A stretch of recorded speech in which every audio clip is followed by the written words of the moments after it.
Chapter 20. Disquiet. Mara watched. Through the open screen of her study she could see a runner dashing up the road from the distant Imperial Highway. The muscular young man wore only a breechcloth and a red cloth head covering bearing the mark of a commercial messengers guild. Lacking the power of a major house, the guilds could nonetheless provide sanctions enough to guarantee that their couriers moved through the Empire untroubled. As the runner reached the front of the estate house, Kyoke hobbled down on his crutch to offer greeting. "For the Lady of the Akoma," cried the messenger. The adviser for war accepted the sealed parchment and, in turn, gave the messenger a token, a shell coin cut with the Akoma chop, to serve as proof the man had discharged his duty. The runner bowed in respect. He did not linger to take refreshment, but turned back down the road, his pace only marginally more sedate. Mara noted his departure with a stab of concern. Couriers from the Red Guild were seldom the bearers of good news. When Kyoke arrived in her study, she held out her hand for the message with trepidation. The identifying mark on the parchment was the one she feared, the chop of the Anasati. Before she cut the ribbons and read, she knew the worst had happened. Takuma was dead. In the doorway, Kyoke looked with troubled eyes. "The old lord has died." "Not unexpectedly," Mara sighed as she put down the short message. She glanced over the accounts of her flourishing silk enterprise that had worn at her patients only minutes before. Now, as if they represented a haven against difficulties, she longed with all her heart to return to them. "I'm afraid we will need Nakoya's counsel." Mara called her servant to tidy up her documents, then led her adviser for war through the estate house to the chamber across from the nursery that the old woman had adamantly refused to give up, even when promotion to first adviser had entitled her to better. As Mara set her hand to the floral-painted screen at the entry, a querulous voice called out, "Go away! I require nothing."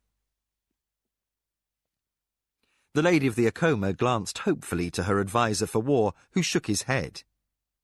He would rather have braved a frontal charge on a battlefield than lead the way into the old woman's quarters.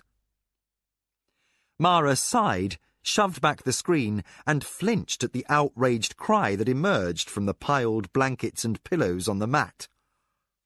"My lady," Nakoya said sharply, "forgive me.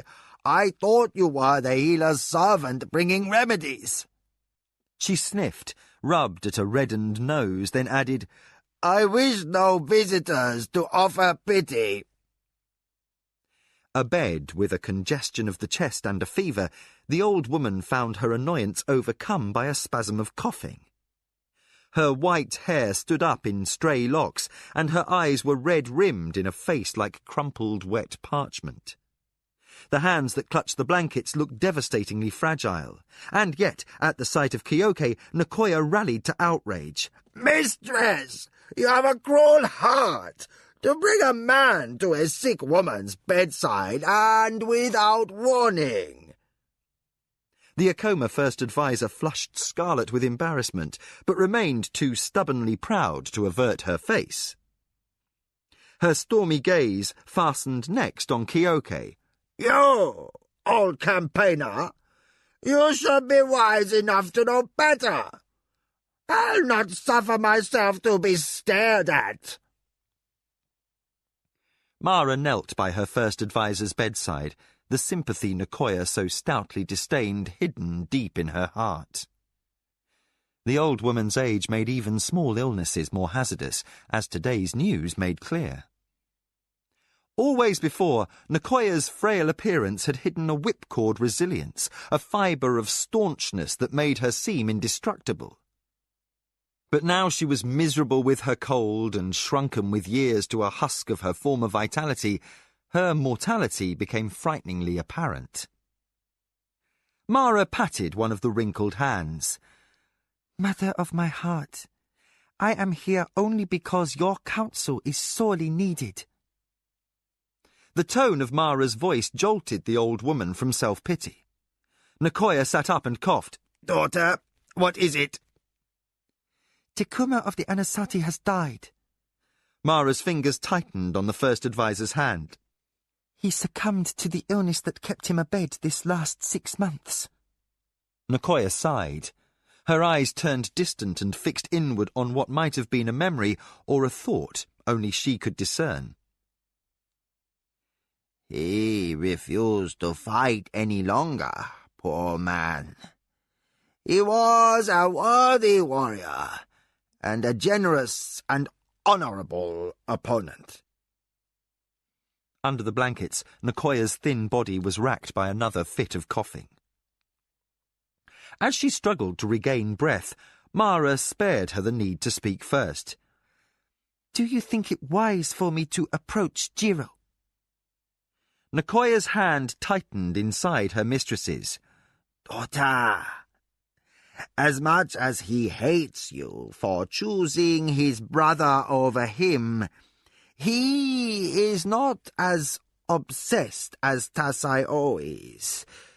With the welfare of the Anasati placed upon his shoulders, responsibility might bend him to reason.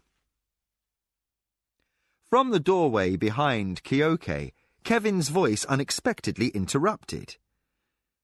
Never underestimate the human capacity for stupid, illogical, and petty behaviour. Nicoya gave the Midkemian an irritated glare from her pillows. Annoyed as she was that Kyoke should see her dishevelled and sick, the presence of a young man was that much worse, and yet she could not show anger. Despite the slave's odd behaviour and disregard for Surani custom, despite his inconvenient but genuine love for Mara, Kevin had a nimble mind. Reluctantly, Nicoya admitted, Your slave gives good counsel, daughter. We must assume that Jiro will remain intractable until he proves otherwise. The Anasati have been our enemies too long, for all that they have been honourable. We must proceed cautiously. Mara said, What shall I do? Send a letter of condolence, Kevin offered helpfully. The suggestion brought blank looks from Mara and her two advisers. A letter of condolence, Kevin repeated, then belatedly realised there was no Surani equivalent. It's the custom in my homeland to send a message telling someone you share their loss and wish them well. An odd custom, Kyoke allowed, yet it has some sense of honour about it. Nicoya's eyes brightened. She looked long and shrewdly at Kevin, then mustered a congested breath and spoke. Such a letter will provide an opening for communications without conceding anything. Most clever. Well, one could look at things that way, said Kevin, bemused to find the concept of compassion mistaken by the Surani mind for another machination of the game. The idea won Mara's approval. I shall draw up a letter without delay. Yet she made no move to rise. She held Nicoya's hand, and her fingers tightened as if reluctant to let go. For an interval she stared at the weave in the counterpane, as if avoiding the old woman's face. Nicoya said, There is something else? Mara glanced uneasily about the room. The first advisor's instincts as a children's nurse had never left her. Faintly disparaging, she said, It has been years since you played the part of bashful maiden, daughter. Speak your mind and be done. Mara fought the burn of sudden tears. The subject she most urgently needed to broach stole her poise. We must seek a bright servant to begin to The old nurse fixed her former charge with a withering look. You mean I must begin training a replacement? Mara all but protested outright. Nicoya had stood in place of the mother she had never known. To imagine a time without her seemed impossibly bleak and unreal.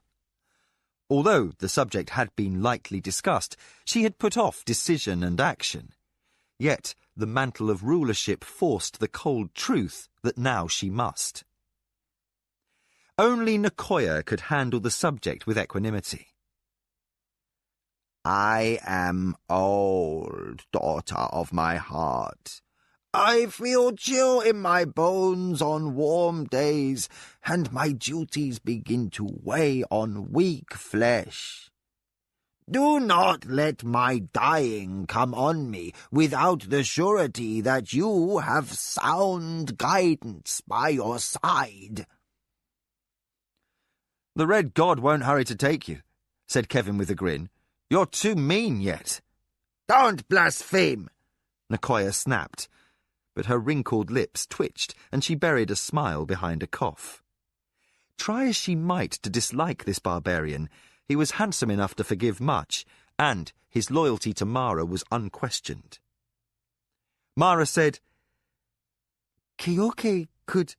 But the hard-bitten former warrior interrupted with a gentleness his soldiers never knew.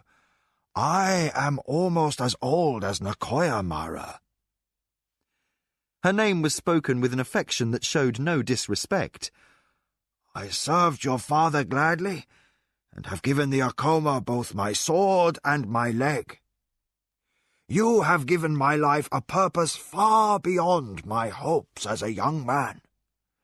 But I will not see you foster a weakness. His voice turned stern. I refuse the honor of Nicoya's mantle.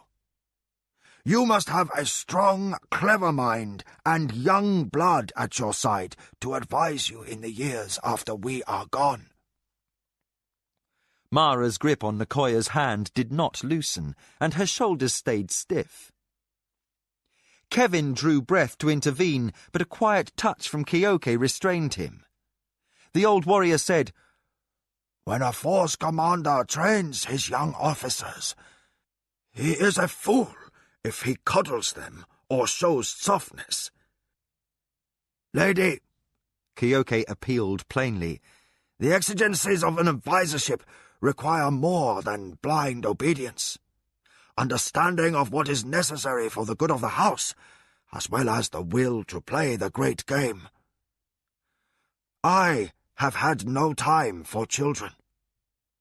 Would you deprive me or Nicoya of the chance to train our successor?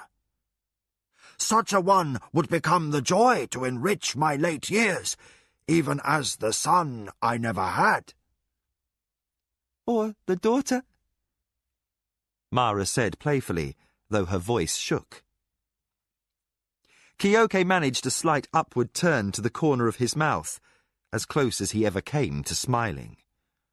You are that already, lady. Mara regarded him and then Nicoya in turn. The old woman's eyes were bright from more than fever. She watched Keoke as if the two of them had a conspiracy. Mara's confusion crystallized into suspicion that the matter had been extensively discussed without her. Already you have someone in mind, you old war dog. There is a man, Keoke allowed, a warrior who has a fast sword, but whose performance in the ranks is unsatisfactory because he thinks too much. He's an embarrassment to his officers, and he won't hold his tongue, Kevin concluded out loud. Do I know him? Keoke ignored this, steadily regarding Mara. He has served you well, though most of his duties have been among your outer holdings. His cousin... Sarek, Mara interrupted, intrigued despite her unhappiness. Lujan's cousin. The one with the quick tongue that you sent away because the two of them together... She broke off and smiled. Is it Sarek? Keoke cleared his throat. He has a very creative mind. More than that, my lady, Nicoya added, struggling against a thick voice. the man's a devil for cleverness. He never forgets a face or a word spoken in his presence. In ways, he puts me in mind of both Lujan and Arakasi. Though she had met Sarek only briefly, Mara remembered the young man. He had a charm about him, manners that could not be shaken, and a gift for asking embarrassing questions. Both were traits to be valued in a future advisor. Thinking fondly of Lujan and his flexibility in embracing innovation, Mara said, It sounds as though you two have done the interviewing for me. I yield to your better wisdom. She held up her hand, ending discussion on the matter. Send for Sarek, and begin his training as you see fit. She moved to rise, and belatedly recalled the parchment in her hands. I must draft a letter to Jiro. She turned in appeal to Kevin. Will you help? The Midkemian rolled his eyes. I'd sooner toy with a Relly, he admitted, but fell into step as his mistress left the room. Keoke lingered a moment to wish Nicoya a speedy recovery. His courtesy was returned with imprecations. As Mara, Kevin, and the Akoma advisor for war beat their retreat down the hallway, the sound of the old woman's coughing followed them. Chumaka, first advisor to Lord Jiro of the Anasati, finished the message. Rings of polished shell flashed on short fingers as he rolled up the scroll and regarded his young master with dispassionate eyes. Seated in comfort in the great hall of the Anasati, Jiro stared into space. Fine hands drummed on the floor beside his cushion, and the sound echoed faintly through the traditional room of parchment-covered doors and beamed ceilings, age dark and waxed to a patina reflected in the parquet floors. On the walls hung a collection of sun-faded war banners, many of them prizes of vanquished enemies, and, at length, the new lord's gaze seemed to focus on these. He raised what seemed a disinterested question. What is your opinion? As strange as it is, my lord, I judge the message sincere. Chumaka made an effort to stay concise.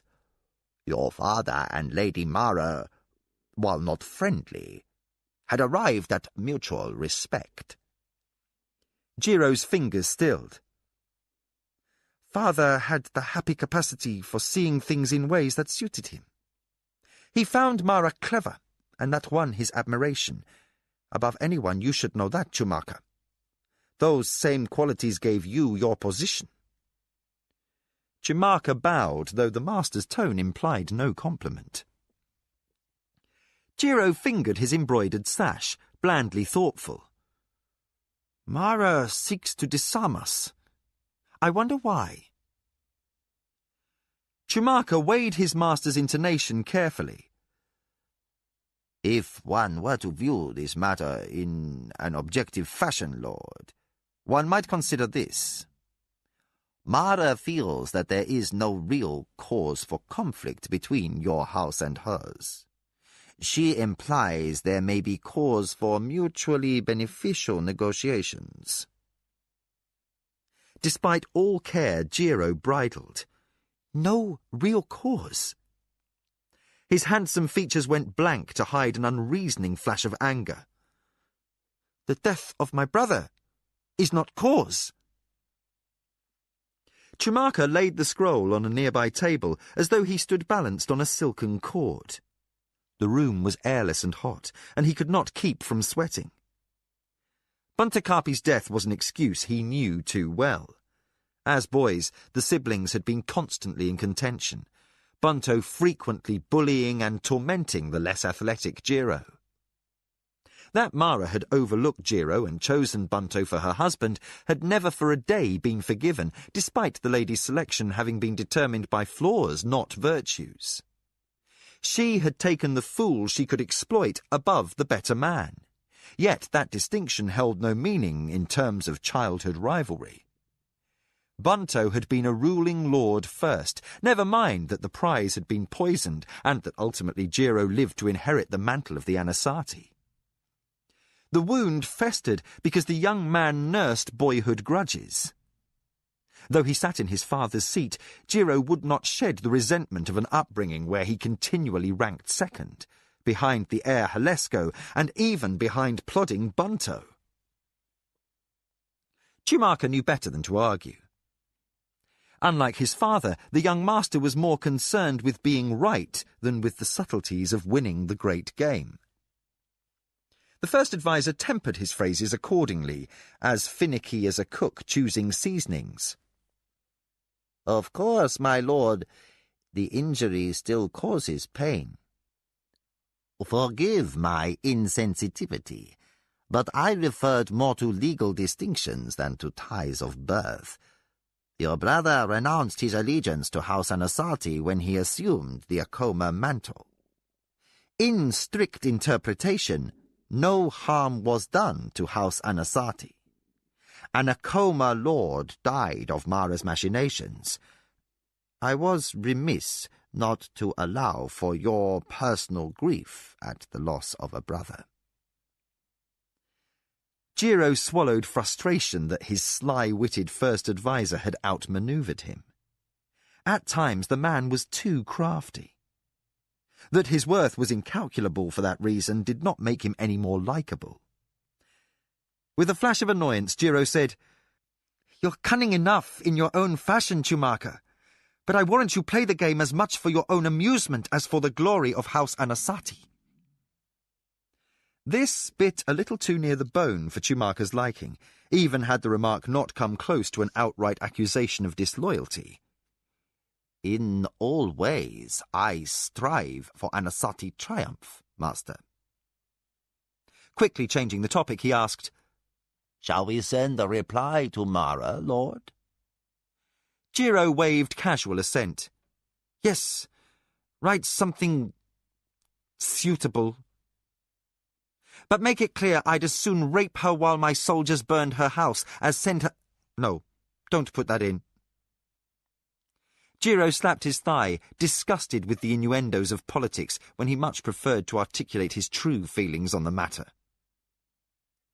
A smile touched him as he thought of something. No. Thank Mara for her condolences.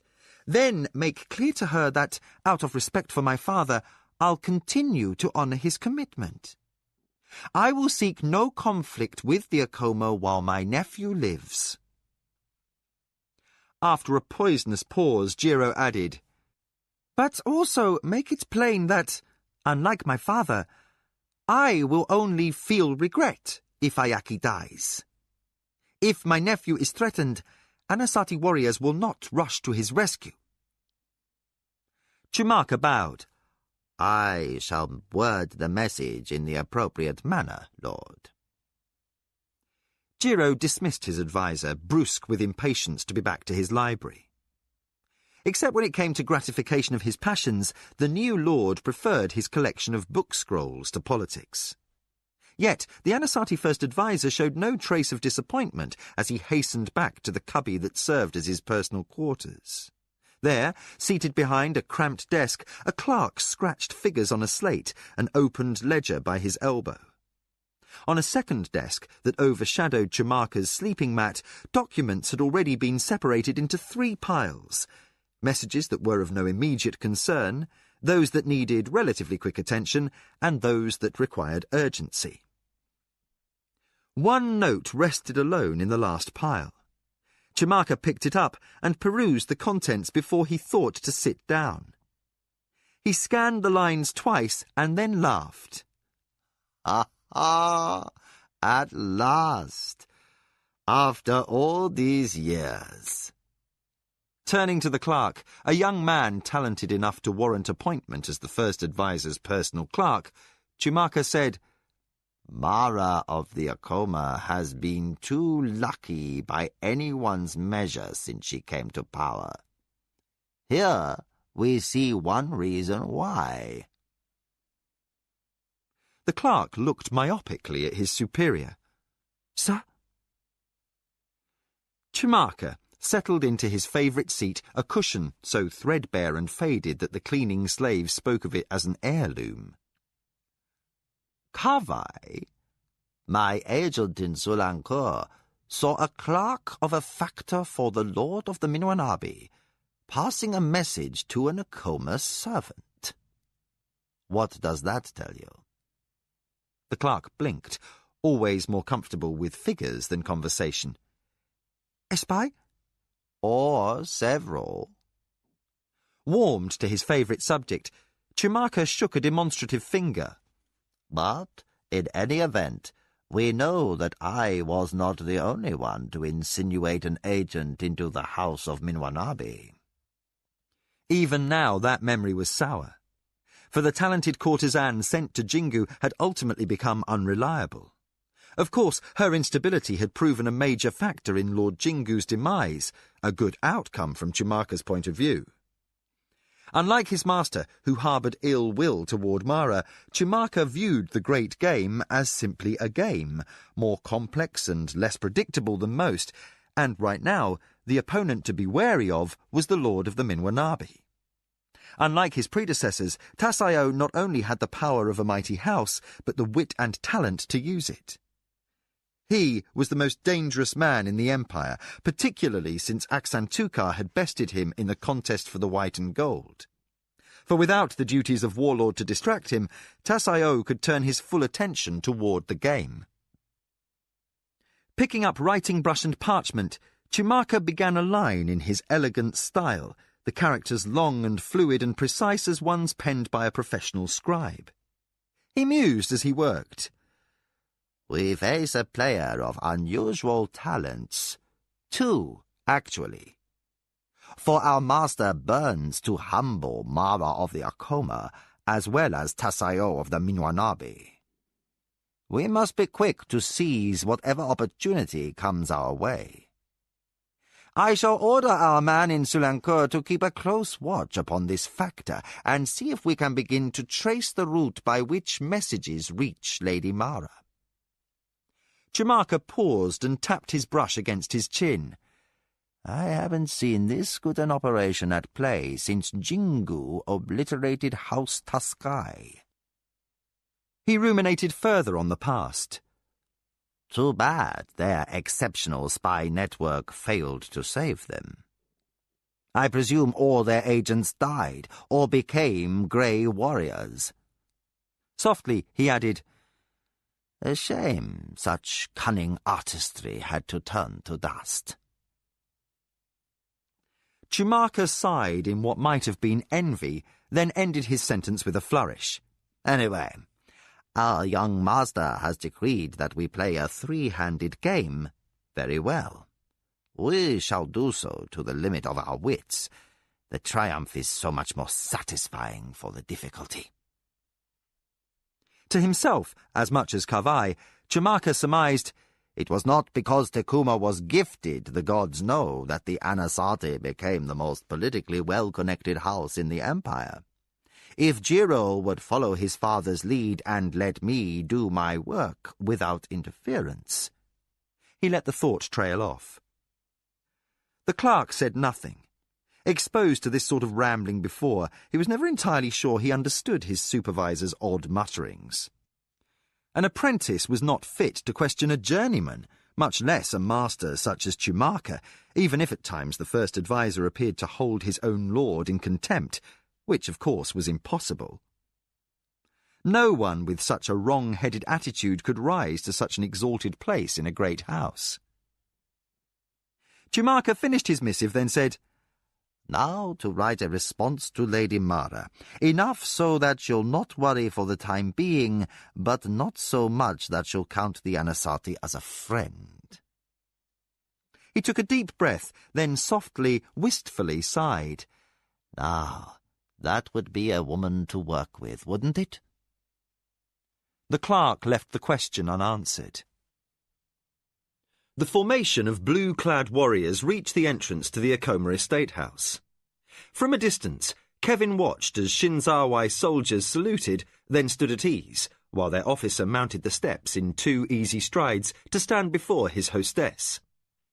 He bowed with irresistible charm. "You are gracious to receive us, Lady Mara." Kevin felt a twist of black jealousy as Mara warmly smiled in return. "Oh, Colonel, you are always welcome." The barbarian's sour expression did not lift as she presented her advisers and counsellors to the Shinzawai retinue. A newcomer stood beside Lujan, and Mara introduced him. "This is Sarek."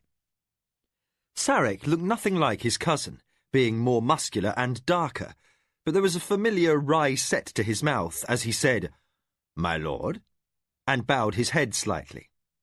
In manner, he and Lujan were nearly twins.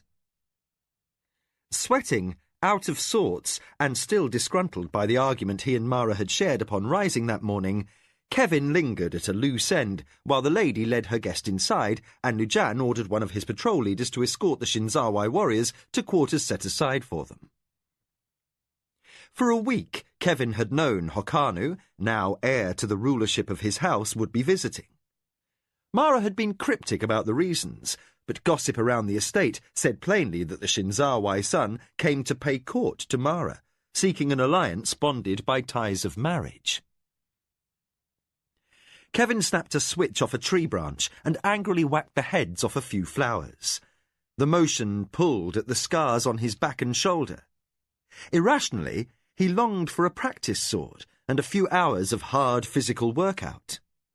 Yet, despite his heroic defence on Mara's behalf, after the night of the bloody swords, the members of the household behaved as though the incident had never happened. His status remained unchanged, in that he was not trusted to handle even a kitchen knife. Despite his years of association with Mara and her counsellors, the Surani mind adhered to tradition against logic, against feeling, and against even healthy growth. Patrick's obsession with escape held a certain commoner's wisdom, Kevin allowed. He smacked the bud off another flower, then another, and scowled at the row of raised stems that swayed unprotesting at his abuse. He had not checked up on his countrymen in far too long. His self-disgust deepened further when he realised he did not know the work roster. He would have to ask an overseer to find out which field they were assigned to. The stick remained clenched in white fingers as Kevin left the pleasant shade of Mara's gardens and marched through open sunlight in the meadows beyond. He heard the bright trill of her laughter at his back, and then imagined the sound over again as he walked to the distant acres of the Nidra field he had fenced with his companions so many years before. There, Patrick and the sun-browned crew of Midkemians crouched on their knees in the heat, pulling matasha weeds, which choked out the nutritious grass the Nidra required for fattening. Kevin tossed away his stick, vaulted the split-rail fence, and jogged across the pasture to where Patrick hunkered down, twisting spiny stalks around his palm, then uprooting them with a jerk from the stubborn earth. The broad-shouldered former fighter had weathered to the colour of old leather under the hotter Surani sky. His eyes had developed a permanent squint. Without looking up, he said, "Thought you might pay us a visit." Kevin knelt down at Patrick's side and companionably hauled up a weed. "And why is that?" "You'll slit the skin on your fingers doing it that way," Patrick observed. "Got to break the fibres of the stalks first, like this." He demonstrated, with hands welted with brown calluses. Then picked up his former train of thought. "You usually tend to remember us when you've had a row with your lady friend." "And what makes you think I've had a row?" Unamused, Kevin tugged at another weed. "Well, for one thing, you're here, old son." The older fighter sat back a moment and wiped sweat from his temple on his bare shoulder. "For another, she's got a gentleman caller from the talk going around." At a shout from the other side of the field, Patrick bunched his shoulders. "Slave master's expecting us to work, old son." He shuffled forward on his knees and grasped another stalk. Have you noticed how the plants here never stop looking wrong? Kevin ripped out a large matasha weed and inspected it. Nothing like this at home. The broad leaves flared out from willowy stalks, orange-tinged at the edges and veined in faint lavender. Patrick jerked his thumb at the pasture. But this grass, just like ours in McKemia, well, most of it anyway. Timothy, rye, alfalfa, though the runts have odd names for 'em. He peered at Kevin. Do you find it strange, old son? Have you ever wondered how things could be So much alike, yet so different? Kevin paused and ruefully inspected a cut on the heel of his hand. It makes my head hurt sometimes. These people... Yes, there's more of a puzzle, Patrick interrupted. Sometimes the Sirani are cruel, and others tender as babes. They've got natures as tangled as goblins. Kevin blotted blood on his trousers and reached for another weed. Wreck your hands doing that. You're not used to work, Patrick chided. Then, in a lowered voice, he added, We've been laying about for a year since you got back, Kevin. Some of the boys are thinking it's better to leave you behind. Discomforted by runnels of sweat that soaked his shirt, Kevin sighed. You still thinking about escape? Patrick looked hard at his countryman. I'm a soldier boy. I'm not sure I'd rather die than grub around in the dirt, but I know I'd rather fight. Kevin tugged at his collar laces, exasperated. Fight whom? Whoever comes after us. Patrick hauled another weed. Anybody who tries to stop us. Kevin shrugged his shirt off over his shoulders. The hot sun burned on his back. I've talked to a few of the boys around here who were grey warriors before swearing loyalty to Mara. Those mountains aren't so friendly. The poor sods already living up there aren't eating well. Patrick scratched his beard. Well, I'll admit the kit got better since you put a word in, but it's still no banquet. Kevin grinned. When was it, you old fraud? The best meal you ever ate was in an alehouse in Yarburn. The reference to the past brought no smile, not even a counter-thrust of teasing. Patrick wrapped another tough stalk around his fist, yanked, and tossed the uprooted plant aside. The leaves seemed to wilt within minutes under the Sirani sun, unlike the men who might waste away for years longing for the homes and the freedom they had lost. Kevin looked at the distant mountains, a soft blue outline against the alien green of the sky. He sighed. I know.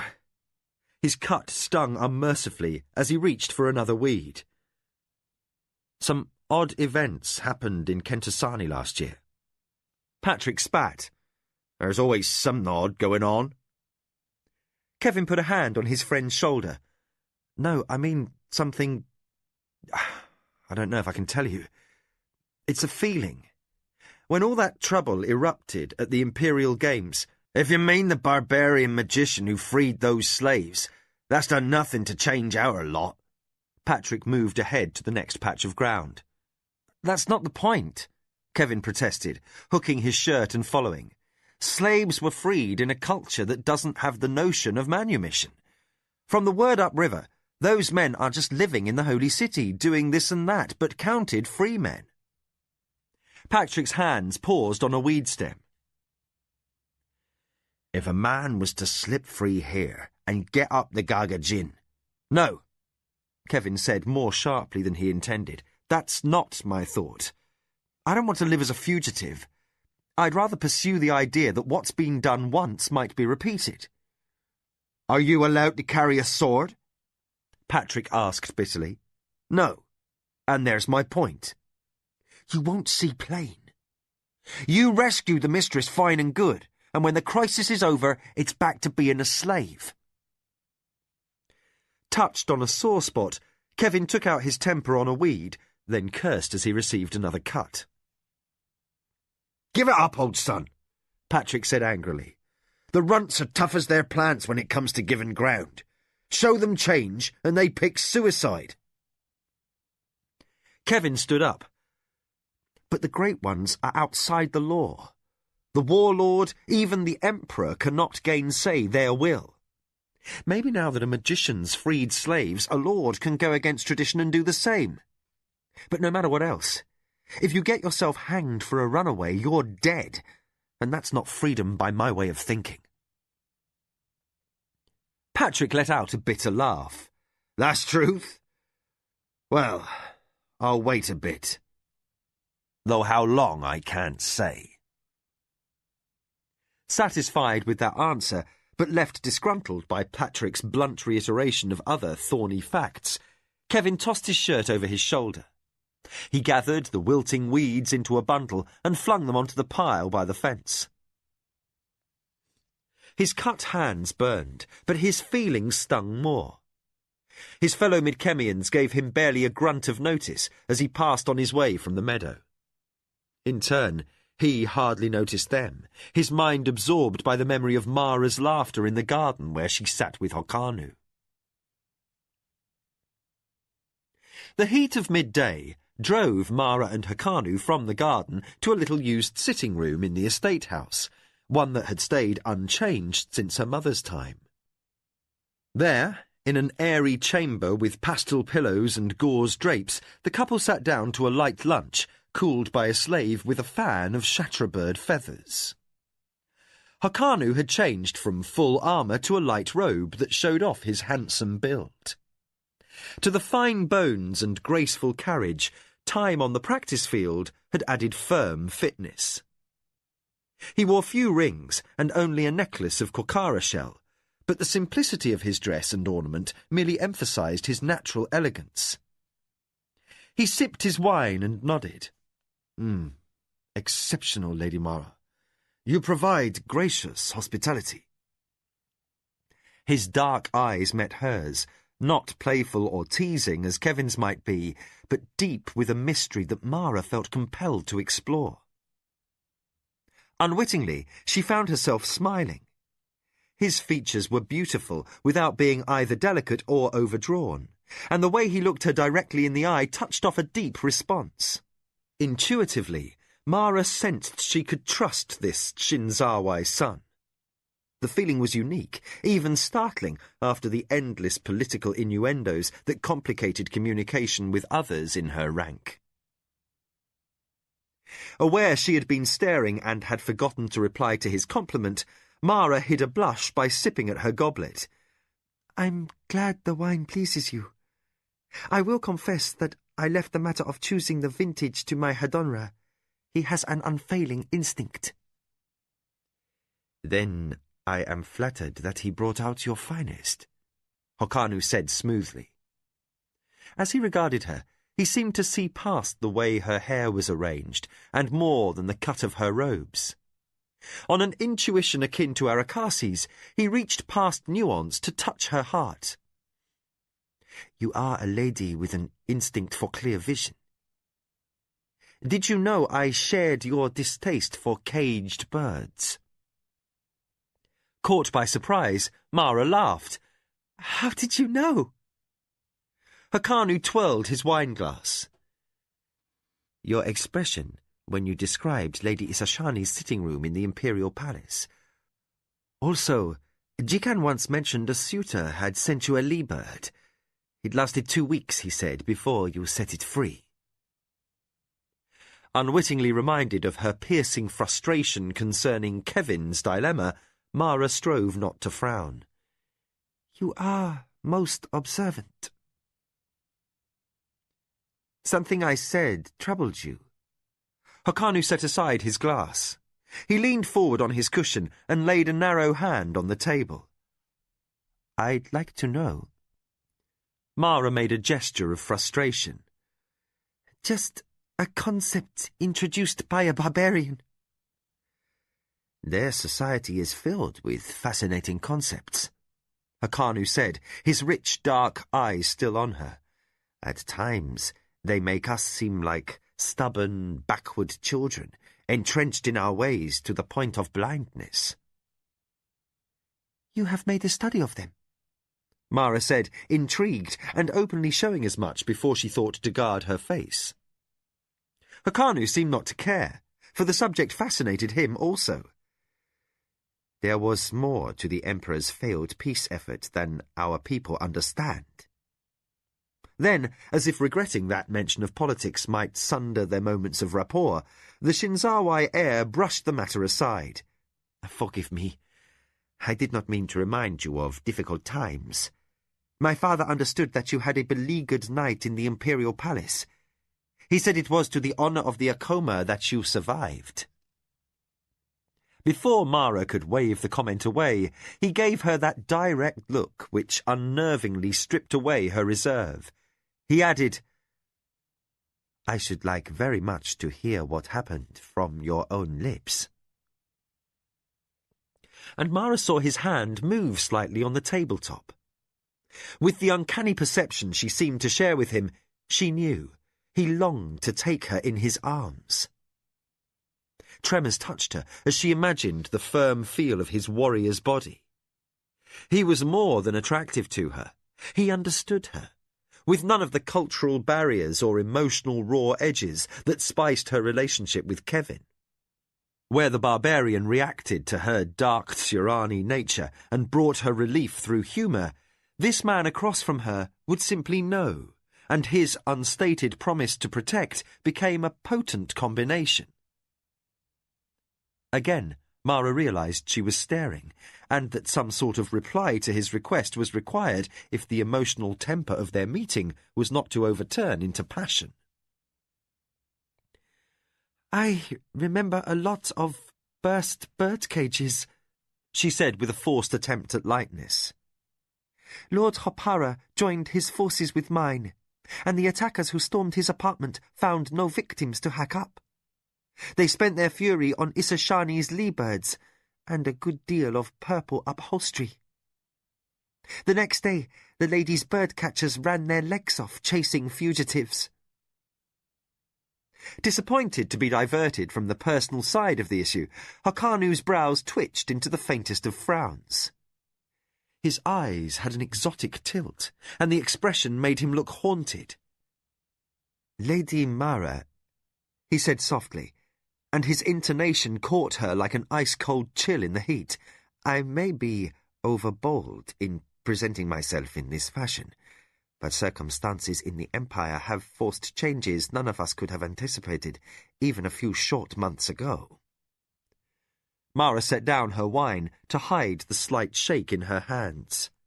She knew, she knew what he was leading up to, and the feelings that warred inside her were too wild a tangle to sort out.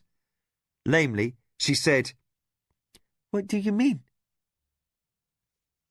Hokanu read her confusion as plainly as if she had shouted. He leaned forward on his cushion for emphasis. My brother was lost upon the other side of the rift, and I am left to assume rulership from my father someday. Mara nodded, her own emotions twisted tighter by the grief she sensed inside him, left over from Kasumi's sudden loss. The boys had been raised as brothers, and Hokanu's pain ran deep. When I first met you, Hokanu overcame his inner sorrow, and his lips curled wryly in a smile. I will confess, lady, I felt regret when I first saw you. Startled into the release of sudden laughter, Mara said, You have an odd manner of making a compliment, Hokanu. His smile broadened, and his eyes lit in shared pleasure as he saw the flush on her face. I should rephrase that, lovely lady. My regret was particularly fierce, because the occasion happened to be your wedding. Mara's expression changed to bitter-sweet reflection. There was a great deal of regret involved with that marriage, Hokanu. And the thrill happened again, with the unspoken knowledge that he knew without her needing to explain. Mara. He said the word as gentle as a caress. We both owe a duty to our ancestors. I grew up knowing that my lot lay in improving the relationships of my family through marriage. I always assumed my father would match me with the daughter of some lord or another. But now... Mara finished his thought. Now you are heir to the rulership of an honoured house. Hakanu's relief was palpable. And other considerations are at play. Mara knew a surge of hope mingled with aching disappointment that perhaps she had misread him after all. He did care for her, and he knew how his presence affected her, and he was kindly, carefully trying to disengage his attention without hurting her feelings. I know that political considerations might interfere with the interests of your heart, she offered back in an attempt to smooth his difficulty. Mara, before, when I came to call upon you, I cherished the hope that you might petition my father, asking for me as a consort. His hesitancy cleared like clouds before sunlight, and the mischief in his eyes made him radiant. The role of ruling lady and second son forced that silence upon me. Now, as heir, I can propose a different arrangement. Mara's smile faded. He was not going to tell her politely that he could no longer pay her court. Instead, he was leading up to a proposal. Panicked, caught where she was vulnerable, and shoved hard against the thornier issue of how to resolve her future with Kevin, she fought for presence and poise. What have you in mind? Hakanu hesitated, which was very unlike him. He sensed her confusion and was puzzled as to its cause. That necessitated a change in wording, and his hand braced instinctively against the table edge, as though he expected a blow. I ask this informally, for if you say no, I would not wish a public rejection. But if you wish, I shall have my father's first adviser pay a formal call upon your first adviser to make arrangements for our meeting. He almost laughed, and his strong, direct nature reasserted itself. I ramble. Marry me, Mara. Someday Ayaki will be lord of the Akoma, and your second son, our son, could wear the mantle of the Shinzawai. I should like nothing better than to have you by my side as lady, and know that two ancient houses will one day be ruled by brothers. Mara shut her eyes against a tide of confusion. As well as she knew Hakanu, as powerfully as she was drawn by his charm, the idea of marriage churned up her feelings like a storm. She had sensed that this moment was inevitable, and had falsely sought shelter behind a belief that Hakanu's elevation to heirship might spare her, as political considerations forced him to seek a match with better connections. No amount of rational thought had prepared her for this reality. She felt Hakanu's eyes on her face, felt his unspoken sharing of the turbulences his words had aroused, and, in that graceful way that unerringly shattered her defences, he came to her rescue. I've surprised you. Apology coloured his tone. You must not feel discomforted. Let me withdraw and allow you time to think. He arose in consideration of her, every inch of him lordly. Lady, whatever you decide, do not fear for my feelings in the matter. I love you with all honour. But I also love you for yourself. I would cherish no minute that did not bring pleasure in my company. Seek your own happiness, Lady Mara. I am man enough to find my own. Speechless, gripping her hands together in a misery of pent-up emotion, Mara raised her eyes to find him gone. She had not heard his steps as he went. She had to look twice to make certain the sitting room was empty. She reached out with trembling fingers, caught up her wineglass and drained it. Then she stared at the empty goblet and the untouched plates of light lunch. Kevin's face mingled with Hokanu's in her memory until she wanted to howl her frustration at the walls. There was no choosing between them, none, and the quandary of love and honourable political necessity ripped at her like thorns. "Dear gods, what a tangle," she murmured, and only belatedly realised she was no longer alone. In true and gallant solicitude, Hokanu had sent her adviser to comfort and steer her through the awkwardness of the moment. Still weak after her illness, Nicoya shook her head, indicating Mara should hold off speech. "Come," the old woman said brusquely. "Let's go back to your private quarters and out of these formal robes. When you are more comfortable and settled, we can talk." Mara allowed herself to be shepherded to her feet. She followed Nicoya's lead down corridors without seeing where she was going or noticing the floor beneath her feet. "Someone has seen to Hokanu's needs?" she said in a voice that sounded limp. "Sarik has done so. Lujan will be organizing some contests at arms among the warriors." Nicoya whipped open the screen to Mara's chambers and rallied half a score of maids and servants. "Bathwater," she rapped out, "and something light and comfortable for the mistress to put on afterwards." Mara stood with her arms woodenly outstretched as her attendants unfastened the wood peg and cord loop fasteners of her formal robe. "This is impossible," she exclaimed. "The time is all wrong." Nicoya clicked her tongue.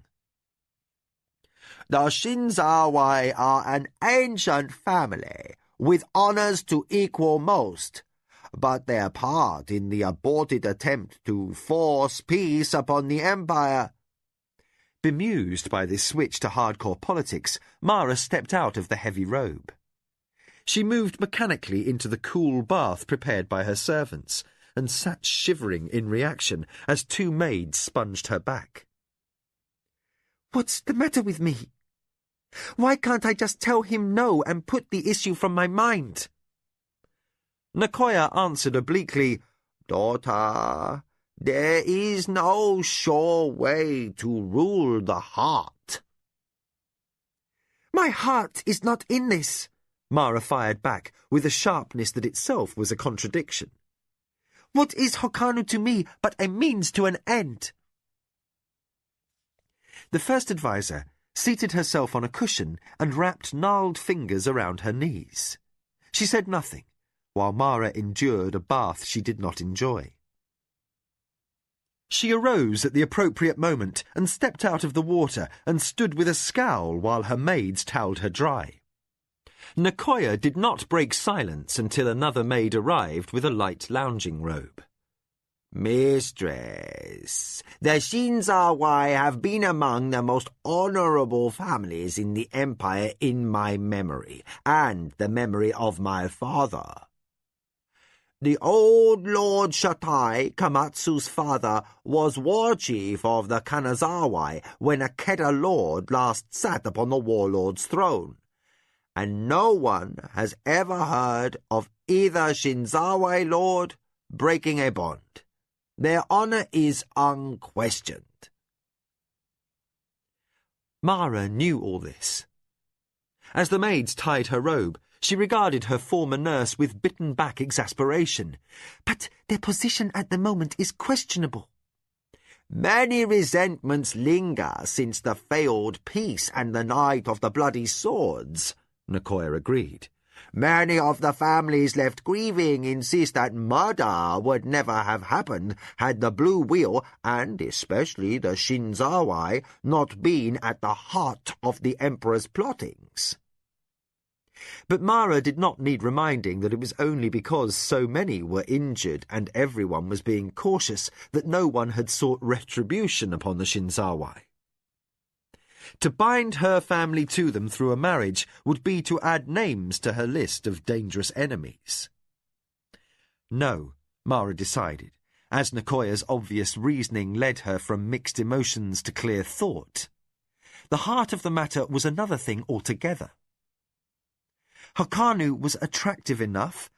Her deep involvement with Kevin added painful confusion, yet she had never fooled herself into the false hope that love could replace a slave with a husband. Her turmoil stemmed from another truth, that she was loath to yield control of her life to any ruling lord. Buntakapi's brief tenure had left only ugly memories, but that was not all.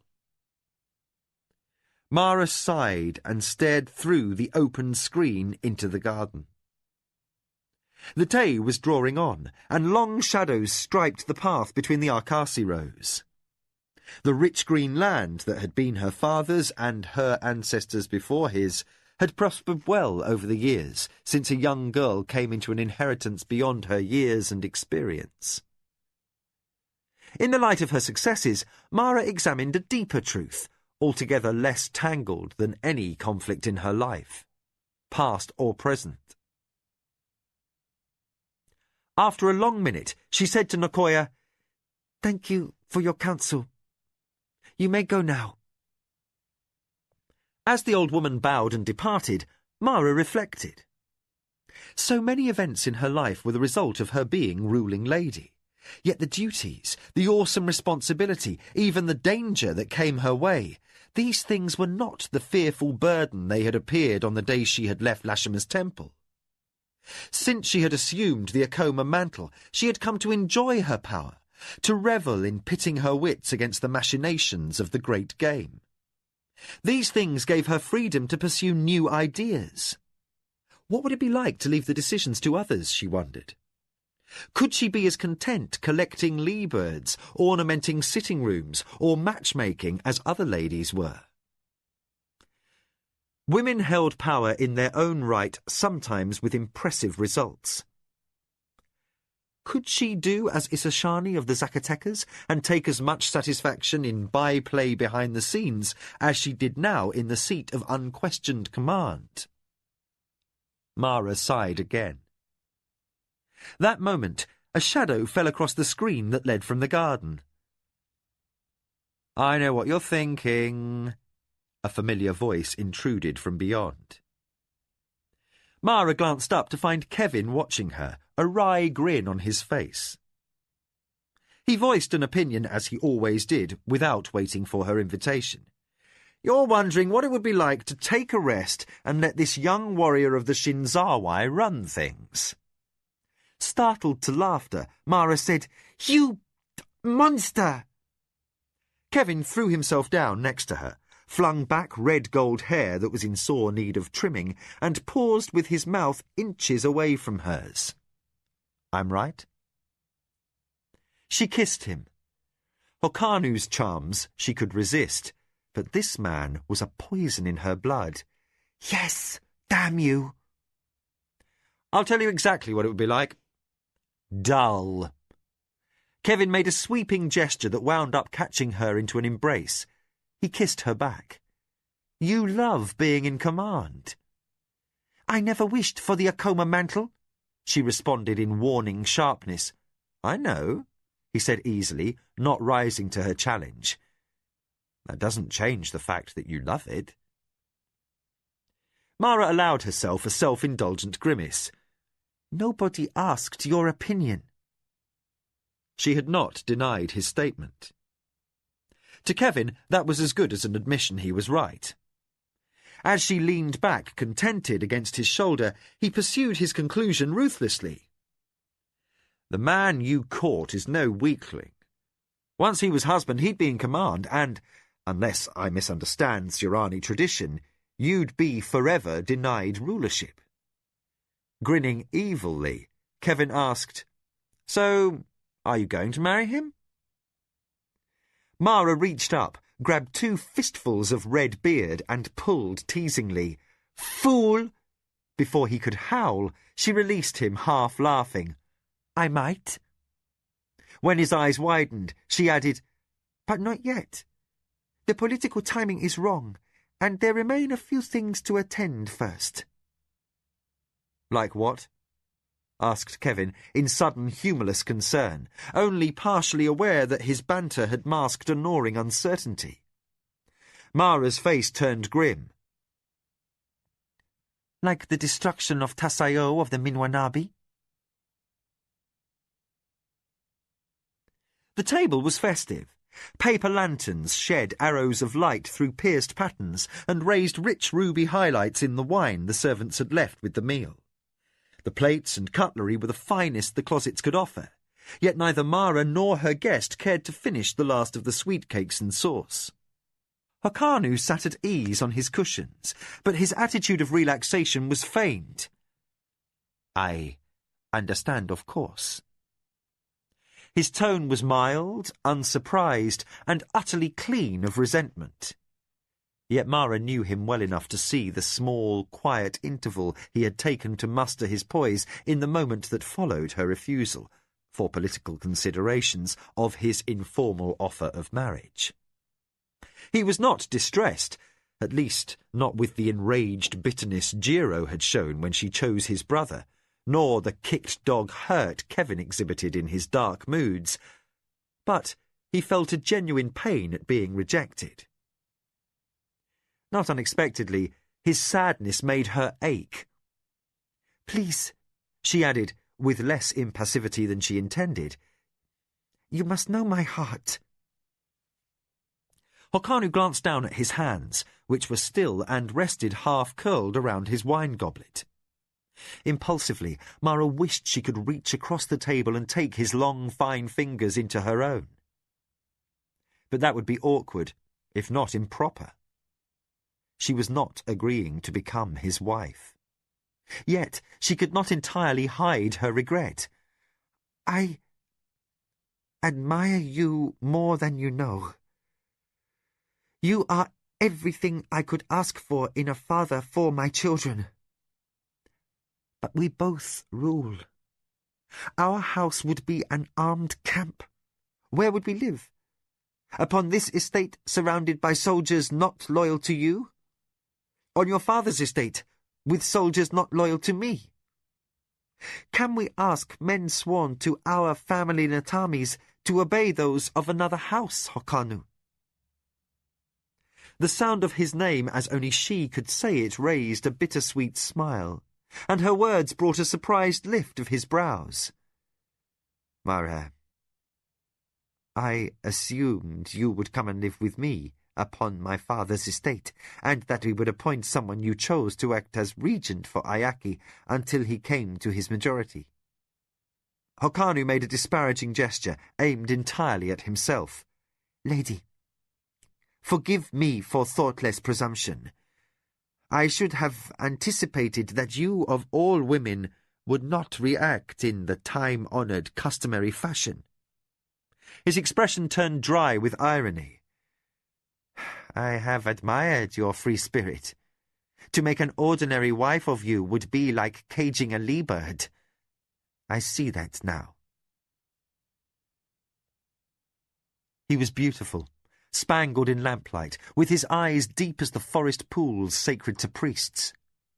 Mara drew a deep breath to steady herself.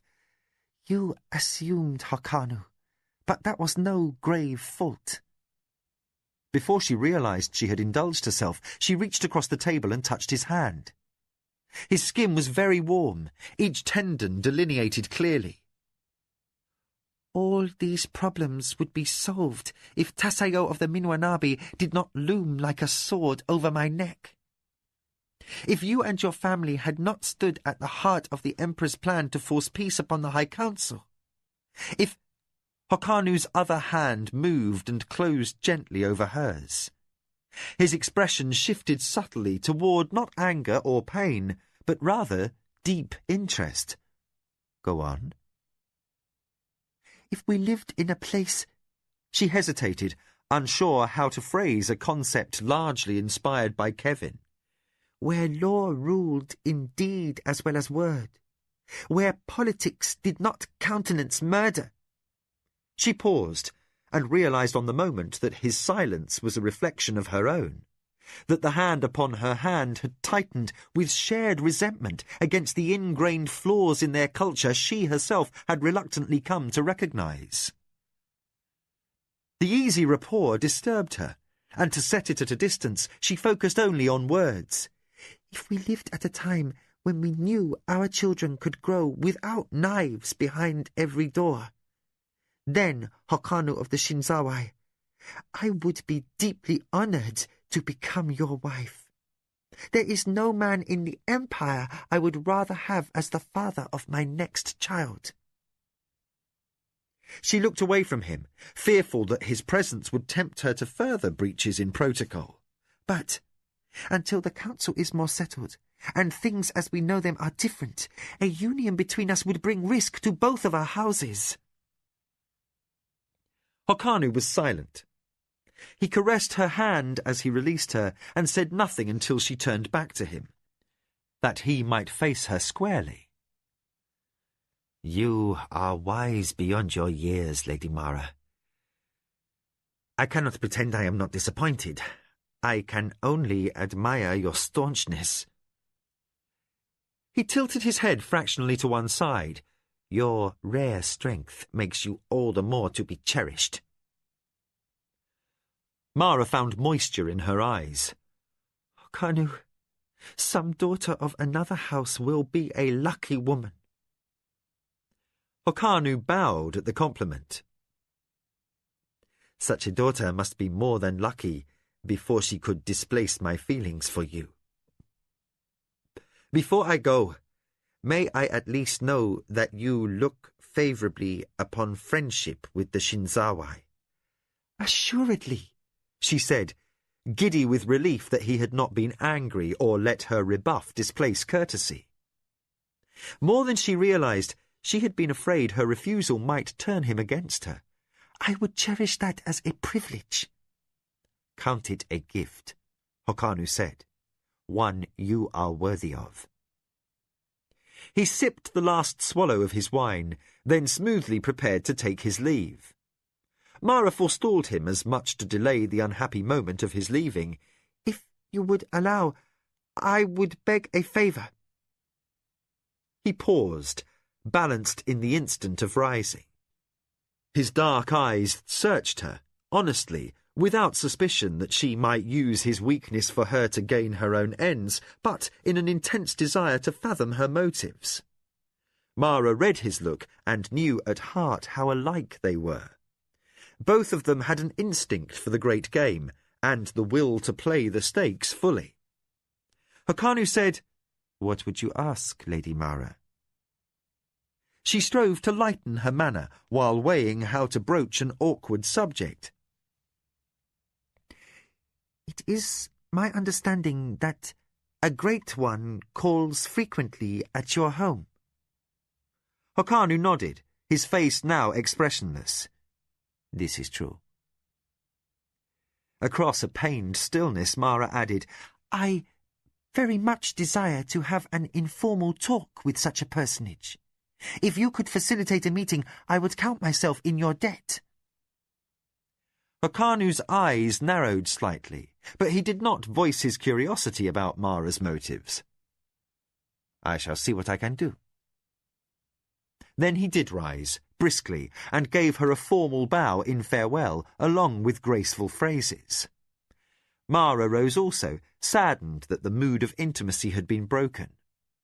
His charm was all on the surface now, and try though she might, she could not read deeper. When he was gone, she sat in the light of the paper lanterns, turning and turning her wineglass in her hands. She could not recall his last words, but only that he had masked his emotions all too well. The cushions across the table seemed something more than empty, and the night a bit more than dark. In time, Nakoya came, as Mara expected she might. The old woman's instincts were unerring. After a look at her mistress, the old woman sat down at her side.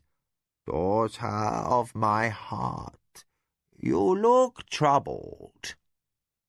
Mara leaned against the older woman, allowing herself to be hugged as if she were a girl once again. Nakoya, I did as I must, rejecting Hokanu's suit. But I am disturbed by a sadness that has no cause. I would not have thought I could love Kevin as deeply as I do, yet feel sorrow at declining Hokanu's proposal." Nicoya raised a hand and gently stroked Mara's cheek, as she had through painful years of growing. "Daughter, the heart can hold more than one. Each of these men has his place in it." Mara sighed, allowing herself a moment of comfort in the old woman's arms. Then she smiled ruefully. "You always warned me that love was a tangle. I never understood until now just how much of one, and how many were the thorns." At the sound of the gong, Mara stiffened. Kevin had just begun to slide his hand down her back, but warm flesh slid away and suddenly eluded his fingers. Left entangled in bedclothes, Kevin found himself alone. Belatedly, he realized that never before had he heard the tone that had roused her. Glancing up from the sleeping mat, he said, "What is it?" His sleepy question tangled with a flurry of activity as the door to Mara's quarters slid open and 2 maids hurried in with combs and pins. Others followed, flinging open the wardrobe, and within an instant the mistress was inundated with formal robes, dresses, and women who started to comb out the hair left mussed from the bed. Kevin frowned. Shaken rudely from a pleasant interlude, he realized his lady had spoken no word to order such an untimely invasion. "What's going on?" he inquired, loudly enough that this time he was noticed. "A great one comes," Mara said impatiently, then followed with instructions for her maids on which jewellery she would wear with her formal gown. "I want the iron necklace for this occasion, and also the jade tiara." "At this hour?" asked Kevin, heaving himself off the mat. He picked up his grey robe and wrapped it around himself. From the centre of the activity, Mara released a sigh of exasperation. "Most days I would already have been an hour out of bed." "Well," said Kevin, clearly the guilty party. He had done his best to detain her, and at first his efforts had been reciprocated willingly. "Do forgive the inconvenience." His tone was light, but he was plainly confused by her sudden departure from his arms. Mara let the maids fuss over her pins and her sash. "Great ones have no time to spare for vagaries." She seemed ready to add more, but at a second stroke of the gong, the softness that started to become a smile vanished. "Enough! The great one is here." The maids backed away and made their bows, while their mistress stood, satisfied that her hair was bound up simply but in neat fashion, with 4 pins holding the arrangement. The rare metal jewellery and jade tiara were enough to let this great one know she did not take his coming lightly. As she thrust on her slippers and headed for the door, her slave reflexively began to follow. "No, you may not come." Kevin began an immediate protest, and Mara said, "Silence! If this magician decided you had slighted him in any fashion, he could order the death of every member of this house. I would be obliged to do as he bid, no matter what the cost. A great one's words are as law. Knowing this, I refuse to risk your unguarded tongue within earshot of him." She permitted no more argument, but hurried through the door and crossed the courtyard to another wing. There lay a small 5-sided room without furnishing or ornament, beyond a chatterbird inlaid in onyx in the floor. The chamber had not been used in her lifetime, but every household had a similar room or nook or alcove with a clear symbol set into the floor. Any magician in the Empire could focus his will upon the pattern of that house and call at whim. Such an arrival was traditionally announced by the gong tone, sent by magical means to the location where a great one intended to appear. A second chime signalled arrival, and that had occurred several minutes past. In the chamber, Mara found Nicoya, Kyoke and Sarek already standing before a stern-looking man in a black robe. She bowed deeply as she reached the door. "Great one, forgive my lack of promptness in greeting you. I was but half-dressed when you arrived." The man inclined his head as if the matter held little consequence. He was of gaunt build and medium height, and, though the robe concealed details, something about his carriage seemed familiar.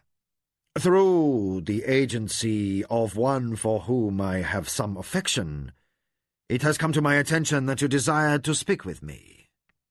The voice clued her. Though older, this magician had the same rich intonation that Hokanu did. Mara's eyes opened slightly. This was none other than Fumita, the Shinzawai heir's blood father. Hokanu had taken her request very personally indeed, and it would seem her hunch was correct, that some tie to family yet remained between this member of the assembly and the Shinzawai. Yet Mara dared not speculate openly. If they chose, magicians were capable of knowing the minds of those in their presence. She could not disallow the part that magic had played in the downfall of Jingu of the Minwanabi. Politely, she said, "Great One, I need the wisdom of one such as yourself to serve the Empire."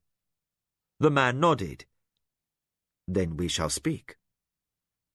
Mara excused her advisers and led the way through a screen onto an adjacent porch furnished with low stone benches.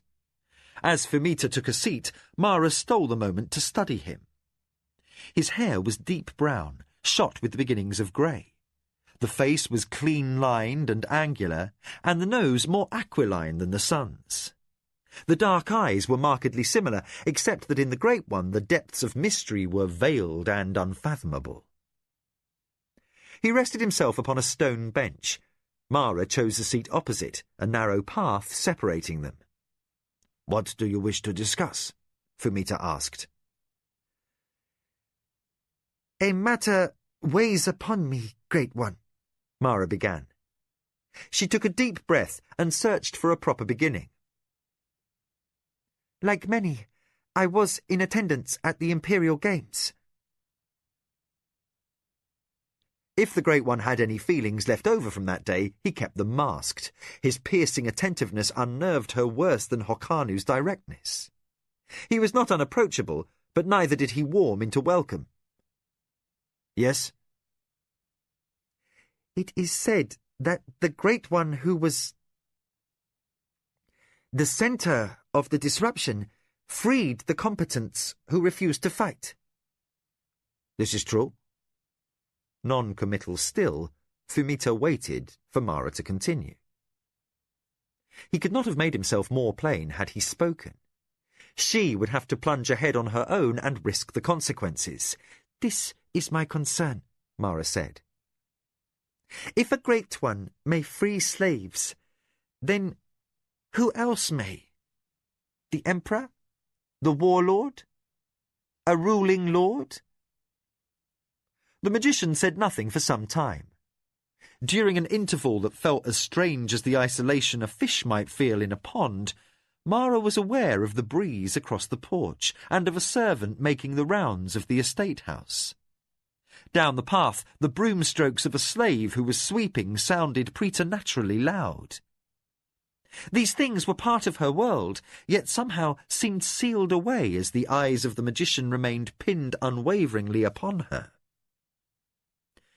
When Fumita spoke at last, his tone had not altered. The words remained inflectionless and bitten off sharply. "Mara of the Akoma, your question shall be raised in the assembly." Without further words, and before she could proffer reply, he reached into the pocket at his belt and removed a small metal object. Mara had no chance to express curiosity, even had she dared, before he ran his thumb across the surface of the talisman. The gesture seemed like one he had made many times. A faint buzzing suddenly surrounded him. Then the magician vanished. The stone bench stood empty, and an eddy of air teased the trappings of Mara's robe. Left open-mouthed and distinctly at a loss, Mara shivered slightly. She frowned as if the space where the magician had sat might answer her dissatisfaction. She had never tried dealing with the Great One beyond that single encounter which had finalized Lord Jingu's demise. This was the first time she had tried an overture on her own initiative, and the aftermath left her unsettled. There was no fathoming the ways of the assembly. She shivered again and wished herself back in her blankets with Kevin. Chapter 21. Keeper of the Seal. The barge docked. Seated on cushions beneath the canopy with a cup of fruit juice in her hand, Mara squinted against the morning sunlight reflected off the water. Rocked by the rhythm of the polemen as they expertly manoeuvred her craft through the press of commercial boats at the wharf, the lady recalled Nicoya's disapproval of her trip to Kentasani. Yet, looking over the traffic that jammed the dockside and counting the merchant barges at anchor waiting to unload, Mara judged Arakasi's assessment was the correct one. At least on the streets and public squares, the city had recovered from the chaos let loose upon it at the Imperial Games 6 months before. To Mara, this seemed an opportune time to return to the Holy City. Nicoya was right to suspect that Mara's motive, visiting a minor political opponent to change his alliance, was deeper, but Mara revealed her thoughts to no one. Once her barge tied up to the wharf, she surrendered her abandoned fruit juice to a servant, called for her litter, and assembled her honour guard. She had brought only 25 warriors in her retinue. Her stop was intended to be brief, and she was not worried about assassins. Both the Assembly and the Emperor were likely to look disfavourably on public disorder. Any killing by a Tong in the Emperor's city would bring a much deeper investigation than any family would risk at this time. Except for a minimum of servants and her boat crew, Mara had only Kevin and Arakasi in attendance. The heat was already stifling. As the Akoma guards began the chore of clearing traffic from the lady's intended path, Kevin pushed back damp hair from his brow. "So, why did you really make this trip?" Dressed in a finer robe than she usually chose for street travel, Mara looked between the curtains of her litter, which were cracked open to admit the relief of the passing breeze. "You asked Arakasi that scarcely an hour ago." "And he told me the same lie, that we're going to pay a social call on Lord Kugan-Chalt of the Ginetcho. I don't believe it." Mara extended her fan through the curtains and tapped his wrist in reproof. "Were you a free man, I would be obliged to challenge that statement. To accuse me of lying is to insult Akoma honor." Kevin caught the fan, playfully disarmed her, and returned the item with an exaggerated flourish, in imitation of a Surani suitor of a lesser house paying court to a lady of higher station.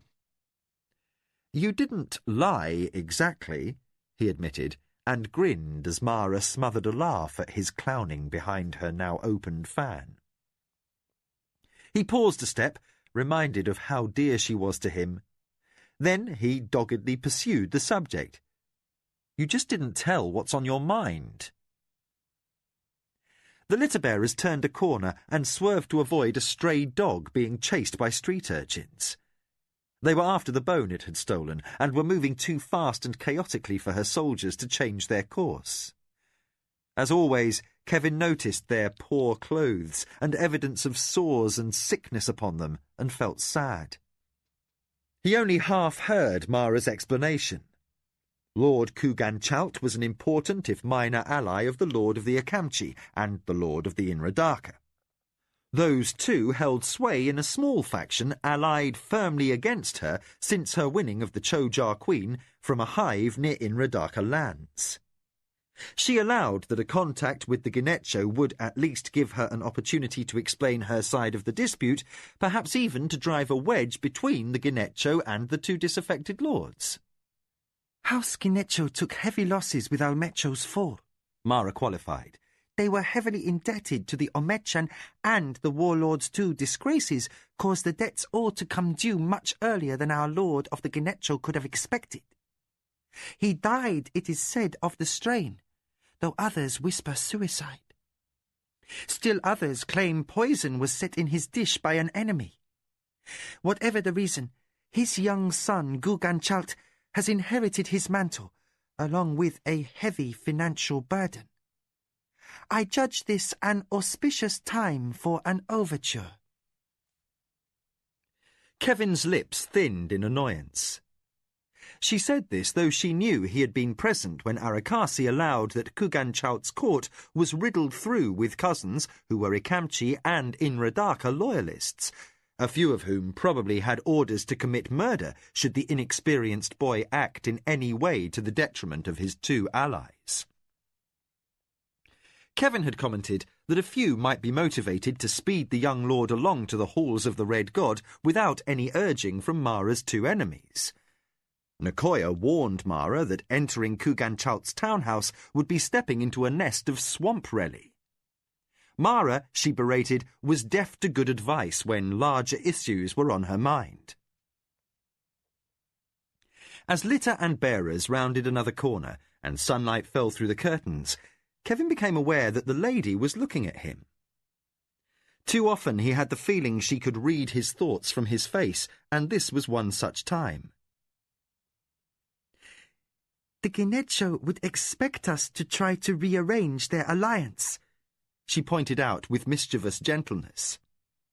Ikamchi went to such trouble to buy the loyalty of so many members of Kuganchaut's family, and Inradaka underwrote most of the expense. They would all be terribly disappointed if the Akoma failed to put in an appearance. We will go and give them what they want, which is belief in their own self-importance.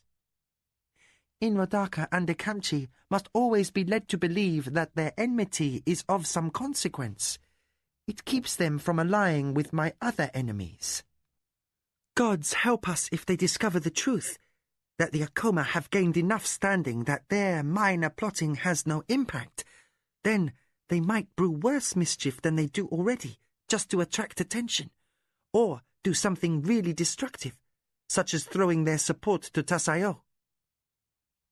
Kevin snorted out a laugh. You mean you're going to pat the little guy with a grudge on the head just to keep him from getting really irate, in case he thinks you've forgotten he's got bones to pick, so he doesn't get nasty and go out and find a bigger bone to pick? Inelegantly spoken, Mara said. But yes. Kevin swore in Midkemian. Somewhat nettled, Mara twitched the curtains back. That's rude.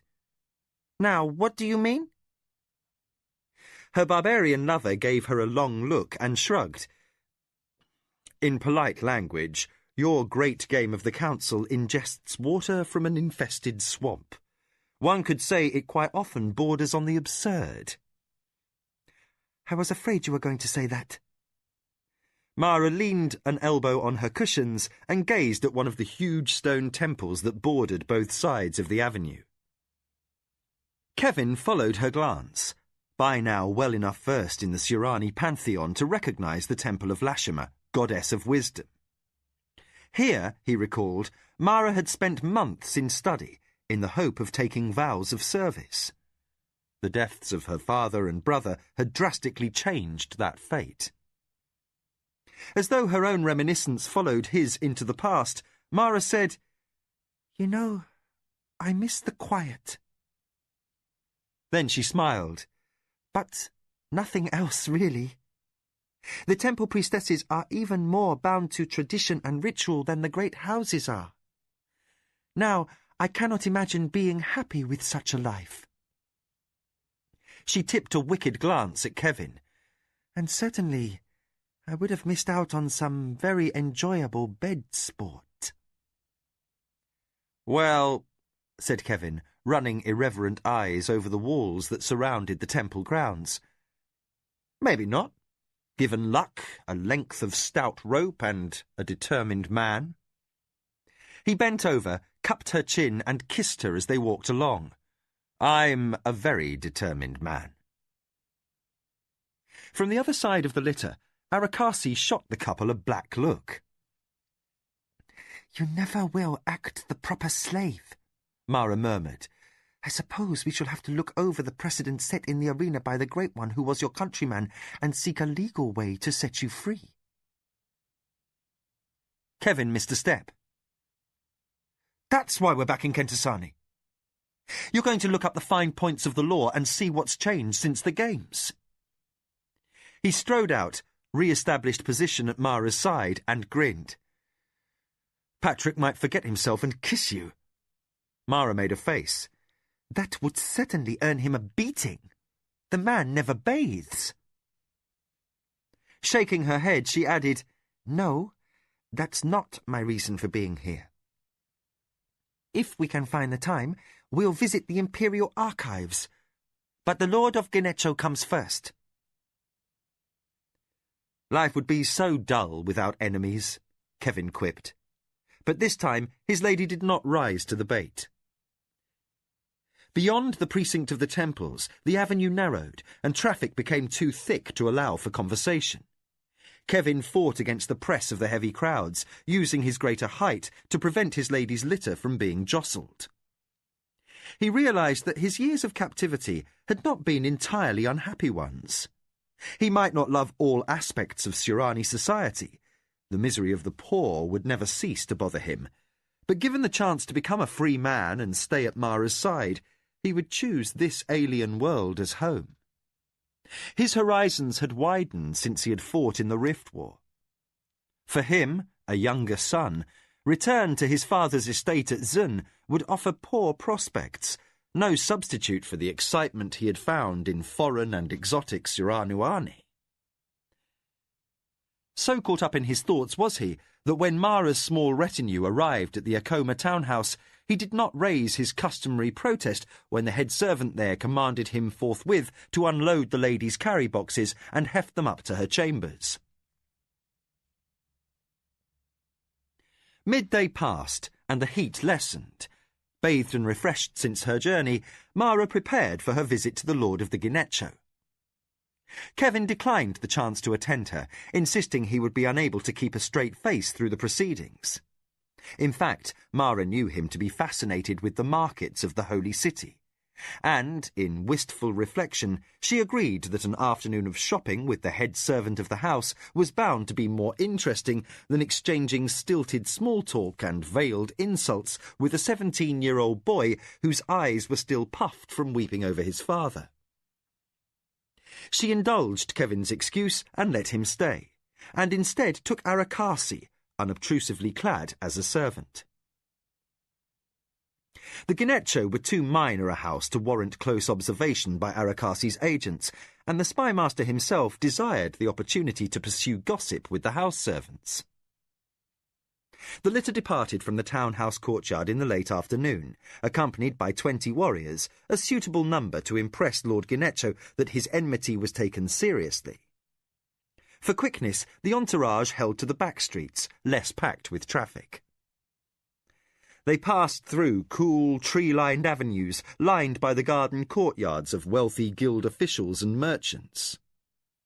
Few folk noted their passage, and their only impediment was the occasional hand-pushed cart filled with vegetables that the servants of the very rich wheeled home.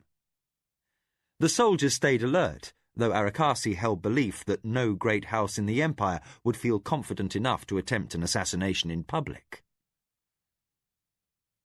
Mara had always loved the side streets of the Holy City, with their long glades of flowering trees and their neatly swept stone cobbles. She enjoyed the wooden gates with their patterned lattices and their posts netted over with acacia and hibis vines. Although Kentasani was a river city, like Sulankeur, by imperial edict no dyers, tanneries or other crafts requiring unpleasant procedures had been permitted within the city walls. Unless one was downwind of the holding pens for the arena or the crowded markets in the central waterfront area, this was a city that smelled of flowers, spiced with the sense of temple incense as day closed and priests and priestesses of all the Surani deities began their night's devotions. The Akoma bearers conveyed their burden from the side lanes and entered one of the many wide squares. Half lost in reflection brought on by the quiet of the hour, Mara almost missed Arakasi's hesitation. She looked over to see what had captured his attention. Across the square rose 2 gilded columns, framed by an arch and a span of smoothed slate. This was one of many message boards reserved for the word of the light of heaven. Although the messages were usually scribed in chalk and of a religious context, Today, a crew of Imperial Whites stood guard over the site. The event was unusual enough to draw notice. Closer inspection showed 2 plain-garbed craftsmen repairing the gilding on the frame, which had been damaged in last year's riots. Even the minute amounts of gold they used were too costly to risk thieves. This seemed to explain the presence of the Emperor's guards. But what to Arakasi's closer inspection were 3 dark-robed figures who stood at the board in process of affixing a scroll heavy with imperial ribbons and seals. Mara frowned, puzzled. Great ones from the Assembly of Magicians did not usually perform the errands of clerks. It's a proclamation, Arakasi mused, sharing his thoughts with his mistress. With permission, lady, I should like to see what it contains. Mara nodded her permission, diverted from her enjoyment of Kentasani's loveliness to considering the light of heaven. Imperial proclamations were a rarity, and the fact that one was being posted by great ones augured a momentous matter. It was no longer a topic of idle speculation that the current emperor was not acting the exaltedly remote figure his forebears had been.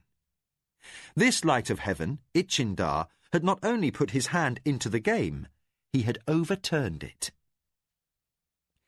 Arakasi returned, slipping neatly between 2 bread sellers with shoulder yokes and laden baskets. As he arrived beside his mistress's litter, he said softly, My lady, the Great Ones announced to the Empire that the magician Milambert has been cast out of the assembly. The document goes on to say that those slaves in the arena who were freed by his action are lawfully released from their masters, but no precedent may be seen in this. By imperial decree and by the will of heaven, Ichindar pronounces that no other who wears the slave's grey may change his status. For the good of the empire, for the sake of the order of society, and by divine will, all who are slaves must remain so until death. Mara showed no change in expression, but the delight went out of the day. Suddenly heavy-hearted, she motioned her bearers forward, then closed her curtains, as she did when she wanted privacy. Her hands laced tightly over a cushion. She did not know how she was going to tell Kevin, whose hopes had risen so dizzyingly after her careless reference that morning. Until recently, she had not considered his slavery to be an issue of importance. As a Coma property, he was guaranteed food and housing and a measure of public standing by right of the honour of her house. As a free man, he would have no position, even in the eyes of a beggar. Any Surani in the street might spit on him without fear of retribution. Much as Mara might love him, she had not always understood his pride, so different from Surani pride, for he was safer as a slave in her house than as a clanless barbarian freeman. Anyone who spent time at the docks in Jamar would see the occasional renegade Thuril or dwarf from Distari and their misery, and know this was true. But this much she had come to grudgingly understand. If he remained a slave, in some manner at some time, she must lose him. The Knight of the Bloody Swords had shown her beyond doubt that he was a warrior. He deserved freedom to further his honour. Since then, she had felt uncomfortable with the concept that he should finish his days as her property. Her views had changed. She understood that his Midkemian code of conduct, alien as it was, had its own intrinsic honour. No longer could she regard him as disgraced for failing to take his life rather than be captured by an enemy, as a Surani warrior would have done, or for hiding his rank to avoid summary execution. Troubled to discover that her plans to give him happiness were permanently dashed, Mara stayed withdrawn throughout her visit to the Genecho. She performed the proper social display expected of her, but afterwards she would have been hard put to recall a word of the conversation or recite a detail of young Lord Kugancholt's appearance. If Arakasi noted that she seemed distracted, as the litter wended its way homeward through Kentasani's torchlit streets, he said nothing. He provided his hand with the skill of a man assigned such duties lifelong as she got out of the litter in her courtyard and disappeared unobtrusively at her dismissal. Mara called for a light supper, and for once did not ask for Kevin's company. She sat in solitude in the study overlooking the courtyard, picking at her meal and staring at the shadow patterns the flowering shrubs threw onto the screen. From the kitchen she could hear laughter and Kevin's boisterous voice describing some escapade concerning a jiggerbird seller in the markets. He was in high humour, and the other servants were enjoying his performance with the enthusiasm of bystanders at a street entertainment.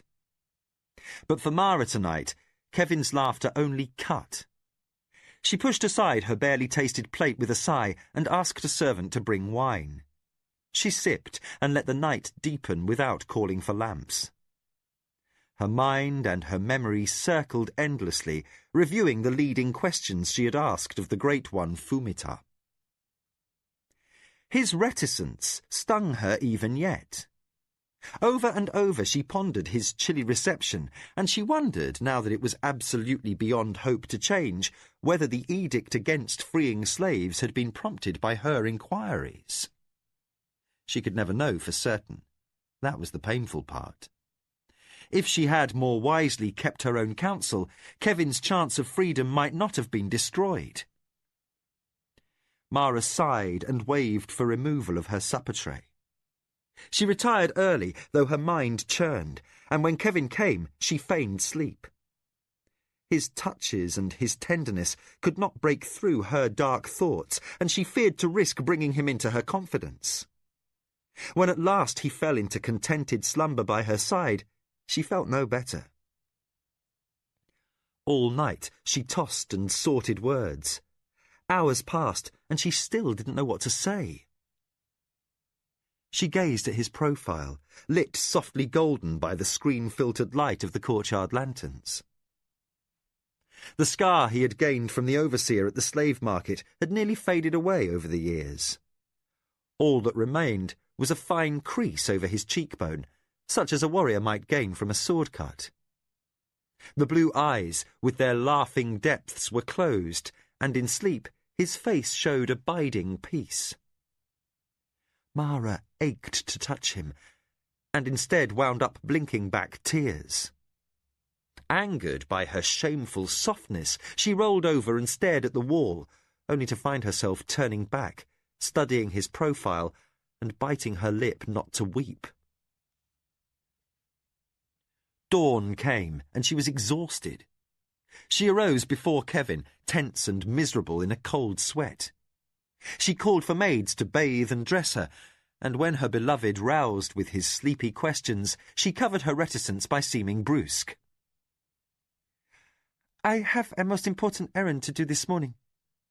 She tilted her head away, ostensibly to help the maid who was arranging her hair, but in fact to hide her puffy eyes before cosmetics could disguise the evidence of her unhappiness. "You may come or not as you wish." Stung by her coldness, Kevin paused in the act of stretching. He looked at her.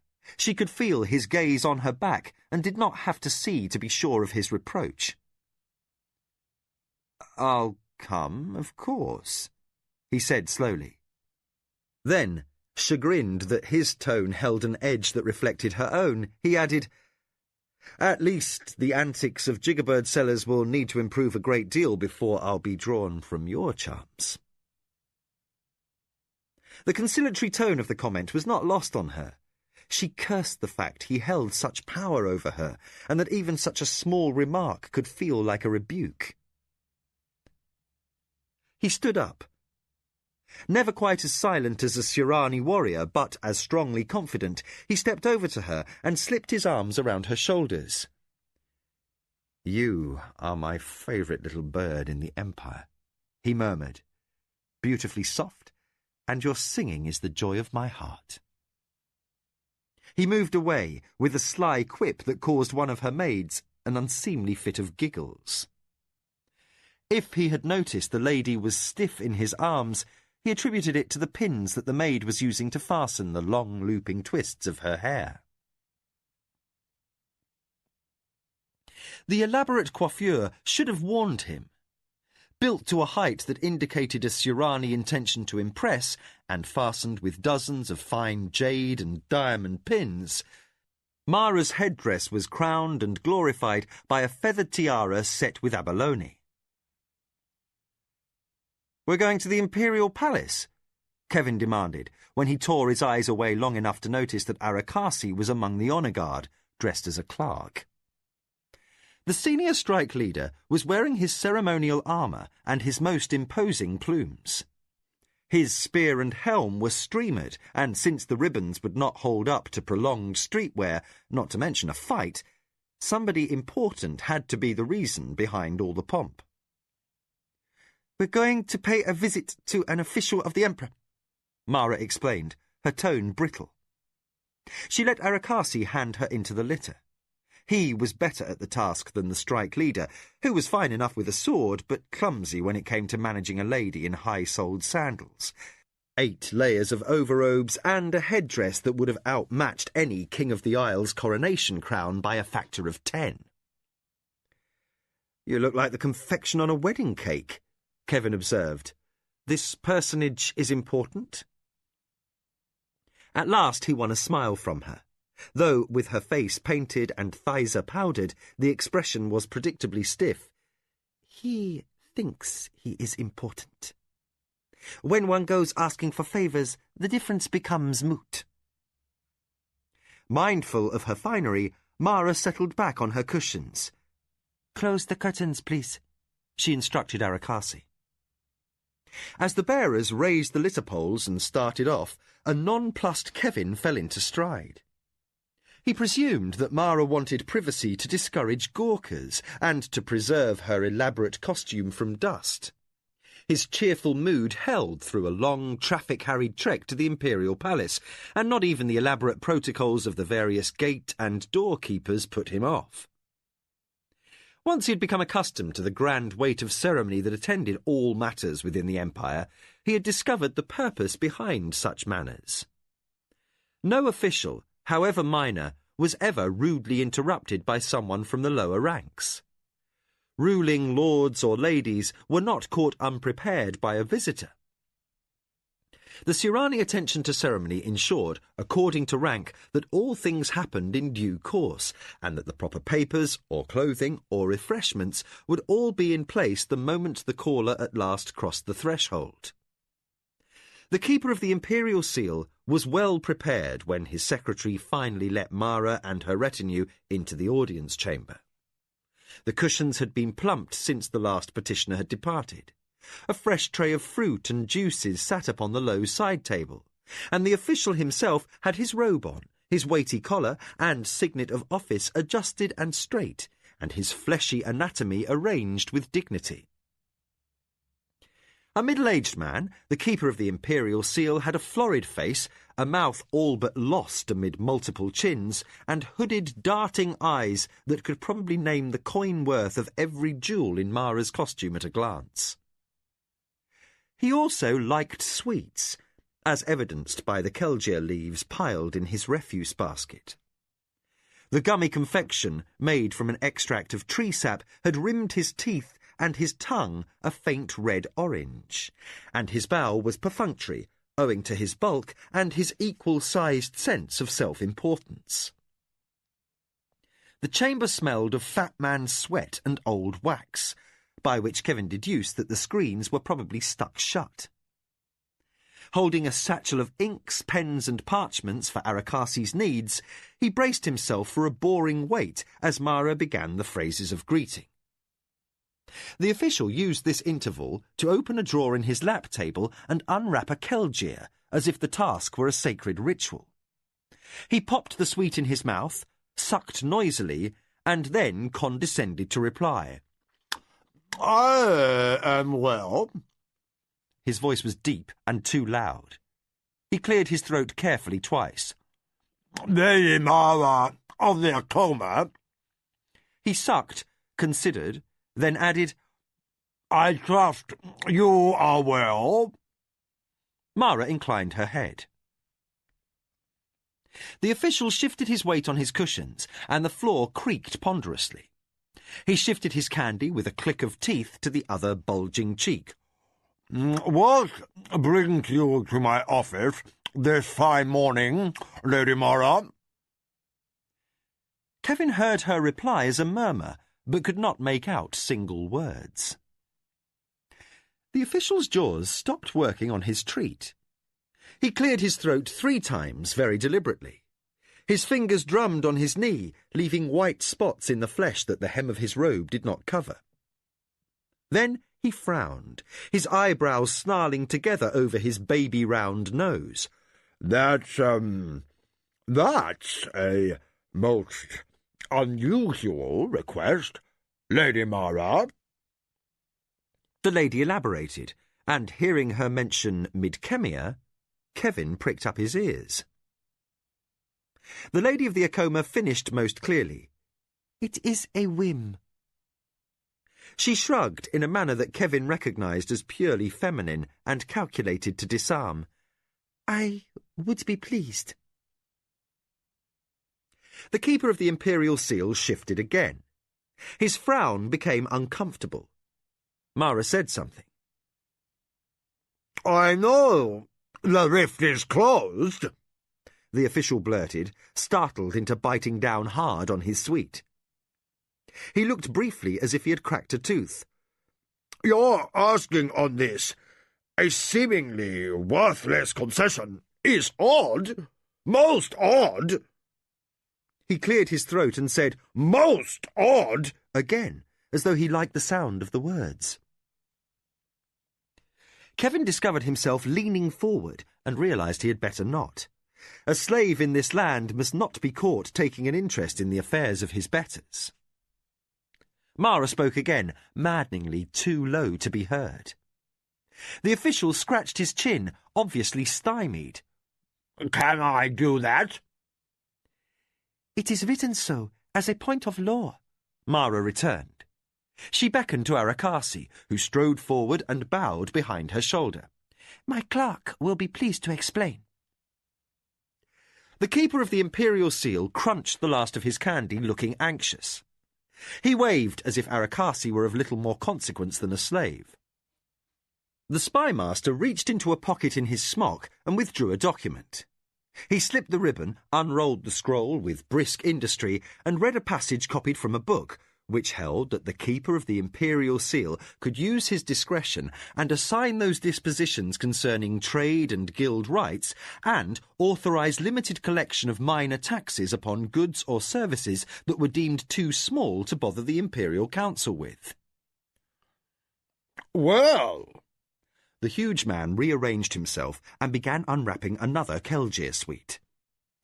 The matter you ask for is certainly a petty one, of no merit for discussion by the council.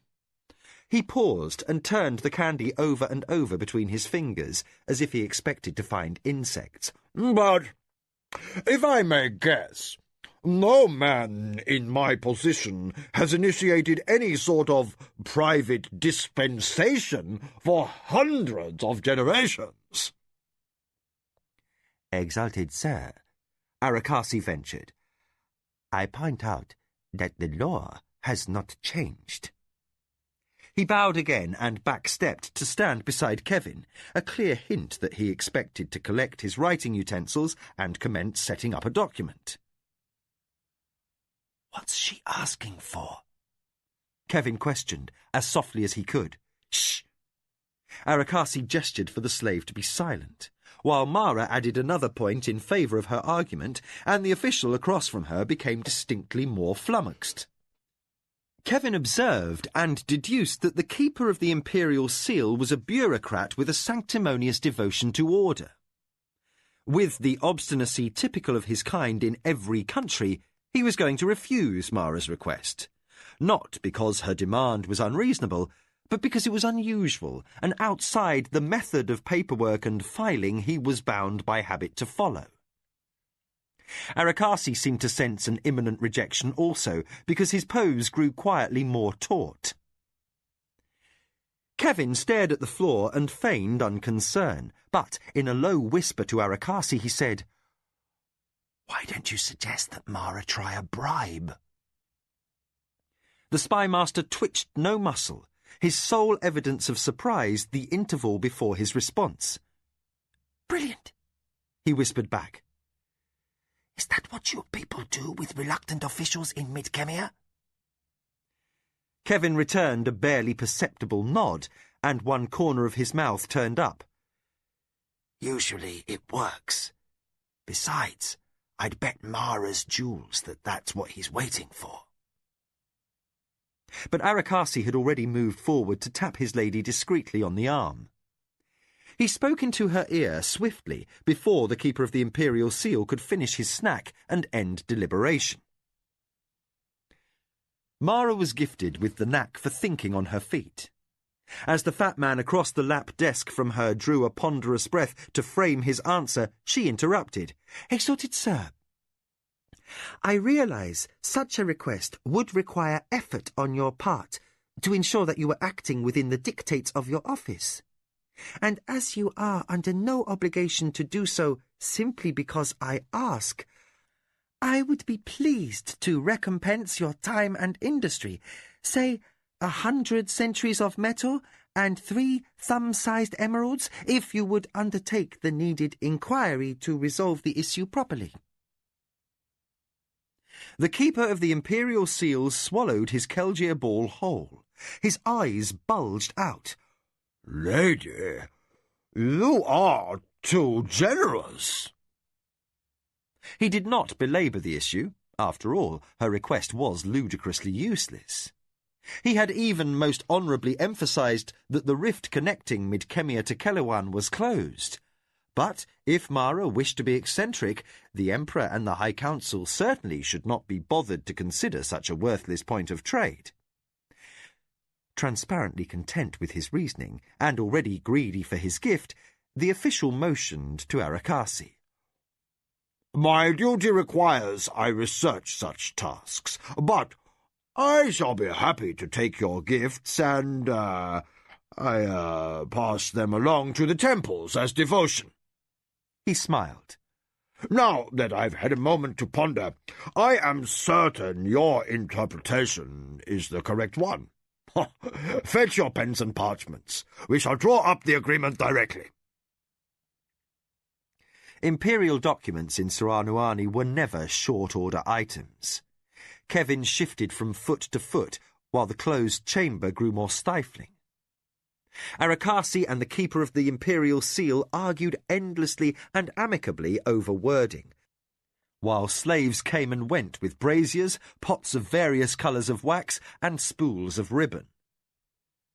Afternoon had come before the document proving Mara's dispensation had been recorded under the Imperial Seal.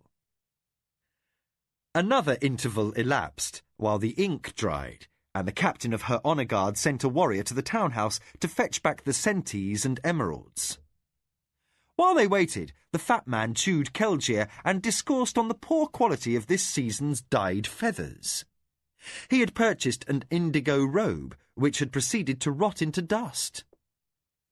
"The merchants think nothing of selling second-quality goods since the riots," he lamented, while his own clerk was sent for just to knot the official ribbons that tied the parchment into a scroll. "The fabric of our clothing is going to ruin," the Keeper of the Imperial Seal ended sadly. "Some say that the order in the Empire will sour next." "Not with the assembly of magicians guaranteeing order," Arakasi interjected. He moved fast enough to intercept the parchment before the official could wave it about, as emphasis to expound a further point. Blessedly fast after that, Kevin was handed the satchel of scribe's implements, the document safely inside. Mara arose and bowed, and as her party took their leave of this sweltering chamber, the Keeper of the Imperial Seal could be heard bellowing loudly for his servant. "There are no more Kelgier candies in my jar! Where is our efficiency these days? The clothes dyers are lazy cheats. The merchants sell defective goods, and now my own servants think they can ignore my needs and not be punished. We are coming to ruin in this empire, and who besides me seems to care? Mara did not linger in Kentasani after her visit to the Keeper of the Imperial Seal, but boarded her barge for the return voyage to Sulancur and home that afternoon. The weather continued hot, sultry even for Kelewan, and as often happened during travel by river, Mara kept to her quarters by herself. She spent long hours in conference with Arakasi, or reading scrolls her factors had sent her from the markets in the Holy City. The rest of the time she stared at the water, deep in thought, and not much noticing the stream of passing traffic on the river. Kevin amused himself joking with the pole men, or playing at dice with the off-duty warriors from the Ladies' Honour Guard. As a slave, he could not legally keep his winnings, which was well from the standpoint of the losers, who claimed he had ungodly runs of luck. The barge docked without event in Sulancur, and Mara's retinue regrouped. Her goods and carry boxes were dispatched to a warehouse to head home with the next inbound caravan, while the lady transferred to her litter. She had dinner in a traveller's hostelry in one of the fashionable districts of the city, then set off for home at twilight, her warriors carrying lanterns to light the way. Tired from the sun, Kevin had spent the interval in the city napping with the litter-bearers rather than seeking street gossip from the beggars, who were unfailingly surly because he was a foreigner and a slave. Since the visit to Kentasani, events and chance circumstance had conspired to keep Kevin from private time with the lady. He did not take this amiss. She wore the mantle of the Akoma, and her responsibilities did not always leave her accessible. Usually this suited Kevin's independent turn of mind.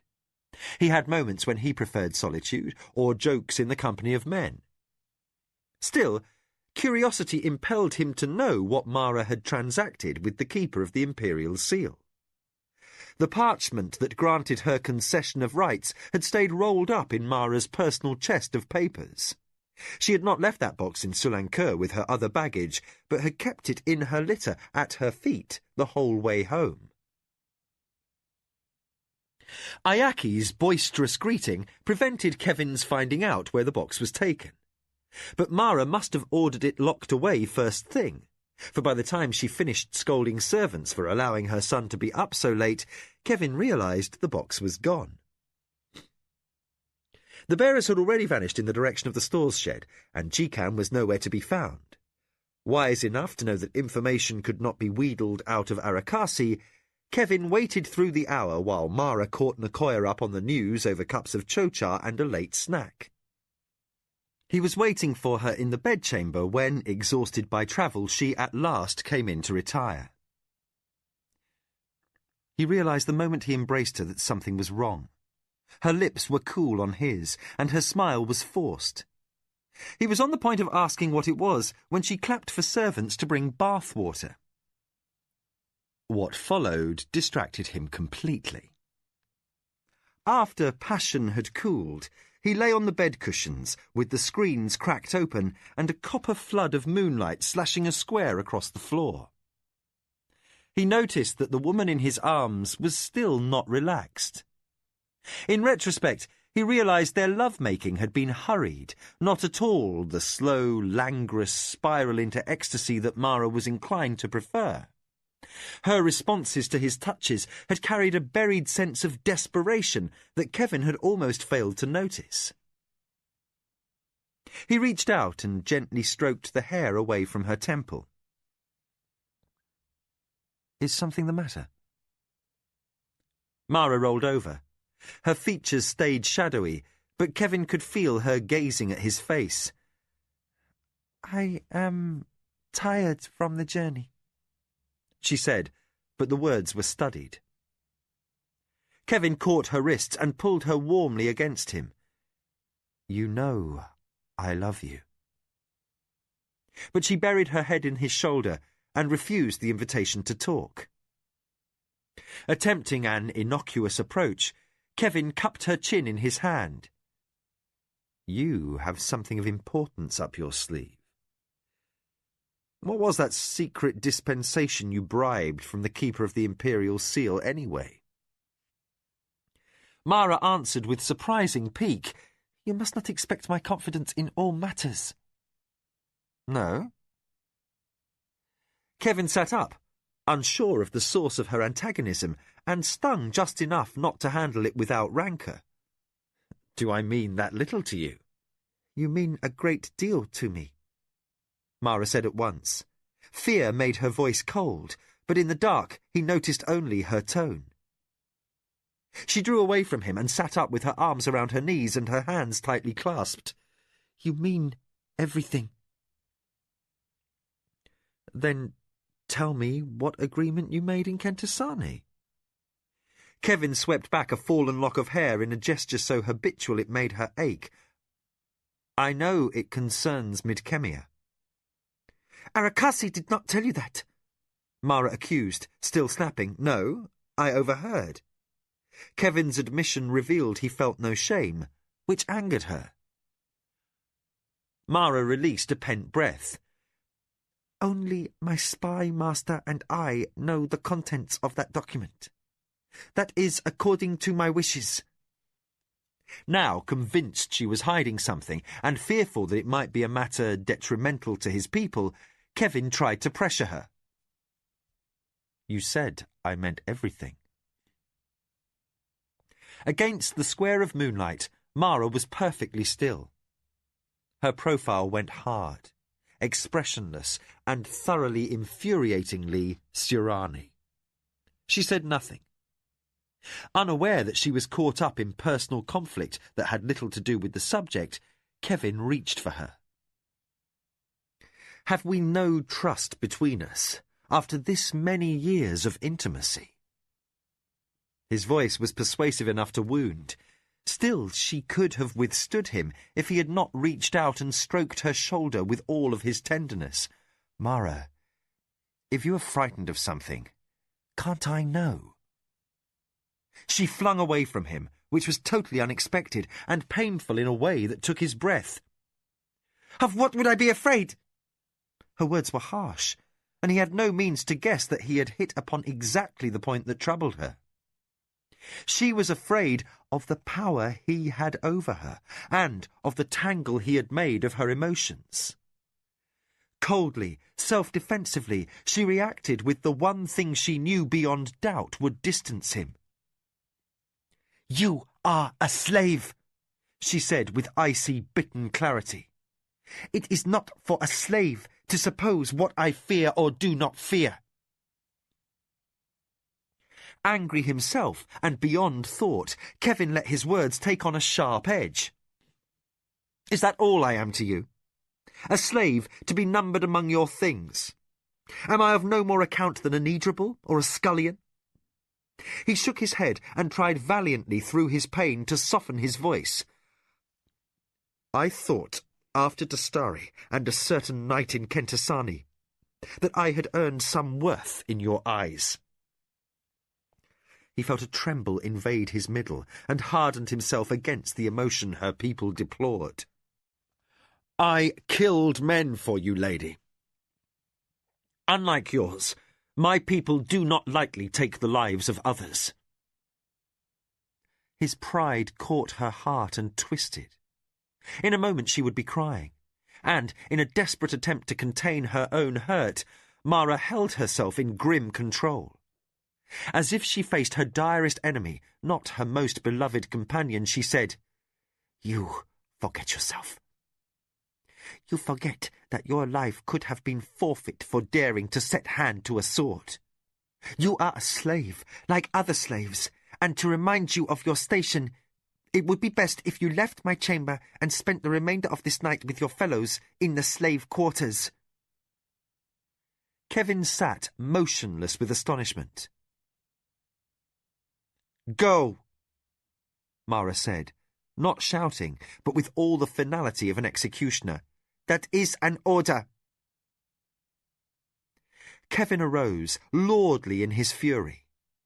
He snatched his breeches from the chest by the bed cushions, but did not bother to dress. Naked, tall and prideful, he said, "I have all but deserted my companions in sharing my love with their enemy. They might be barbarians and slaves, but they are not ones to cast aside loyalty. It will be a pleasure," he finished, and he spun and left without giving her a bow. Mara sat stone stiff. She did not cry until long after he had departed. By then he was knocking on the lintel of the hut where Patrick lived, politely requesting admittance. "Have?" a sleepy voice responded. "That you, old son?" Kevin stepped across the threshold, then cursed when he recalled the slave huts had no lanterns. He crouched in the dark and sat on the clammy dirt floor. "Damn," Patrick muttered. He sat up on the poor pallet that served him as bed, chair, and table. "It is you. Did you have to come calling in the middle of the bloody night? You know we have to be in the fields before dawn." There was more than accusation in his fellow Midkemian's tone. Having already made one mistake concerning another's feelings that night, and sobered by that into sensitivity, Kevin chose tact. "Something wrong, old friend?" Patrick sighed and ran a hand over his bald head. "You can bet on that. Very wrong. And I'm glad you didn't wait until tomorrow to come, really. I suppose you heard about Jake and Douglas." Kevin drew a careful breath. "No," he said gently. "What's to hear?" "They were hanged for trying to escape." Patrick leaned forward, distressed and bitter. "We heard about the imperial decree from a tradesman passing by. You weren't here to dissuade them. God, I tried. They pretended to listen, then sought to bolt the next night. Keoke, the old fox, knows our ways well enough by now that he guessed somebody might attempt to run for the hills. He had warriors waiting for our boys, and both of them dead before dawn." Kevin felt a sting as an insect sampled his calf. He slapped it away with a fury he withheld from his voice. Carefully weighing this news from the beginning, he said, "You mentioned an imperial decree. What was it?" "You didn't hear?" Patrick laughed incredulously, with a heavy underlying sarcasm. "You were in the holy city, in the company of God's almighty nobility, and you didn't hear?" "I didn't hear," Kevin snapped. "Now will you kindly tell me?" Patrick paused, scratched at a scab on his knee, and sighed. "Damn me, but you're telling the truth at that. That's maybe not surprising, seeing as slaves mean no more than needrables to the runts of this accursed land." "Damn it, tell me, Patrick. If there's been an imperial decree concerning slaves, I want to know about it." "Simply this," said the bald man, who over the years had nearly become a stranger. "That the slaves freed from the arena by that Midkemian magician Millenber were a freak. Millenber's been tossed out of the assembly for what everyone says was not doing his duty by the Empire. He's an outlaw for fair reasons, they say, and has a death price on his head. And the Emperor has set his hand and sealed to a document posted in every city that no other slaves ever can be freed. That does tend to wreck the hope you held out to us, old son. Poor Jake and Douglas lost their stomach for waiting, and there are others as impatient that won't hang on here much longer." With a bitter note, he added, "They were so ruined by the word, I believe they knew they were going to be caught and didn't care." He sighed. "It's hard to think how all these years we've been hoping one way or another we'd get home. I guess the prospect of doing this slave work every day until we're dead." A silence developed as Kevin absorbed the implications of the news his countryman had related. Patrick caught up in his thinking and realised that his two dead companions had not been the reason for Kevin's sudden visit. "You had a fight with her?" he accused abruptly. Kevin nodded ruefully. his lover's feelings less raw since he had learned of Milamber's disgrace. Mara's odd reticence since Kentasani at least had an obvious cause. Upon sober reflection, in a clammy hut full of stinging insects, he saw he had been a fool to let his fur get ruffled. She had never been a woman given to hysterics, and indeed, she must feel as frightened of losing him as he was of being parted from her. If he could not, by her orders, return to mend matters until morning, at least he could give the difficulties of his countrymen long overdue consideration. "I had a bit of a tough night," Kevin admitted ruefully. "But that's no reason to lose hope." "Damn you, man! The rift is closed," Patrick interjected. "That means no return for us, and our only chance is an outlaw's life in the mountains." "No." Bitten by another insect, Kevin slapped his breeches and politely asked for a place on the pallet. Patrick grudgingly moved over. "The rift is closed now, very true." The blankets were rough, and Kevin wondered which was the more evil of two irritants, his companion's bedclothes or the bugs. The mattress was sweat-damp and lumpy, no fit place for a man to spend his nights. Kevin sighed, torn inside between his love for Mara and his responsibility as the only Lord's son with a chance to find help for his countrymen. As always, he sought comfort in humour. Rather than rail over Surani injustice, he regaled Patrick with a jocular account of Mara's visit to the Keeper of the Imperial Seal. He managed to coax a dry laugh from Patrick when he got to the part about the bribe, but the central issue did not pass unnoticed. "You don't know what was in that dispensation," the bald man pointed out. "It may have nothing whatever to do with us, or even slavery at all." "Probably not," Kevin confessed, then said quickly, "But that's not the issue." A sceptical quiet followed. The pallet shifted as Patrick sat back against the wall. "What is the issue then, old son? I'm waiting." "She negotiated for some concession that had to do with Midcamia," Kevin added, as though the conclusion were plain. When Patrick failed to catch on, he qualified, "Obviously, Our Lady believes that someday the rift will be reopened." "And that's supposed to keep the boys living in vermin and putting up with being beaten?"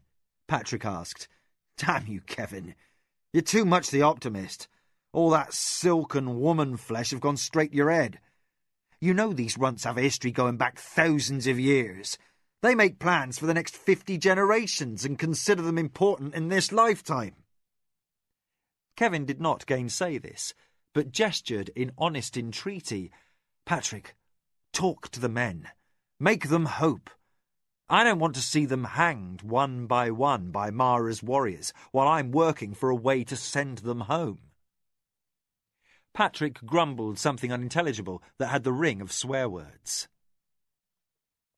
Dawn light filtered through the shack's single window, and the tramp of feet from the barracks signalled a changing patrol. "I gotta get up, old son," Patrick said morosely. "If I'm not on time for grub, it's a long day's work with an empty belly." On impulse, Kevin touched his companion's hand. "Trust me, old friend, for just a little bit longer. When I lose hope, I'll tell you, and I promise you this, I am not going to die as a slave.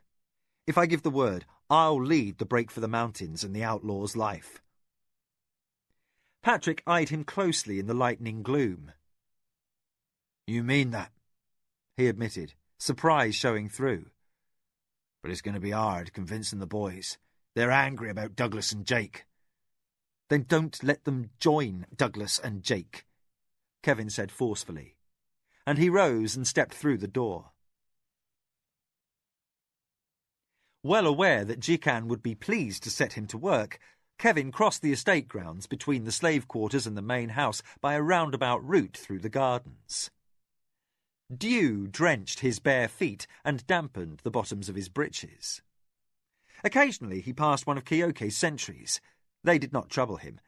Since the campaign in Dastari, and especially since the Night of the Assassins, word of his martial prowess had circulated in the barracks.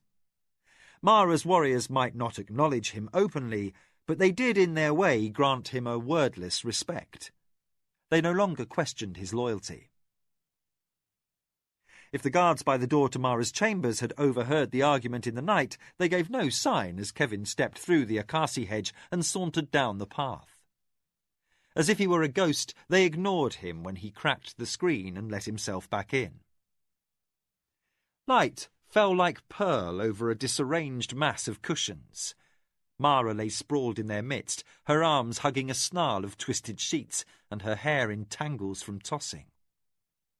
She might not have been gnawed on by insects, but she appeared to have had an unpleasant a night as he had. Even while she dreamed, her forehead was troubled by a frown. Her profile, her small clenched fingers, and the curve of one visible breast melted the last of Kevin's annoyance. He could not stay mad at her. Perhaps that was the worst of his faults. He slipped out of his damp breeches. Aware that his skin was cold and angrily red from his scratching, he reclined on the edge of the cushions and tucked a fold of blanket around his chilly feet.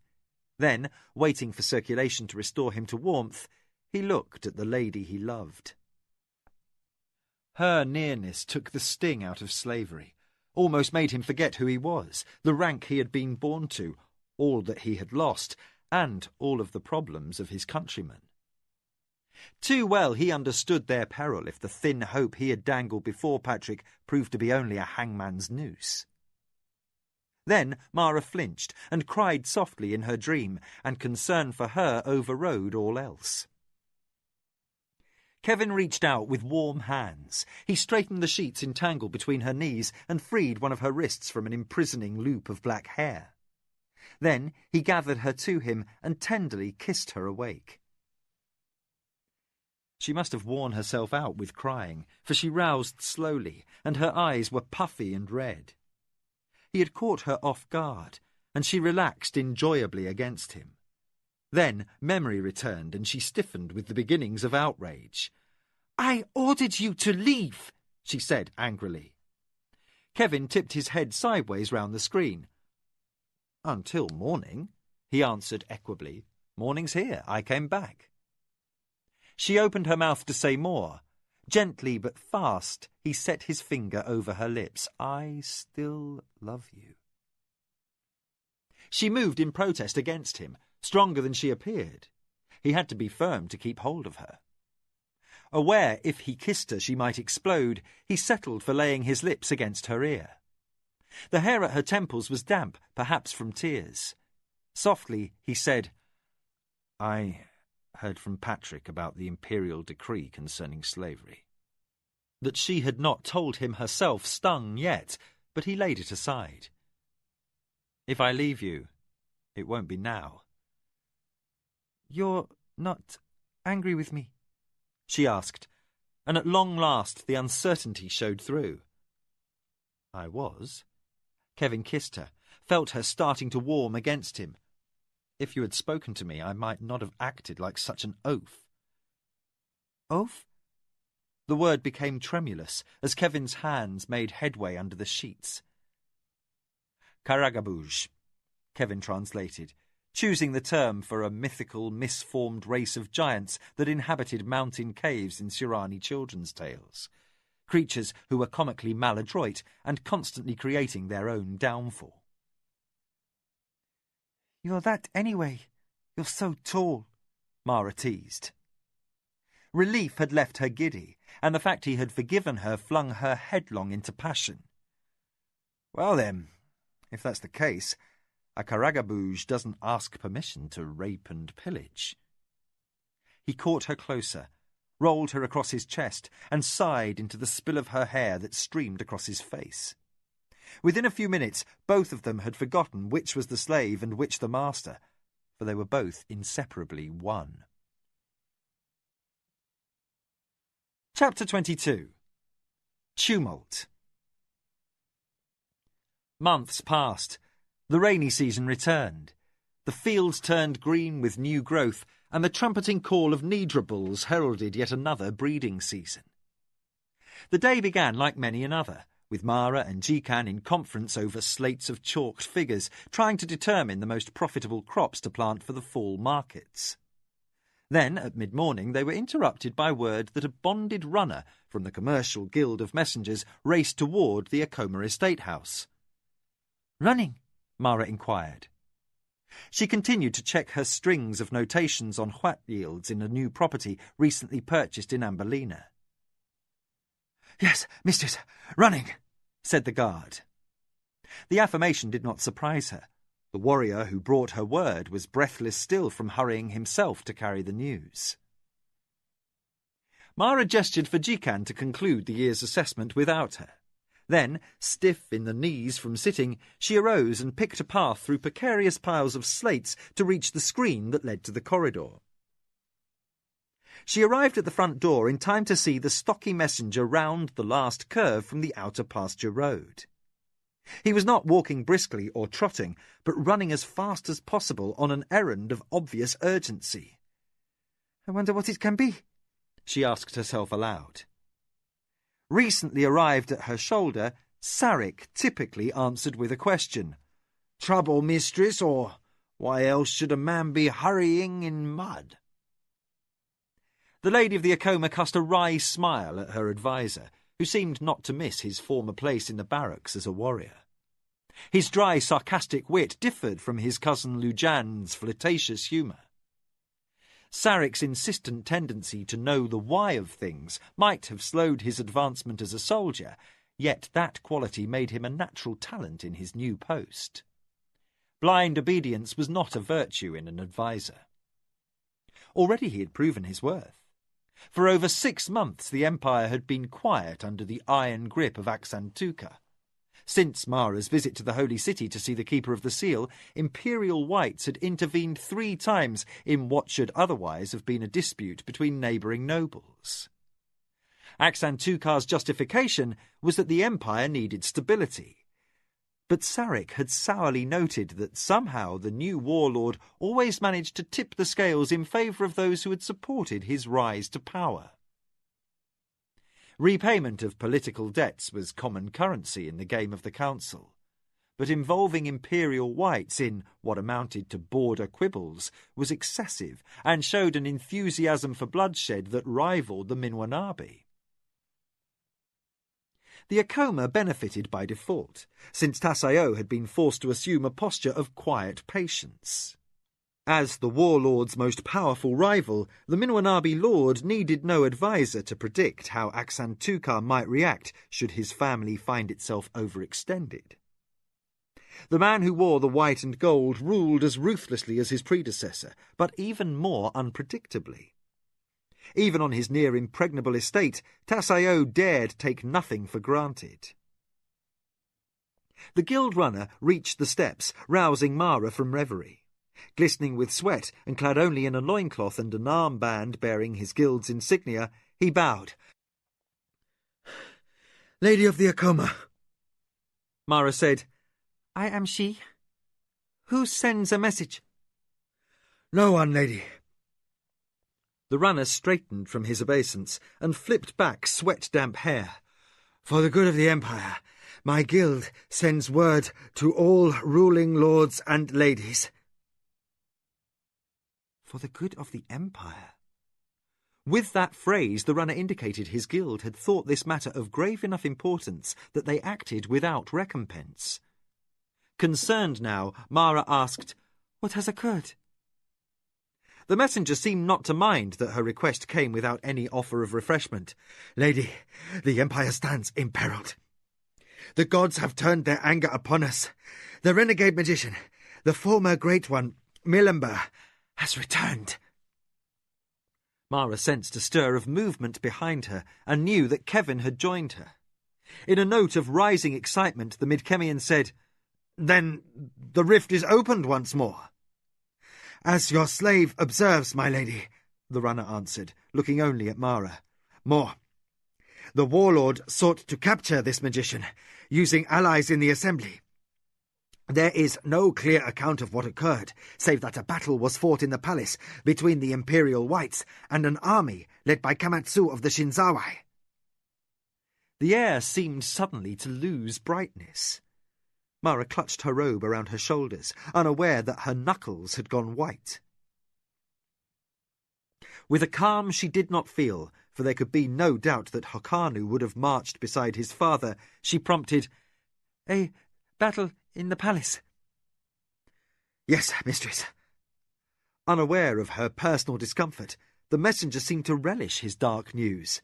"To this end, the warlord was pronounced traitor and has been put to dishonourable death."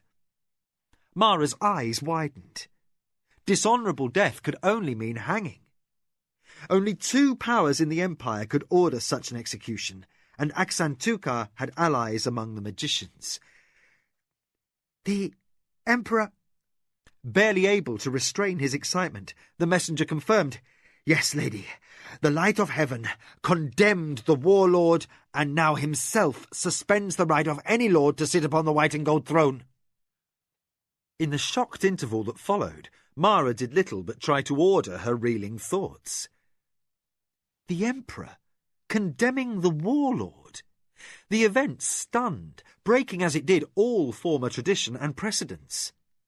Even in times of gravest threat, no light of heaven had dared to act as did Ichindar. The messenger summed up, "Mistress, the High Council is dissolved and will not assemble without the Emperor's command." Mara struggled to show no surprise. "Is there more?" The messenger crossed his arms and bowed. "Nothing in common knowledge, but no doubt official word should follow." "Then visit the kitchen and eat," Mara invited. "I have been remiss in my courtesy, and would invite you to replenish your strength before you make your next call." "My lady is generous, but I must depart, by your leave." Mara waved the young man on his way. As he hurried down the road at a run, she bent a keen look at Sarek. "Get Arakasi back here as soon as possible." Her urgency needed no explanation, for if the runner's news was accurate, this was far and away the most momentous event ever to occur in her lifetime. Now the rules of the great game were forever altered, and until such day as the light of heaven changed his mind, he was the absolute power in the Empire. Unless, Mara thought, with a twist of irony like Kevin's own, someone decided otherwise by killing him. It took nearly 2 weeks to recall Arakasi, given the circuitous methods he insisted upon. Throughout the delay, Mara fretted, while rumours ran rampant through the Empire.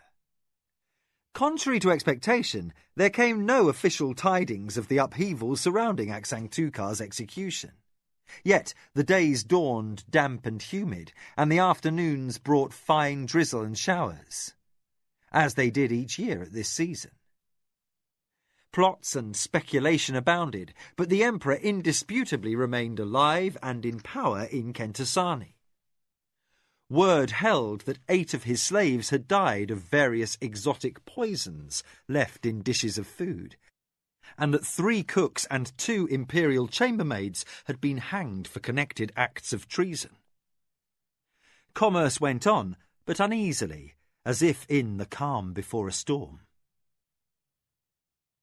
The oppressive weather made even fidgeting uncomfortable.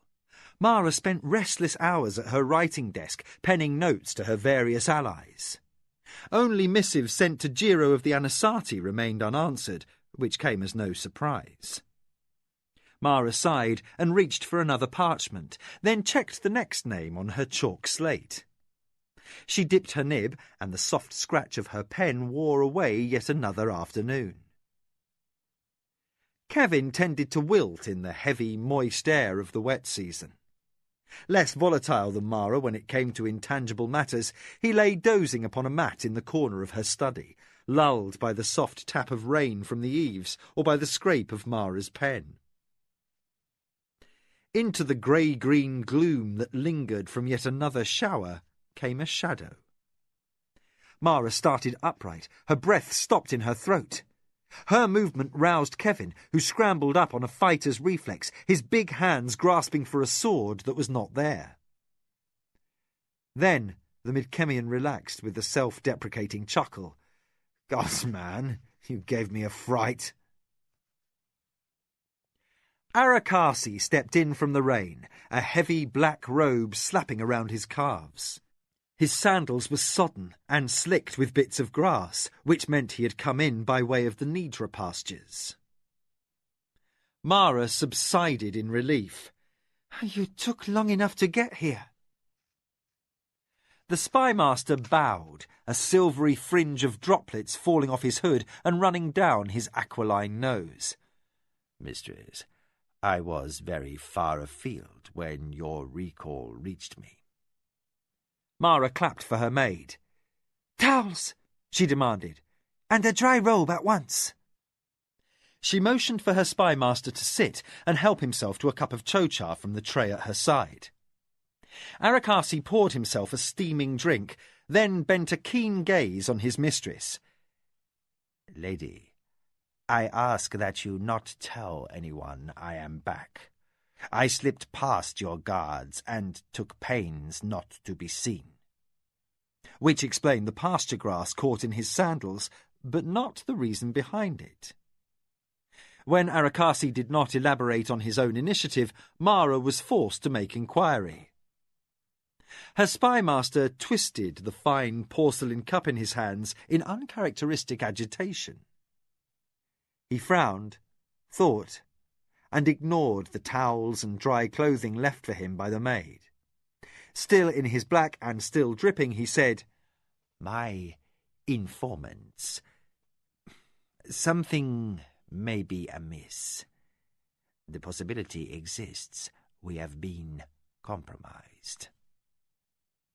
Mara raised her eyebrows and with unerring intuition tracked his thought to a long-past event. "The ambush set for Kyoki." Arakasi nodded. "I think the late Lord Desio let our man escape at the time to lull me into believing our other agents in the Minwanabi household were undetected. If so, then the promotion of one of my men to Tasayo's personal service is suspect." Mara finished as his words trailed off. She waved her hand in dismissal. "Deal with that problem as you wish. If you think a Minwanabi spy may have insinuated himself upon my lands, dig him out. At this moment, I wish to know what actually happened in Kentasani." Arakasi sipped at his chocha. For an interval he seemed reluctant to leave the subject of a possible breach in his network. But as Kevin had settled back in his corner, and as Mara seemed rarely out of patience, the spymaster turned to the requested subject. "Much occurred, but little was public." Arakasi put down his cup so softly the china made no sound. "I lost an agent in the fighting." Mara did not know the man who had died and never would, but he was an Akoma servant. She bowed her head in respect, as she might at the word that one of her warriors had lost his life in her service. Arakasi shrugged with none of his usual lightness. "The man was simply at the wrong place when the fighting started. He was killed by a stray arrow, but the loss was regrettable. Candidates for posts in the Imperial Palace are carefully screened, and he will be very difficult to replace." The spymaster was taking the loss personally, Mara realised, and despite her wish that he would address the matter directly, his lapse was unusual enough that she waited for him to resume of his own accord. Arakasi tucked folded hands under the cuffs of his robe and seemed to come back to himself. Briskly, he said, "In any event, the magician Milamber, though banished from the ranks of the Great Ones, has returned by way of a rift." "Where is this rift?" Kevin interjected, suddenly not half so sleepy as he appeared. Mara frowned at him, But it was Arakasi's look of withering scorn that caused the Midkemian to fall silent. I do not know yet. The spy master conceded, pointedly to his mistress. Milember was taken captive in the city of Ontuset by 2 magicians who served Aksantuka. He, 2 companions from his homeworld, and another great one, were taken under guard to the imperial palace. Mara interrupted. The warlord took a great one prisoner. It could be argued that the 2 great ones restrained one of their fellows, Arakasi corrected dryly. About the warlord, little is known, though speculation abounds. At a guess, Aksantuka was not content to wear the white and gold. He may have been harbouring greater ambitions. Murder the Emperor, Mara cut in. There were rumours that someone tried poison. Half of such hearsay is true. Arakasi tapped his fingers and water puddled from his sleeves onto the polished wooden floor. Ichindar gave that reason for the execution. And since one of Aksantuka's pet great ones turned in his loyalties and brought testimony, who can doubt the truth of the issue? Mara's eyes opened at that. A great one denounced him. More. Warming to his subject at last, Arakasi qualified. 2 great ones, brothers, lent their aid to this warlord as they had to his uncle. Mara nodded. She remembered the pair well, as they had been instrumental in proving her innocence in the tangle of conflicting accusations that had culminated in the ruin of Jingo of the Minwanabi. Arakasi continued.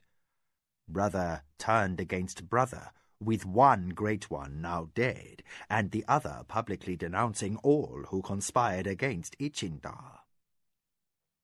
At the moment, no one moves in the great game for fear of retribution. But, for our own part, I judge this a time for caution. If Tasayo believes himself to be the most powerful among the lords of the Empire, he may choose to strike. Mara held up her hand for silence while she thought. After a moment, filled with the sound of rain dripping from the eaves, she said, No, not now. Tasayo is too clever to attempt to steal a march when so many swords are unsheathed. Who commands the garrison at the Imperial Palace? Kamatsu of the Shinzawai, Arakasi replied. He acts as the Emperor's force commander, though he wears the armor of a Kanazawai war chief, not the Imperial White. Mara's brow furrowed as she weighed political ramifications. So, for the moment, we may surmise that the alliance for war is done, with the war party shattered as well, since only the Minwanabi dominate that faction.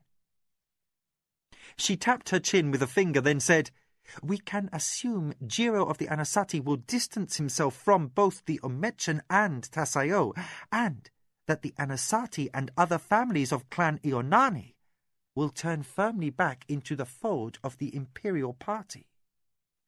No, the Blue Wheel may not be the most powerful faction, but they sit at the Emperor's right hand, and at this juncture, that counts for a great deal.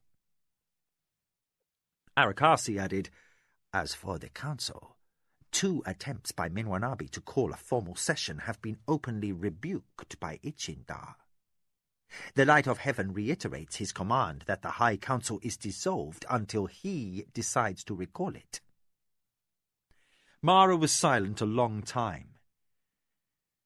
I know there is more to this than treason, she concluded at length. Something else is at play. We have had attempts upon Warlord and Emperor before, but neither ever resulted in suspension of the High Council. Maybe this Emperor has more brains or more ambition than his predecessors, Kevin offered from his corner. I'd stake my guess that he desires absolute rule. Mara shook her head. To take over by these methods would court revolution. If Ichinda truly desired power to turn the council to his bidding, he would make them his dogs. The imperial court can do many things, but it cannot govern the empire. Our system is not like yours, Kevin, with both ruling lords and their servants all subject to a king. She made a frustrated gesture that showed such concepts were alien to her still. The Great Freedom, Kevin recited. The law that clearly shows the relationship of each man to his master and his servant, so that no one can suffer unjust treatment. A polite fiction, I am certain, Mara interjected. In any event, that's not what I was speaking of. We do not have the system that allows for replacing a corrupt lord with a noble one. If a lord falls, his estate falls with him, and if enough of our number fall, the empire itself must fail. Kevin shoved back sleep-tousled hair. You're saying the empire doesn't have the infrastructure to withstand so widespread a change? Surani nobles are too spoiled and self-indulgent to administer their own lands unless they're allowed also to be absolute dictators. They won't do it just because the emperor tells them. Mara found Kevin's comments rankling. No. What I'm saying is that if the light of heaven thinks to turn a body of rulers into no more than clerks by whim, he'll learn that ordering a thing is not the same as doing it or seeing that others get it done. Kevin set his back against the wall and nonchalantly inspected his fingernails, which had dirt beneath the rims. I can't argue that with you. Uncertain why he should choose this moment to be difficult, Mara directed her attention to Arakasi. I think we need to go to Kentasani.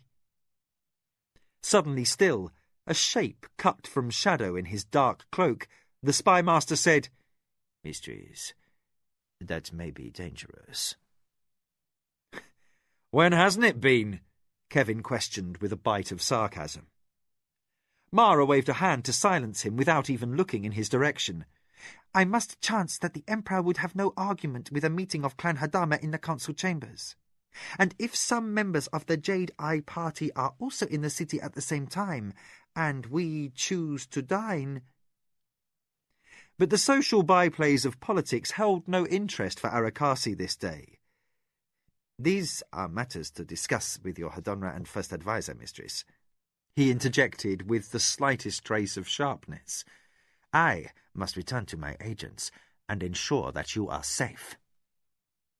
Caught up in her own thoughts, Mara missed his abnormal abruptness. Do so, she said, in vague reference to words she had interpreted only by surface meaning. But I will expect you at my quarters in the Holy City in 1 month's time. Your will, Mistress. Arakasi bowed with no trace of hesitation. As unobtrusively as he had entered, he slipped through the screen and vanished into the silvery afternoon drizzle. Still deep in thought, Mara allowed him time enough to leave unseen. Then she clapped for her runner and sent for her advisers. The rain held almost everyone indoors, and within a few moments Nakoya, Kyoke and Sarek entered. Lujan arrived last, smelling of the oils used to preserve laminated armour. He had been in the barracks instructing young recruits, and his sandals added to the puddles left by Arakasi's black cloak. Without preamble, Mara said, Nakoya, send messages to all the ruling lords of the Jade-Eye party, informing them that 1 month from this day we shall be in residence at our town house in the Holy City. The Akoma would be pleased to host each at a lunch or dinner, according to rank, of course. Almost without hesitation she added, Send word to all members of Clan Hadama that a meeting will be held in the High Council Hall in 6 weeks' time. Nakoya paused in the act of straightening a drooping hairpin. Mistress, many of the Hadama clan were allied with Aksantuka. They will have little inclination to return so soon to Kentasani, despite your request. Mara turned a hard glance toward her first adviser. Then make it clear this is not a request. It is a demand. On the point of argument, Nicoya gauged the look in her mistress's eyes. She reconsidered, nodded once, and, with poor grace, said, "Your will, mistress." From his corner upon the sleeping mat in Mara's study, Kevin regarded the evening's exchanges with a growing sense of disquiet. Something in Mara had changed, he intuited, though he could not put his finger on precisely what. Certain only that a distance had grown up between them, despite his best efforts at patience, he regarded the cold, remote look on the face of his lady and decided. Whatever the resolve behind her thoughts, this time he was unsure that he wanted any part of knowing it. The game was no game, not in any sense he could understand. And by now, familiar enough with the politics of Saranuani, he could sense when events led to danger. Changes, he had learned, did not occur in this land except through bloodshed, and the fall of yet another warlord promised the direst of trouble. The rain beat on the roof tree, and darkness fell, and, though the air remained every bit as humid and close as before, Kevin found he had lost all inclination to sleep. The storm passed, and while clouds on the horizon proclaimed the approach of showers later, the day blazed brilliantly. Mara stooped in the hot sun, her bearing erect and her expression unreadable. Lined up before her on the expanse of the practice field stood her entire garrison, every fighting man wearing Akoma colours. The only absent warriors were those assigned to far holdings in distant cities, and the current patrol on duty along the perimeter of the estate itself. At her right stood Nicoya, looking tiny under the weight of a formal robe. Her diminutive height was emphasised by the wand tipped with a fan of chatretail feathers, official token of her office as first adviser. Behind her and to the left stood Kyoke, Sarek and Lujan, also wearing formal garb. The lacquered dress armour, the jewels and the shell inlay on the officers' staves glittered blindingly in the morning light. Squinting against the sunlight scintillating on polished armour, Kevin regarded the scene from inside the house, his vantage point a window seat in the large hall where Mara held court. Ayaki stood with his elbows propped on the cushion by the Midkemian's knees. Behind the young master, with a pot of wax and a polishing cloth dangling forgotten from his hands, stood the elderly house-slave Mintai, who was assigned this chamber's upkeep. The old man enjoyed the free moment that such ceremony brought, this being one of the rare times he could lapse into idleness without fear of reprimand. Mara had started off giving awards and promotions, then had gone on to accept the oath of loyalty of an even dozen young warriors called to Akoma service. Once the new recruits completed their final bows and stepped back to take places in the ranks, she addressed her army as a whole. Now have the Akoma grown in strength to match their honour. Kenji, Sujara. As the officers who were named stepped forward, Mara accepted 2 tall, green-dyed plumes from Kyoke.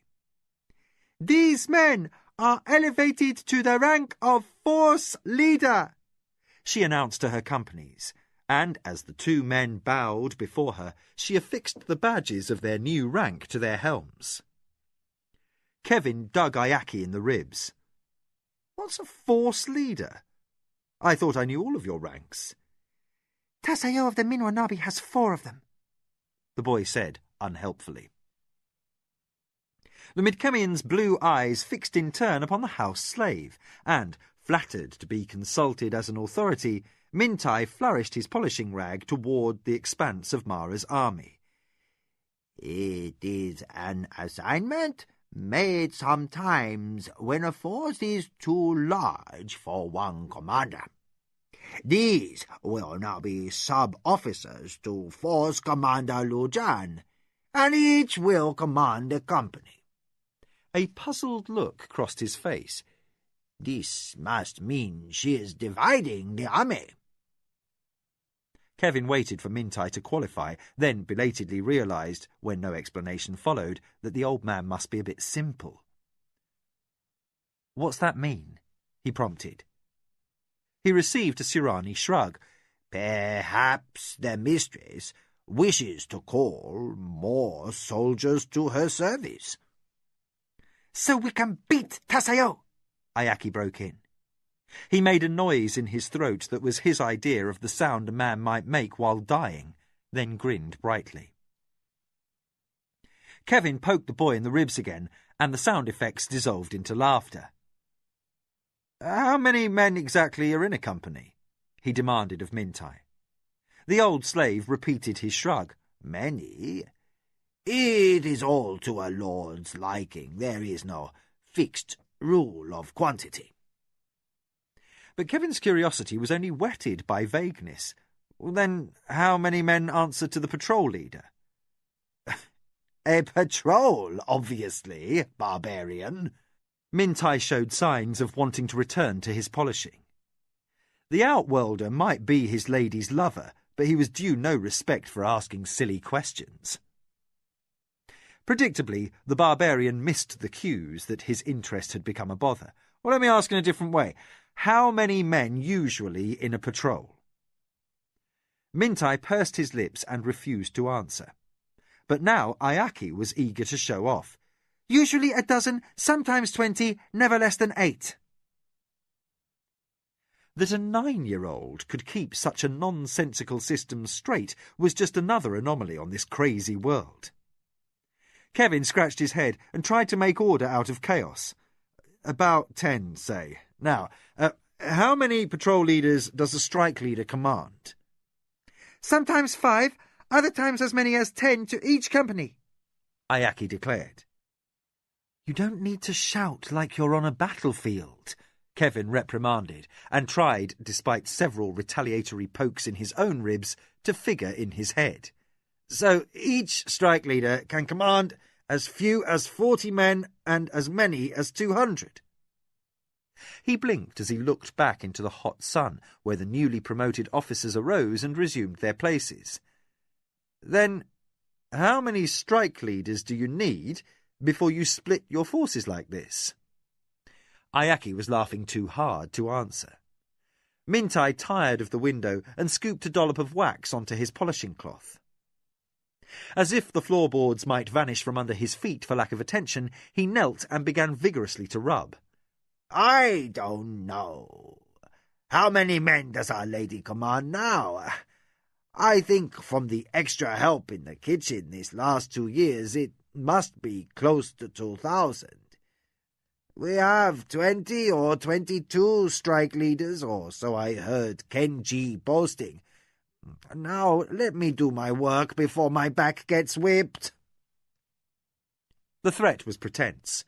Mintai was a household fixture, and too well liked by the overseer to receive much more than a scolding. Kevin fended off Ayaki's boisterous play and calculated.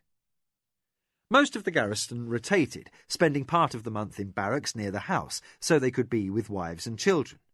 The rest were housed in small huts near various points along the perimeter of the estate, or were out protecting caravans or river barges bearing Akoma goods to distant markets. It would be hard to judge precisely, but the slave's estimate could be accurate. Mara might well command as many as 2,000 warriors. Kevin whistled low in appreciation. From gossip, he knew how small a garrison she had inherited when she first assumed her ruler's mantle, something like 35 men. Now her forces were growing to rival those of the very strongest of families in the empire. A pity, he thought, that the location of her estate was so poorly suited for defence. But the disquieting thought followed naturally, that perhaps the lady did not amass her military might for protection only. A cloud crossed the sun, harbinger of the first afternoon shower. The ceremony on the practice field was ending, square after square of green-armoured warriors facing about and marching at Lujan's command. Mara and her advisers made their way toward the estate house. Suddenly anxious to meet her, Kevin suggested that Ayaki go to the kitchen and bother the cooks, who were making fresh thyza bread by the smell riding the breeze. The perpetually hungry boy needed little persuasion, and, by taking shortcuts through the courtyards, Kevin managed to be waiting for the lady as she entered her private quarters. He preempted one of the maids and helped her out of her heavy robe. She allowed him, still and silent, and less responsive than usual to his touch. Keeping his tone light, Kevin said, "Do we marshal for war, my lady?" Mara smiled without humour. Perhaps, if my clansmen show sense, we do not. But if they prove recalcitrant, I need this show of force. It will not take long for word to travel the river that the Akoma garrison has grown to the point of needing 2 force leaders. She shed a heavy collection of jade bangles and dropped them into an open coffer. Her set of matching hairpins followed with a chiming cascade of sound as each was tossed in with the rest. No one need know our companies are fewer than before. The empty robe was surrendered to the maids to freshen and hang. Kevin regarded his lady's naked back and sighed as she covered herself with a light indoor lounging robe. The game continues. Always? Mara knotted her sash, ending any hopes of an interlude on her sleeping mat. Unaware that her lover entertained the idea of intimacy, she added, "The Emperor may have suspended the council, but the game always goes on." Except that it was no game at all, Kevin concluded inwardly. Not when armies entered the picture. Despite his recent decision not to become entangled in politics, he could not help but wonder what course his lady considered this time. Shadows painted the imperial palace in shades of rose, orange, and deep charcoal blue as the first sun of the morning breasted the horizon. The city along the riverfront and in the poorer sections was already awake and busy, but the halls of the powerful rang only with the footfalls of servants and one patrol of warriors armoured in Akoma green.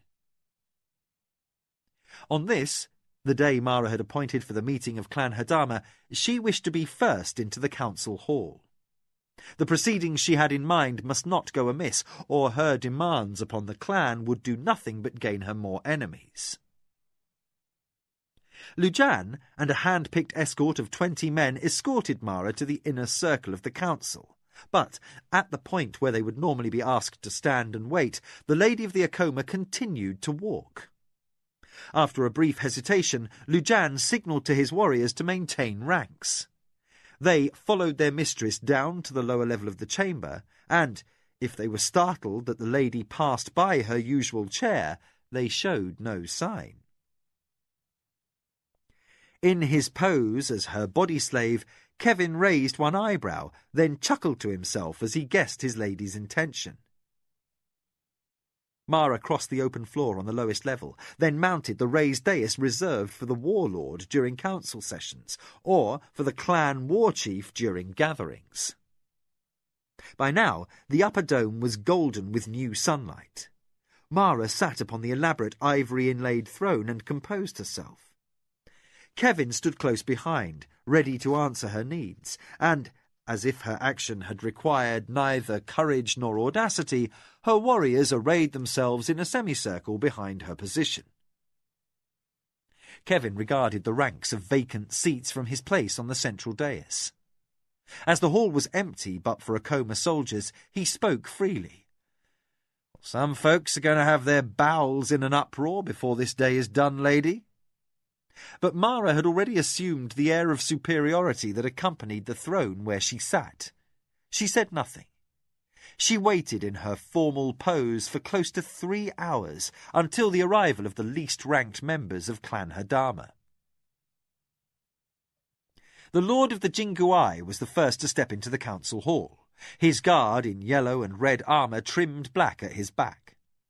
By then, the sun had risen high enough that slanting shafts lapped over the central dais.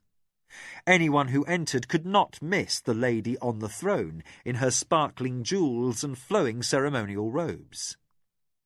The old man gave one surprised glance and precipitately halted. He hesitated, then smiled in genuine amusement and proceeded to his place near the back of the hall. Kevin whispered, "Well, there's one who's ready to watch the show." Mara moved her decorative fan in a manner that meant he should keep his thoughts to himself. Her face remained impassive as alabaster beneath layers of Thizer powder makeup. All her nerves and excitement were invisibly pent inside. Within the hour, another 5 lords arrived. Most simply moved to their allotted place after one look in Mara's direction. 2 others conferred briefly, exchanged subdued gestures, then went on to their chairs. Noon brought in a delegation of a 6 lords, with them one who numbered among the most powerful of families in Clan Hadama.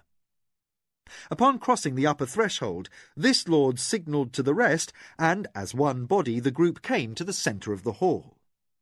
By now, the sun shone down upon the gold and ivory throne, lighting Mara like the statue of a goddess in a temple niche. Before the war chief's chair, the lords paused. Rather than take seats, they clustered together, muttering among themselves. At length, one who wore deep blue moved to address the motionless woman on the throne. "My lady of the Akoma," Mara interrupted him. "You have something to say to me, my lord of the Potapara." The man seemed about to bridle. Like a bird in full plumage in his finery, he puffed out his chest, then measured the lady on the dais. Her gaze did not waver, and the soldiers at her back stayed statue still. Yet, in the culture of Suranuani, such brazen lack of reaction became an emphatic statement. The lord cleared his throat. "Are you well, lady?" Mara smiled at his polite capitulation. "I am indeed, my lord. Are you well?" The man in blue acquiesced, then nonchalantly returned to conversation with his fellows. Kevin spoke sotto voce. "1 down." "No," Mara corrected, hiding relief behind a flutter of her fan. 6 down. The lord who greeted me ranks above the others, 2 of whom are his vassals. The other 3 are sworn allies, and since they are still speaking to one another, all will defer to his choice. The victory was telling, for as more lords entered, they saw that one of the more powerful families had accepted Mara's position ahead of them.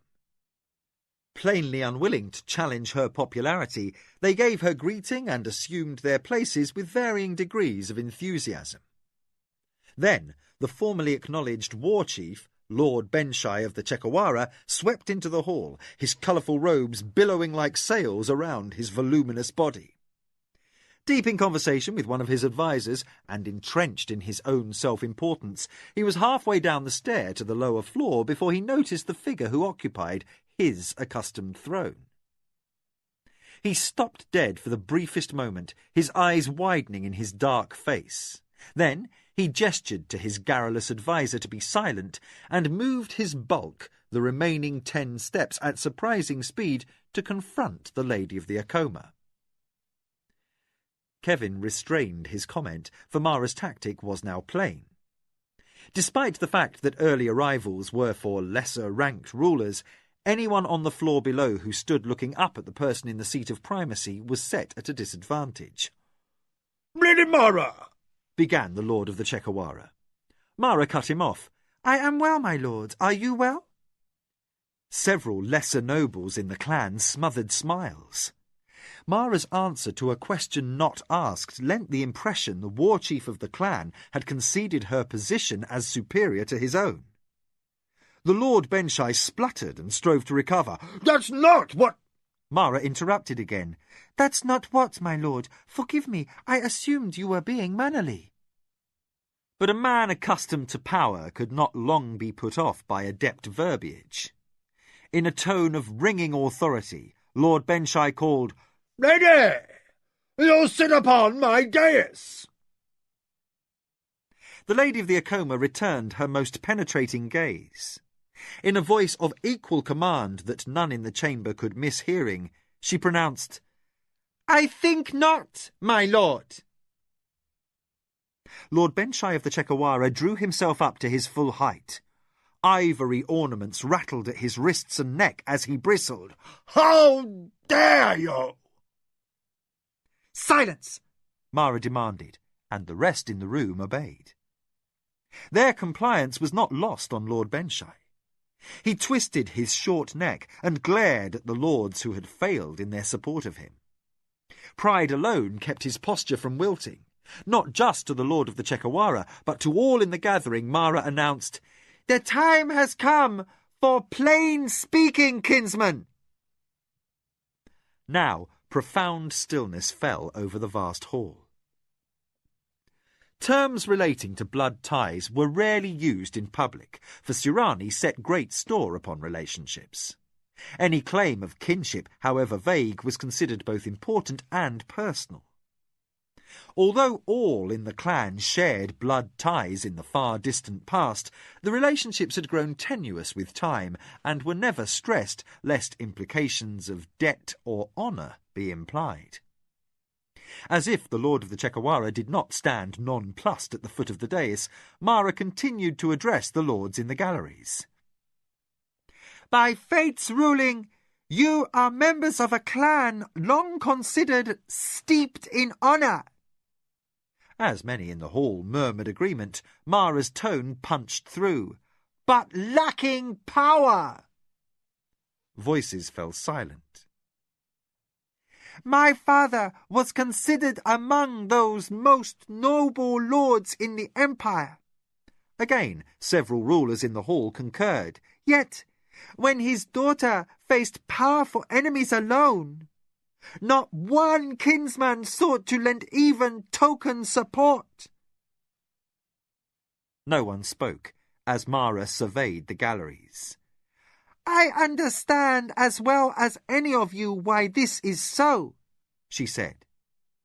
"Yet I also feel that political reasons are insufficient justification. After all," she qualified in bitter inflections, "conscience does not trouble us. Such is the Surani way, we tell ourselves. If a young girl is killed and an honourable family's Natami is turned downward in the dirt, who can argue it is not the will of the gods?" Mara searched each face in the room, looking for adverse reaction. In the instant before the boldest rulers could raise their voice in protest, she cried, "I say it is not the gods' will!"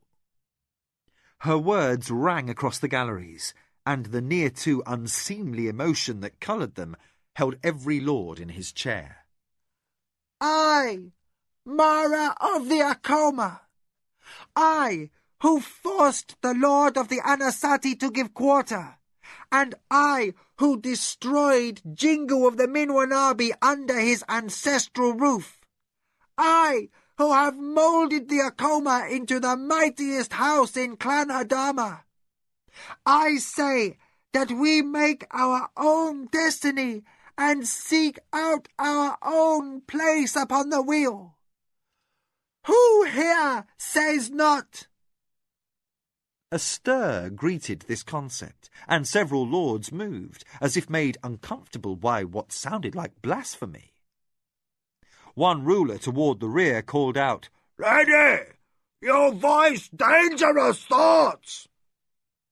"We live in dangerous times," Mara shot back. "It is time for radical thinking."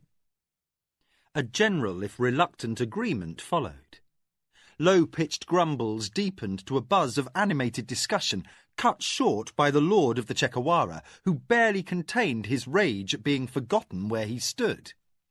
He shouted across the general noise, "What do you propose beyond usurping my office, Lady Mara?" Jewels blazing in the sunlight that fell from the dome, Mara removed a document scroll from the depths of her sleeve. Now Kevin had to fight against his desire to express admiration at her timing. Show them the carrot, he whispered to himself. In the brightness of the light, the yellow and white ribbons that denoted a writ from the keeper of the imperial seal could not be mistaken. Aware she had drawn every eye in the chamber, Mara regarded the gathering with imperious composure. I have here, under official seal, an exclusive trading option granted to the Akoma. Trading option? With whom? And for what? Came various queries from the galleries. Only Lord Benshai seemed unimpressed. He stood like a mountain and glowered. Did you hold a writ from the hand of the light of heaven himself? I would not bow to you, lady. Lujan slapped a hand loudly on the grip of his sword, clear warning that no insult to his lady would be tolerated. The Chekawara warriors bristled likewise, and, aware of how real was the threat of bloodshed, Kevin sweated beneath his robes and longed for a knife to his hand. Yet, as though the tautness of her warriors were nothing more than posturing, Mara read the document aloud to the gathering. The chamber grew still as a tomb. I hold the key to wealth, my lords, she concluded. I have exclusive rights to these goods, both import to and export from the world of Midkemia. A hush descended. Into a profound stillness, Mara said, You realize how the wholesale importation of any of these listed items, in particular those of metal, would affect your wealth? The silence in the council hall took on a strained quality.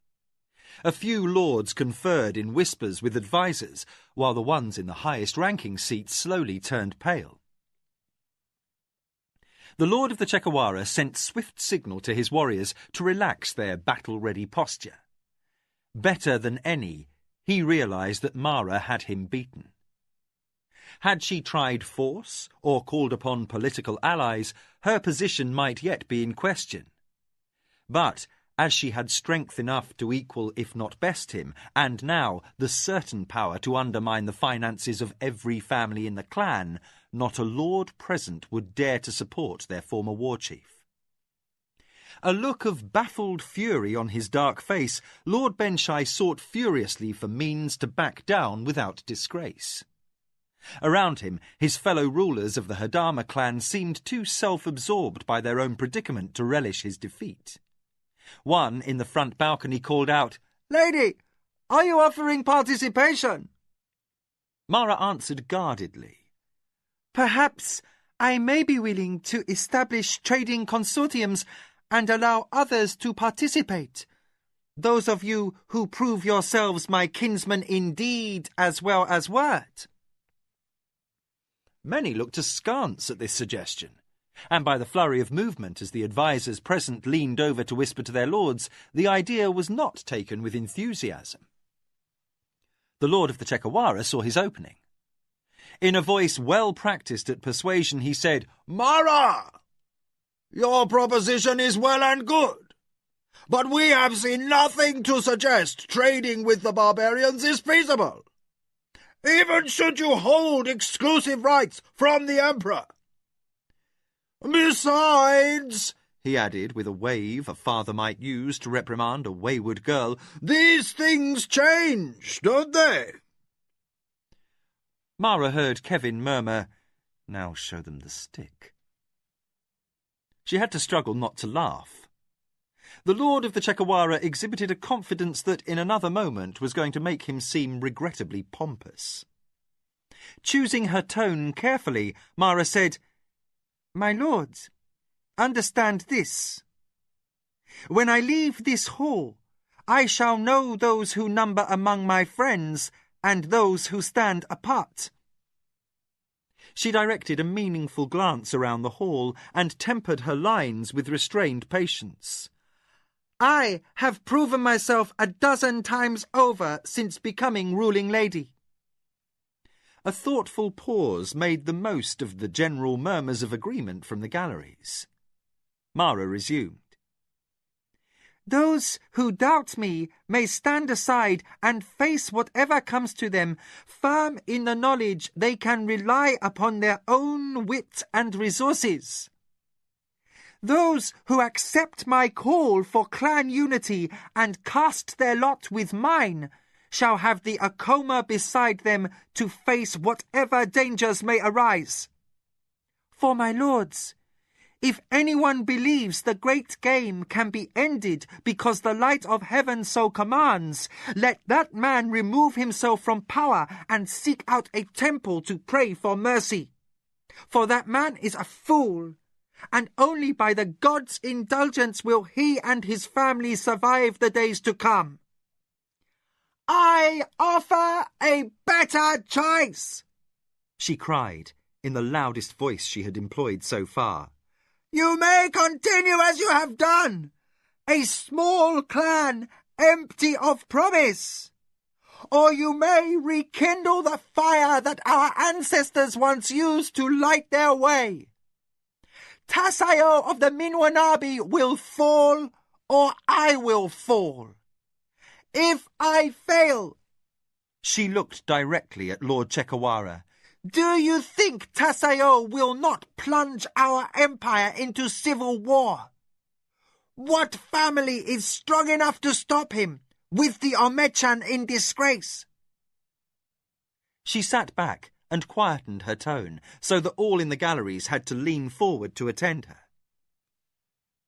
But if I succeed, then one of the 5 great families will vanish. Another family must rise to fill that seat. Most would assume the Anasati would claim the honor, or perhaps the Shinzawai. This is yet to be written.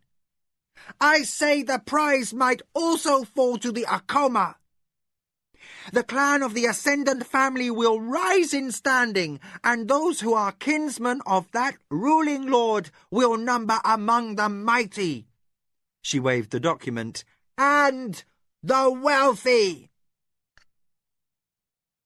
The old lord of the Jinguai had not moved from his seat throughout the entire proceedings, but now he stood. His back might be stooped with age, but his tones were firm as he called, Mara! I name Mara of the Akoma, my war chief! Another lord joined his call, followed by a chorus of others from the upper galleries. Suddenly many were shouting, and, in consternation, Lord Benshai of the Chekawara realized that the majority of the clan were upon their feet hailing Mara. At last, as the commotion began to subside, the lady of the Akoma regarded the former war chief. Benshai, surrender the staff. The lord of the Chekawara looked sour. He hesitated an almost imprudent interval, then held out the short wooden staff with ceremonial carvings that marked the rank of war chief. As Mara accepted the token of office, he gave a shallow, stiff bow and backed to the first seat next to the dais, the position reserved for the second most powerful lord in the clan. Others reorganized themselves accordingly down to the chair that had formerly been Mara's, while those of lesser rank remained undisturbed. With clan order readjusted, Mara waved a hand to indicate the gathering. All of you shall be counted loyal and faithful friends. From this moment forward, let it be known that the Hadama is again a clan in both name and deed. For, kinsmen, trying times are coming. Days to make the night of the bloody sword seem a mild disturbance, unless we undertake plans to prevent such a pass. I call upon clan honor.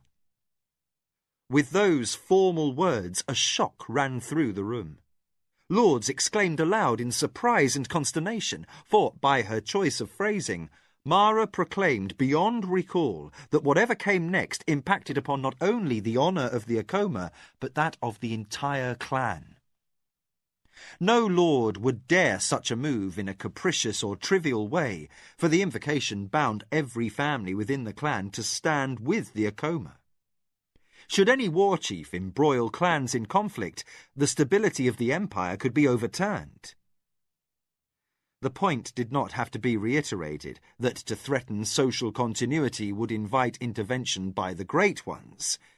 More than the wrath of the emperor, or even the vengeance of the gods, the Sirani feared the assembly of magicians, those whose words were as law. Yet Mara allayed the worst fear, that she might use a call to clan honour for her own ends. The first duty of Clan Hadama is to serve the Empire. In a flurry of relief, all in the room cried out, "Yes! To serve the Empire!" I tell you this. All that I undertake from this day forward is not for the glory of the Akoma, but to serve the Empire. You, my brave and loyal kinsmen, have cast your lot with mine. Know by my word that no matter what may come, I act for the good of all. Like a change in tide, the undercurrent of conversation faltered. Mara placed Clan Hadama under a dreadful burden, for which those ritual words, good of the Empire, she committed her clan to a course that could end only in victory or in utter destruction. Yet, before the mutters could swell into cohesive protest, Mara swept on. From this day, all party affiliations outside the clan are ended, save those with the blue wheel and jade eye. Several lords nodded in approval, while others, whose political interests lay elsewhere, scowled their displeasure. Yet no one spoke out. All ties with factions outside the clan must be made known to me, Mara demanded. I shall not force any of you to act dishonourably or forget vows, but in the days to come, some of us will find that former friends become the most bitter of foes. She took a breath, as if waiting for a challenge. Look around this room, my lords. These are your family, upon whom you may depend. The ancient ties of blood have today been renewed. Any man, no matter how highly placed, who raises a hand against even the least of my kinsmen raises his hand against me. Our clan heritage has fallen to disunity for generations, no more. For whosoever strikes at my kinsman strikes at me. My army has been divided, my lords, and fully 1/2 of my warriors under a newly promoted force leader stand ready to answer should you call. She let that sink in, then added, And when the coming dark days have passed, it is my intention to meet again in this room and to see no absent faces among us. For as a mother Shatra bird brings food to her young and spreads her wings to shelter them, so shall I be to you, one who feeds her family and protects them. Most of the lords in the hall stood at this, and the ones least in rank and strength cheered in appreciation of Mara's vow. Even the most powerful who had been displaced were forced to look upon their new war chief with respect. And if the lord of the Chekawara's dark face held other than admiration for the woman who had replaced his primacy in the clan, he hid his sour feelings as he stood and applauded her brave words. Only Kevin observed with a man's perception, and he did not miss the flash of bitterness in Lord Benshai's eyes. Although the Midkemian himself felt warmed that his lady had dared to turn his influence upon her thinking into public policy, he wondered with concern whether she had yet again won many new allies at the price of creating another mortal foe. The keeper of the imperial seal paused with a Kelgier candy halfway raised to his mouth. Caught at a loss, he visibly sagged when he saw who called upon him. He shoved his bulk from his cushions with a suppressed grunt of effort and adjusted his robes around his girth. My Lady of the Coma, what a surprise! Glancing at the apologetic servant who stood behind Mara, the keeper understood that Mara and her not inconsiderable entourage had simply swept past the usual maze of servants, depriving the keeper of the news an important visitor was approaching. The candy was suddenly an embarrassment. The keeper of the imperial seal dropped it hastily back into the bowl, though it was unwrapped already and beginning to melt in the heat. He wiped his sticky palm on his sash, since the robe he was wearing had inconveniently short sleeves. Then he extended his palm to his visitor. Mara took the proffered hand and let the man lead her to a seat before his writing desk. As the official stowed his bulk on his cushions, he wheezed, "Are you well?" "I am well, my Lord Keeper," she replied with the faintest hint of deference. Word holds that you have risen to primacy in your clan. The keeper of the imperial seal wasted no time retrieving his suite. Much honour to you, I think. Mara inclined her head as if accepting a compliment. Around a softening mouthful of candy, the official said, To what do I owe the honour of this visit? "I think you know, Webara." By the shift to first-name usage, Mara indicated her demand that she be treated with all honour due her rise in station. She removed a roll of parchment from her sleeve. "I hold a warrant under Imperial Seal for trading concessions, and now I require my claim to be made public." Webara forced a friendly smile and shrugged. Mara, you may do anything you wish. His reciprocal use of her first name showed that he claimed still to hold position in power equal to hers. You may employ runners of the Commercial Guild of Messengers to carry word of your exclusive trading rights to the far corners of the Empire, for all it matters. Taken aback, Mara fought not to show surprise. "I assumed that, when the time was appropriate, the Imperial messengers would undertake the duty of posting such notices." They would do so, if I directed them. Webara inspected his robe over his navel and removed a flake of Kelgier leaf that had stuck itself to the fabric. However, as the rifts are not under Imperial control, I am not concerned with who uses them. Mara bit back outrage. "What is this? I hold exclusive trading rights." Webara gave a long-suffering sigh. Mara, let me be blunt. You hold trading rights with the barbarian world, while it can be argued that no one else is entitled to import the commodities you have licensed. Still, you hold no monopoly on the use of a rift on another's lands. Neither of the two rifts is under Imperial jurisdiction. "Who controls them?" Despite her best efforts, Mara's query came out acerbic. She blotted sweating hands, worried now, for yesterday's bold advancement had been based upon her use of her license to control certain Midkemian imports. Like many officials whose post held hollow forms that brought pomp but poor prestige, Webara sensed at once that he had the upper hand.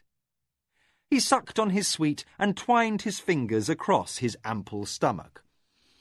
The first rift is upon the lands of a man named Netoha of the Chichimetras, near the city of Ontoset.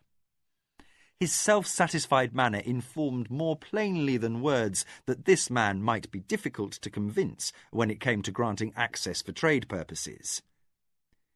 "Where is the second rift?" Mara asked through a stab of annoyance. Webara returned an unctuous smile. The other rift is located to the north, somewhere within the City of the Magicians. He smacked his lips as the last of his candy dissolved. In sugary tones, he added the unnecessary, "It is controlled by the Assembly, of course."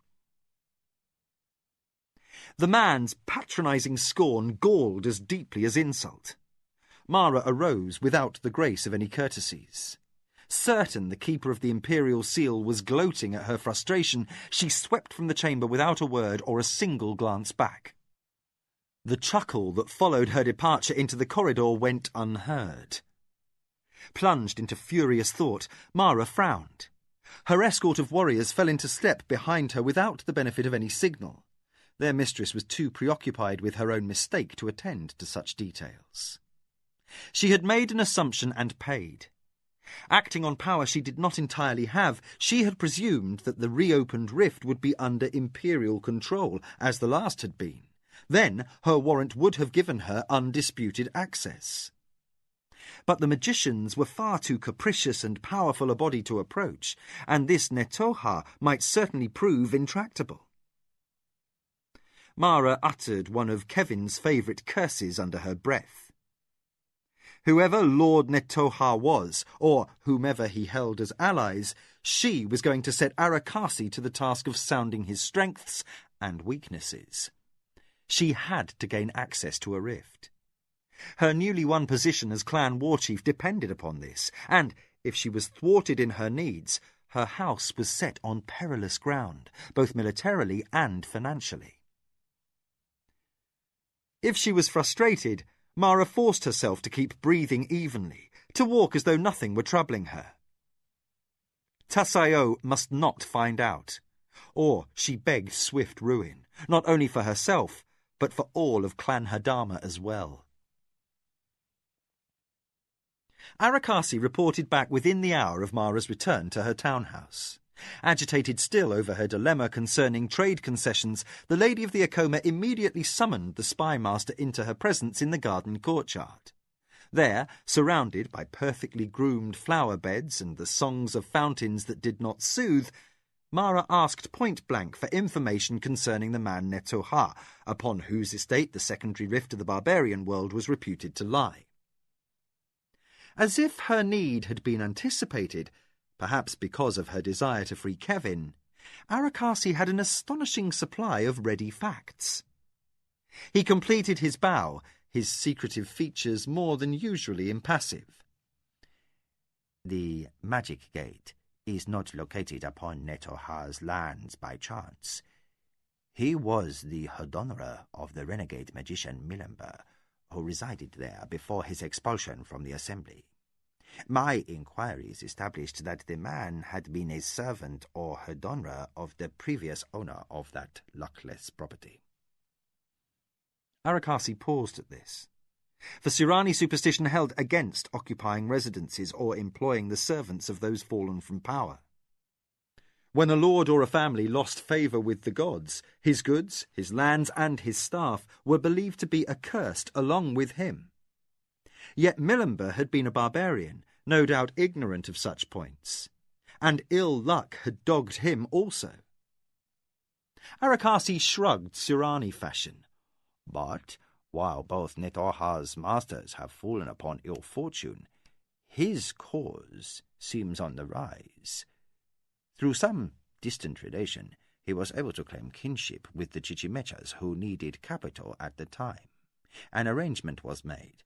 Now Netoha of the Chichimechas is fourth in line for succession to the ruling lordship of a tiny house, and is in good standing with the Honsan clan. Mara resisted an urge to rise and pace the flagstone walkway. Clan Hansan is radical in its thinking. Nothing they do would come as a surprise. Arakasi rounded off his report. Little else is common knowledge, save that Netoha's wife is a former slave. Mara raised her eyebrows, diverted from her troubles by interest. But her spy master's explanation dashed any hope she might hold for Kevin's benefit. Milember freed all the slaves upon his estate before leaving Kelewan, Arakasi said. As his status had yet to be called into doubt at the time, The act became as law. Even without slaves, Netoha has turned his small holdings to profit. Given his industry, he is a man who will likely continue to rise. He might, someday, become a powerful lord. Mara seized upon the one point that mattered. Then he could be open to a commercial transaction concerning this rift. Perhaps. Arakasi's mood stayed guarded. There is something else, mistress. A great deal is not clear to me beyond the certainty that something vastly beyond the ordinary is in play. The renegade magician's return has sparked much activity, all of it clandestine. There are disturbed patterns running through imperial circles, high officials in long conferences with scholars sworn to secrecy, and a lot of close-mouthed, nervous correspondence carried back and forth by the light of heaven's personal messengers, none of it written, and all of it bonded by suicide oath according to court gossip.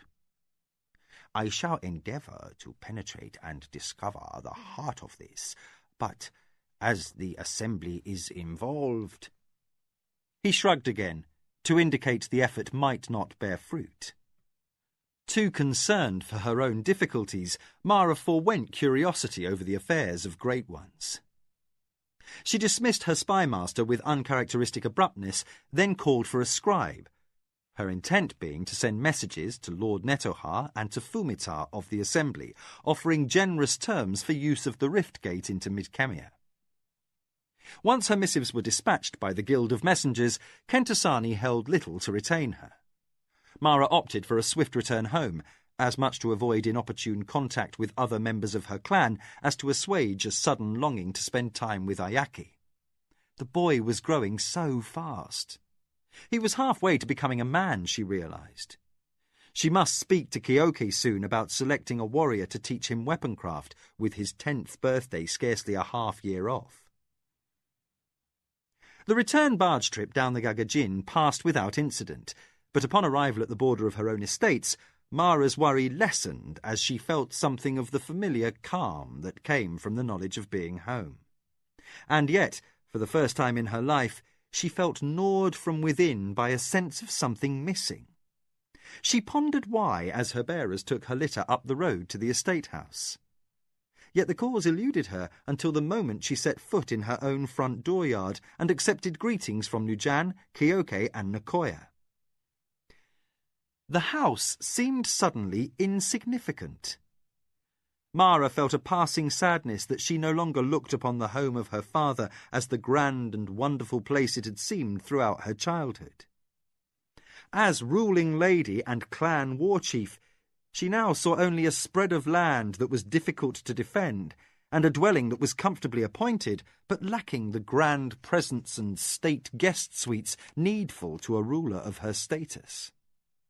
For a moment, Mara entertained the bitter thought that her most hated enemy should thrive in a place that was both the most defensible location in the Empire and the most beautiful. As Mara crossed the threshold, Kevin, in his customary place behind her, Nakoya pursued. Nettled that the mistress had returned only perfunctory salutations, the old woman nearly abandoned composure. What has overcome you, Mara? Are you bereft of wits? The reprimand stung the lady out of her thought. She spun to face her adviser, her frown an open warning. What do you mean? This assumption of the war chief's staff. Nakoya wagged her finger, much as she did in her days as a children's nurse. Why didn't you discuss your intentions before you acted? Mara stood firmly, her arms folded. The idea never occurred to me until I was halfway to Kentasani. When I left, I thought I could convince the clan to do as I asked. But upon the river I had time to think. I wish you had put the time to better use. The Akoma first adviser cut in. Nakoya! Mara's eyes flashed rage. I will not be scolded like a girl. What do you object to? The first adviser bowed precisely to the correct degree, which meant she was not cowed. In tones near to scorn, she said, "I beg your pardon, lady, but since you have compelled Clan Hadama to recognize your primacy, you have also forced public notice that you are now a power to be contended with." Caught off guard, Mara tried to wave the matter off. "Nothing has changed, save—" Nicoya put her old hands firmly upon Mara's shoulders and looked her mistress in the eyes. "Much has changed. Before, you were seen as a resourceful girl who could escape traps and strengthen her house and defend herself. Even after Jingu's death, the mighty of the Empire could cast your success off as luck. But now, by making others relinquish honors, you announce to the world that you are a threat. Tasayo must act, and he must do so soon. The longer he waits, the more his allies and vassals will come to doubt his resolve. Before, he might remain content to wait for a clear opportunity. Now he must do something. You have made him desperate." Mara felt a sudden current of cold. With certainty, she knew Nicoya was correct in her appraisal. Made nervous as fresh worries tangled with others arising from her trade difficulties, she closed her eyes a moment. "You are right." Smiling thinly in chagrin, she regained her poise and added, "I have acted precipitately and, well, the best that can be done is to hold council with my staff as soon as I have refreshed myself. We must make plans." Nicoya nodded grumpy approval. As Kevin escorted Mara to her quarters, the old woman fretted, not only because Mara acted without thought, but also because she looked tired, truly bone-tired. As many years as Nicoya had served, she had never known the daughter of her heart to appear so worn. The Acoma First Adviser sighed and shook her head. The Acoma ministers could meet and talk all they liked. Plans might be made and acted upon, but truly, what could be done to ensure Acoma's security and prosperity that had not been tried already? Feeling her age and the ache in every joint that suffered from arthritis, the old woman shuffled slowly down the corridor. Every day since the Lord Sezu had died and left his holdings to his daughter, Nicoya had known fear that her beloved Mara might become a casualty of the great game. Yet the lady had proven herself a capable, cunning player. Why, then, should the fear be worse today? Or was it just an aged woman's bones protesting a life of long service?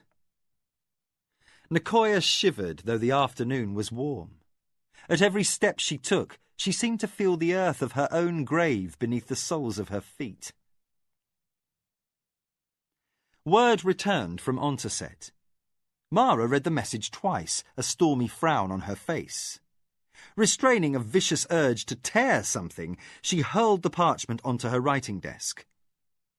The move was entirely unexpected, but Netoha had refused her very generous fees for the use of the rift on his lands. "It makes no sense!" Mara exploded aloud, and in the corner of her study Arakasi raised one eyebrow. Dressed as a gardener, the spy master contemplated the edge of the small sickle he had been using to prune kakali bushes. He still insisted on keeping his return to the estate a secret, for his suspicions concerning Tasayo's penetration of Mara's security were far from laid to rest. The mistress might not wish to talk the matter through, her mind being diverted by other things, but Arakasi had his own worries. He currently spent as much time investigating servants and slaves upon the Acoma estates as he did conducting the business his mistress required of him. Only Nicoya knew of his concerns, as the old woman was above suspicion. Arakasi tested the edge on the laminated tool with his finger and assumed a posture that would appear to an onlooker as if the lady berated a servant for carelessness. Mistress, I have discovered little about this man, Netoha. His motives are not public. He must have cogent reasons for refusing your offer. Obviously, he cannot do business across the rift himself because of your trading rights. Yet, I cannot tell you what his reasons may be. Mara tugged at a tight hairpin in frustration. Her message to Fumita of the assembly had been returned unopened, so her last recourse to gain her trade concessions was this Netoha. Although Arakasi did not care to be pressured, she said, "Can you get someone close to the Chichimechas to discover what these reasons may be?" I can but attempt to, lady. Trying hard not to look harried, Arakasi added, It is unlikely we shall learn anything new, but I can have someone exchange gossip with the house and field servants. Netoha's workers are largely barbarians. Mara broke in. "Mitkemians?" Arakasi nodded. The renegade magician Milamber freed all his countrymen before leaving, and this Netoha employs them as workers. I would say from reports out of Ontuset that they do well enough as farmers. In any event, these are likely to be more garrulous than our own slaves, so getting information shouldn't prove difficult, if, that is, they know anything worth hearing. Aware of Nicoya's taut stillness at her elbow, Mara turned to the next issue at hand. "What of Minwanabi?" Arakasi's hand stilled on the sickle. I worry, mistress, precisely because I have nothing to report. Tasayo conducts the business of his household much as you do your own, but with nothing that I would account extraordinarily significant. The spymaster exchanged glances with Mara's first adviser. This goes against expectations. Upon hearing of your rise to the primacy of the clan, Tasayo should have been moved to act at once, but instead... Arakasi glanced about, then said, One other thing. The Minwanabi have begun a primitive spy network and are attempting to insinuate agents into several locations throughout the empire. They are not hard to spot, since in Como, the Minwanabi first advisor proceeds in a heavy-handed manner. I have men watching his men and am reasonably certain we can infiltrate his ring soon. That will give us a secondary access to his household and affairs, and, when this is accomplished, I shall feel reassured. Yet I dare not proceed too quickly. The whole operation may be an elaborate ploy to draw us out. And yet, Mara sensed, that would not be Tasayo's style. The subtleties in his nature tended toward cruelty, and his tactics to military violence. Involved in deep thoughts once again, she absently waved dismissal to her spymaster. She did not notice him leaving, and had forgotten Nicoya was in the room until the old woman spoke. I feel a chill in my bones, daughter. Mara started slightly. What worries you, Nicoya? Minwanabi plots. You rely too much on Arakasi's informants. They may be well placed, but they are not everywhere. They are not at Tasayo's side when he squats or when he lies atop his wife, and you must believe that this is a man who plots murder even while relieving himself or taking a woman to his bed. Mara found nothing humorous in the images, for Nicoya spoke truth. Arakasi's agents might have ferreted out nothing overtly threatening toward her house, but the reports were disturbing nonetheless. Tasayo ruled his household with a wayward, cunning viciousness. His abuses were those that tormented the mind and heart, and yet, where a sworn enemy was concerned, Mara knew there was no blood in the empire he would rather spill than her own and her young son Ayaki's. Chapter 23. Sortie. The year passed. Distracted with worry over continuing trade difficulties and Tasayo's apparent lack of activity, Mara waited as the rainy season came and went. Nidra calves were weaned from their mothers, and the little bulls charged around the meadow. When they were sufficiently grown, the herdsman picked out those that were gelded and those that were to be used for breeding. Crops were planted and harvested, and an uncertain peace held sway. Days slipped by without any resolution to Mara's uncertainty. 1,000 responses to 1,000 possible assaults were discussed and discarded, and no Minwanabi threat materialized. 1,000 moves in the game of the council were planned, but the emperor did not relent in his edict against the High Council. Seated in her study in the cooler hours of early morning, and clad in a loose, short robe, Mara studied the slates and parchments Jikan had left for her. Since her frustrating setback in Kentasani, Akoma fortunes were improving. Her assumption of the position of clan war chief had precipitated no disasters. Gradually, the herds were recovering from the outlays made necessary from the Dastari campaign.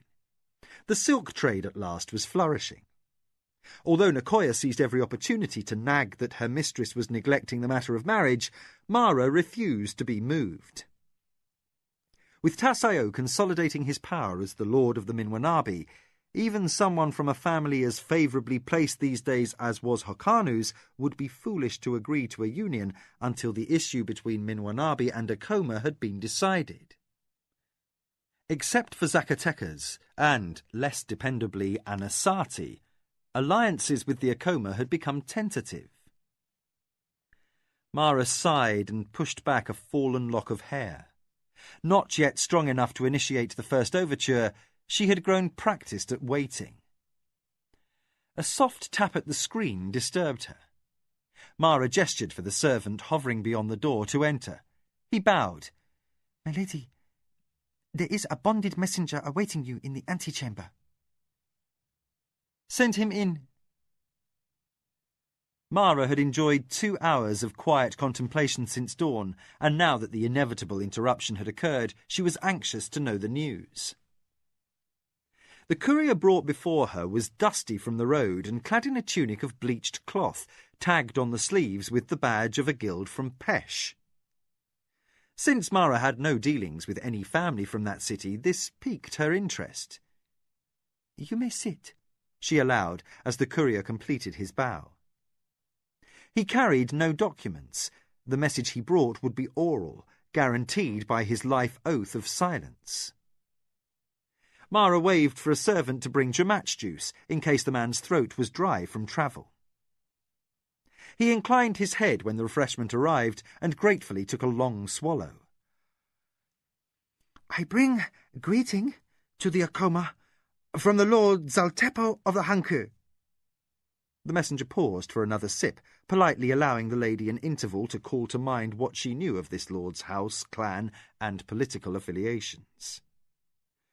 Mara needed the time, since the Hanku were a minor house that had never previously dealt with the Akoma.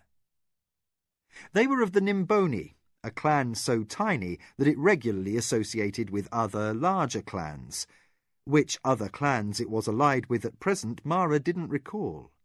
Arakasi would know.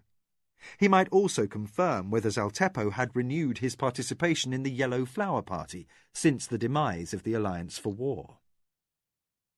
The Yellow Flower Party had no ties with the Minwanabi, but had occasionally supported common interests with them before Almecho wore the white and gold, and the changes effected by his successor, Aksantuka, had disrupted the old alliances.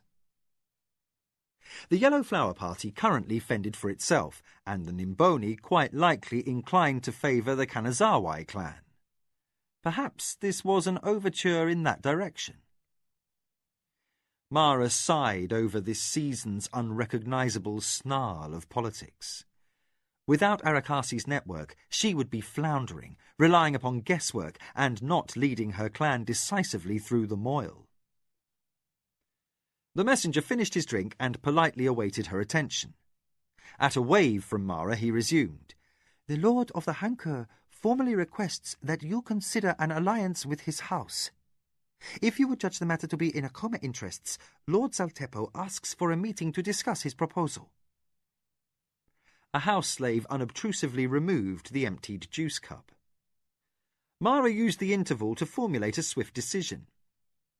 I am flattered by the offer from the Lord of the Hankur, and will reply through one of my own couriers.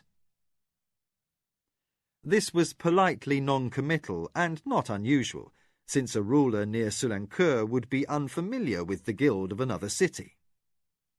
Conscious of security, Mara intended to hire from a known guild, but to dismiss this courier without thanks was to insinuate mistrust, if not to imply dishonour.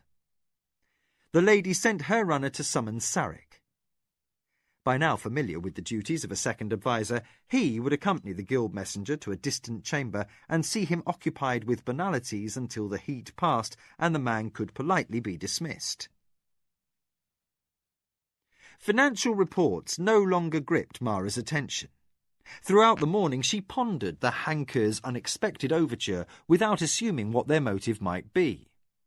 Lord Zaltepo might earnestly desire an alliance, and this must not be treated lightly. Since Mara's public rise to the office of clan war chief, it could be but the first of many such approaches. To ignore this would be folly.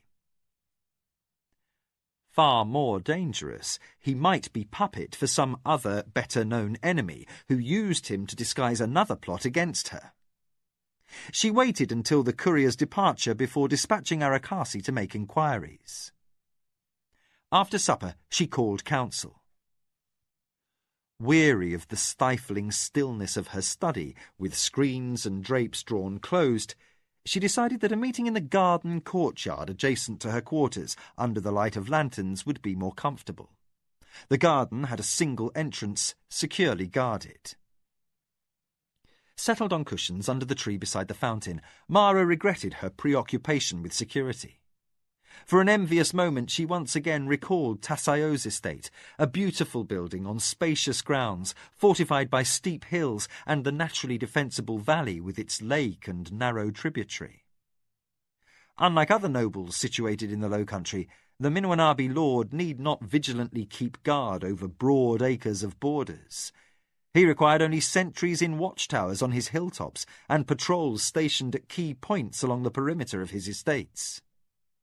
Where the Akoma required 5 full companies of 100 warriors each dedicated to the main estate to optimally maintain its defences, a goal still unrealised after over a decade of carefully building her resources, the Minwanabi could do better with as few as 200 soldiers guarding twice the land. That lower cost of security for the home estate provided Tasayo with resources for political mischief that Mara lacked, despite her rapidly expanding financial empire.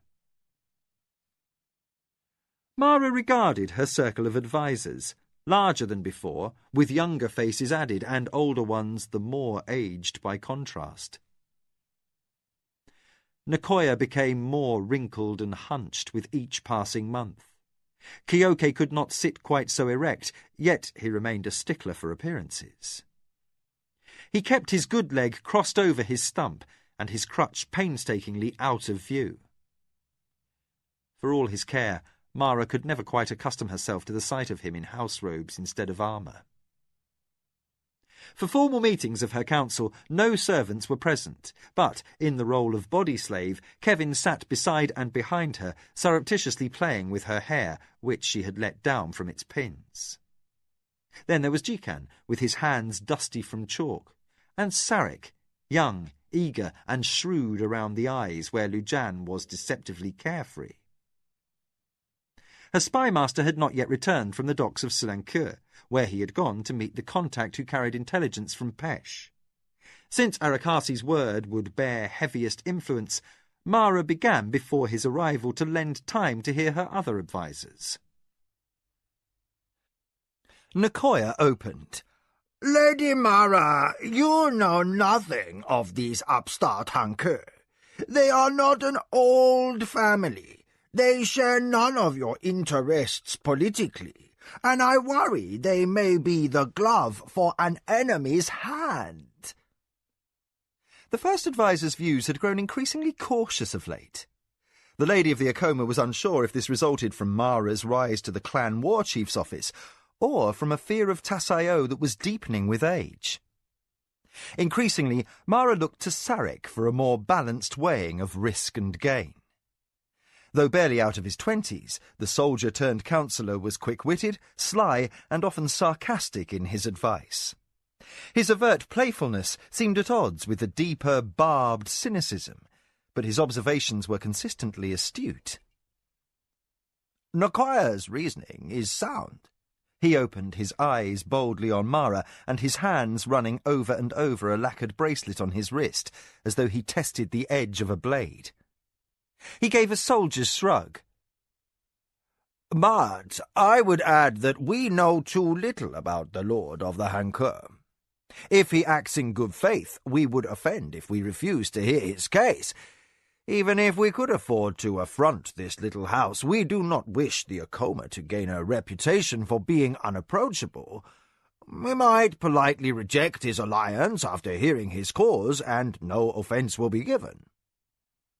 Sarek tipped his head slightly and ended with his customary question, But can we afford to refuse him without inquiring what his motives may be? A telling point, Mara conceded. Kyoke? Her adviser for war reached to straighten a helmet no longer there, and ended by scratching thinning hair. I should look closely at the arrangements proposed for your conference. The Lord could have an assassin waiting, or an ambush, where he wishes to meet with you, and under what conditions will tell us much. That the force commander did not question the necessity for a parley was not lost on Mara. Lujan, from his days as a grey warrior, gave a new perspective. The Hankur are regarded as mavericks by the powerful houses of Pesh. I was acquainted with the cousin of one of my sub-officers' wives, who served Zaltepo as patrol leader.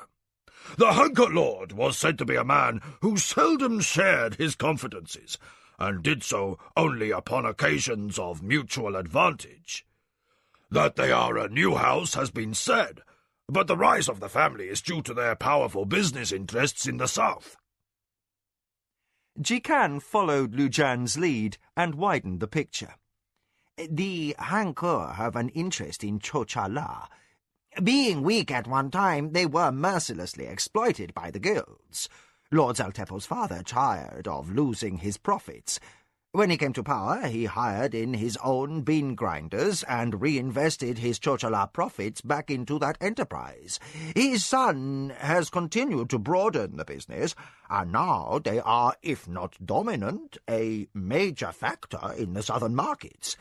He boasts a thriving trade and processes crops from other growers.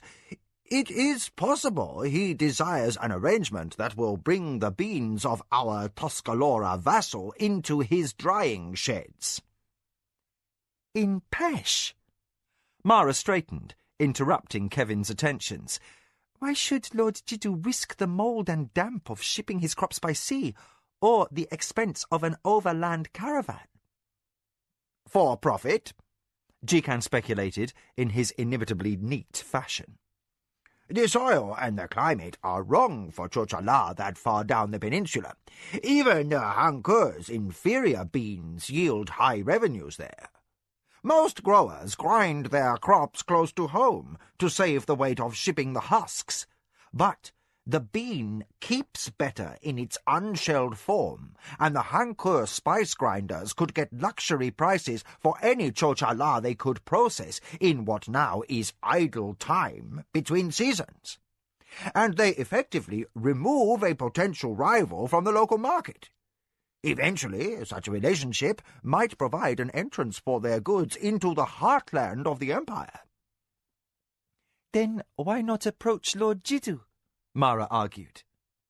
Jikan spread placating hands. Lady, you may have allowed the Lord of the Tuscarora his rights to negotiate his finances, but among the merchants and factors in the cities, you are spoken of as his overlord. They cannot conceive any ruler being as open-handed in policy as you have been. Therefore, word in the markets says you are in control. Jiddu would protest, Mara objected. Now Nicoya leaned forward. My lady, he does not dare. He has his man's pride. It rankles him to have been bested by a woman.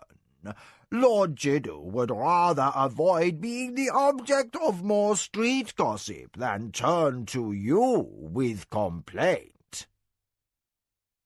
The discussion of this point continued in depth, with Kevin listening raptly. The Midkemian was silent not so much out of deference as fascination with the intricacy of Surani politics. Lately, if he contributed an opinion, it was less from ignorant impulse and more out of insight lent by an alien viewpoint. Mara weighed the counsel of her advisers and tried to avoid the looming distraction of how much she was going to miss her barbarian when she finally faced her neglected responsibility and chose a suitable husband.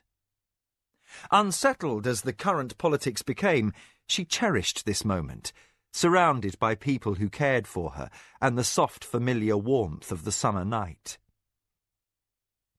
Lantern light fell kindly over the faces of Kyoki and Nicoya, softening the lines of adversity. It caught Sarik's eyes in a moment of fired enthusiasm, and it hid the weariness in Jikan's posture. Not a day passed that the Hadonra failed to visit the remotest field on the estate. Since Dostari, he visited the city every morning, leaving before sunrise and returning before mid-morning, enduring 2 hours of travel to gain earliest word of trade fluctuations from his factors. Few opportunities escaped his diligence, but Mara wished adversities would ease, that she need not lean so heavily on his resources. Jikan had taught her much in the intricate world of finance, and her other advisers had rescued the Akoma from disasters invited by her inexperience in her first days of leadership. Silently, she thanked Lashima for the guidance of good people. With her pledge to Clan Hadama binding her and the Minwanabi blood feud against her, she dared not contemplate the loss of any one of those present. The talk at last wound down. Mara reviewed the major points, a pensive frown on her face. It looks as though I should send a message to Lord Zaltepo, setting a meeting that will most favour my safety. Jikan, could you arrange to rent one of the guild halls in Sulanque? But a dry voice interrupted before the Hadonra could answer. My lady, with all due respect, a public place might not be the best of choices. Unnoticed, quiet as shadow, Arakasi had slipped into the garden. As he bowed, Kyoke's lips stiffened. Annoyed with himself for missing the moment when the guards at the entry granted a newcomer entrance, the old warrior would never admit his hearing was growing less acute. Arakasi bowed, his face veiled by the loose cloth of a priest's cowl. He waited, in his distinctively quiet manner, for Mara's leave, then added, I should warn at once that this request by Lord Zaltepo is known to the Minwanabi. My sources indicate that Tasayo is personally intent upon finding out where a meeting between my lady and the Hankour might take place. If a guild hall is rented, I fear there may be spies in the walls, and if there are presently no niches for unfriendly parties to eavesdrop, you can presume such would be constructed in time for our mistress's conference. Tasayo is that persistent when he wants a thing. The spymaster hesitated, as if his own words were distasteful to him. My source was emphatic, much more so than usual. Tasayo wants knowledge of this meeting quite badly. Mara's fingers tightened on her cuffs. By this I conclude that the Hankur's interests go against those of our enemies. It lends weight to the notion that the Hankur's desire for alliance is valid. But Arakasi did not seem entirely settled. Too many unanswered questions remain. Expansion of the Hankur's spice enterprise seems a motive, but that is speculation. Also, there's a vague rumor that the Nimboni have been approached by Clan Shonshoni. The spymaster's manner betrayed disquiet. There are things here that are too clear, given how much is unseen. You worry. I, lady. Something in his... He shook his head. Perhaps I've grown wary of too much information gained easily. He shrugged. Not having kept a close watch upon the Hankur, it's not unreasonable that their affairs would escape my notice. I urge caution, though, in the extreme. Meet with Lord Zaltepo somewhere easily defended, if not here upon your estates, if not on home ground, then somewhere close at hand where we keep an advantage. Mara weighed the advice. You speak wisely, as always. Caution must be exercised. No opportunity for advantage can be wasted, however slight. I'll meet with Lord Zaltepo not in a guild hall, but in that glen in the mountains where Lujan's band once made their camp. It is not upon Akoma soil, yet we have the advantage should any trouble arise. Arakasi looked dusty and gaunt after his hurried trip to town. Mara dismissed him to seek refreshment, and the rest of her advisers disbanded, talking among themselves. Once outside the garden, all would be silent concerning the subject of Lord Zaltepo. Kevin alone remained seated. He slid his arms around Mara's waist and buried his cheek in her hair. What do you say to a special sort of council between the two of us? Mara turned her face to be kissed. Kevin's hair glowed russet in the lantern light, and his hands well knew where to touch. As his lips closed over hers, Mara prepared to surrender her worries for the night. "My lady!" snapped Nakoya's acerbic voice. Unwanted as a state visitor, the first adviser lingered in the courtyard. "Stop your foolishness and hear warning." Mara disengaged from Kevin's embrace. Her eyes were bright, her hair slightly mussed, and her temper short. "Speak, mother of my heart, but do not presume upon my patience."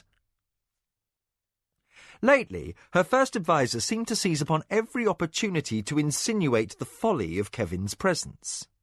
Though Mara understood that the old woman's persistence stemmed from care, tonight she was determined to enjoy the few moments she had left with the man she loved. However kindly meant, Nakoya's concern was not welcome. The first adviser did not lecture about her inopportune choice of bedmate, but crossed her wrinkled arms and stood firmly. "You rely far too much on those spies of Arakasi's." Mara's gaze darkened. "They have never failed me." "They have never dealt directly with Tasayo." Nakoya waved a stern finger. "Remember the silk caravans? Desio discovered one of Arakasi's agents, and ill came of that. His cousin will not be so stupid. He will not be lulled into thinking he has no watchers in his house. But Unlike Desio, Tasayo will not be led by hate on discovery his security was compromised. He would spare his traitor, even nurture the man, and await his moment to exploit. A breeze swayed the lantern. Netted by a moving play of shadows, Mara gestured her irritation. Do you suggest we should rent the public guild hall? Depend upon the security provided by clanless man? Nicoya pinched her sleeves as the errant wind flapped her robe. I say no such thing, except to beseech you to beware. Arakasi is very good, the best of men who work in secret I have ever heard of in my years of serving this house. But his former master of the Tuskai was ruined despite his spying. Remember that. Informants can be helpful, but they are never infallible. All tools can break or be turned into weapons. Mara stiffened, acutely feeling the chill as Kevin's warmth drew away. Old Mother, your warnings are heard. I thank you for your counsel. Nicoya knew better than to persist. She bowed in deep disapproval, then turned and limped out of the garden. She's right, you know, the old nag, Kevin murmured fondly. Mara spun and snapped at him. You too! Does every evening have to be filled with warnings and fear? She tossed her dark hair, aching inside more than she would ever put into words. Though Kevin perhaps thought better of it, he indulged her whim and gathered her close. He kissed the hardness out of her, and on the cushions, in the flicker of a breeze-tossed lantern, he made her forget the enemies who sought her life and the utter ending of her family. Within 3 weeks, high summer set in. The grasses lost the last green that lingered from the rainy season. Mara stepped out of the estate house into the misty pre-dawn gloom. Her litter awaited, surrounded by a picked guard of 30 warriors, led this day by Kenji, who needed the field experience. For her journey to meet with the Lord of the Hankur, she planned to be in the mountains before the heat of midday, and, at Arakasi's suggestion, she kept her escort light for speed and secrecy. Her adviser for war had insisted on seeing her off, since Nicoya was no longer up to rising in early morning. Yet no adviser waited in the dooryard as Mara made her appearance, Kevin following at the proper pace behind her shoulder, but ever mindful of propriety. "The old codger must have slept late," the barbarian said lightly. "I should take the chance to get back at him for the time he kicked me awake with his war sandals on." "I heard that!" called a voice well-trained from the drill field. Kyoke emerged from the ranks of Mara's bodyguard, a craggy silhouette incongruously propped on a crutch. He paused to speak emphatic instructions to Kenji, to snap at a man for sloppy posture, then, plainly reluctant to leave the warriors, he shot a disparaging glance at Kevin and assumed his post before Mara's litter. "My lady!" He bowed with well-practised balance and replaced his crutch beneath his shoulder. Then he looked intently at his mistress, as if he marshalled words instead of troops. His voice dropped, so that the soldiers would not overhear. "Daughter of my heart, I feel uneasy about this trip. The fact that Lord Saltepo sent speech in the mouth of a messenger rather than written above his family chop has suspicious overtones." Mara frowned. They are a small family with few ties. If I were to decline alliance, and that parchment with their personal chop should fall into Tasayo's hands, what do you think would become of them? The Minoanabi have obliterated other families for far less cause. She bit her lip. No, I think Arakasi is right, and that Tasayo finally sees that much of what we have done has been built upon financial gain, and now he must counter further Akoma expansion. Kyoke raised his hand, as if he had begun to scratch his chin and then thought better of it. Instead, he took Mara's wrist and gently settled her into the litter. "Go with the good God's grace, my lady." He stepped back as Mara waved for the bearers to lift her litter.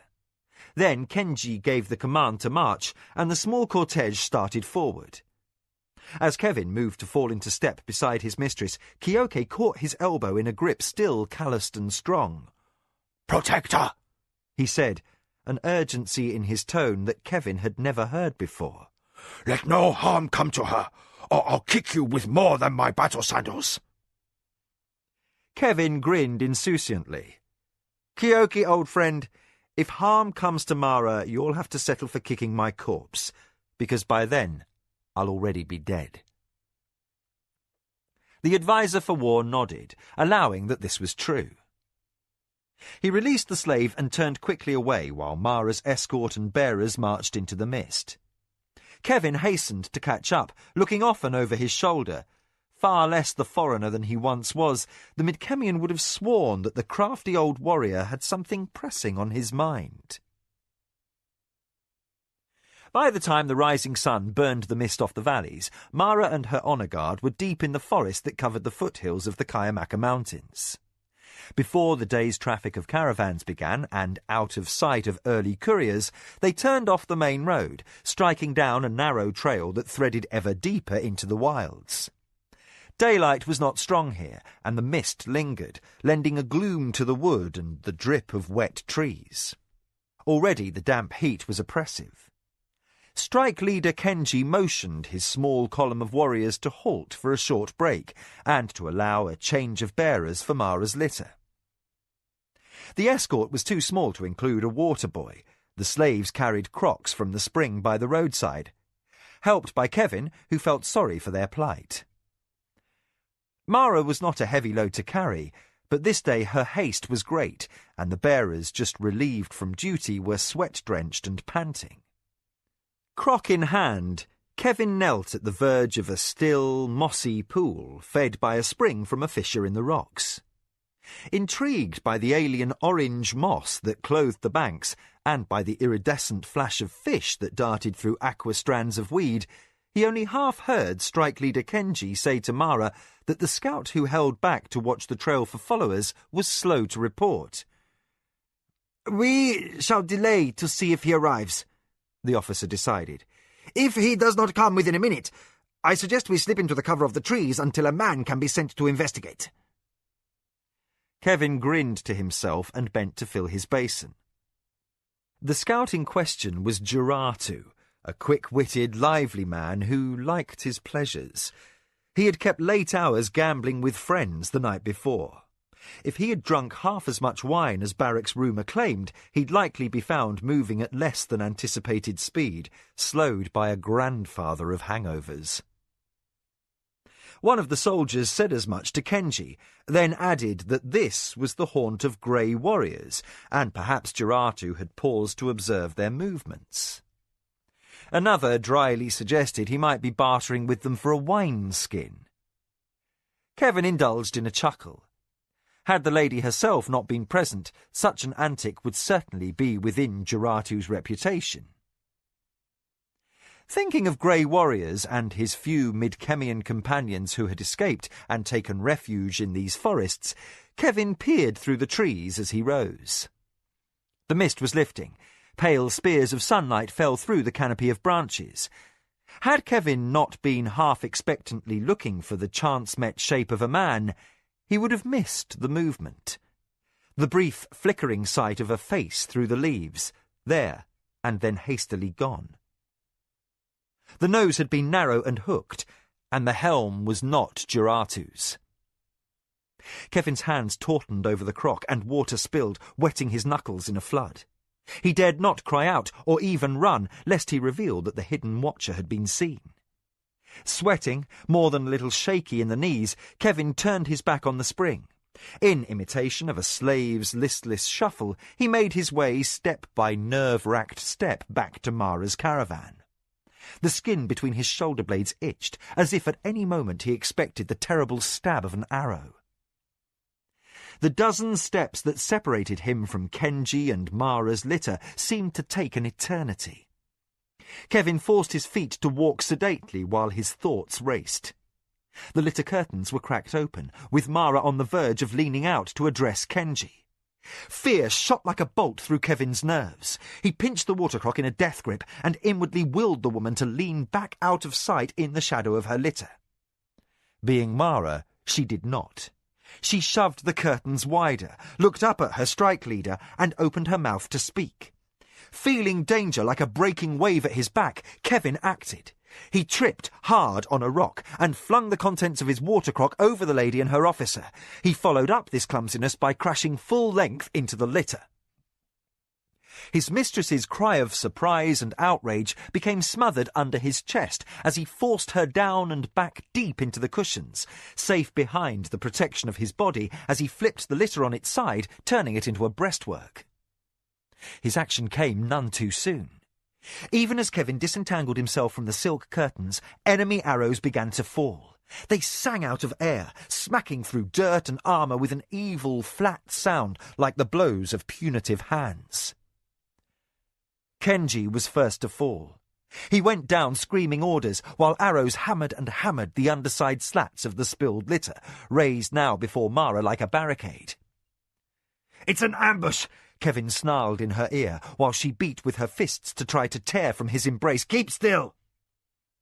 An arrow whacked through a cushion and rammed a groove through the dirt. Mara saw and instantly went still. She listened, stricken, to the shouting as those warriors left alive to heed their dying officer's call to rally, threw themselves in a heap on top of the litter, their bodies her living shield. The situation was desperate. The arrows crashed down in a rain, and the flimsy underpinnings of the litter bounced and splintered with the impact. Kevin tried to see out and caught a raking slash across his shoulder. He cursed, ducked back, and, in a rush, peeled off his slave's robe. Two of the warriors nearest Mara were dying, wounded as they dived to her defence. Now the cold hiss of shafts was replaced by the rattle of swordplay, as ambushers charged from the forest in a wave and engaged the tatters of her guard still left standing. "Quick!" Kevin snapped. He held out his robe. "Bundle my lady into this! Her fancy clothes make too clear a target!" One of the bearers threw back a look of uncertainty. "Just do it!" Kevin shouted. "Her honour is dust if she's dead!" More warriors charged from the cover of the wood. Mara's few survivors closed in a ragged ring around the litter. They were too few, a pitiful dike against an avalanche of foes. Kevin abandoned further argument, for a swordsman charged out of the melee with a lowered blade to take him in the back. Kevin snatched up a fallen weapon and snapped off a length of curtain that he wrapped around his arm to serve as a shield. Then he spun at bay and prepared to kill until he died. At home, on the Akoma estate, Ayaki scowled blackly at Nicoya.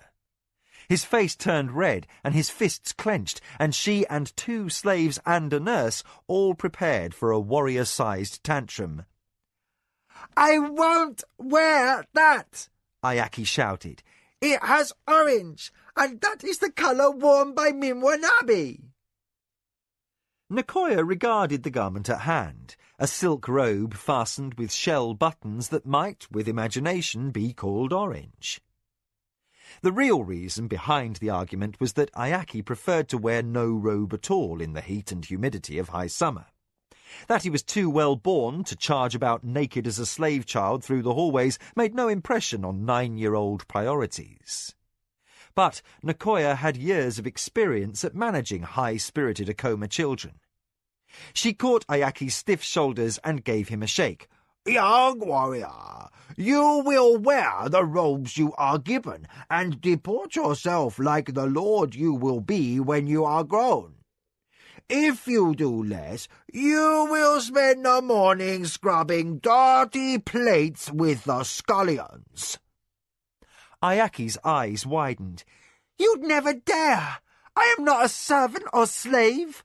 "Then stop acting like one and dress like a noble." Nicoya closed a puffed, arthritic hand over Ayaki's wrist and hauled him firmly across the chamber to the servant who waited with the robe. Even stiff and sore, she still had a grip like iron. Ayaki stopped struggling, shoved his bunched fist into a waiting sleeve, then stood scowling and rubbing at the red mark where the skin on his wrist had pulled. "On the other hand," Nicoya snapped, "no more nonsense." Ayaki's dark look lifted and he grinned. "No more nonsense," he agreed in one of his instant shifts of mood. He submitted his other hand to the servant, and presently the offending robe was settled over his shoulders. His smile widened until he showed his missing front teeth, and he deliberately reached up and jerked off the first shell button. "The robe is all right," he announced defiantly, "but I will wear no orange." "Demon!" Nicoya swore under her breath. She was definitely too tired to manhandle willful little boys. She settled for smacking his cheek, which shocked him into a loud shriek of rage. The yell was loud enough to defeat thought, and the servants winced. The guards in the corridor were distracted, and did not hear the soft footfall as a black-clothed figure leapt on silent feet through the screen. Suddenly, the servant standing nearest reeled aside with a knife in his back. He fell without a cry. Even as the assassin's shadow sliced across the sunlight, the second servant toppled with a cut throat. Nicoya felt the thud as the corpse struck the wooden floor. Instinctively attuned to danger, she reached down and caught the Akoma heir, who still howled, and flung him headlong into the corner. He landed rolling amid bed mat and cushions still in mourning disarray. The first advisor called for the guards, but her voice was aged and weak. Her warning went unheard. Ayaki screamed now in blind rage, intent on disentangling himself from his bedclothes. Only Nicoya saw his peril and the servants bleeding out their lives on the nursery floor. "Demon!" she said again, but this time to the black-clothed figure of the Tong assassin. He had pulled another knife from his belt, and a cord looped the fingers of his left hand. His face was hidden behind a black gauze caul. His fists were gloved. Nothing showed but his eyes as he stalked to take his victim, the boy who was Mara's heir. Only Nicoya stood in his way. Already the knife rose for a throw to cut her down. "No!" Nicoya flung forward as the knife left his hand. She made a dive for his left wrist, and the cord held ready for Ayaki's throat. The blade flashed over the first advisor's head and thunked in the plaster wall. The assassin cursed and sidestepped, but Nicoya caught his garrote. Her nails tore through thin leather, raked his knuckles like claws, and twisted in a death grip on the cord. "You won't!" She called again for guards, but her thin voice was not equal to the task. The assassin wasted no time in wrestling. His eyes narrowed in contempt, and his right hand closed on a wooden handle and drew the next knife in line on his belt. He seemed perversely delighted as he drove the point deep between the old woman's ribs. Nicoya's lips curled back from her teeth with the pain. She hung on. "Die, old woman!" The assassin gave the knife a vicious twist. Nicoya shuddered. An agonized cry escaped her, but her hands tightened harder on the cord. "He will not be killed in dishonor," she wrung out. Behind her, Ayaki's cries died. He saw the knife in the wall above his head, and then the blood that snaked across the floorboards. One of the fallen servants still quivered in his death throes. Paralyzed with terror, an orange shell button still clenched in one fist, Ayaki bit back a whimper. The assassin, he decided, must be Tasayo. With that realization, the courage that was his father's reasserted itself in force. "Attack!" he shouted. "Attack!" And with his head filled with visions of warriors, he scrambled from his pillows and beat upon the intruder's thigh. The Tong took no notice. He shoved the knife deeper into Nicoya. Blood ran hot over his hand, soaking his glove as he jerked his garrote from her grip. She crumpled quickly, fell over into Ayaki and pinned the boy under her dying weight. "The good gods curse upon you," she croaked hoarsely at the tong. Her strength inexorably ebbed. Ayaki wriggled free. The assassin grabbed at the boy and tripped. Nicoya had caught his ankle, but her life was fading fast. The assassin recovered instantly, stamped on her wrist and yanked free. Across the chamber, through failing vision, the old woman saw the guards had finally reacted. They charged through the nursery doorway, their armour shining unbearably in bright sunlight. With drawn swords they ran bellowing battle cries across the chamber toward the tong. Behind her, the assassin pounced. Little Ayaki howled wrathfully. Nicoya struggled to raise her cheek from a puddle of pooling blood. She could not see, but only hear the scuffle of Ayaki's bare feet drumming on the floorboards. Her vision went dark, and her dying thought was recognition. The cord was still tangled in her fingers. She had done nothing more than force the assassin to use his knives. A boy who died honourably by the blade would still be dead. "Ayaki," she murmured, and then heartbrokenly, "Mara," as darkness took her. Kevin lunged, thrust, and cleared his sword. An enemy fell screaming at his feet. He leapt over the thrashing, gut-wounded man and met another. Somewhere in the fray he had picked up a foe's shield, and it had saved his life. He had taken another cut in his left shoulder and a glancing slash across the ribs. His movements were hampered by the sting. Blood flowed over his bare skin and soaked soggily into his loincloth. Every movement hurt.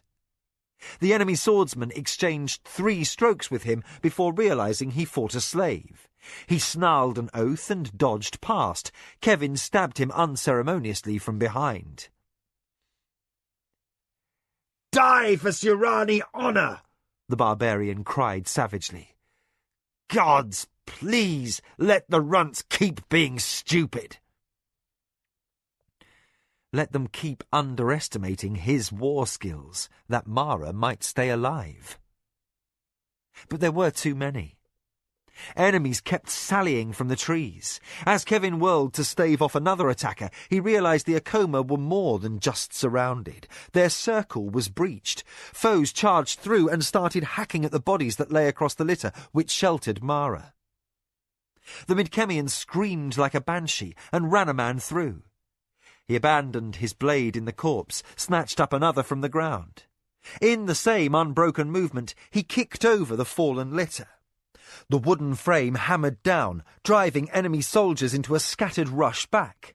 Then the litter thumped to a rest, with Mara and her shield of dying bodyguards fenced underneath. Kevin charged over the barrier.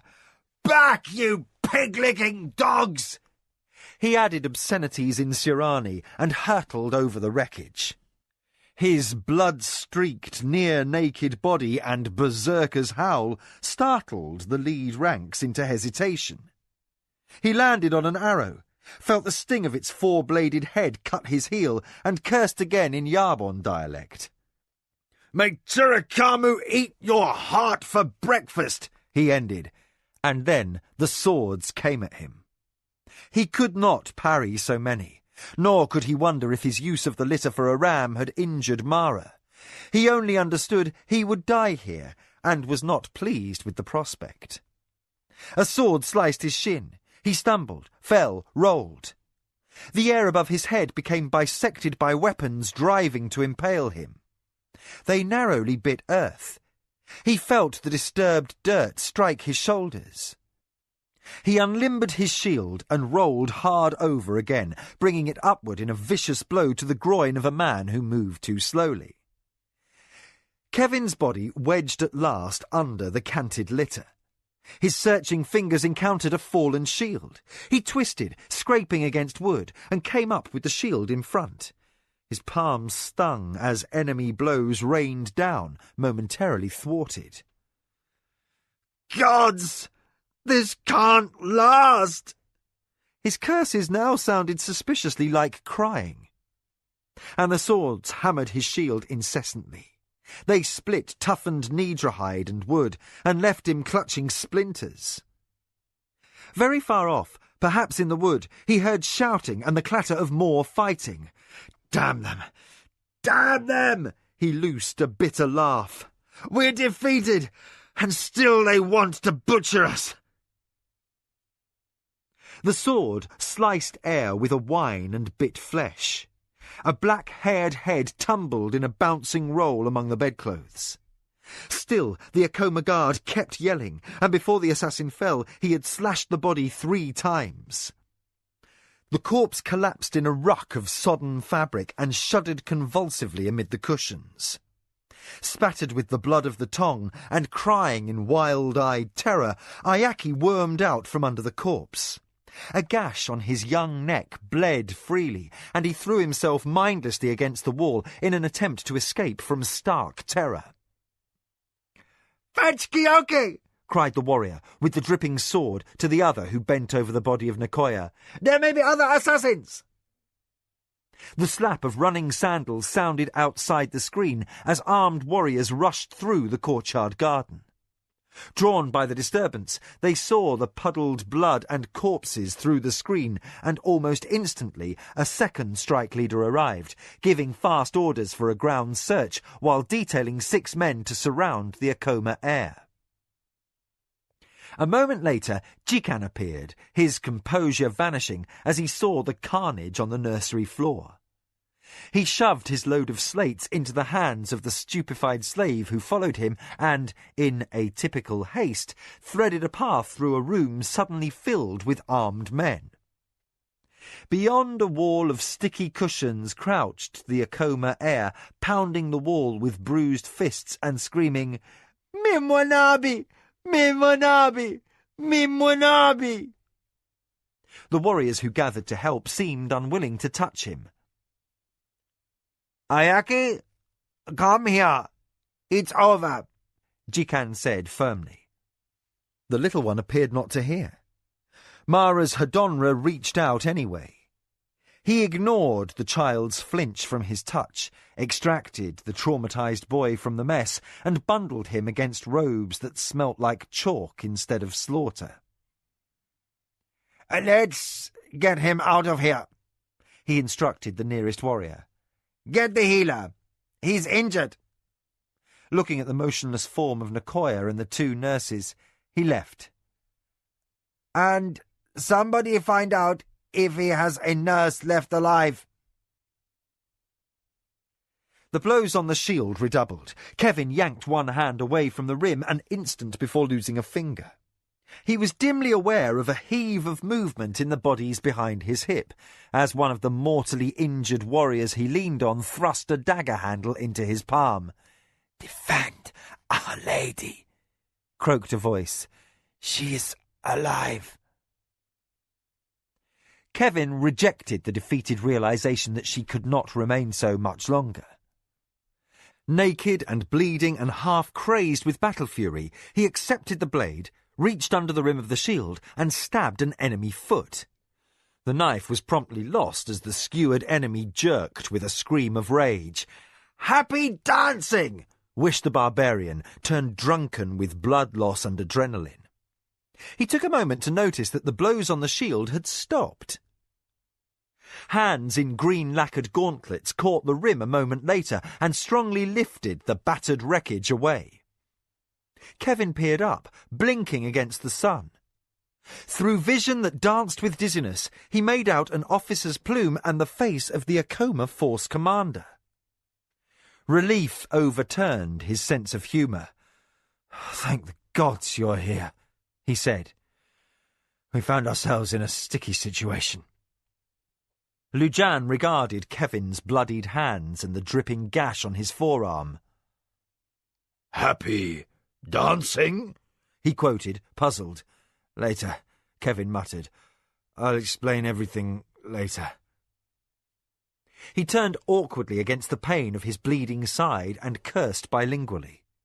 He felt sick, and the sun was too bright. Where is our lady? Lujan demanded sharply now, and taut with worry. Kevin blinked bemusedly at the overturned litter. Akoma dead lay crushed like so many impaled beetles underneath. Light of heaven, not under there. Lujan called another order that to Kevin's ears sounded like noise. Then many hands were reaching down and dragging his battered body out from under the splinters. Don't!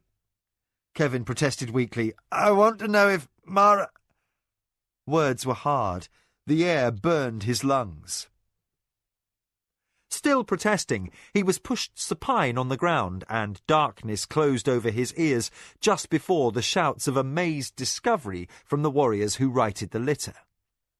They sorted the tangle of dead and injured, and found a blood-stained, crumpled figure who was not conscious but had no wound beyond a purple bruise on her head. Mara was laid on the soft, dry moss by the spring. Surrounded by 100 soldiers, her head pillowed in Lujan's lap, she roused as a rag that dripped icy water bathed the lump on her brow. Kyoke? She murmured as her eyes first flickered open. No, her force commander answered gently. Lujan, mistress. But Kyoke was the one who sent me here. He thought you might run into trouble. Mara stirred, faintly reproving. He is not your commander, but my adviser for war. Lujan stroked the hair from his mistress's face and gave her his most insolent smile. Old habits die hard. When my old commander says jump, I jump. Mara shifted painfully. She seemed battered and sore in 100 places. I should have listened. Her eyes clouded. Kevin? She said. Where is he? Lujan inclined his head toward his field healer, who crouched over a second figure lying on the moss. He survived, in a loincloth, without armour, and with a hero's complement of wounds. Aye, what a warrior that man is. Wounds? Mara shoved up in distress, and Lujan required a surprising amount of strength to keep her quiet. Lady, be still. He will live, though he'll have a pretty set of scars. He might limp, and he will be a long time regaining full use of his left hand. The muscles were badly slashed. Brave Kevin. Mara's voice shook. He saved me. My foolishness almost killed him. Her force commander touched her again, almost tenderly. It is a pity the man is a slave, he commiserated. Such courage deserves only the highest honour. The air suddenly hurt to breathe. Mara turned her face into Lujan's shoulder and shivered. Perhaps she wept, soundless in misery. If she did, the officer who comforted her would never expose her shame. Somehow he understood that her agony did not stem from her narrow escape in the glen alone, and his abiding love and devotion would never permit him to acknowledge his lady had betrayed herself in a moment of public weakness. The surrounding soldiers quickly found tasks to occupy themselves, allowing Mara her moment of release. The Lady of the Akoma wept for Kevin, whose bold spirit had captured hers, and whose actions had finally made her understand beyond denial that he was not, and never would be, a slave. She would have to set him free, and that could not be done within the borders of the Empire of Suranuani. To give him his due, to acknowledge him as a man, she was going to lose him forever. Following through that realization was going to be the hardest thing she had ever undertaken. Regrouping from the ambush in the forest took the better part of the day. The bodies of the slain warriors had to be gathered up onto makeshift litters for rites and cremation at home. The enemy dead were left as food for jagunas and other carrion eaters. Lujan sent out scouts who returned from the appointed place of rendezvous with reports that the Hunker were nowhere in evidence. Mara took this news badly. That her proposed meeting with Lord Zaltepo was unequivocally fiction and more probably a Minwanabi plot. She fretted, too tired to keep still even in the heat, and worried now for more than Kevin's hurts. "Tassayo does not strike just once," she complained to Lujan as the gloom of twilight fell around the fire-lit encampment of warriors. "Though our wounded will suffer for being moved, we must return home tonight." Her force commander did not argue the necessity, but strode off and mustered his warriors and efficiently made arrangements to depart. Battle-weary and bandaged, the 3 survivors from Mara's original guard were given places of honour at the head of the march. Kevin and 2 litter-born wounded were carried next, and after them the honourably slain. Mara insisted on staying afoot. Her bearers lived, but with their trained ability to manage burdens without jostling, they were assigned to carry the injured. The Lady of the Acoma walked beside her unconscious body-slave. Kevin had been given a draught for his pain that had left him deeply asleep. She held his unbandaged hand and alternated between aching sorrow and fury. She had not heeded warnings that Tassayo might have compromised Arakasi's network. She had seen only her growing power, had been lured into thinking that because she was now clan war chief, it was her natural due that lesser families should clamour for her favour. Nakoya had cautioned her. Kyoke had most pointedly avoided a confrontation with her, precisely that he could be free to forestall the disaster of the trap she had foolishly conceded to Tassayo. 27 good warriors from her honour guard were dead. Lujan had lost another 12 in the course of her rescue, and Kevin might never walk again without a limp. The price was far too high. Mara clenched her hand, then belatedly relaxed her grip. She squeezed only Kevin, who had stood as staunchly as any of her warriors. She did not feel the stones under her feet, or notice the occasional hand on her elbow as Lujan steadied her over the gullies. She barely noticed the coming and going of the scout patrols as they repeatedly swept the surrounding woods for enemies. She thought only upon the shame of her own false pride, and she wondered over and over what she would say to Arakasi. The moon set. The darkness under the trees matched the darkness in Mara's heart as she marched numbly, dwelling long and hard on recriminations until she reached the borders of her estate. Another patrol of soldiers awaited her there, armed and carrying torches. Mara was weary enough that it took her a moment to realize the anomaly of this added company's presence. Lujan was speaking with the patrol leader, and as she heard Ayaki's name, a chill washed over her, fright jolting her alert. She pushed away from Kevin's litter and hurried to her force commander's side. "What has happened to my son?" Lujan caught her shoulders firmly. "He is alive, my lady." That reassurance did not blunt the edge of Mara's urgency. Even in the wind-caught flicker of the torchlight, the reporting patrol leader's face showed strain. Terrified that the disaster that had overtaken her might not have been confined to the glen, Mara demanded, "Has there been an attack upon my house?" "My lady, an assassin was sent." The patrol leader tersely bowed. Trained by Kyoke to be concise, he delivered the news like a battle report. "Ayaki suffered a minor cut, but is otherwise unharmed. 2 nurses died, and Nakoya, first advisor, was killed in the child's defence. The estate grounds have been searched, with no sign of other enemies found. The assassin apparently stolen alone. Kyoke reinforced all border patrols and sent us to bolster your escort." But Mara heard none of the details, past knowledge that Ayaki had suffered hurt, and that Nakoya, who had been a mother to her since childhood, was dead. Her knees felt weak, and her mind was shocked past thinking. She did not feel the arm that Lujan slipped under her elbow to steady her. She heard but did not comprehend the words her force commander said to the patrol leader, dispatching a runner to fetch a replacement litter. Nicoya was dead, and Ayaki injured. She needed Kevin's arms around her, and the comfort of his love through this nightmare, but he lay bandaged in a litter, unconscious from a healing draught. Mara stumbled forward. The night felt bitterly desolate. Trouble seemed to roost unseen in the dark, and the road through her own prayer gate seemed menacing with unnamed danger.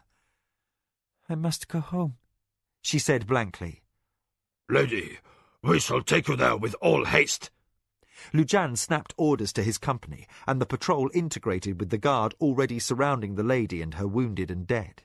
Then, without awaiting the runner's return with the litter, the warriors marched for the estate house. Mara hurried in a numb haze of disbelief.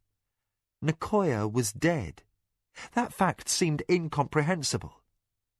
The lady felt she ought to be crying. Instead, she could not see past placing one stumbling foot in front of the other. She was aware of the patrol leader giving the details of the assassin's raid to Lujan, but inside her head she could hear only Nicoya's voice, scolding and scolding her for folly, vanity, and headstrong actions. Ayaki had been injured. Her heart cried out in outrage, anger, and grief that one so little should ever be threatened by the machinations of the great game. She thought blasphemies. Kevin was right. Deaths for political gains were a senseless, cruel waste. Her sense of family honour warred outright with her pain. How narrowly Tasayo had missed ending the Akoma line in the passage of a single day. Kyoke's wisdom, Nicoya's courage, a slave's disregard of propriety, those had been all that stood between her house and total destruction. Almost, Minwanabi had fulfilled his blood oath to Turakamu. Chills chased over Mara's flesh. She remembered the rain of arrows that had hissed over her head, even as Kevin's weight had knocked her down out of the way. She hurried faster, and did not protest when the litter at last arrived, and Lujan caught her up in his arms and bundled her inside without pause to break his stride. These bearer slaves were fresh. Mara signalled Lujan to appoint an honour guard and let the other soldiers escorting the wounded and dead proceed more slowly.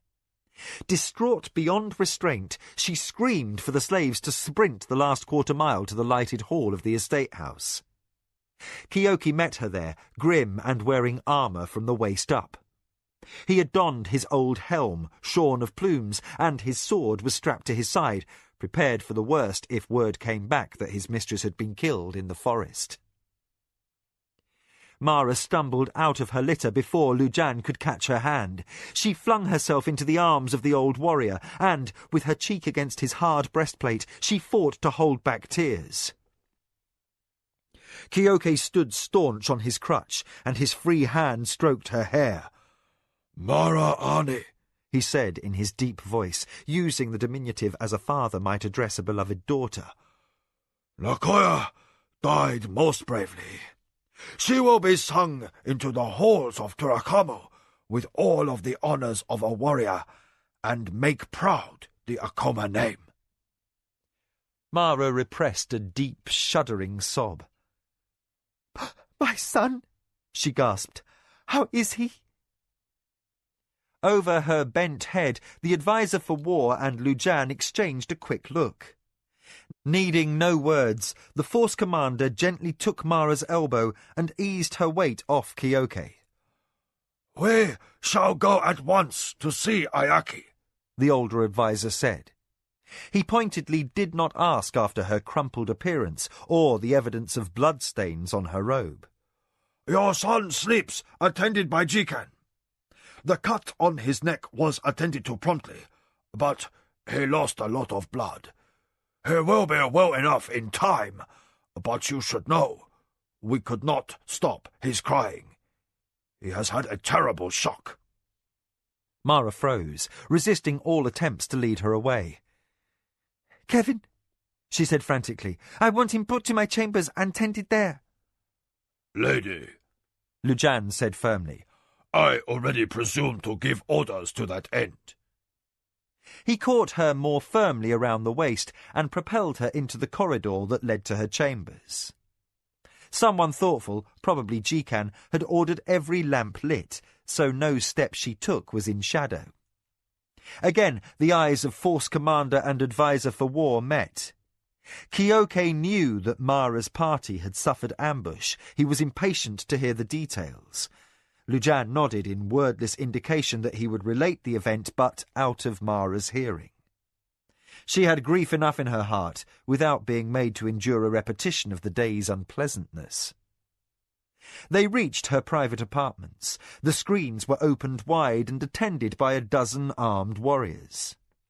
Inside, half lost in a sea of cushions, a small figure lay with white bandages wrapped around his neck. Someone sat with him. Mara did not look to see whom, but pulled herself out of Lujan's hold and fell to her knees by her child. She touched him, transparently surprised by his warmth. Then, tenderly, cautious of his hurts, she gathered him into her arms. She wept then, beyond all control, and her tears rinsed Ayaki's cheek. Her officers averted their faces in staunch disregard of her shame, and the person sitting on the cushions tactfully rose to leave. Mara glanced through brimming eyes and identified Jikan. "Stay," she said shakily. "All of you stay. I don't want to be here alone." For a very long time the lanterns burned while she sat and rocked her young son. Later in the night, after Kevin had been placed on a mat by Ayaki's side, Mara ordered the lights put out. She dismissed Kyoke, Jikan and Lujan to their long-deserved rest, and, guarded by a relief watch of warriors at every entrance to the house, she sat in silent vigil over her loved ones. She thought and saw too clearly where selfishness had steered her near to ruin. Her arrogant assumption of the clan war chief's seat now seemed the act of an idiot. She did not undress for bed, though the healer who came periodically to check on his 2 charges begged her to take a draught to bring rest. Her eyes stung unpleasantly from crying, and she did not wish the oblivion of sleep. Guilt weighed upon her heart, and too many thoughts upon her mind. At dawn, she gathered her courage, rose stiffly from her cushions, and left the room and her loved ones. Alone, watched only by her guarding soldiers, she moved like a waif through darkened corridors to the nursery, where the body of the woman who had raised her had been laid out on a bier of honour. Nicoya's bloody robes had been changed for rich silks bordered by a coma green. Her wrinkled old hands lay at peace by her sides, sheathed in soft leather gloves to hide the cruel cuts from the assassin's cord. And the knife that had slain her rested on her breast as badge of homage to Turakamu that she had died a warrior's death. Her face, nested in silver-white hair, seemed more peaceful than it ever had in sleep. Cares and arthritis and hairpins that never stayed straight could not trouble her now. Her loyal years of service were over. Mara felt fresh tears spring under her swollen eyelids. "Mother of my heart," she murmured. She sank to the cushions beside the dead woman and gathered up one cold hand. She fought and steadied her voice. "Nakoya, know your name shall be honoured with the ancestors of the Akoma, and your ashes shall be spread inside the walls of the sacred glade within the garden of the Natami. Know the blood you spilled today was Akoma blood, and that you are as family and kin." Here Mara paused as her breath caught.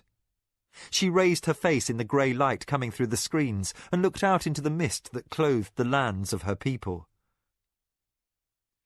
"Mother of my heart," she resumed, shamefully unsteady, "I did not listen to you. I was selfish and arrogant and careless, and the gods took your life for my folly. But hear me. I can still learn. Your wisdom lives yet in my heart, and on the morrow, when your ashes are delivered to the gods, I will swear this promise. I will send the barbarian Kevin away and write a betrothal contract to Shinzawai asking for marriage with Hokano. These things I will do before the season turns, wise one.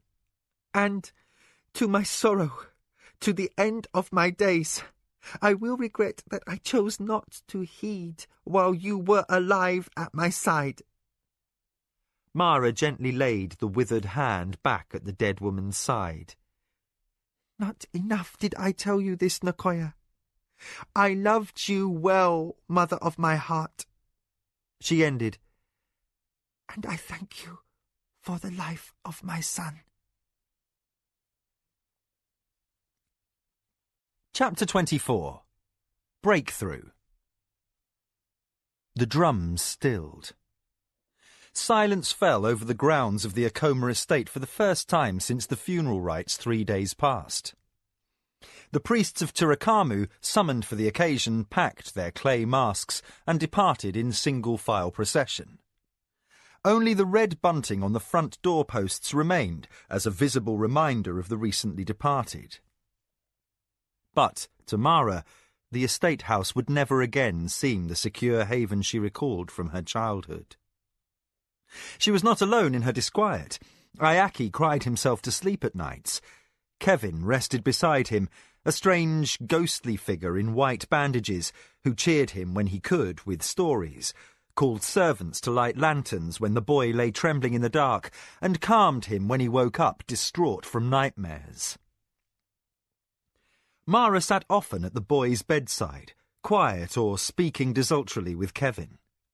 She tried to ignore the 12 warriors who stood guard at each window and door. Now she could not pass even the shadows beneath the shrubs in her gardens without looking sideways for assassins. After an exhaustive search, Lujan's trackers had discovered the dead assassin's trail onto her estate. The killer had taken time to complete his infiltration. Here spending a night in a tree, and there leaving a depression under a hedge where he had lain for hours, waiting motionless for a break between patrols or a servant to pass.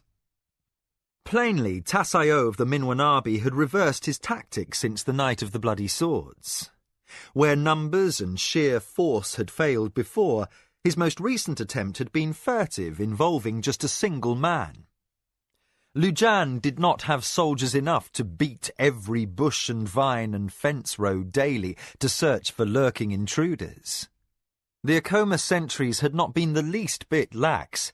Simply, the estate lands were too wide and too open to be maintained in flawless security. Nakoya and a patrol of brave warriors were ashes, but aching failure lingered in Mara's mind. A week passed before she steadied enough to ask for Arakasi. The hour was late evening, and Mara sat in her study beside a nearly untouched supper tray. Her request for the spy master's presence had been carried by her little runner-slave, who was now bowed until his forehead touched the wax floor. "Lady," he said, still prone, "your spy master is not here. Jikan regrets to inform you that he left your lands within the hour after the attack upon your person and son. He told no one of his destination, nor did he give a date for his return." Seated on her cushions under the hot lamplight, Mara stayed motionless for so long that the slave boy began to tremble. She stared at the painted murals commissioned by her last husband, Buntakapi, the ones that depicted bloody battle scenes in rioting brilliance. From the rapt look on Mara's face, she appeared to be seeing them for the first time. It was most unlike the mistress not to notice her slave boy's discomfort, for she was fond of him and patted him often on the head when he rendered quick service. "Lady," he offered timorously when minutes passed and his knees began to ache. Mara stirred and came back to herself. She realised the moon stood well up in the sky beyond the screen, and the wicks burned low in her oil lamps. "You may retire," she bade with a sigh. The boy scurried from the room in grateful haste. Mara continued as she was, while servants entered and removed the untouched dishes. But she waved away the maids who expected her to retire and stayed toying with a dry quill pen, a blank parchment sheet spread before her. Hours passed and she did not write. Night insects sang in the garden beyond the screens, and the relief watch changed guard at midnight. It simply was not conceivable that Arakasi was a traitor. And yet, in low words, members of her household suggested so. Mara twisted the pen, anguished. She had delayed any formal summons, hoping the man would present himself and prove beyond any question he had no part in Tasayo's attempt on her house. Kyoke had stayed close-mouthed on the subject, and the usually outspoken Sarik was reluctant to speak. Even Jikan took care not to linger for a chat after his reports on estate finance. Mara tossed the quill pen aside and massaged her temples with her fingers. It was most painfully plain that Arakasi could be suspect. Were he to turn coat, her danger was multiplied. Over the years, he had been entrusted with her household's deepest secrets. There was no aspect of her affairs that he did not know intimately. And he detested the Minwanabi as she did. Or did he? Mara sweated in torment. If his desire for revenge had been an act, what better ploy to gain her confidence than to revile the same enemy that had ruined her father and brother? Arakasi, who was so gifted at changing roles and guises, he was a consummate actor, easily capable of feigning passionate hatred. Mara closed her eyes and recalled conversations between herself and Arakasi over the years. The man couldn't have betrayed her. Could he? She sighed, indulging herself in that simple release in the privacy of her quarters. She was certain in her heart that Arakasi couldn't be a Minwanabi agent. The hatred for Tasayo and his family was too real. But could someone else have turned the spy master? Someone who could perhaps offer Arakasi a better position from which to conduct his war against the Minwanabi. With the price for that more secure position, the Akoma's betrayal? Mara's fingers tightened until they left white marks on her flesh. If the spy master was the Reli in her nest, everything she had done was for naught. At this moment, Nakoya's carping would have been welcome, a sign that errors could be rectified. But the old woman was now ashes, dust amid the dust of 1,000 Akoma ancestors whose honour Mara was entrusted to keep. Again she tormented herself with the question, how could she have held such a deep instinctive rapport with a man who wished her harm? How could she? The night held no answers. Mara dropped tired hands in her lap and regarded her abandoned quill pen. Though the lamps blazed brightly around her, and her best guards stood vigilant at her door, she felt cornered. With a hand that shook distressingly, she reached out and took up pen and parchment. She scraped dried ink from the nib, dipped it in the waiting ink jar, and wrote in formal style in the centre of the top of the page the name of Kamatsu of the Shinzawai. An extended interval passed before she could force herself to continue. Neither could she simplify her pain by sending a servant to fetch her scribe. Her promise to Nakoya was sacred.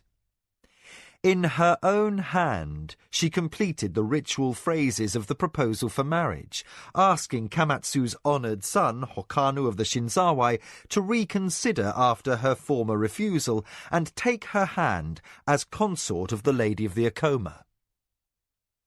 Tears welled in Mara's eyes as she reached the final line, added her signature, and affixed her family chop. She folded and sealed the document quickly, clapped for a servant, and gave her instructions with her throat tight with emotion. "Have this paper delivered at once to the marriage brokers in Sulanko. They are to present it with all speed to Kamatsu of the Shinzawai." The servant accepted the paper and bowed before his mistress. "Lady Mara, Your will shall be carried out at first light.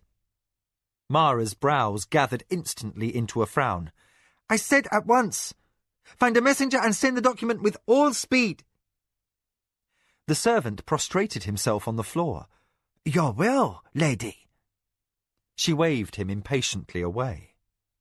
If she noted his quick and puzzled glance at the darkness beyond the screen, she did not call him back in allowance for the unreasonable hour. If she delayed the proposal to Kamatsu until morning, she knew well she would not be able to send the document on at all. Better the messenger stand a few hours in the dark waiting for the broker to arise than risk another opportunity to change her mind and break her vow. The chamber suddenly seemed too stifling, and the scent of the akasi cloying. Mara shoved her writing table aside. Filled with a desperate need to see Kevin, she stumbled to her feet and hurried down the lit corridors, past rows of vigilant guards, to the nursery wing. At the entrance, half blind in the sudden dark, Mara hesitated. She blinked back a fresh flood of tears and waited for her eyes to adjust. The pungent healer's herbs and poultice scents lay heavily upon the air. Finally, she crossed the threshold. Moonlight turned the closed screen copper and carved the rows of watchful warriors outside into dark silhouettes. In no way comforted by their vigilance, Mara made her way to the mat where Kevin lay, his bandages white smears in the gloom, and his torso twisted in the sheets as though his rest had been troubled. She paused, looked to Ayaki, and reassured herself that the boy was more settled, asleep with his mouth open, his hands half curled on his pillow. The scratch on his neck was healing more quickly than Kevin's hurts, which had been treated less promptly in the field. But the assassin had left more lasting marks on the little boy's mind. Relieved he did not suffer another nightmare, Mara moved past, careful not to disturb him. She dropped to her knees by Kevin's mat and tugged to disentangle his limp weight from the constricting snarl of the bedclothes. He stirred at her touch and opened his eyes. "Lady?" Mara silenced his murmur with her lips. Kevin reached up left-handed and captured her around the waist. Strong, despite his injuries, he pulled her to him. "I've missed you," he whispered in her hair. His hand moved, and under his practised manipulation, her light lounging robe fell open. Mara buried her grief and strove to match his light humour. My healer threatened dire consequences if I came to your bed and tempted you past restraint. He said your wounds could still open. Damn him for being a grandmother, Kevin said amiably. My scabs do well enough, except when he chooses to pick at them. Sure and warm, the Midkemian stroked her breast with the back of his fingers. Then he hugged her tighter. "You're my cure, all by yourself." Mara shivered, half from sadness, half from poignant arousal. She banished the painful wish that the marriage contract to Hakanu could be recalled and snuggled closer. "Kevin," she began. From her tone, he realized she was anguished. He gave her no chance to speak, but leaned across and kissed her. Her arms clasped him around the shoulders, avoiding his bandages. Kevin cradled her, instinctively offering her what his soul knew she needed. And, in familiar and natural companionship, they lapsed into love-making. His enthusiasm seemed in no way diminished, except that he fell asleep very quickly after his passion was spent. Mara stretched out at his side, her eyes wide open in the dark. She ran her hands over her flat belly, much aware that her tryst in the nursery had not been planned with propriety. She had taken no elixir of Teriko weed to prevent conception. Nicoya would have been shrill with reprimand over the lapse. Nicoya would have been wise. By the dim, filtered moonlight, Mara studied Kevin's profile, nested amid a tangle of red hair. She found she did not wish to be wise. Marry Hokanu she must, if Kamatsu would allow, and he would have her. But if Kevin was to be sacrificed, she did not possess the will to relinquish his love and her happiness without any trace of a tie. Foolish she might be, even selfish, but she wanted Kevin's child. All she had accomplished had been for the honour of her family name and ancestry. Her heart felt battered, eaten up by rulership's endless griefs. This one thing she had to have for herself. "I love you, barbarian," she whispered soundlessly in the dark. "I shall always love you." Her tears flowed freely for a very long time after that. A week passed and another week, and the healer permitted Kevin short bouts out of bed. He found Mara seated in the east garden, the one the kitchen staff used for growing herbs. Clad in the light, loose robes she habitually used for meditation, she had set her discipline aside to sit amid dusty stems of aromatic plants and watch the front road. Messengers came and went, mostly on Jikan's errands. Whether she studied the traffic or whether she was lost in thought did not matter. "You're moping again," Kevin accused, setting aside the cane he used to keep his weight off the leg that had taken the sword cut. Mara twisted a mangled bit of greenery between her hands. It had once been a slender tira branch, now wilted, stripped entirely of its spicy leaves. Peeled strips of bark emitted a heady, pungent odour on the noon-heated air. The lady who tortured the sprig did not answer. Kevin settled with some difficulty beside her, his wrapped leg stretched out before him.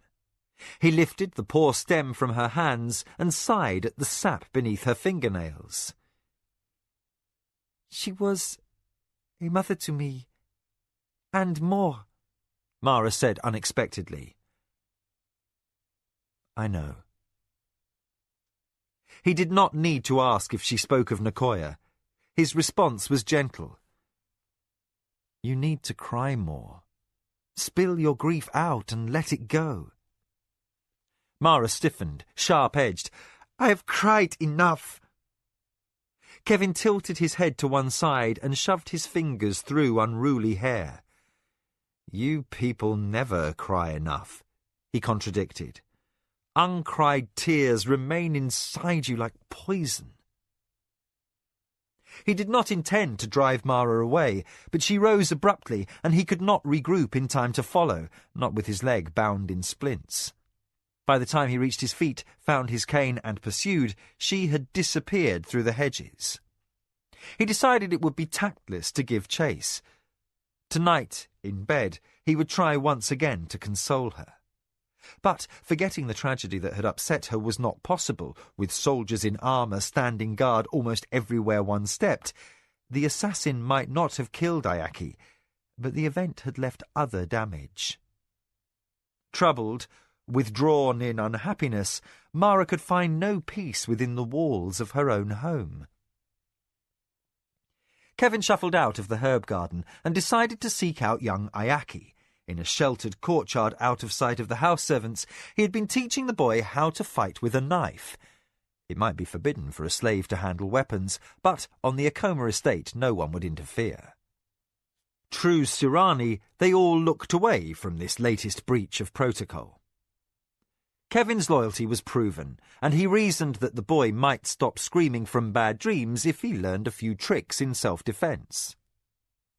But today the courtyard was not deserted when Kevin arrived with a purloined kitchen knife and the Akoma heir in tow.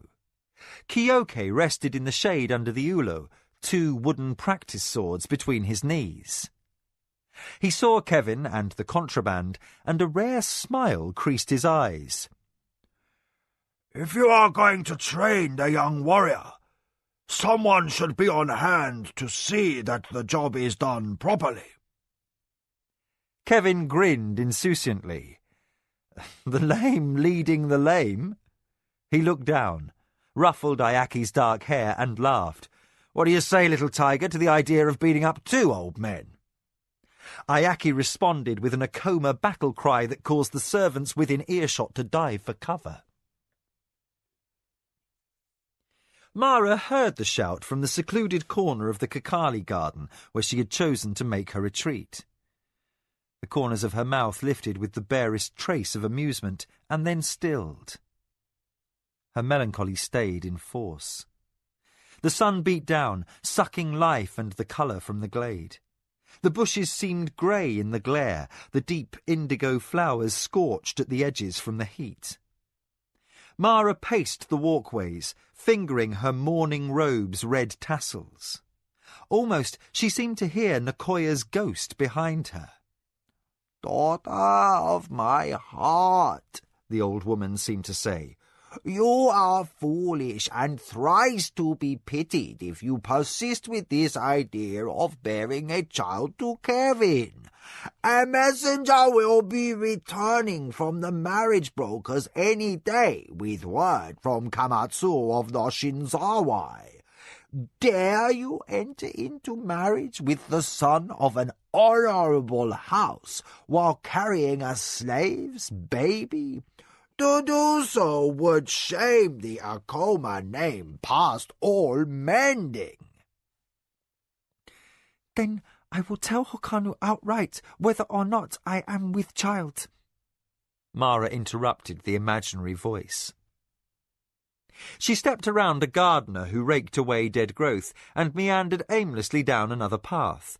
Behind her, the servant set his tool aside and followed. "Lady," called a voice as soft as velvet. Mara's heart missed a beat. With the blood gone cold in her veins, she slowly turned around. Fear raised a sweat on her body. She examined the servant in his sun-faded robes. Arakasi. With a grace quite outside the ordinary, he approached, holding a dagger. As a cry of alarm was almost on her lips, he prostrated himself on the gravel path and held out the blade hilt first. "Mistress," said Arakasi, "I beg your permission to take my life with my dagger." Mara stepped involuntarily back, numbed by shock. "Some say you betrayed me," she blurted, clumsily, without thought. Her words were accusingly rough. Almost Arakasi seemed to flinch.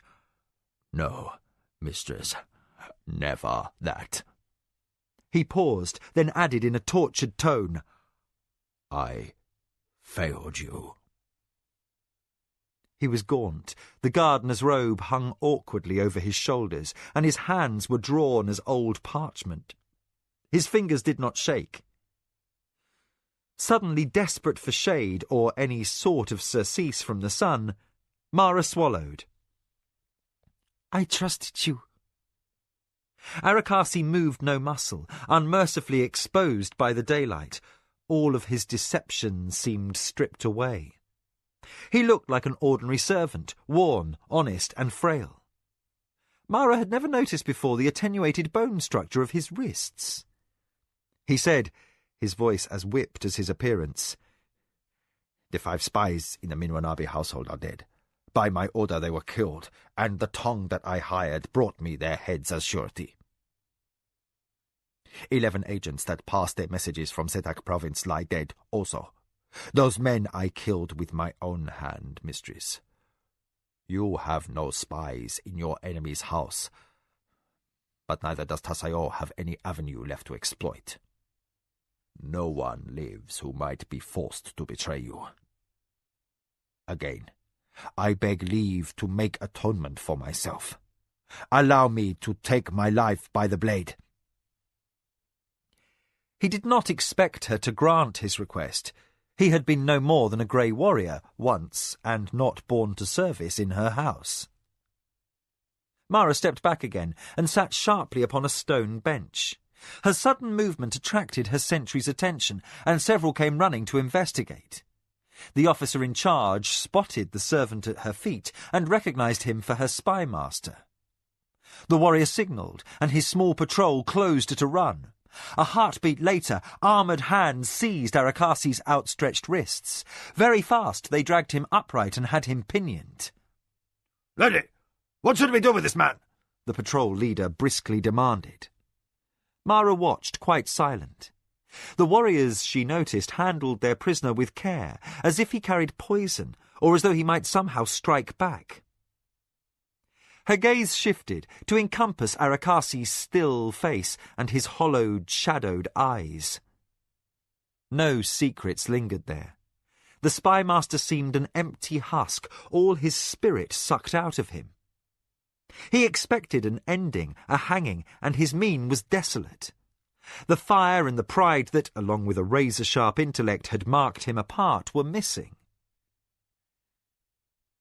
"Let him go," she said dully. The soldiers obeyed without question. Arakasi lowered his arms, twitching his sleeves back into place out of habit. He stood with bowed head and a seemingly endless patience that was painful to observe. If he was acting, his extraordinary talent had her beaten. The air seemed sluggish and heavy as Mara dragged in her breath. "Arakasi," she said slowly. Almost she waited for a carping voice to raise protest. Then she remembered. Nicoya was dead. She pushed on with the matter at hand. "You served as you saw fit. You and your network provided intelligence. You never guaranteed facts. You have not made decisions. I, as your ruler, decide. If there has been failure or misjudgment, the blame must be mine alone. Therefore, you shall not be permitted to take your life with your dagger. Instead, I ask pardon for my shame, for demanding more than a loyal man should ever be expected to deliver. Will you still serve me? Will you continue to maintain your network and bring ruin to the Lord of the Minwanabi?" Arakasi slowly straightened. His eyes grew penetrating, disquietingly, uncomfortably direct. Through the sun's glare and the dusty scent of the flowers, he appeared to see through flesh and read her invisible spirit. "You are not like the other rulers in this empire," he said, the velvet restored to his voice. "If I could dare to venture an opinion, I'd say you were quite dangerously different." Mara lowered her eyes first. "You may be right." She twisted the jade rings on her hands. "Will you still serve?" "Always," Arakasi said at once. He released a long, audible sigh. "I have news, if you would hear it." "Later. You may go now and refresh yourself."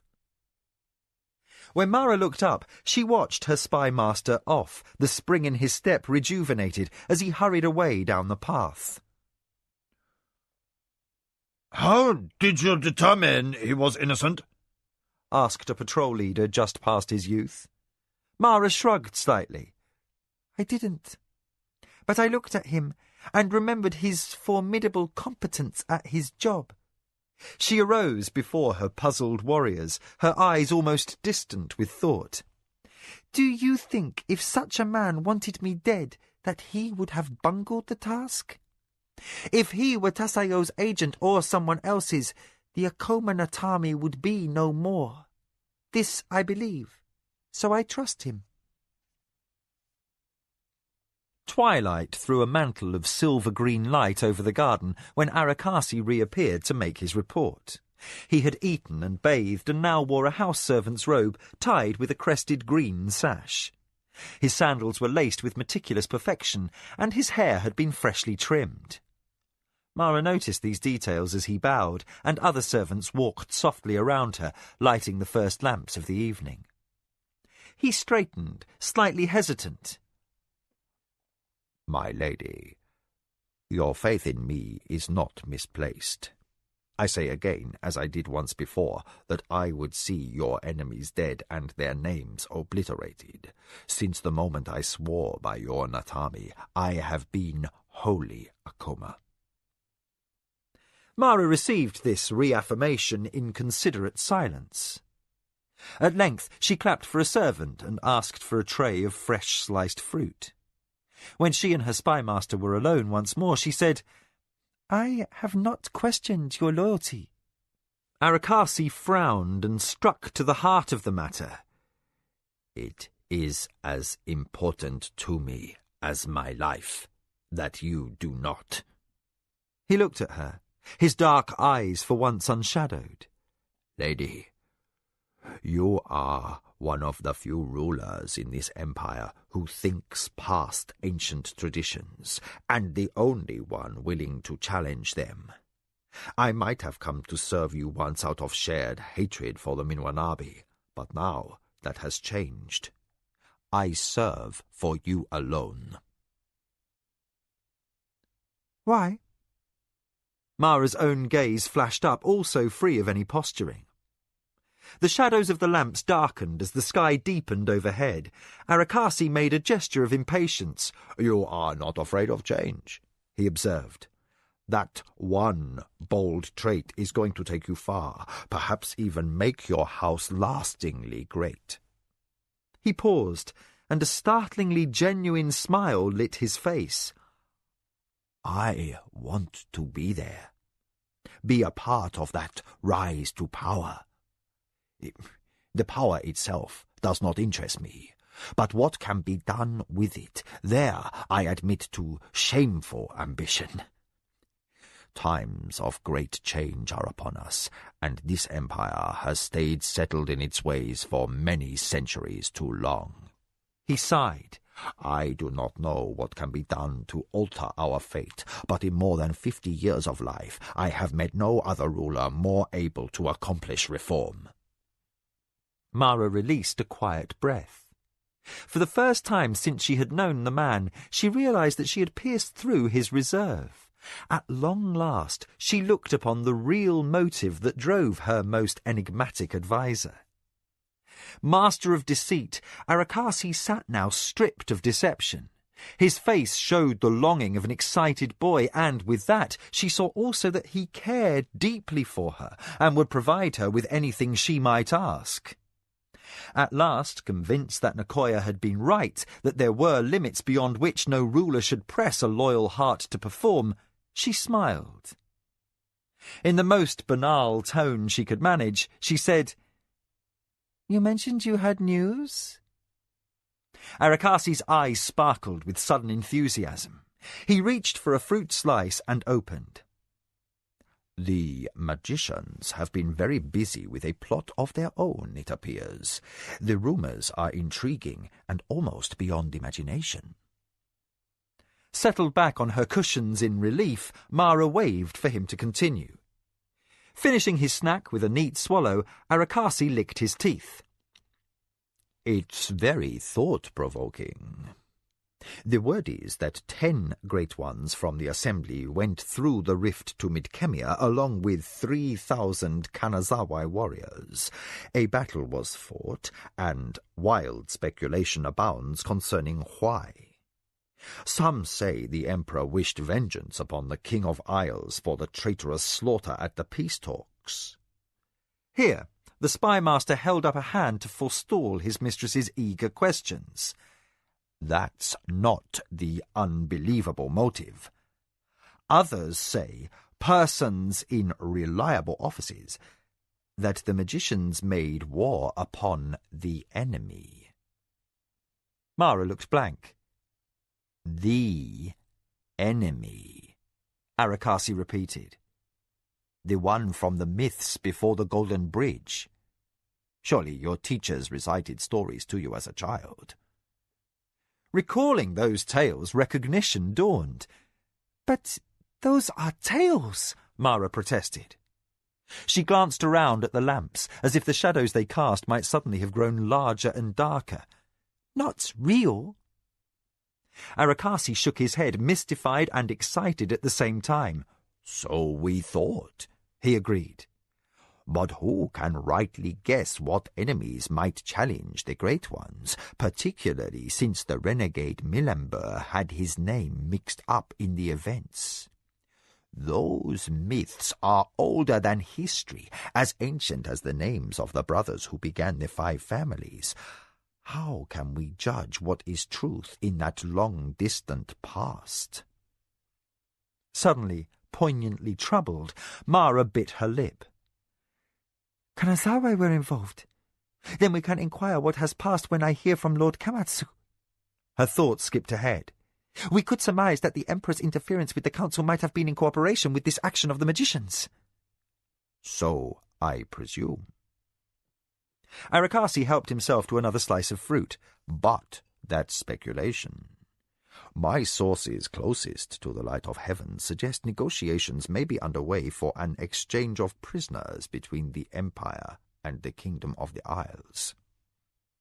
"So the rift is open," Mara cut in. Her voice held a strangely emotional note. Rightly attributing that to some concern with her barbarian lover, Arakasi coughed lightly. "None of what I tell is common knowledge. But it would seem that if you applied again for a hearing in the right places, you might be able to gain the benefits of your trade concessions with Midcamia at last." Mara seemed only distantly interested in a subject that had once been a hot source of frustration. Arakasi tactfully used the interval to clean off the last fruit on the tray. He recalled Mara and Kevin's discussion of the rift in Kentasani. The subject had revolved around granting the barbarian his freedom. Cued by shrewd intuition, Arakasi knew the idea was emotionally painful. "I will probe the issue for you, lady, and try to find more facts." Mara shot him a glance of wordless gratitude. "For Kevin's sake," she said in a small voice, "he does not deserve to stay a slave." As if shrugging off the torments of unseen ghosts, the lady changed the subject. "If power continues to shift away from the council, there will be upheavals. Minoanabi will consolidate his allies and make a bid to revive the warlord's office." She sighed, frowned, and added, "It would be nice if all of us were alive to enjoy the gains of my exclusive trade rights." Then her eyes narrowed. "You had spies killed under Tasayo's own roof, you said. Why then does our enemy still breathe?" Arakasi settled his elbows on his knees like a killwing ruffling feathers. "My arm is not long enough to reach beneath Tasayo's roof to take his head, but his servants, they are a long and different story." In the soft summer night, under a brilliance of lanterns and stars, he told her. The servants were discovered, finally, in a lime pit in a vegetable garden that was occasionally used for burials to enrich the soil. Only the dishonoured were interred there, without rites, and where the stink of decomposition would not waft beyond the domestics' quarters. The 5 corpses were headless, and when the runner boy who made the find reported it to one of the overseers, the older staff member understood at once that the master must be informed. Shaking in the knees and ducking his white head in consternation, he hastened off to report to Murgali. The Minwanabi Hadonra was hunched over ledgers stacked precariously high, doing his best to stay inconspicuous. All the household had felt Tasayo's temper since his ambush had failed to kill Mara. Bristling at the interruption, he heard the house servant's news and cursed as he recognized its import. This matter of dead bodies was not something he dared to ignore. "Go," he commanded the house servant. "Have the bodies removed from the garden and laid out in an empty bed suite." As the old man left, Murgali arose, feeling tired. He chafed an arthritic wrist, put on his softest slippers, and, as soundlessly as he could shuffle, hastened to find Nkomo. The Minwanabi first adviser was perhaps the only person who could approach Tasayo with impunity. As the Hadonra crossed through the corridor that led to the nursery, he clicked his tongue. Even the children were quiet, as if aware of their father's lingering wrath. Nkomo was none too pleased with the interruption either. Sitting dripping in his bath with a slave girl 1/4 his age sponging his stringy back, he sighed soulfully at the water that poured over his knees. "This is most inopportune," he murmured in the direction of his privates. Mergali bobbed agreement. "Most. The corpses are being installed in an empty bed suite. My lord can examine them there." Then, as Nkomo heaved himself up from his tub and submitted to a rub-down by a towel slave, the Hedonra stole his moment to escape. Left dry and naked and alone to carry the news, Nkomo indulged in a rare string of oaths. He forwent his chance to fondle the slave girl who gave up her sponge to robe him, and that put him in a spiteful temper. He tied his tasselled belt in a quick, irritable knot and set off to locate his lord and master.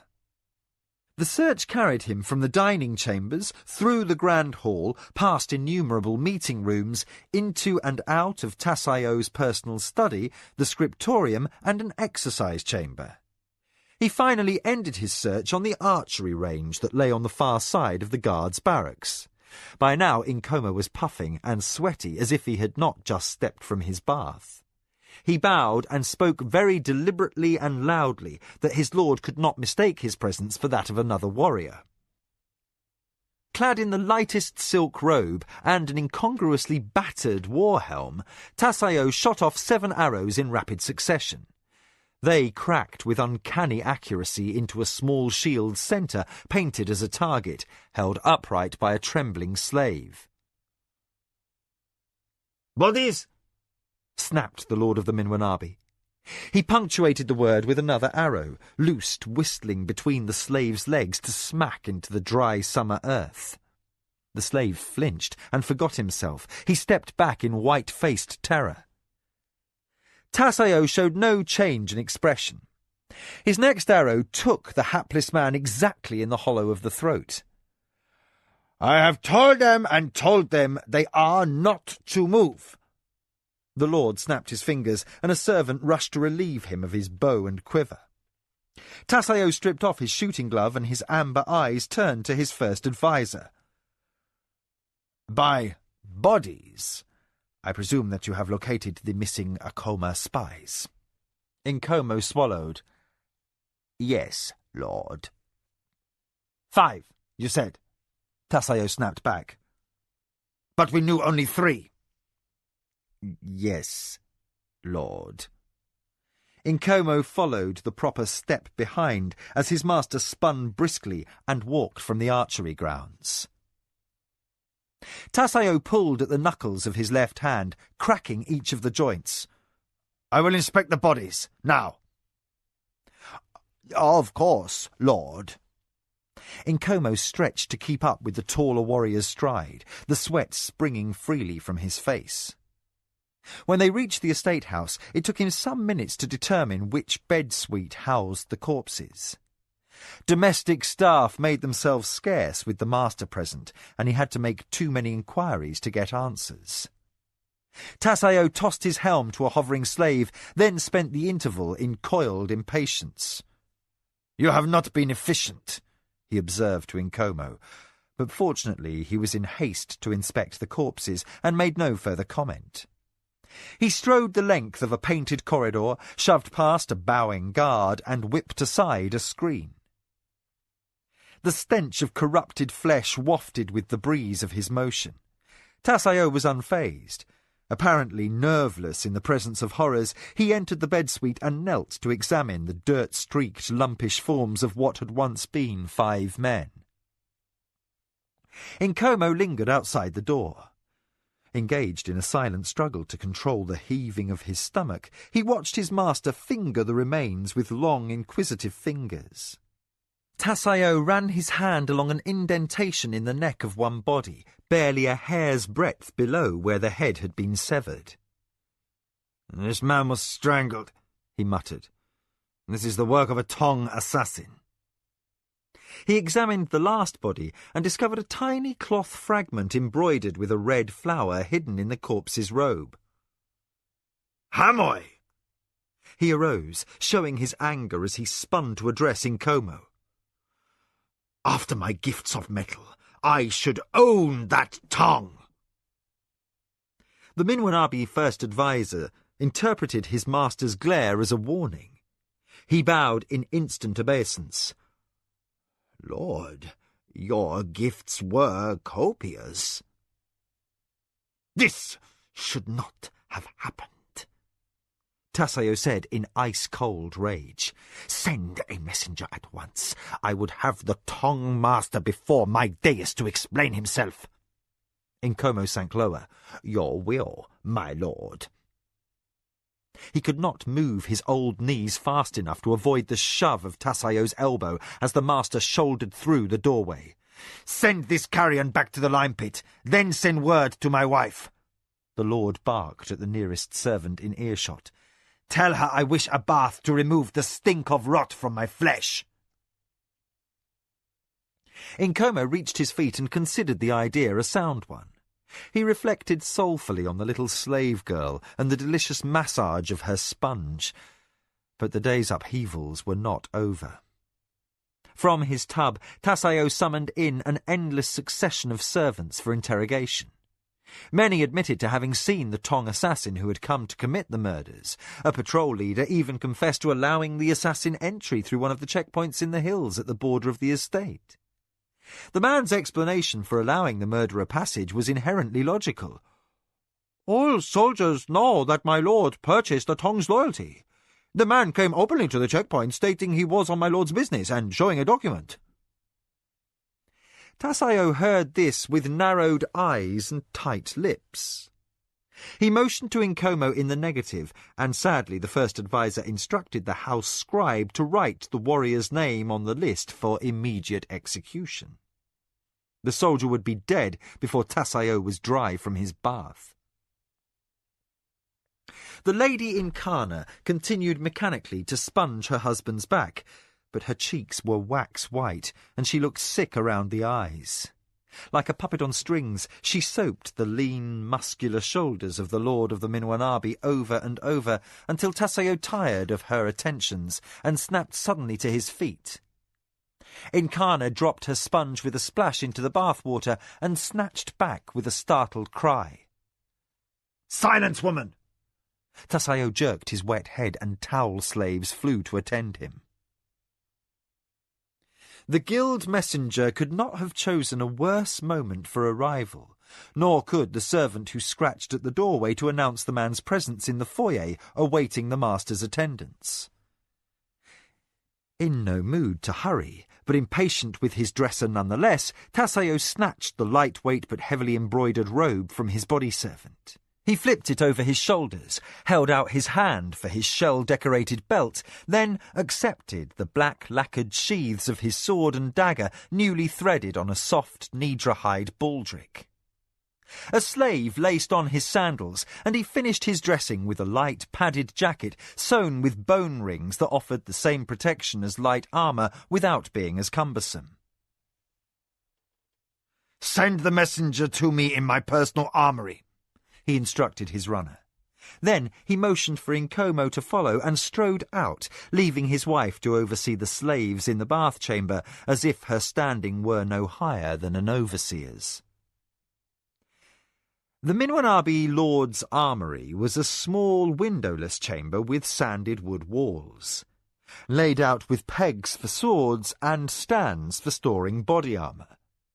Tasayo's single personal indulgence since becoming ruling lord had been to purchase extravagant sets of arms for himself, some plain and deadly, designed for the rigours of war, others resplendent with lacquer and chasing for dress occasions.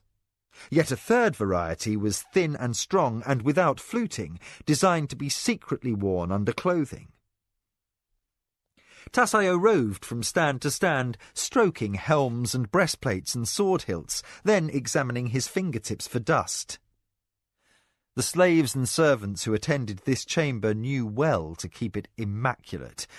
Predecessors who had failed the Lord's inspections had not survived his displeasure.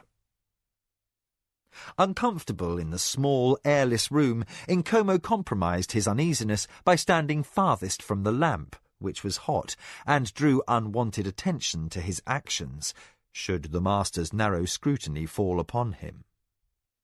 Still, as every Minwanabi servant had lately learned to become, he waited while the lord roved from sword to sword and helm to helm, stopping occasionally to arrange a buckle or a boss, or to finger the edge of a blade. Tasayo was testing a dagger when the courier bowed at the door. The lord flicked the barest glance over the man's guild badges, just enough to note the colours of the sullen Kur denomination. He spoke in his deceptively gentle manner. "What message do you carry?" The man straightened. "An overture from Mara of the Akoma," he began, and silenced instantly as Tasayo whipped around in a breathtaking blur of speed. The messenger swallowed awkwardly against the pressure of a sword tip against his throat. He looked into the eye of the man who held the weapon, and saw there a flat lack of expression that terrified him to his soul.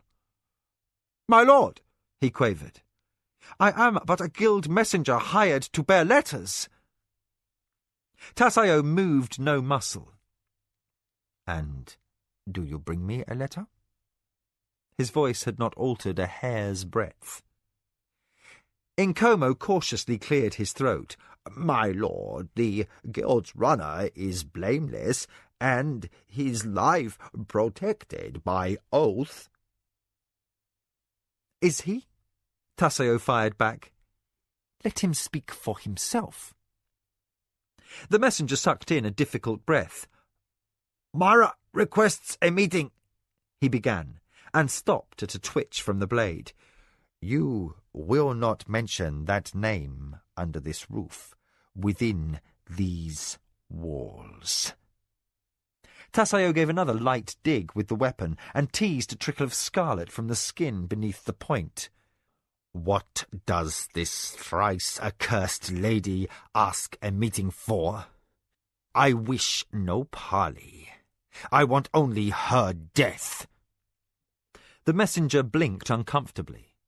Suspecting that he reported to a madman and convinced he would end with a cut throat, he gathered his dignity and bravely concluded the words he had been employed by his guild to deliver. "The lady asks that the lord of the Minwanabi visit her estate for the purpose of a mutual discussion." Tasayo smiled slowly. Impressed by the little man's courage, he lowered the sword, wiped the point clean on a polishing cloth, then replaced the weapon on its pegs. As an afterthought, he tossed the rag to the messenger, along with gestured permission to tend the scratch on his throat. The guildsman lacked the effrontery to refuse. He lifted the lightly oiled cloth to his neck and began tentatively to dab. And, as though no stranger were present, Tasayo resumed his inspection. Roving between items in his collection, he spoke to his adviser as if they were the only occupants of the room. Nkomo, I believe I have frightened her badly," he said. "My ambush and my assassin might not have accomplished my ends, but Sezu's little bitch is running scared. Luck has helped her cause, but fortune never endures. She knows she cannot last another year." The Minwanabi lord abandoned one armour stand for the next. He fingered a plated gorget as if probing for a weakness. "Perhaps the lady offers compromise. Say, a sacrifice of the Akoma name and line in exchange for survival for her son?" Nkomo bowed with due respect. "My lord, that is a dangerous assumption. As well as you, the lady knows the time for compromise is past. She initiated blood feud with your uncle Jingu, and Desio made pledge to Turakamu. For the sake of her ancestors' honor and against the Red God's displeasure, she must know she has no position from which to bargain." Tasayo let the plates of the gorget fall with a click like the rolling of game dice. "She is desperate," he insisted. "Let her come to me here, if she has a desire to speak." The armour room seemed stiflingly claustrophobic. Nkomo risked a small movement to mop his brow, and dared another interruption. My lord, I hesitate to remind. The Lord Jingu underestimated the girl, and in this very home she forced a situation that required him to take his own life. Sandals scraped lightly on waxed wood as Tasayo leaned an elbow on a fine suit of armour. The tawny eyes he fixed on his first adviser were wide and bright in the lamplight. "I am not a coward," he said gently, "and my uncle was a fool." Nkomo nodded hasty agreement. But even the bravest man should do better to act with caution. Tasayo's eyes narrowed dangerously. "Do you suggest she could threaten me?" He tipped his head and spat upon the polished floor. "Here? Just because she is presently too strong to succumb to an open attack. Make no mistake. It is only a matter of time before I will step in and finish her." "Indeed, I should relish the chance to see my warriors sack and burn her estate. Perhaps I should use this request for parley as an opportunity to go there and study the site for assault tactics." The guild messenger seemed uncomfortable with the turn the conversation had taken. His task as a courier required discretion, but the discussion at hand was not one he cared to witness. Rival factions might torture him to learn just what he was overhearing. His guild was well respected, but that did not make him sacrosanct for those hours with his family when he was not wearing his official badges. Nkomo mopped his brow again, but the sweat continued to trickle down his collar. Learned in the ways of 3 generations of Minwanabi lords, he offered argument by his silence. Tasayo had examined all the armour. He could not leave the chamber without confronting his first adviser in the doorway, and Nkomo stood like a rock jammed immovably in a river current when he had a point to make. "Very well," the Lord of the Minwanabi concluded. "I will not meet the bitch on her accursed Akoma soil." To the messenger he snapped shortly, "Here is my reply. Tell the lady I will consider a meeting but in the open on my lands. Let us see whether she has the courage or the stupidity to accept." The messenger bowed in relief and bolted promptly through the opening that Nkomo edged aside to create. Straight as the door jamb against his back and canny in years, the adviser regarded Tasayo.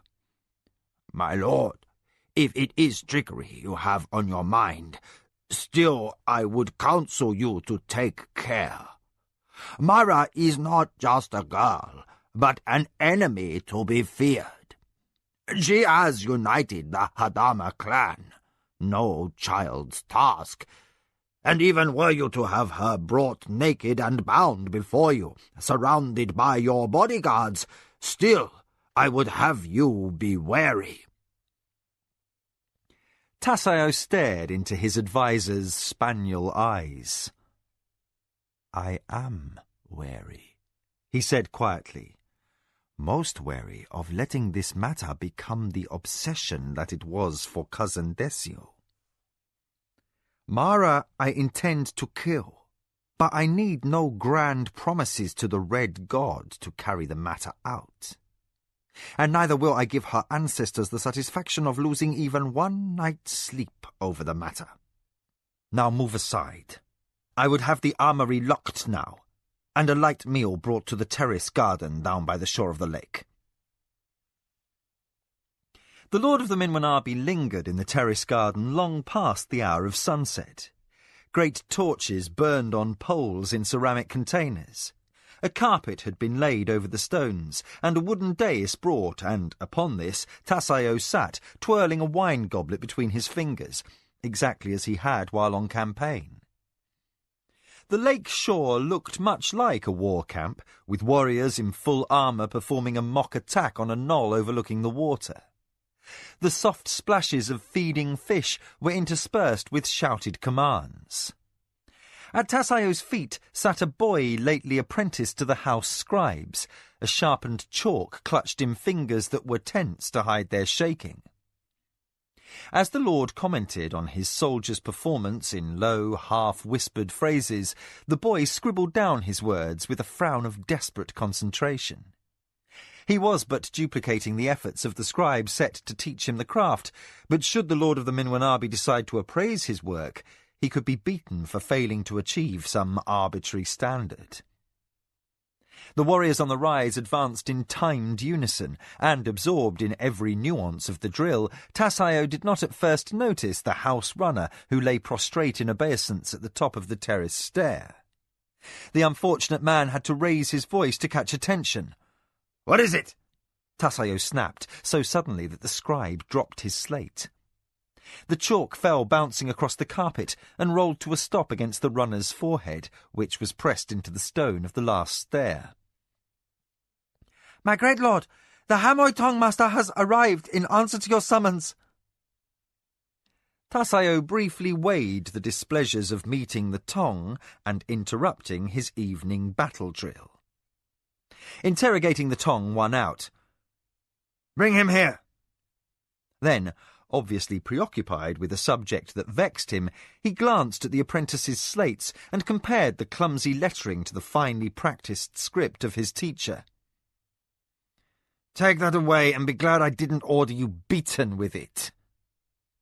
Motioning to the older scribe to remain, he glanced at the soldiers on the hill. Bowing profusely and trying not to cry despite the disgrace of a reprimand, the apprentice collected his materials. He hurried off, almost crashing into the house servant who escorted the summoned visitor to the Lord's dais. The Tong Master, the Obajan in the ancient tongue, was a man of immense breadth and girth, but not 1 ounce of fat. Save for a long scalp lock tied high and cascading down his back, he had a shaved head tattooed in patterns of red and white. His nose was flat, his skin deep tan, and his ears multiply pierced. His jewellery consisted of bone pins and rings that jingled lightly as he walked, and his belt held loops sewn into the leather, each of which held a variegated array of instruments of death. A 6 daggers, a weighted strangling cord, throwing stars, knuckle guards, picks, vials of poison, and a long metal sword. While considered an outlaw by Surani standards, he demanded the respect due a ruling lord from any he encountered in person. He was accompanied by 2 assassins clad in black, as much of an honour guard as Tassayo would permit. The Tong Master came to Tassayo and bowed his head slightly, asking, "Are you well, my lord?" His voice was an ominous rumble. Tassayo ignored him for a long, pointed moment. Then he nodded once, acknowledging he was well. But the Lord of the Minwanabi did not inquire after the Tong Master's health, a pointed insult. Silence wore on the Tong Master. As if the metal wealth he had received from the personage on the cushions suddenly left a taste like curdled milk, the chief of the Tong spoke in sour tones. "What does my lord require?" "This. The name of the one who hired your Tong to assassinate 5 servants in my house." The Tong Master unwisely raised his hand. The warriors arrayed behind Minwanabi's dais instantly shifted their positions as if to attack, causing the huge man to freeze. But he was not a slave, nor a man of weak nature. Fixing his host with a level gaze, the master of the Hamoy Tong slowly raised his hand to scratch his chin. His tone bit as he replied, "Lord Tassayo, the order was your own." Tassayo jumped from his cushions with a speed that had the 2 assassins slap hands to their own swords. The Tong Master motioned for them to resume their former positions. "I," demanded Tassayo, "I ordered this. How dare you utter such a lie?" The Tong Master locked stares with Tassayo, eyes narrowed in the flickering light of the torches. Harsh words, my lord. He hesitated an instant, as if weighing the need to take offence at the insult to his honour. I will show you the document with your signature and your personal chop. Dumbfounded and clumsy for the first time in his life, Taseo sat back down. My personal chop? His manner turned icy. Let me see.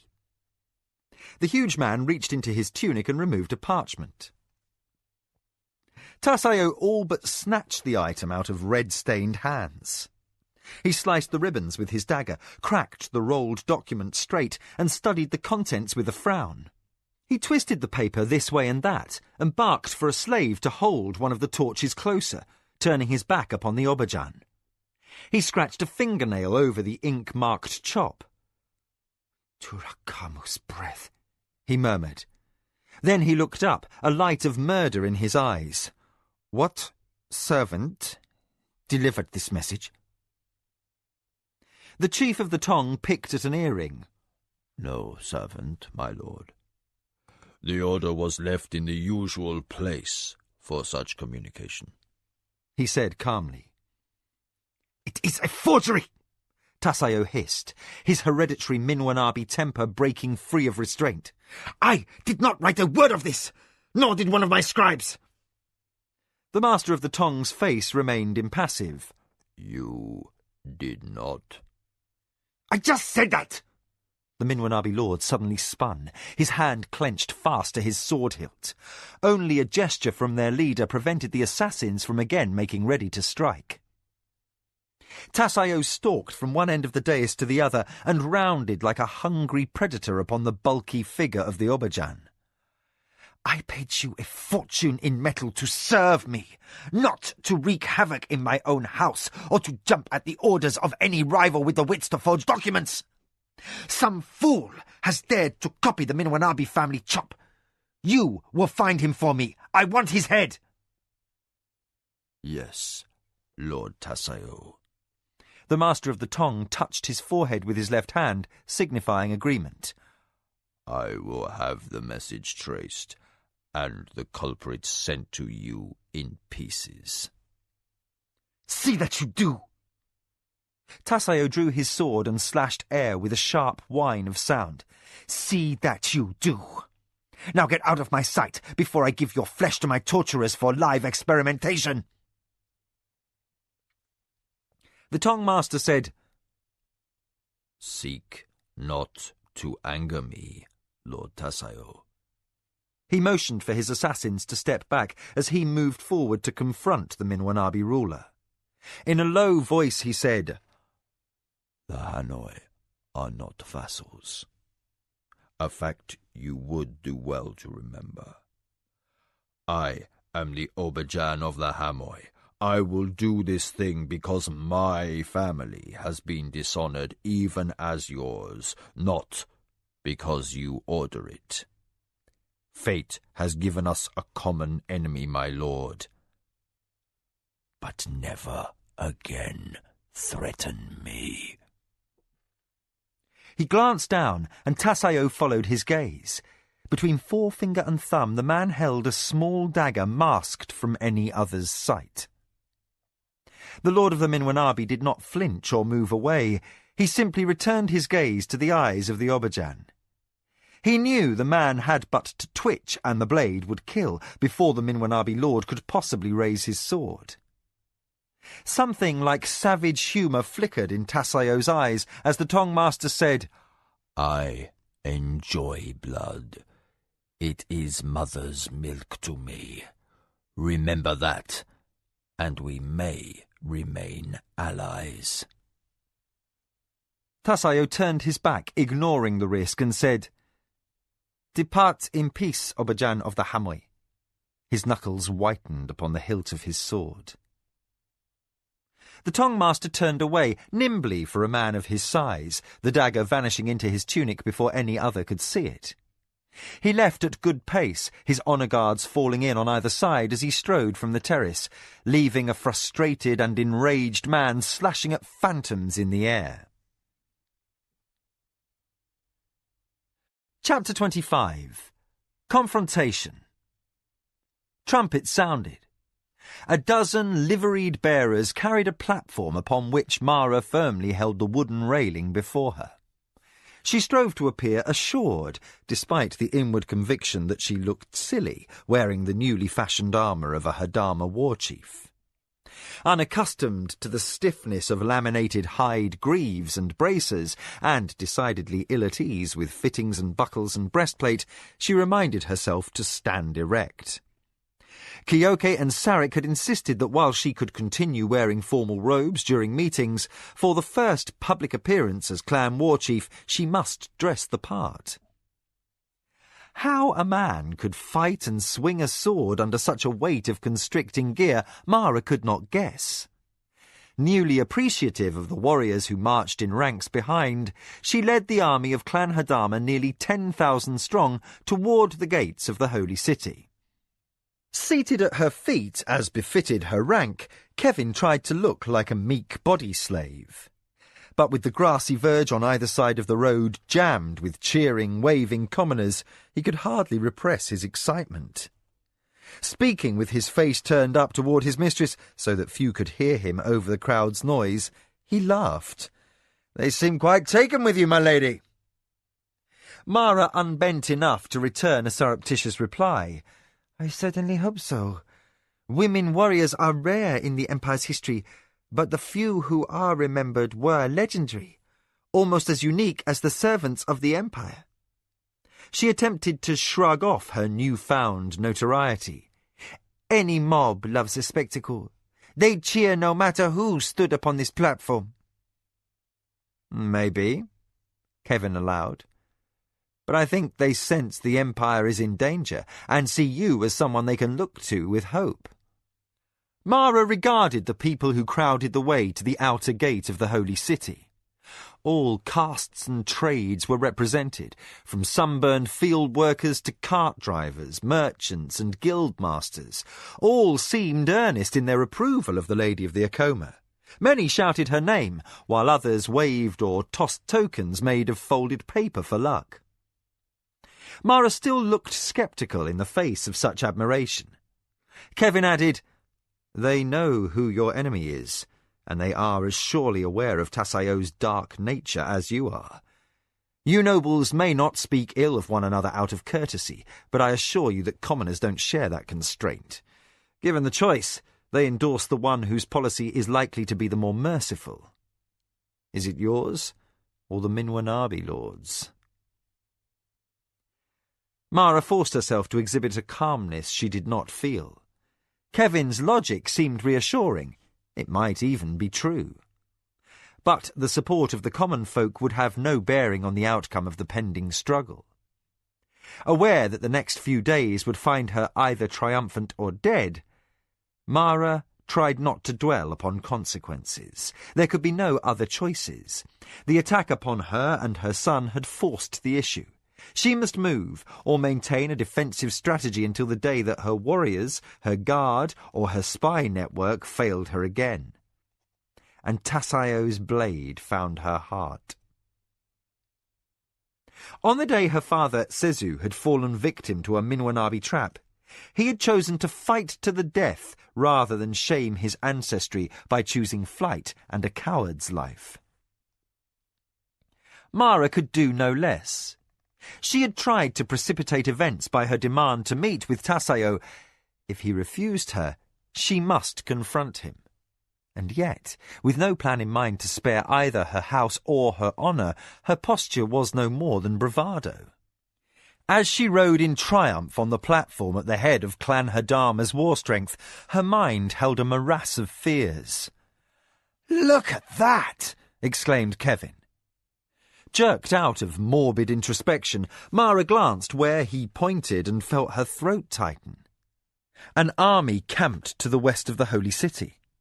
The hills were a patchwork of coloured tents and banners, which Kevin swiftly counted. After rough calculation, he said, "I guess that encampment holds 15,000 warriors." Mara's initial jolt of nerves eased as she identified the banners. "That is a part of Clan Zakala. Lord Hapara has brought the Zacatecas in strength. Others follow him. But not only her allies were present in force. Mara nodded across the river. Look, over there. The road followed the Gagajin, and on the far bank Kevin saw another army, its tents so thickly clustered the land bristled with banner poles. God!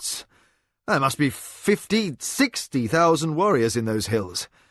It looks like half the lords of the Empire brought every man capable of wearing armour and carrying a sword. Mara nodded, her mouth drawn grimly taut. The issue will be decided here.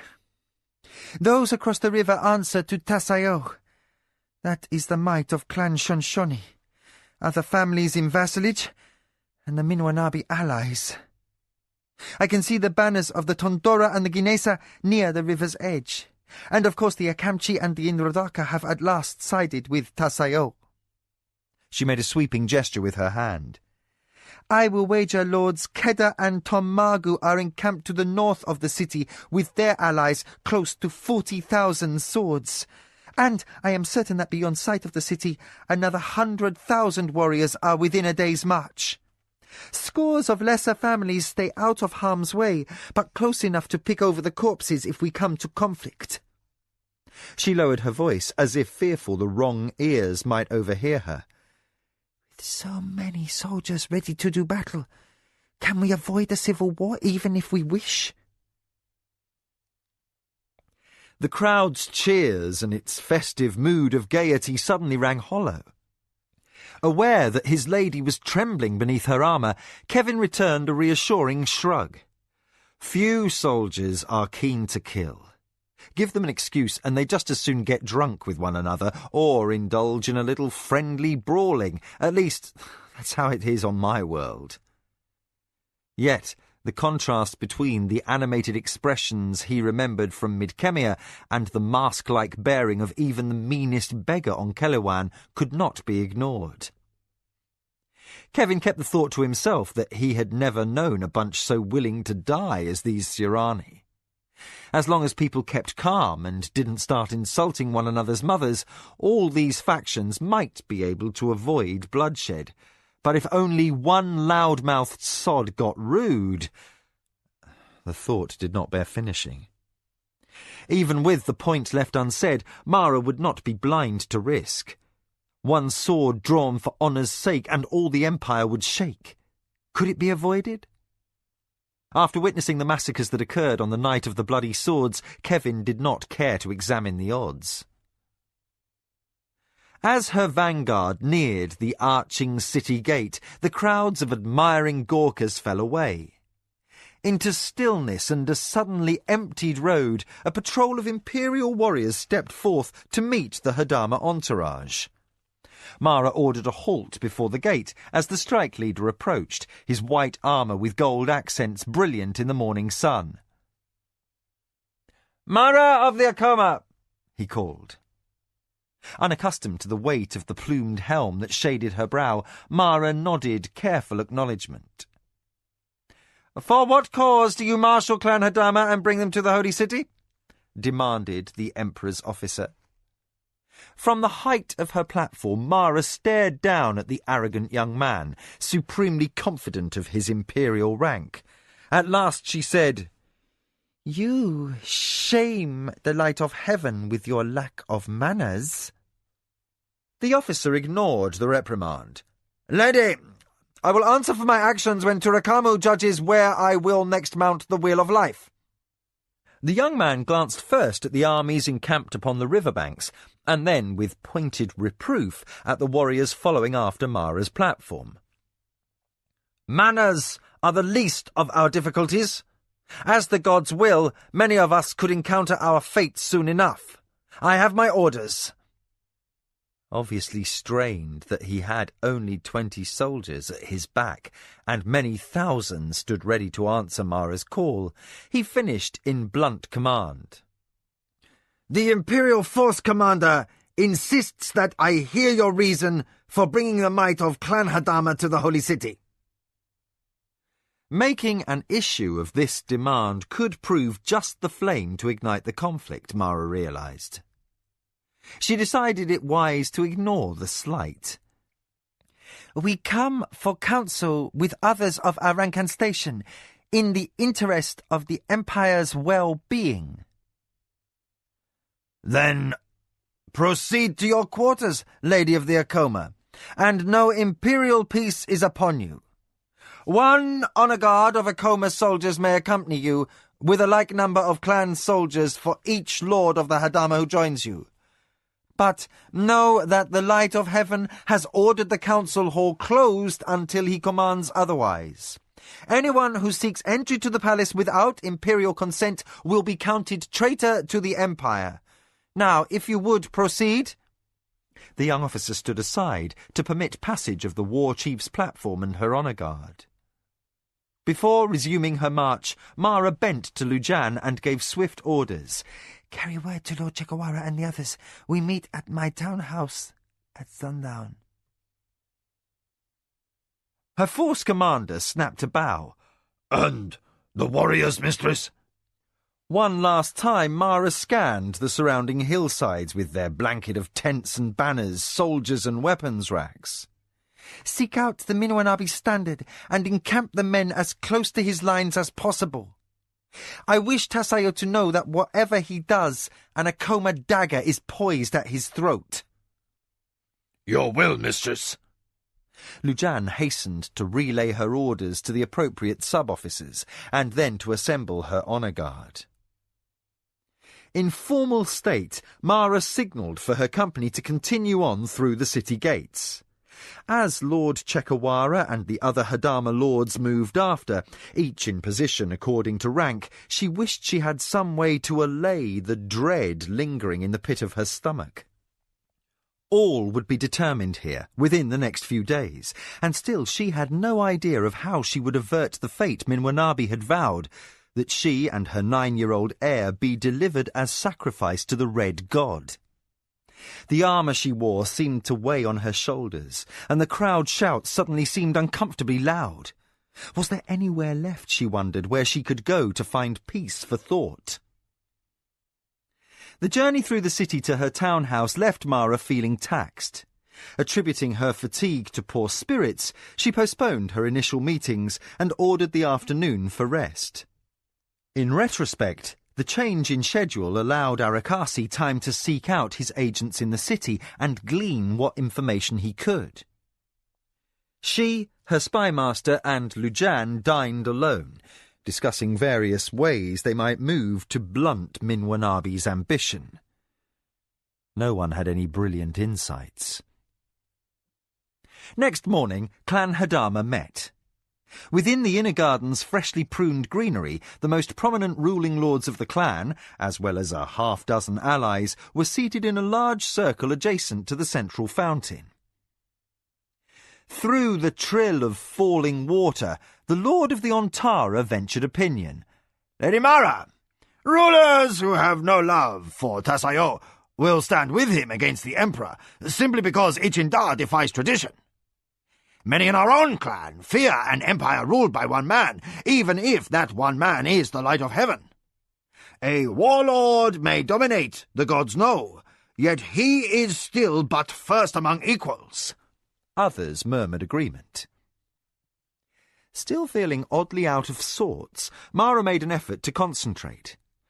Kevin's dry observations on Surani politics were right on one point. These men were more in love with their own prerogatives than haters of cruelty, murder, and waste. Freshly aware that her own thinking had changed to a degree incomprehensible to all but a handful of her ruling peers, Mara regarded her clansmen and allies and strove for tact.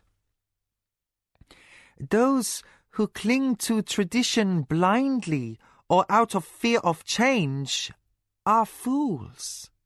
To embrace Tasayo is to hold a reli to your bosom. He will take warmth and nourishment, but in the end, he will kill.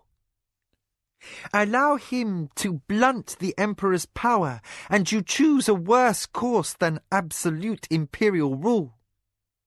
The Minwanabi Lord is a young man. He could hold the white and gold for decades. He is clever, ruthless, and if I may speak bluntly, captivated by the pain of others. He is a clever enough player of the game that he might make question of the succession a moot issue. Aumecho and Aksantukar came close to creating a family office. Is the ambition of Tasayo of the Minwanabi any less?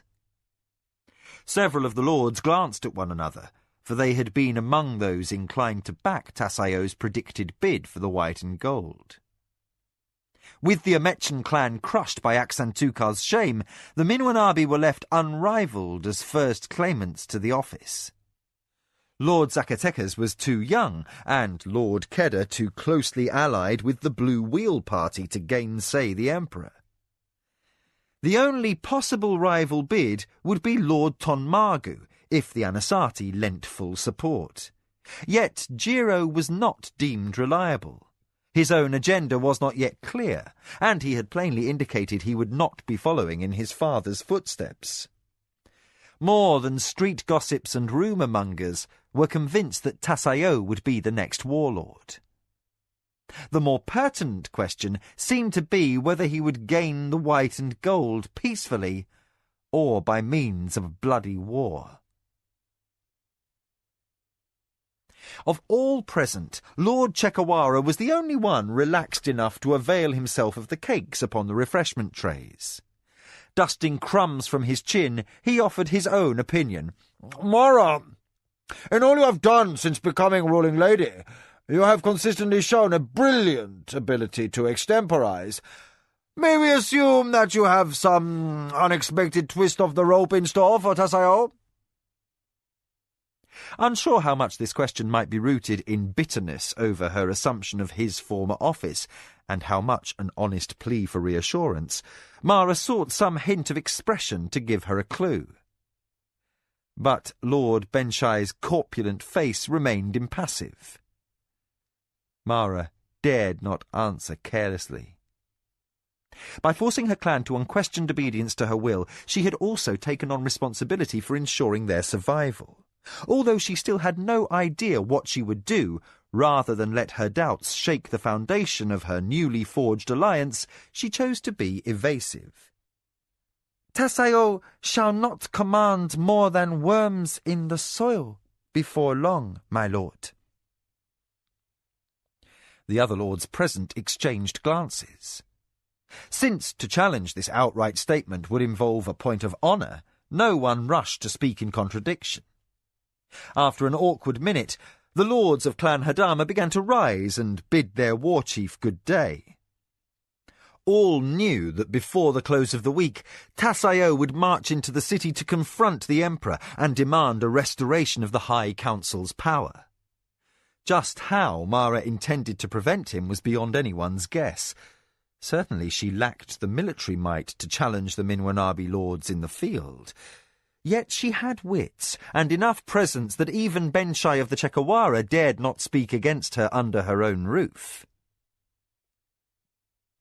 The last lord departed, and returned from seeing the clan rulers to the door. Sarek entered the courtyard garden, and was surprised to find his mistress still seated by the fountain.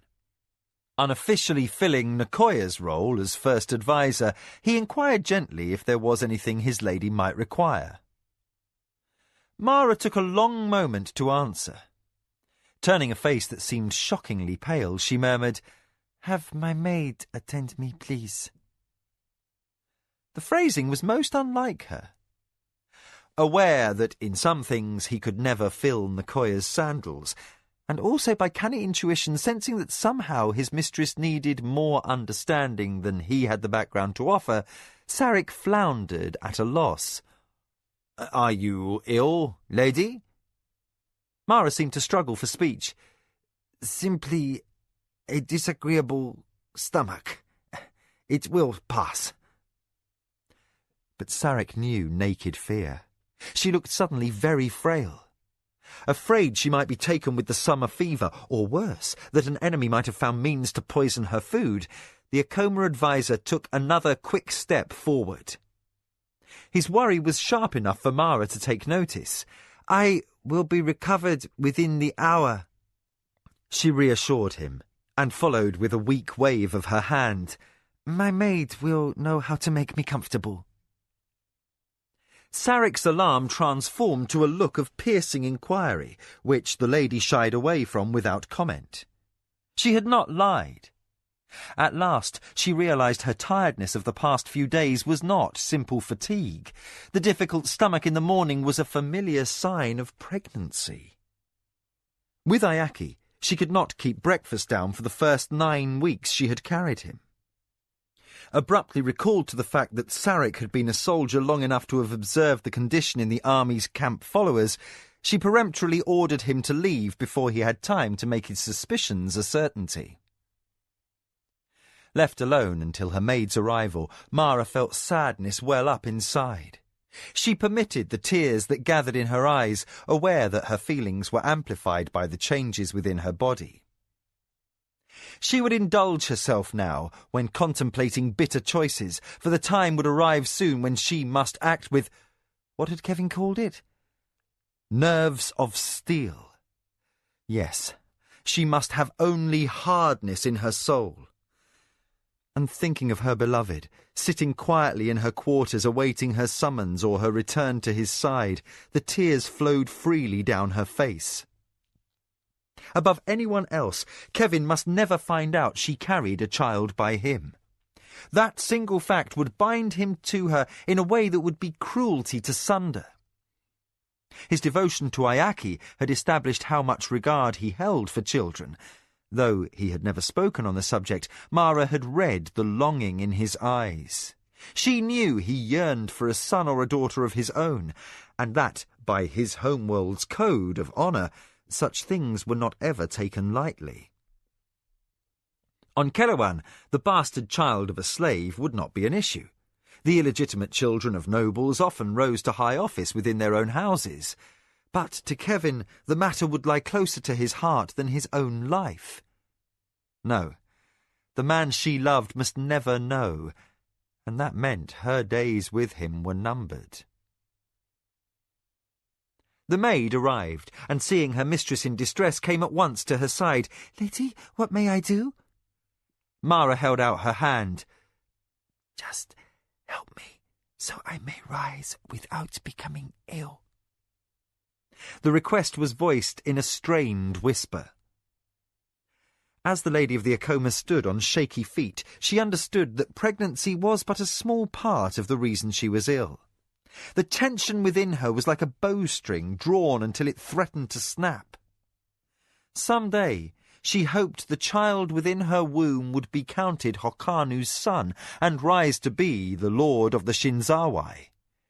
That he, already she hoped for a boy, would be Kevin's, was simply her way of discharging the debt of honour due the barbarian who had won her heart and repeatedly saved her life. His line would continue in distinction upon the soil of Kelewan, and so his shade would be revered and remembered. But Mara knew she must first survive the next 3 days.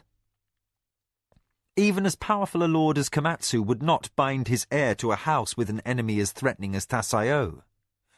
White now from more than stomach cramps, Mara leaned heavily on her maid's supporting arm. She must formulate a plan to snatch the victory that seemed assured from the grasp of the Minwanabi. She simply must. The alternative was utter obliteration for her son and for Kevin's unborn child. Sunset threw red light through the wide screens of the chamber. Tasayo of the Minwanabi perched like a monarch upon a pile of cushions in the largest, most opulent suite of his residence in the Holy City. Unlike most other ruling lords who owned townhouses, the Minwanabi possessed a sizable mansion on a hilltop above the city, overlooking the heart of the imperial precinct. Gazing through slitted eyes at the changing of the white-armoured guards at the Emperor's inner gate, the Lord hardly glanced at the message handed to him by his first adviser. With utmost patience, Nkomo prompted, Master, Mara is but a short distance from the city gate with her honor guard. She is also accompanied by an imperial messenger bearing a staff of office, and an imperial peace is upon the city. At your word, she will travel to the appointed meeting place. Her choice of timing will not save her. Tassayo ran his thumb along his jaw as he followed the movement of the guards in their sparkling white armour. That silly boy who calls himself Emperor can delude himself for a few more days.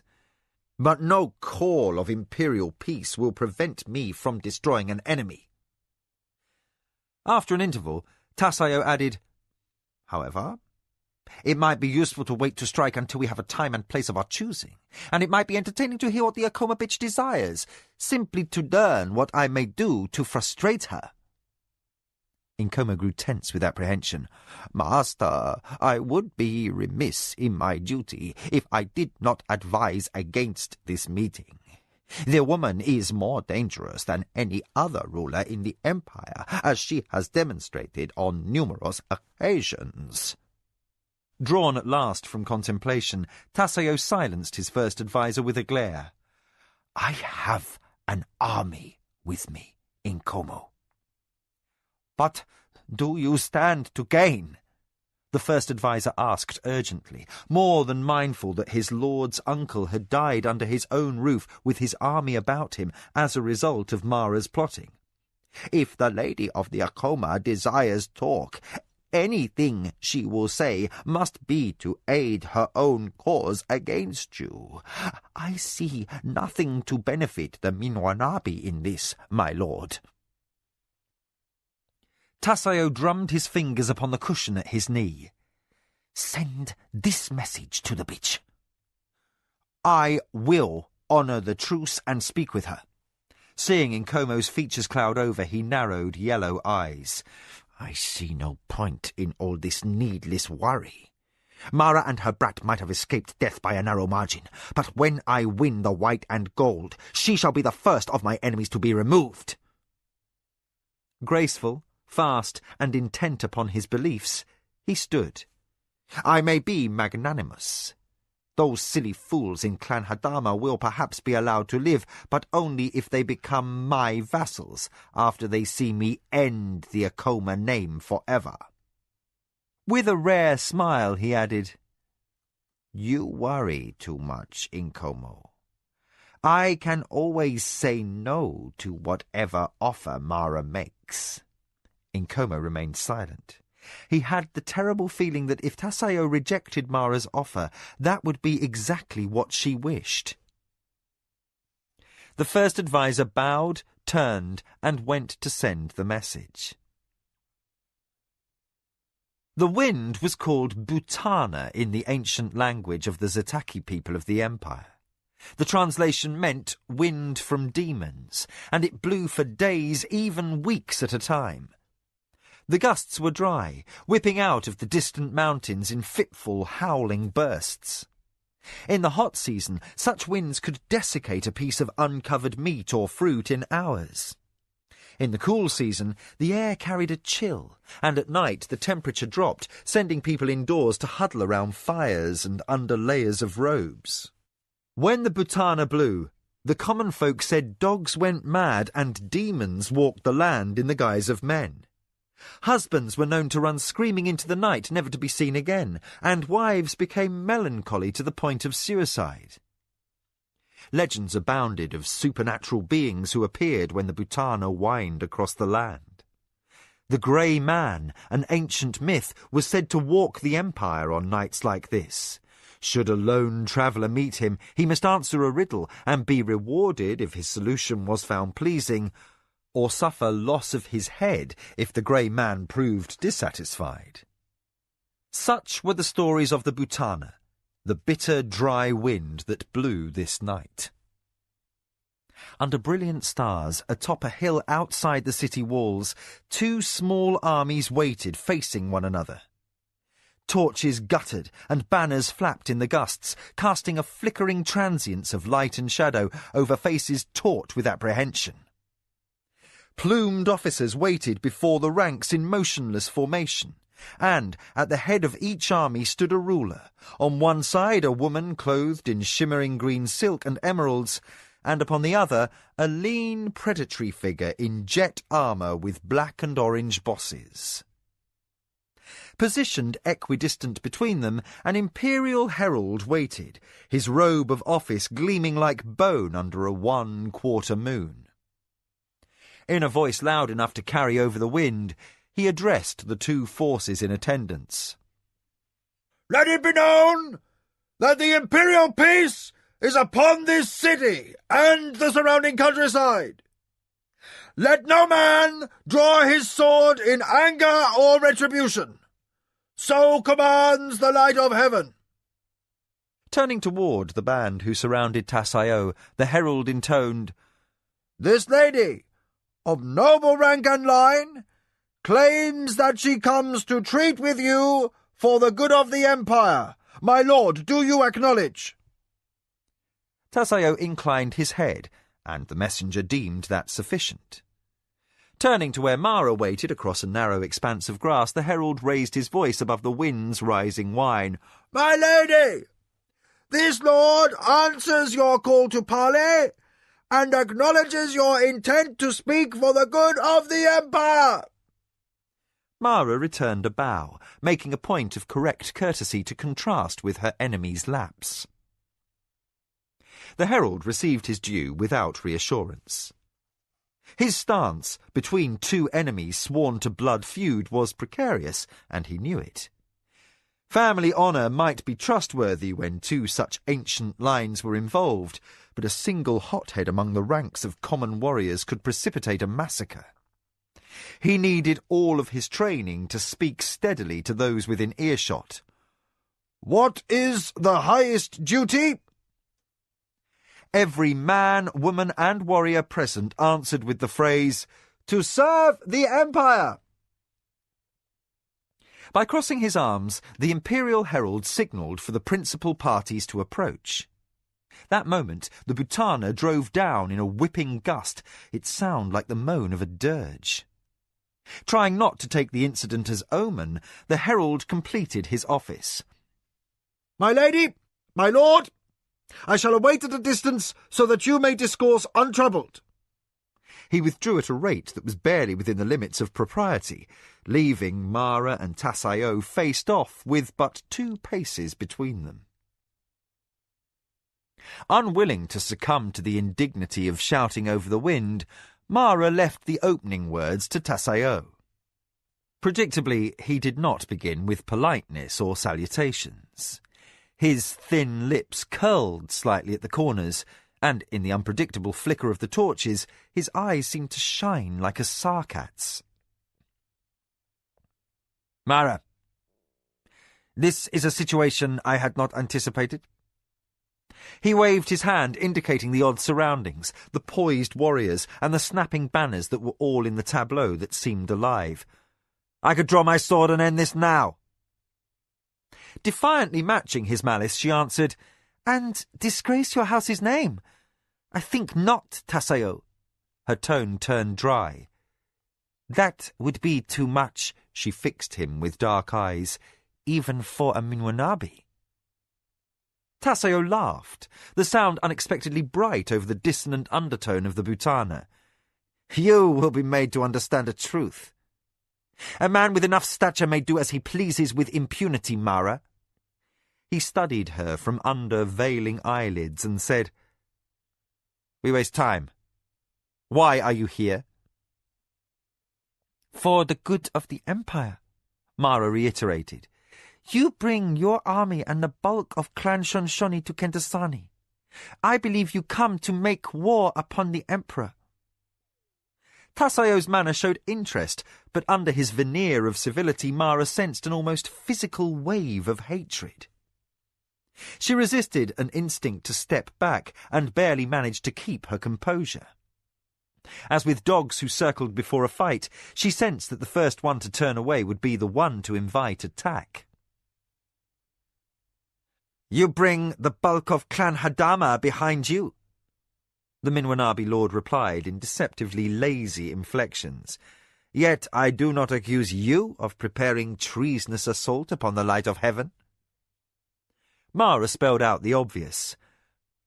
"I am in no position to claim the white and gold." As if conceding a compliment, Tassayo inclined his head. Yet his feline, watching eyes tracked her every movement, seeking opening. The Lady of the Acoma gathered courage and added a barb. "Cease your preening, Tassayo. Your position of ascendance has nothing to do with merit. The other claimants are in disarray because of their dealings with Aksantuka." "A fine point," snapped Tassayo. Then he smiled. "In the end, for whatever reason, I win." "No." Mara allowed a slight pause. "A stalemate could go on indefinitely. That would serve the light of heaven, since delay would allow him to bring the empire under his own control. The imperial government may be asleep, but it is not dead. Over time, more and more lords would accede to the jurisdiction of the imperial court and governors, and less power would reside with the High Council. Should Ichindar order the smaller lords one at a time to send support to his imperial whites, consolidating his authority, soon the roads and the river between your estates and the trade cities would be commanded by his army. Already the Kanazawai serve alongside the whites. Who next? The Zakala? How long before you become a lord only within the boundaries of your own lands?" A light touched Tassayo's eyes, hard-edged as the burn of the stars in a sky stripped of haze by the Butana. "You speak of possibilities, Mara, and remote ones at that." Yet his manner had become subtly guarded. Pressing her narrow advantage, Mara sought to unbalance him. "Not that remote, Tassayo, and well you know it." Before he could speak, she said, "There is another possibility. What if Lords Keda and Zacatecas threw their support to Tonmagu at the outset?" Tassayo's attention focused instantly upon Mara. Beyond that, he concealed his surprise. He was aware Lord Hapara was her ally, but mention of the Lord of the Keda was unexpected. As Tassayo continued his flat stare in silence, Mara said, "I have a proposal. The other 3 claimants to the white and gold could form alliance only to frustrate you. Even joined, they cannot win their own choice. Given that I control enough votes in the council to swing the outcome." Tassayo's patience seemed suddenly worn. "Then do so, Mara. Give the white and gold to Frasai of the Tonmagu and go home." Mara felt the wind like a tingle of chill against her skin. She played a dangerous game for perilous stakes and knew it. Yet she saw no other option. Too much innocent blood would be spilt if events were permitted to run their worst course. Choosing her phrases with care, she said, "The difficulty is that while I would rather die than see you gain the white and gold, you are the only man who could hold the throne. Lord Tonmagu is not the sort of man to face down the light of heaven inside his own palace, so we are left with 2 choices. A warlord who is the Emperor's puppet, or you." Wary and not so vain as to swallow all he heard without suspicion, Tassayo considered. If a figurehead warlord is a fate worse than death, but you wish my instant obliteration, what solution do you propose? "I can do for you what I could also offer Frasai of the Tonmagu. Should I bid, enough lords will support you to put you firmly upon the warlord's throne." The wind held sway through another interval of silence. Tassayo stood motionless, his plumes whipping in the brisk air. His face became too still, a mask, and his hands rested like carved stone on the hilt of his sword, while burning amber eyes never moved from Mara's face. After considering her words, he said, "Suppose for a moment you are correct. Tell me why I should care, given the fact, lady, that I can seize the warlord's mantle without your help."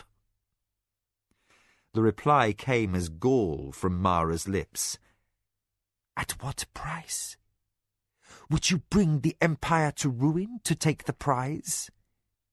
You will win, I have no doubt, for while few would openly back your claim out of love for House Minwanabi, many will oppose Ichindar's break with tradition and to protect their own prerogatives.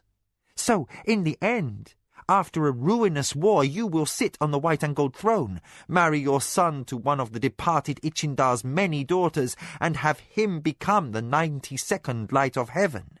Then you will have no trouble having the new emperor ratify your election. But you will rule a shattered people." Mara strove to maintain poise. Merely imagining the costs of such a bid for power caused revulsion in every fibre of her being. After a necessary interval to keep herself from shaking, she added, "Such a conflict will certainly leave you critically weakened. Are your reserves deep enough to cope with those likely to prey upon your borders after such mighty conquest? The lesser houses would swarm over you like ravenous insects." Tassayo broke eye contact with Mara for the first time. Loftily remote, and in his secret depths convinced he had gained the key to Mara's gravest weakness, he turned and surveyed his forces. Under his scrutiny, they seemed flawless, arrayed in rows across the hillside and ready for his instant orders. In their impeccably clean armour and correct bearing, they were a sight to bring pride to any commander. The glorious Minwanabi banner of alternating squares of black and orange snapped smartly in the wind. What else Tassayo saw in the night that sheltered his army only he knew. At length his gaze swung insolently back to Mara. "Do continue, on the assumption that your supposition is true, lady. What do you propose in exchange for my not seizing what I perceive is already mine?" Mara stifled a fury that had nothing to do with enmity or blood feud, but held root in her personal desire to nurture life. "I treat with you for the good of the Empire, Tassayo. I am not without resources." She motioned, and an unarmed servant approached from her lines. The Lord of the Minwanabi could not know that the man in the simple robe was actually Arakasi in disguise. In flawless imitation of civility, the spy master carried a wrapped bundle, unrolled the parchment covering, and tossed a human head that reeked of preservative across the grass to Tassayo's feet. Barely shy of shouting, Mara said, "You should recognize the face. Behold the remains of the man you attempted to use to compromise my spy network." Tassayo returned a startling rictus of hate. You! His word came out as a snarl. You were the one who ordered murder in my house! Only I may command death upon Minwanabi lands!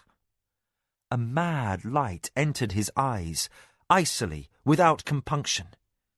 Touched by an involuntary shiver, Mara sensed threat in the air. The wind ruffled her robes, tugged at her elaborately piled hair, and chilled the sweat on her skin. No words were spoken, but Mara knew in her soul that only the thinnest thread of reason remained to remind Tassayo of his pledge of truce. At this moment, she knew, her enemy wished for nothing more than his hands around Mara's throat, perhaps as he took her in brutal rape. Then, with equally frightening abruptness, Tassayo's expression shifted to a satisfied smile.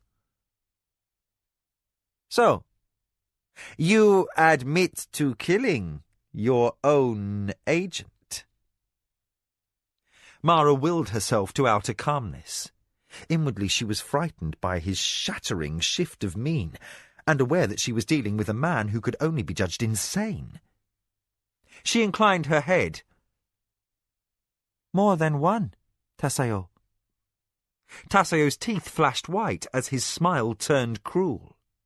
Through a long and uneasy interval, the only sounds upon the hillside were the crack and flap of battle standards and the hiss of the wind through the grass. Then Tasayo said, "So, you forged my family chop and paid the Hamoy Tong to murder your own agents in my house. Lady, you have unexpected turns of originality."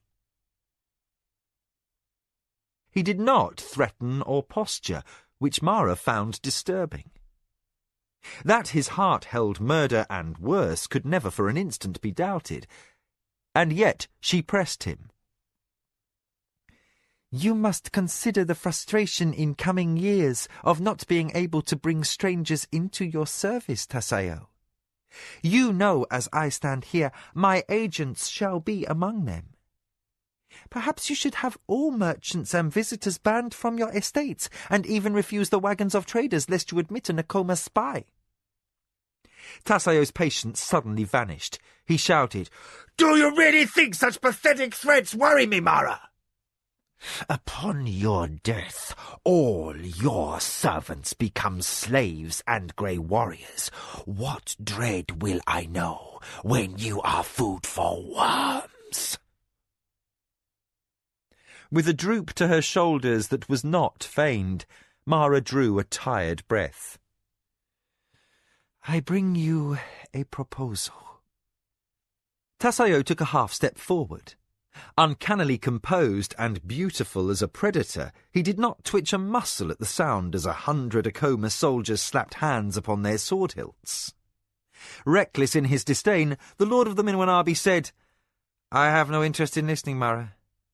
My predecessor swore blood oath to Turakamu that this feud would end in Akoma obliteration. While I lack Desio's passions and count the pledge regrettable, still I am bound to it. I must see the Akoma line ended. The alternative need not be discussed. There can be no cessation to our conflict." Mara sensed Arakasi's alarm, but she could see no other way beyond this impasse. "Would you consider a suspension?" Caught by surprise, Tasayo blinked. "What do you mean?" "Quarter. No end to our enmity. That will never abate until one family or the other is dust. But a postponement of conflict, until the Empire is once again on a firm footing for peace." "The good of the Empire," Tasayo murmured. His humour was cutting. Intrigued despite his sarcasm, he added, "Say on." "I propose a meeting with the ruling lords of the Empire, but in the Imperial Palace. There we confront the light of heaven with our need to resolve this confrontation and prevent a crisis that will plunge our land into ruin. Or would you wish to govern an empire where the eastern frontier is dominated by Thuril captains and their marauding highlanders? A northern border overrun each spring by Thun raiders seeking Surani heads as trophies? A return of pirates to the outpost isles?" "You do paint a bleak picture," Tasayo allowed. "If I agree to this meeting, you'll deliver the votes needed to grant me the warlord's throne without bloodshed?" "Should you agree to meet with the Emperor peacefully, I will pledge to make every effort to the last of my resources to ensure no one ascends to the warlord's throne before you." Mara drew a shaky breath. "Upon this, you have my most holy oath, sworn upon my family's name and honour, from now to the last generation of the Akoma line." Tasayo raised his eyebrows at this most sacred of vows. A sceptical twinge of malice coloured his tone. "If any of your descendants are worth swearing by, how long a truce would you wish?" Although offered the most mortal of insults, Mara steeled herself against irrational anger.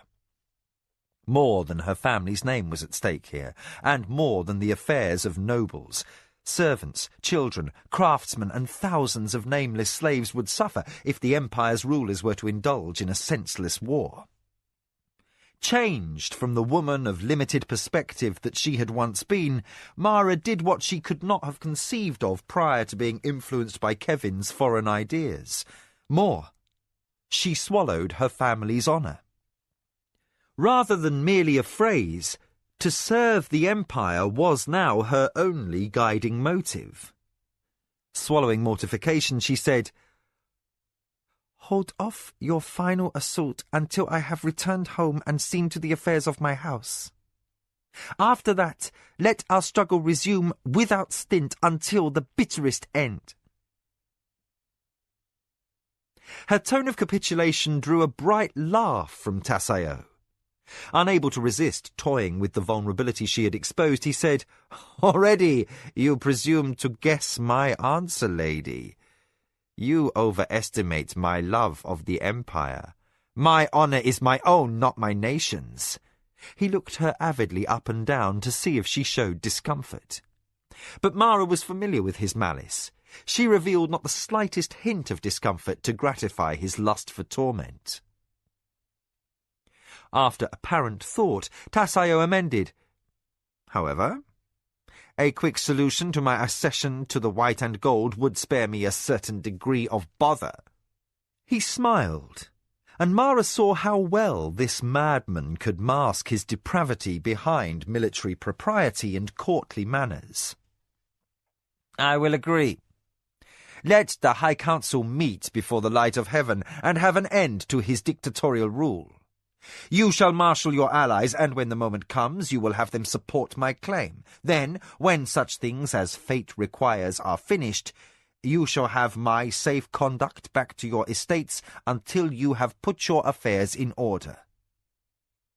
Be sure that I will march against you, Mara. But until then, you may count the hours you live as payment for your service to the Empire." Drained, and feeling desolate beyond words, Mara sealed her pledge with a bow.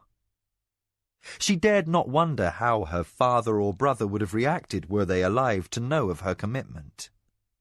All she could hope was that war might be averted, lives might be spared, and the unborn child within her womb might be permitted enough time to achieve birth. Whether she and Ayaki died for the pact she sealed this moment, perhaps the Chojar Queen would consent to keep one newborn infant alive in secret. "When shall we meet?" Tassayo said in a voice that betrayed satisfaction. "The day after tomorrow," said Mara. "Send word to the Emperor and the other council members, and leave me free to muster the support I have promised." "It shall be interesting to see whether the lady can meet her obligation. If she forswear, she will not leave the city alive," Tassayo ended. He returned the shallowest of bows, barely more than an inclination of his head. Then he spun with the quickness of a sarcat and walked back to his own lines. Beaten down by a sense of hopelessness greater than any she had known in her life, Mara returned to Lujan's protection. From the sidelines, the Imperial Herald proclaimed, "This conference is ended. Depart in peace and honour, and know the gods are pleased that no blood was shed this night." As Mara's officers called orders for the Akoma army to disperse, the Minuanabi first advisor drew breath to address his master. But Tassayo held up his hand. "She is defeated, Inkomo." He watched Mara's retreating figure, a knowing smile on his lips. "I have seen that look in the eyes of warriors waiting for death upon the battlefield." He gave a half shrug. "Oh, they fight well, and do honour to their ancestors, but they know they are fated to die. Mara knows I have won." "Master, pleaded Nkomo. "I would be less than your dutiful servant if I did not point out that there may be unexpected turns in your assessment. There are other issues at stake beyond who may claim the white and gold. Ichindar has fathered no son. At this moment, many of the Imperials might whisper that the time draws nigh to install another member of the royal line upon the throne. Jiro of the Anasati could be their choice. Gamatsu of the Shinzawai can trace ties to royalty, and his son is well regarded. What if you were to discover this offer is but—" Tasayo sharply cut off speculation. "Mara knows I have won. It is over." Oddly piqued, as if he had relished a challenge that would not materialize, the Lord of the Minwanabi signalled his force commander to wheel his columns of soldiers and march back to their camp. Left alone with the mournful song of the Butana, Nkomo lingered behind. He could not imagine how Mara might contrive to shift the course of events yet to come, but he knew this conflict was far from over. At best, Mara had bought herself the gift of a few more months in which to plot. At worst, she would have some trap in mind, and the Minwanabi would be swallowed by it. Chilled by a heavy gust, Nkomo caught his flapping robes about him and hurried to overtake his master. As he picked his path downhill in the darkness, he mulled over the most prudent course, to send inquiries to his agents for the latest information they might uncover about Mara's intentions, or to complete his unfinished last testament and death poem. Caught by a deepening sense of finality, Nkomo decided to do both.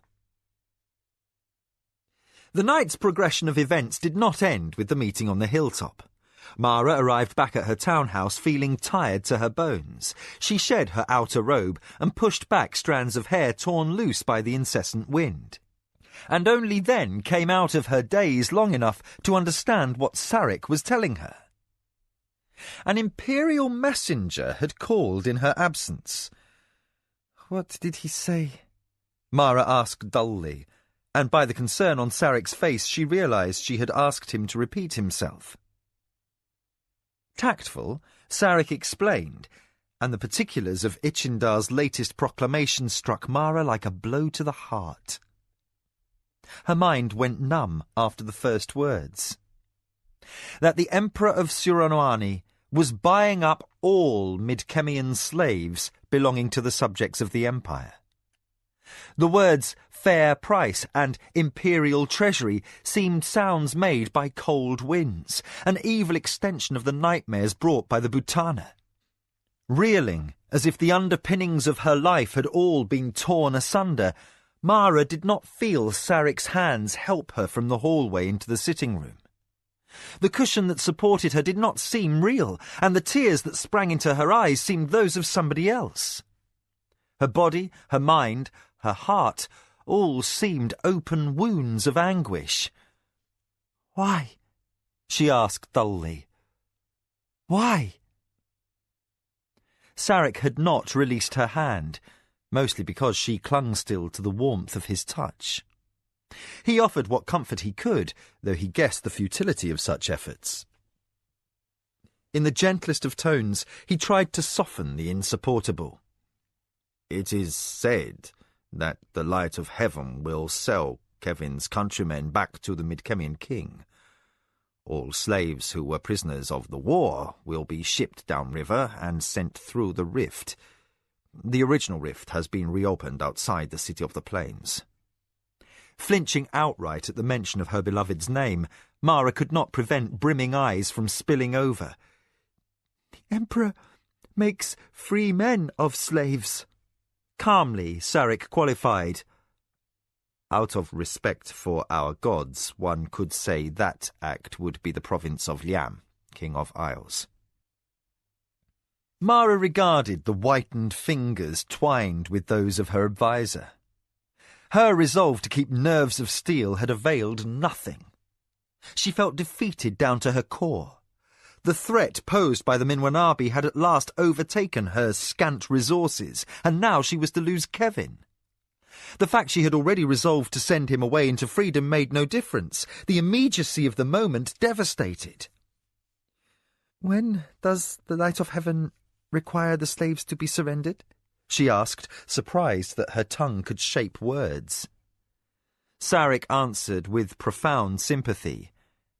"By noon tomorrow, my lady." There had been no warning of this. None. Mara choked back a sob. Shamed by her show of emotion, and hearing the shade of Nicoya scolding her for ignoble sentiment, she grasped for one single thought upon which to bolster her courage. For bravery alone would see her through the ruins of her only happiness and the hopes she had dared to cherish concerning the continuance of the Akoma name. Only one hint of good came to mind amidst the bleakness. Kevin would be spared the disaster that must follow her support of Tassayo for the warlordship. If the barbarians' recitations of kingdom law and the great freedom were truths, then his king Liam would free him. He would live out his days honourably in Zun and escape the madness and carnage to come. Mara tried to convince herself that her beloved was better off gone, but logic did not appease the lacerating pain in her heart. She found the hand not gripping Sarek's cradled over the small spark of life engendered deep in her womb. Like a spill of light through a doorway, revelation came. She realised that all she had done this night had been for Kevin's unborn child. She and Ayaki were Surani-born, dedicated to centuries-old tradition that held to honour before life, and they would unhesitatingly choose death before disgrace. But the spirit that quickened in her womb was half Midkemian. Somehow she had acknowledged its future right to live and prosper with the values the father would have accorded such things. Recognition dawned, with no small portion of fear, as Mara of the Akoma understood she had again stepped beyond the bounds of her culture. She had accorded the common folk of the Empire consideration before her family name. Once she would have believed such a concept would have shamed her father and her ancestry, even earned the wrath of Suranuani's many gods. Now she could conceive of no other viable choice. Torn between tears and the sense of relief that soon, very soon, the years of tribulation would be ended, Mara came back to herself. She loosened her fingers from Sarek's and blotted awkwardly at her eyes. "I will need the services of my maid," she managed tremulously. "Kevin must not see that I have been upset." Sarek made to rise and bow, but a small shake of Mara's head detained him. "Send word back to Kyoke that all of our outworld slaves are to be sent forthwith to the city of the plains. Then choose our strongest warriors to escort Kevin to whatever staging area the Emperor has set aside for the Midkemians. Say nothing of this to anyone save Lujan, lest word of this deployment be carelessly mentioned by the servants." Here Mara paused to wrestle past a catch in her throat. "My lover has a contrary and stubborn nature. Although he longs for his freedom, he may have a mind to argue over the manner in which it is bestowed upon him." Here the lady was unable to continue, but Sarek understood. Kevin had never submitted to orders except through choice or brute force. He had proved himself a formidable fighter, and, where Mara was concerned, no man might predict how he would react to being parted from her. For his own safety's sake, and the lives of the warriors who must deliver him into the care of the Emperor, he must not hear of the fate that awaited him beforehand. Saddened, for he had come to like the Midkemian's odd humour and his decidedly strange views of life, Sarek bowed to his mistress's wisdom. But, as he hurried off to send in her maids, he reflected that he had never seen a more bleak expression in the eyes of any woman he had known. The night passed in terrible, restless torment for Mara. While the Butana wailed across the roof tree, she made frantic love to Kevin, the last time ending in tears in his arms. He stroked her with a tenderness that threatened to break her heart. Hurt by her silence, her unwillingness to speak her fears, he nevertheless ignored his own pain in a profound effort to comfort her. Mara clung to him in a mounting tide of hysteria. Her world seemed unhinged, and she could not conceive of a life without the solid presence of the man who had caused her to re-examine every aspect of her beliefs and forced her to see the deficiencies of her culture. Kevin had become more than lover, more than a man she could confide in. He was the taproot of the tree of her resolve. She had to rely upon his strength to change the empire and make it honourable in a new and moral way. Without him, the power, the goals, and the shining vision she held for a future, now shadowed by her recent vow to Tassayo, seemed things devoid of joy. Mara lay in the warmth of Kevin's embrace and listened as the soft, steady beat of his heart blended with the hollow dirge of the winds that rattled the screens. Somehow, against his volatile barbarian nature, Kevin sensed that her turmoil would not support questions. His sensitivity wounded her, robbed her of a perverse excuse to fly into anger and send him away. Mara endured the tender caress of his hands, cut by the knowledge that this was the last night she could touch him. At last, exhausted, she fell into restless dreams. He lay awake, her head cradled in the hollow of his shoulder. Through all the years he had known her, he had never seen her so distraught. Open in revealing his own passions, it never occurred to him that her love for him might be the hidden cause of her anguish. Dawn came, unwanted as an executioner's arrival. Mara found a grain of courage amid the wreckage of her nerves and ordered Kevin away before the onset of her morning sickness. She spent a miserable interval torn between tears that would not flow from swollen eyes and dry heaves. Her maids worked tirelessly to restore her to a semblance of proper appearance. By the time she was fit to be seen in public, noon had already drawn nigh. Mara emerged from her quarters to find the escort quietly arranged by Sarek already waiting by the door. Unaware of the Emperor's proclamation, Kevin waited in his usual place by her litter, his red hair familiarly tousled, and a concerned expression on his face. At the sight of his blue eyes on her, Mara all but broke down. Then the stern fibre of her warrior forebears sustained her. Drawing upon all her temple-taught training, she shut off her clamour of emotions and forced herself to step forward, one foot after another, until finally she reached her litter. Of desperate necessity, she chose Sarek to assist her to her seat.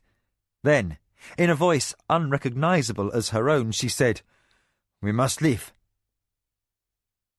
She named no destination. This detail Sarek had already attended to, and Lujan knew what lay ahead. But the anomaly roused Kevin to suspicion. "Where are we bound for this day?" he asked on a fixed note of sharpness. Mara dared not try speech. Aware that her eyes were flooding, she quickly snapped her curtains closed, and it was Lujan who waved her bearers to rise and her honour guard of soldiers to march out of the townhouse courtyard, as Sarek held his gaze upon the Midkemian with something resembling regret. "Will somebody please tell me why everyone acts as though we're going to a funeral?" Kevin demanded plaintively. He received only Surani blankness for reply, and resorted to a spectacular attempt at banter. His extravagance at any other time would have sorely tried the deportment of her warriors, but today the most devastating of his repartee fell upon deaf ears. No one so much as hinted at a smile, far less indulged in a laugh. "Gods, but everyone's as lively as a corpse!" Mournful that some of his best jokes had been wasted, Kevin lapsed into silence as the escort crossed the bustle of Kentasani and took a turn toward the less fashionable district by the south-facing riverside. Ahead lay a palisade constructed of wide, thick planks. Kevin stopped dead in the roadway, and only their fighters' reflexes prevented the warriors behind from slamming into him. "I've seen the likes of this place before," he accused in a tone that snapped with reckless insolence. "Why are we going to the slave markets, Mara?" The Akoma warriors did not wait for any signal. Kevin's reactions were far too unpredictable for such nicety. Firmly, swiftly, and in force, they closed around the Midkemian and caught him back by the wrists. Pinioned and startled into rage, Kevin twisted half an instant too late. The warriors grunted at the effort, but managed to keep their grip. Traffic in the street was stopped by the commotion, and heads turned to stare. "Guards!" Kevin exploded in a tone of blistering betrayal. "You're selling me!" The cry all but shattered Mara's heart. She whipped aside the curtains of her litter and looked up into blue eyes that burned with fathomless rage. Words failed her. "Why?"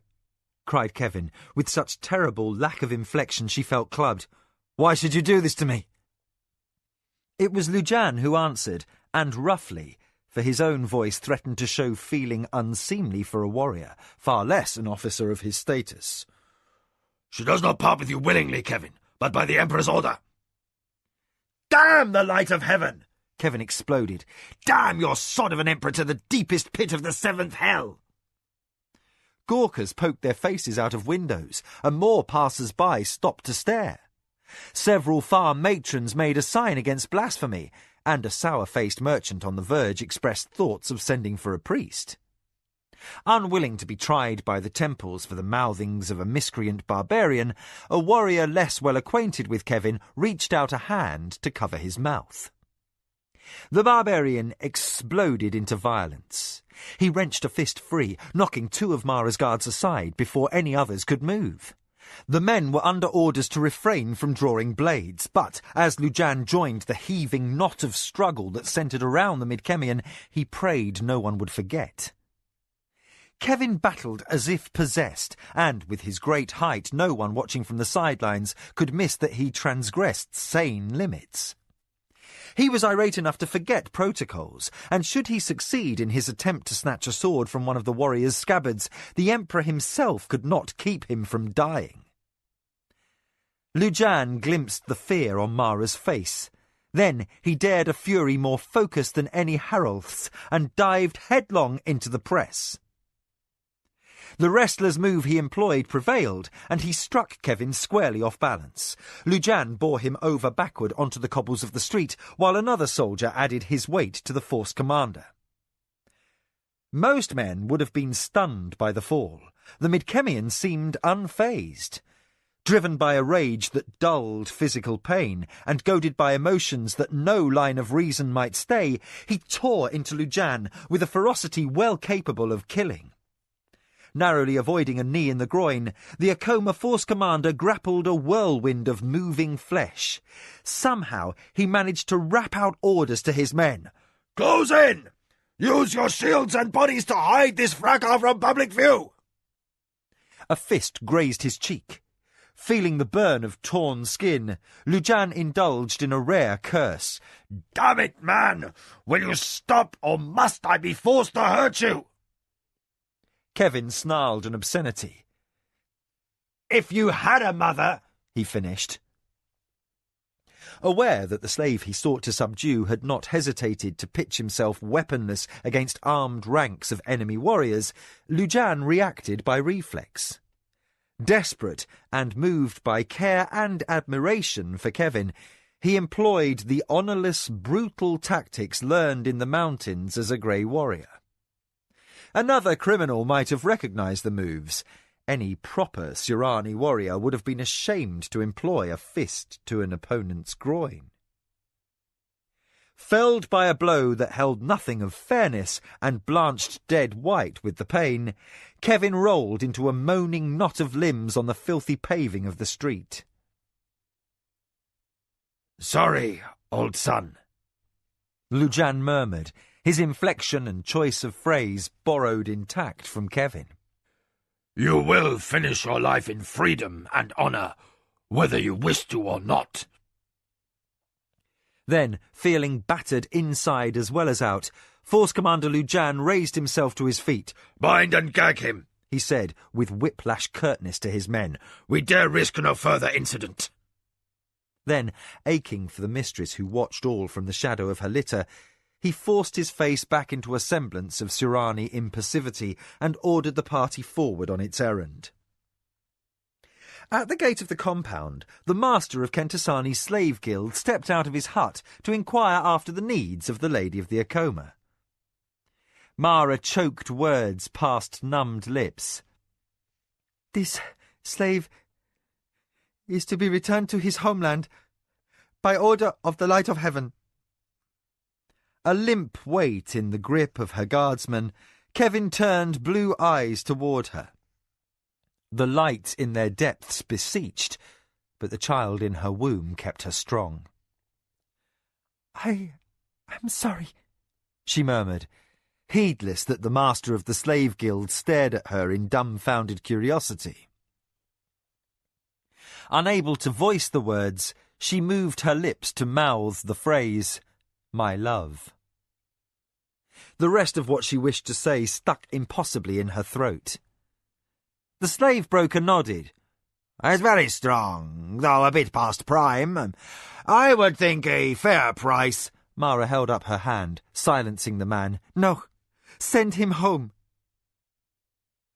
If the slave master found this behaviour odd, he said nothing. He was having enough difficulty understanding why the emperor would choose to buy slaves simply to send them away to some alien palace. The edict had created enough confusion, and if this lady chose to be generous, he would not object. "My lady," he said, bowing deeply. At last, unable to bear the wild, haunted pain she saw in her loved one's face, Mara whispered, "Live a long and noble life, son of Zun." She managed to achieve the impossible and summon the courage to order her warriors onward to take Kevin away to the compound set aside for the Emperor's purchases. The slave master directed the way, and dimly Mara heard one of her warriors speak words to the effect that Kevin was to be treated with respect and care once his bonds were removed. The stockade doors swung closed, forever cutting off her view. Lujan remained by her side, his face a stone mask beneath the shadow of his helm. Most atypically, he did not realize that his officer's plumes had been bent and knocked awry during the foray in the street. Mara sank back on her cushions, wrung dry of tears, and too debilitated to lift even a finger to close her curtains. The shadow thrown over her by the great wooden gates seemed utterly frigid. She could not banish the memory of Kevin's eyes in the moment she had ordered their parting. Always, to her grave, it would haunt her that she had sent him away bound and helpless. Dully, she wondered how long Tassayo would spare her after the coming truce came to its inevitable end. How many nights would she lie awake aching with the now unanswerable question, would Kevin have left her reasonably or willingly if she had owned the nerve to consult him beforehand? "Lady," Lujan's soft voice intruded into a wilderness of pain. "The time has come to go home." The warriors had returned, unnoticed. Mara returned a limp wave. How, she wondered, with a pain sharp as a knife thrust, was any place in the Empire ever again going to feel like home? The day and the night that followed seemed desolate and without ending.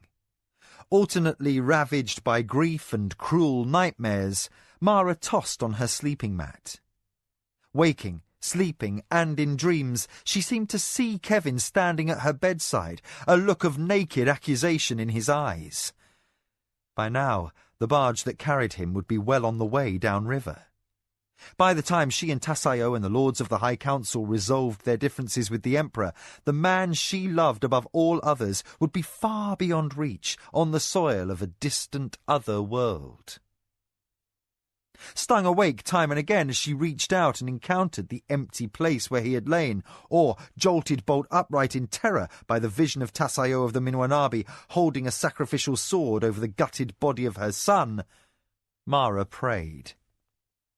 She begged Lashima for insight that would grant her the miracle she needed to thwart the enemy who cared for power more than peace, and who would see the Natami of her ancestors buried face down forever beyond reach of the sunlight. Hag-ridden and feeling ill, she at last abandoned her pretence of rest. She paced the floor of her chambers until dawn, and then called a meeting of her advisers. The Butana continued to blow, its whipping tireless gusts pried at the shutters and screens as Mara, her force commander, and her acting first adviser sat down in conference in her sitting room. Huskily, as though her throat had been scraped with sand, the Lady of the Akoma opened. "I have one day to prepare for the confrontation between the Emperor and Minwanabi." Painfully bright in his confidence, Sarek said, "What have you planned, mistress?" Mara closed swollen eyes, worn through to her soul.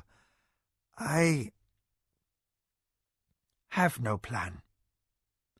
Unless you and your cousin have considered something I have not, we march into this moment of destiny with nothing more than our naked wits.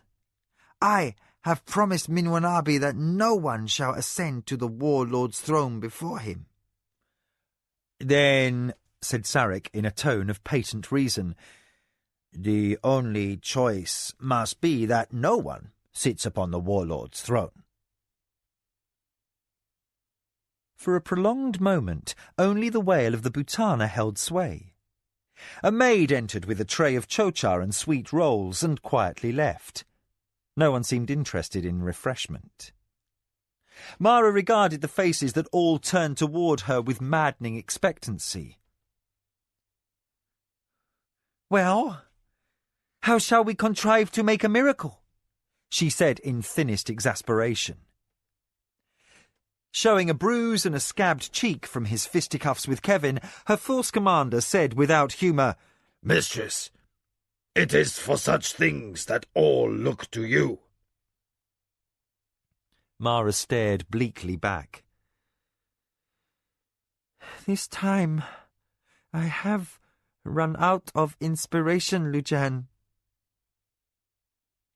Her force commander shrugged with total impassivity.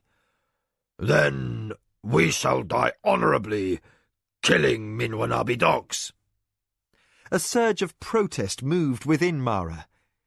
"Kevin is—" Her voice caught, and a rush of emotion caused a sting of tears beneath her eyelids.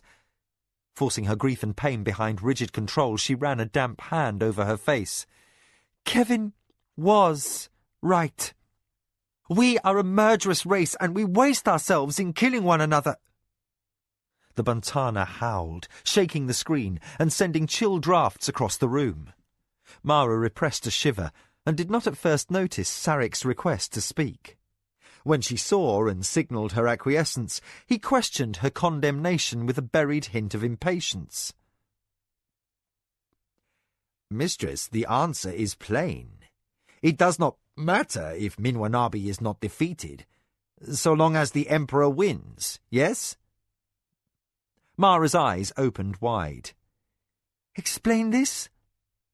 Sarek searched for words to express the concept which hovered upon the edge of his mind. "If the light of heaven can bolster his position, can find enough support in the High Council for his absolute rule—" Mara shot upright, causing her loosely pinned hair to tumble in waves down her back. Ignoring the maid, who rushed to remedy the untidiness, the Lady of the Akoma knotted her brows in a frown. "Then he could order Minwanabi—" She fought against the reflexive instinct to oppose any break in tradition and embraced the alien concept of absolute rule. "Leave me," she said with sudden sharpness to her circle of advisers. "I have much to think about." As Sarek arose with the others, Mara retained him with a command. "Send word to the Light of Heaven, Sarek. Beg him for an audience.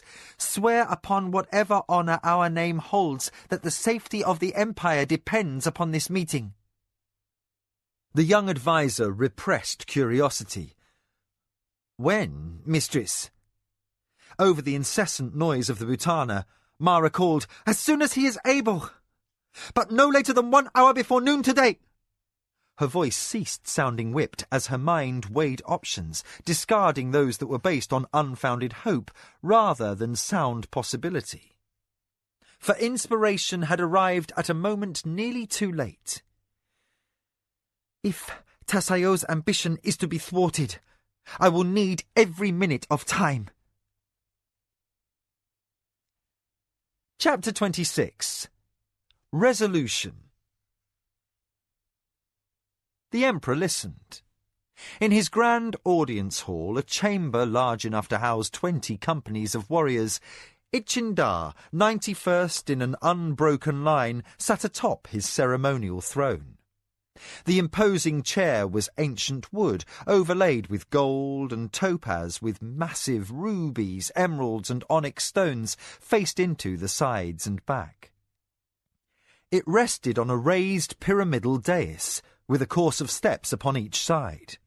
The floor at the base was inset with a vast sunwheel pattern in warm tones of agate, white opal and more topaz. Upon each side of the huge pyramid, 20 imperial white stood guard upon the chairs. The floor directly before Mara held chairs for high priests and advisers, but only 3 were present. A scribe who took notes for distribution to those temple representatives who were absent, the chief priest of Duran, and the High Father Superior of Lashima. Mara had been grateful for the prelate of Lashima's presence, hoping it was a favourable omen, for that man had officiated at her interrupted ordination on the day Kyoke had arrived to take a 17-year-old child home as ruling lady of the Akoma. Stripped of even her honour guard, for warriors were forbidden in formal audience with the Emperor, she voiced the last part of her proposed plan. An imperial scribe, sitting to Mara's right, hurriedly transcribed her words for the archives, as her phrases echoed into the cavernous chamber.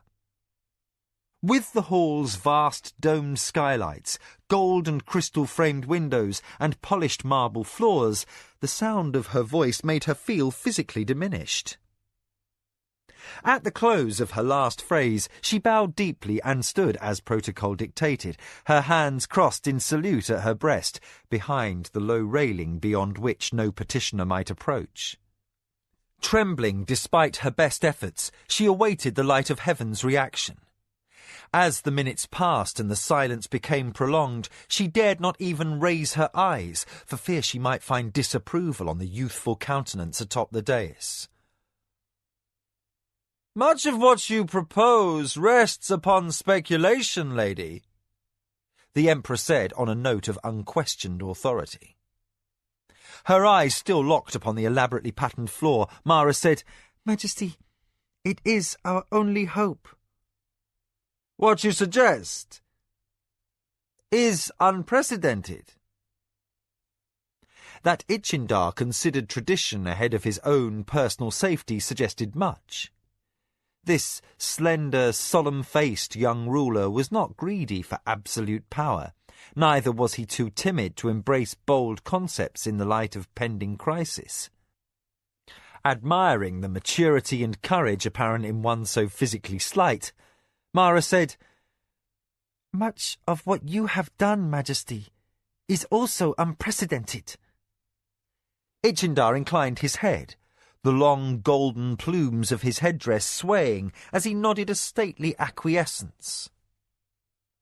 Enveloped in elaborate layers of robes, he sat with painful formality, his face already marked by the ruler's burdens. Green eyes in dark hollows and cheeks gaunt from sleepless nights marred what should have been a carefree visage.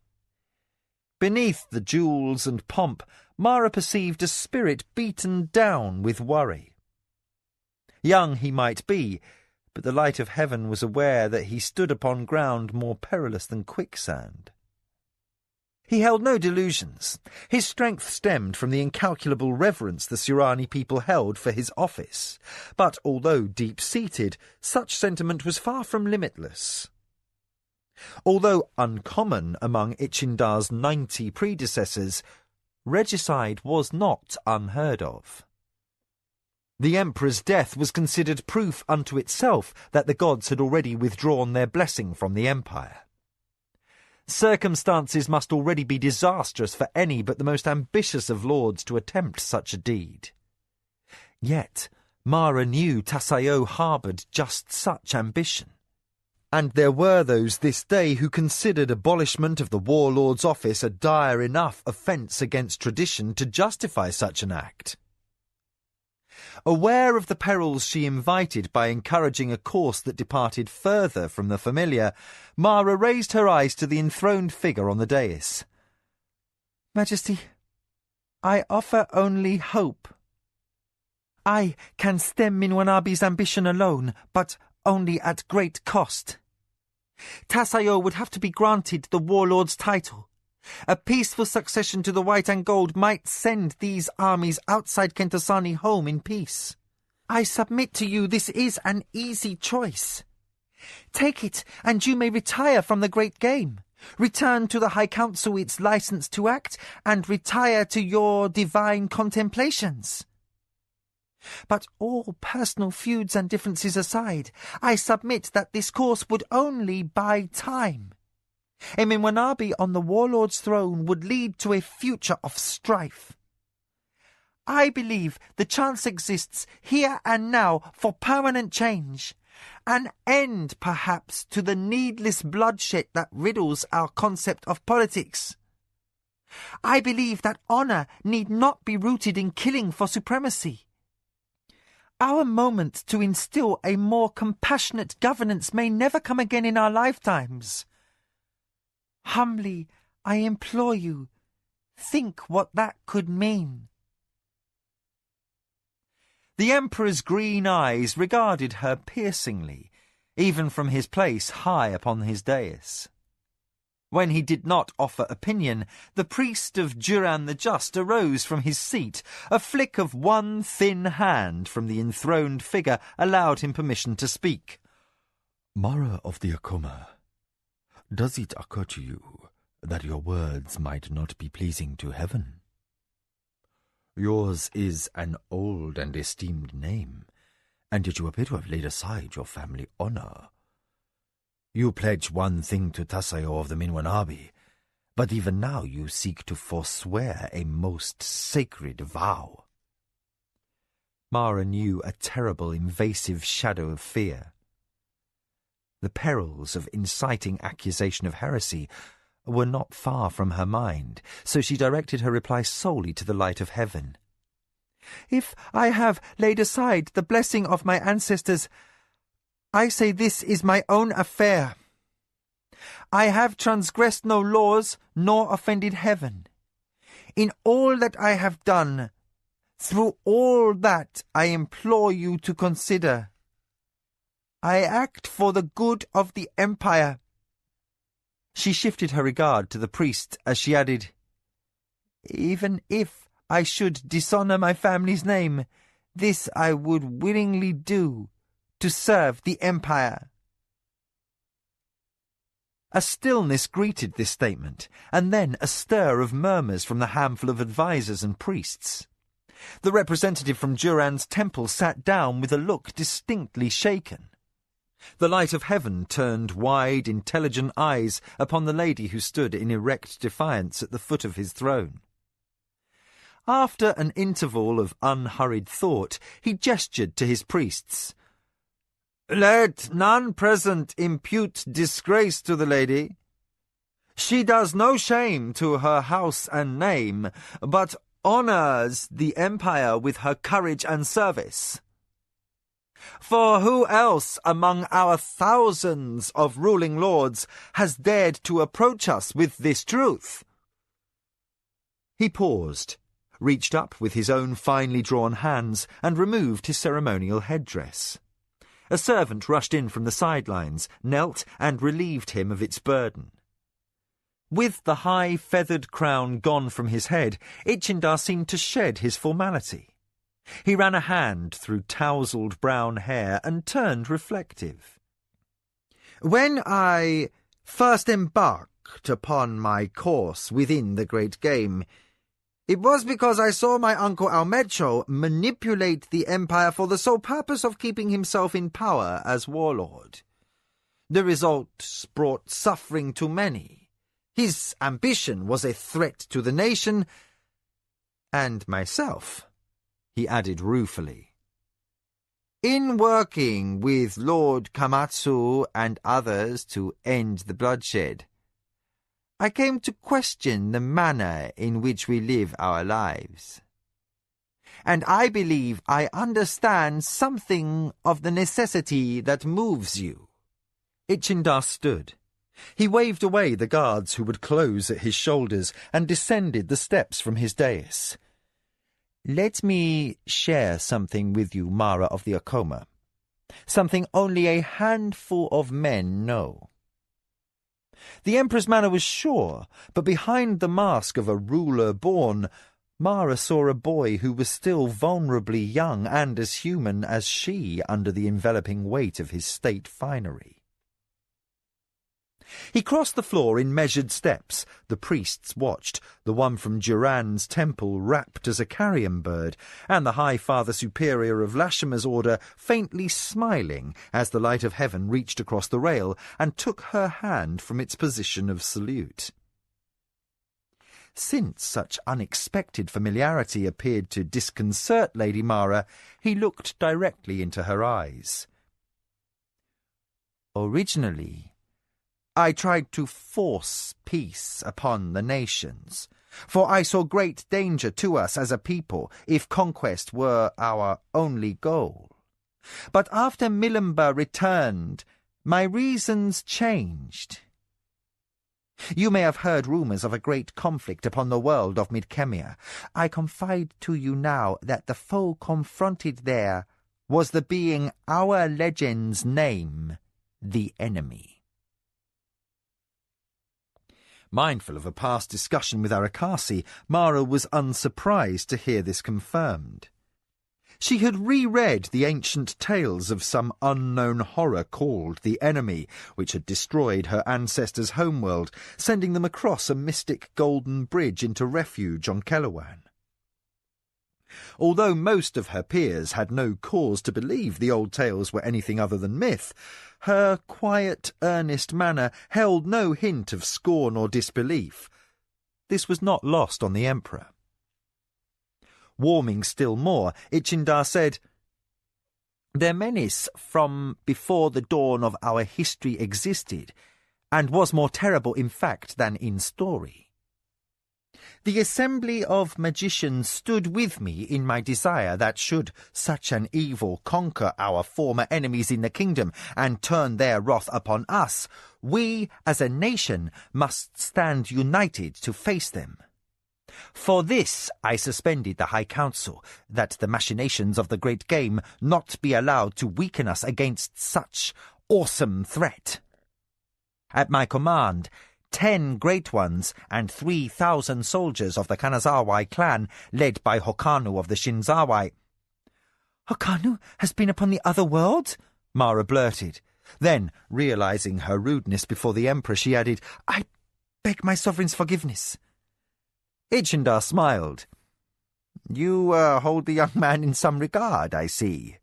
Yes, Hokanu spent some weeks at war on Midkemia, and more time with his brother Kasumi," the Emperor smiled. "We do not understand our former enemies in the kingdom. Kasumi's bravery in serving his new master in the conflict won him appointment to a lordship among the nobles of the kingdom. I am unfamiliar with their titles, but the one granted Kasumi is no mean thing, I'm told." The great freedom that Kevin had recalled with such fondness was true, then. Mara blinked back sudden tears, this certain proof setting final seal upon her changed beliefs. Forever after, she could not live comfortably with her own people's rigid concept of caste. Men and women were only human beings. Gods did not appoint them slaves or nobles or craftsmen with irrevocable finality.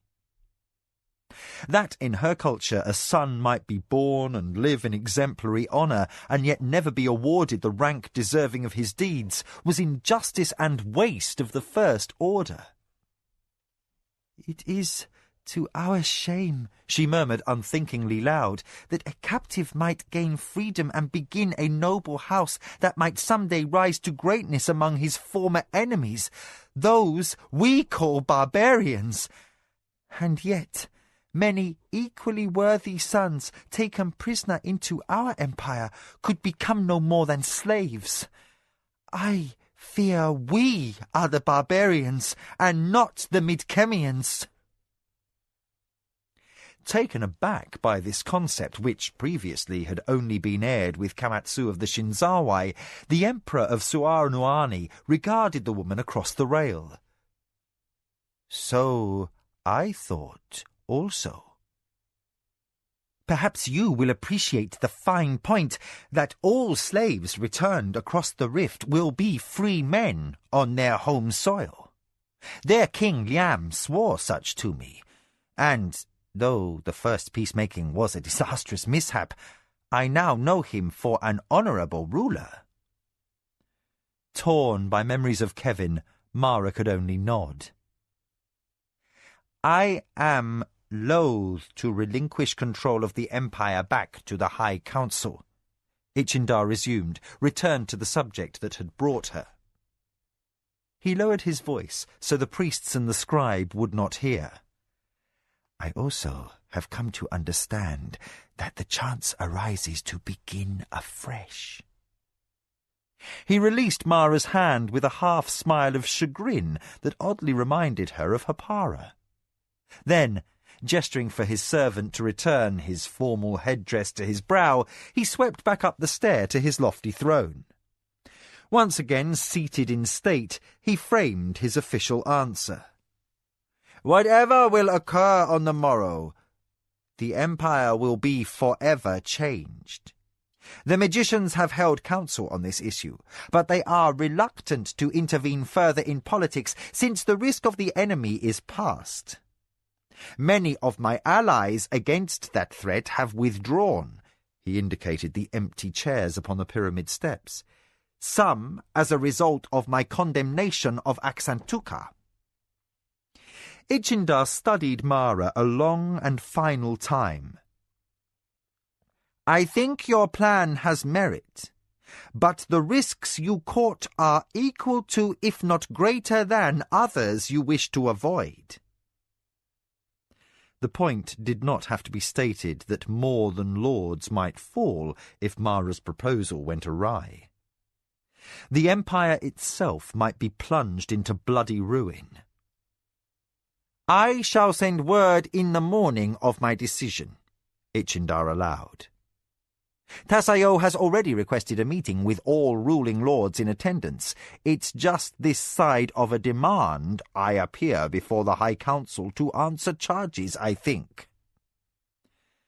Now seeming only a boy wearing a costly weight of jewels, sparkling metals and silk, Ichindar sighed. "I expect I have no choice. I shall confront Tasayo." He ended the audience with a tired smile. "Whatever befalls, Lady Mara, you have my regard. Await my word tomorrow, and may the gods protect you and the name of your ancestors." Mara bowed low, feeling admiration for this young man, trained since childhood to revere tradition, and yet gifted with imagination and intelligence enough to see beyond false glory to the higher good of his people. Aware that he was special, and that his office might never be blessed with another of such unbiased perceptions, Mara left the great hall. In the imperial anteroom, her own party awaited, including Sarik and Lujan and Arakasi as attending servant, along with a picked honour guard of warriors. As one of Ichindar's ministers escorted the Akoma contingent out of the imperial quarters, Mara remained deep in thought. Outside, as she was helped by Arakasi into her litter, she said, "Home, quickly. We have much to do and dangerously little time." Mara held council throughout the night. Lords of many parties and clans made their way to her townhouse to seek her wisdom. 2 hours before dawn, the lady gathered an escort and departed in her litter to appear before the one ruler who had failed to call. To the sleepy guard who answered Lujan's knock upon that man's townhouse gate, she demanded, "Tell Lord Iliando that Mara of the Akoma waits without for his welcome." The disgruntled Lord of the Bontura arrived a short time later, his hair still in spikes from his pillow and his robe mismatched with his slippers. Through an expression still surly from being wakened, he spoke the words to welcome Lady Mara into his home. When she was comfortably installed in his sitting room and servants were called from their beds to attend to the courtesy of refreshments and chocha, he spoke bluntly. "Mara, why do you arrive unbidden at this hour of the night?" Mara signalled for Lujan and her honour guard to withdraw. "I come to ask for your help." Iliando held up a hand. "You have my sympathy in your time of difficulty. But as for opposing Tasayo—" Mara snapped erect. "What?" Had the Lord of the Bontura spies among the Minwanabi retinue, or had one of Nkomo's staff been too free with his tongue? None but her inner circle should have known the contents of her discussion with her enemy on the hill. "Come, girl. Your meeting with Tasayo atop the hill with 2 armies at your backs could hardly be kept secret, could it?" Mara's expression showed that she had hoped it could. "I will save you time. I have already given my support to Jiro of the Anasati," the Lord of the Bontura confessed. A slave arrived with the chocha tray and unobtrusively began to fill cups. While the older lord blew on his cup to cool the scalding drink, Mara's eyes narrowed. "Jiro, what is he seeking in this?" "You'll have to ask him." The Lord of the Bontura unwisely tried a sip, burned his tongue, and set down his cup in distaste. "Mind the chocha," he warned unnecessarily. Out of patience, but tactful enough to keep still, Mara waited for the elderly lord to qualify his statement. "Jiro has sent word to all members of Clan Yonani, making plain his beliefs that he considers his house in better standing than that of Lord Tonmagu." "So he bids to be war chief," Mara surmised. Suddenly, she needed the chocha as an excuse to busy her hands. Nerves and tension, and the uneasy adjustments her body was making to pregnancy were all exacting a toll. "If Frasai of the Tonmagu fears to confront Jiro, we'll have a major shift in the ranks of the great families. It may be overdue," the Lord of the Bontura surmised. He did not need to belabour the fact that Frasai detested conflicts. Stunned, Mara absorbed the implications of this unexpected twist. Sadly, she realised that Nicoya and Kevin had been right. After long years of brooding, Jiro was still angered that she had chosen his brother over him as her husband. Jiro apparently had discerned the only course left open to her and had taken steps to ensure that she would fail. For if she lacked the support of Clan Yonani in a coalition to block the Minwanabi majority, her years of garnering influence and debts of vote all amounted to nothing. The Anasati heir could refuse to support Minwanabi and Akoma both, deadlocking the High Council. Her prediction to Tasayo about encroaching imperial rule by slow default would come true. But Mara would gain little satisfaction, for a sworn enemy would then turn his full attention to the obliteration of her house in the instant that impasse became obvious. Clearly, the Lady of the Akoma would not live long enough to see her prophecy come true. Her hands instinctively touched her middle, as though to shelter the seed of Kevin's child. Boy or girl, the babe might never know birth. And if Jiro was patient and clever enough to survive as the conflict raged on, he could emerge as the logical compromise candidate for the office of warlord. Deep in thought as she sorted implications, Mara lost herself in the tangled turns of the great game. Lady, are you ill? Lord Iliando's question snapped her from contemplation. No, I am only tired. She waved away her host's concern and said, You are in my debt. The man inclined his head, acknowledging this was true. Regret coloured his tone. I may not compromise my honour, Mara. You hold but my single vote in council, and only under circumstances that cause me no family or clan dishonour. Those were our conditions. I would demand no such breach of integrity, Mara assured him. Instead, I request that you marshal Clan Ionani's support. If you can convince your kinsmen to support the Ionani war chief against House Minwanabi, you will have satisfied your debt to me as well as your clan's honour. Iliando shrugged. Even those who will back Tasayo in the end will go through the motions of supporting Lord Tonmagu's bid through one round of voting, Mara. It is expected. Don't confuse my request with a pro forma show of respect for Frasai, Mara interjected. Beyond the screen, the first grey pallor of dawn had begun to drive back the night. She was rapidly running out of time, and that realization vastly shortened her patience. I require as many vows as possible against the chance that conflict might arise between Tasayo and your war chief. In that event, I depend upon the assurance that Clan Ionani will stand resolute until I clearly show you it is no longer useful. Particularly since Jiro of the Anasati may replace Lord Tonmagu as war chief by this time tomorrow. Lord Iliando sighed deeply. You ask a difficult bargain. I will see what I can do, starting with Lord Ukudabi. He is influential, and his cousin, Lord Jadi, was ruined by Tasayo's uncle, so his house bears no love for the Minwanabe. Good. Mara set aside her half-emptied chocha cup and arose.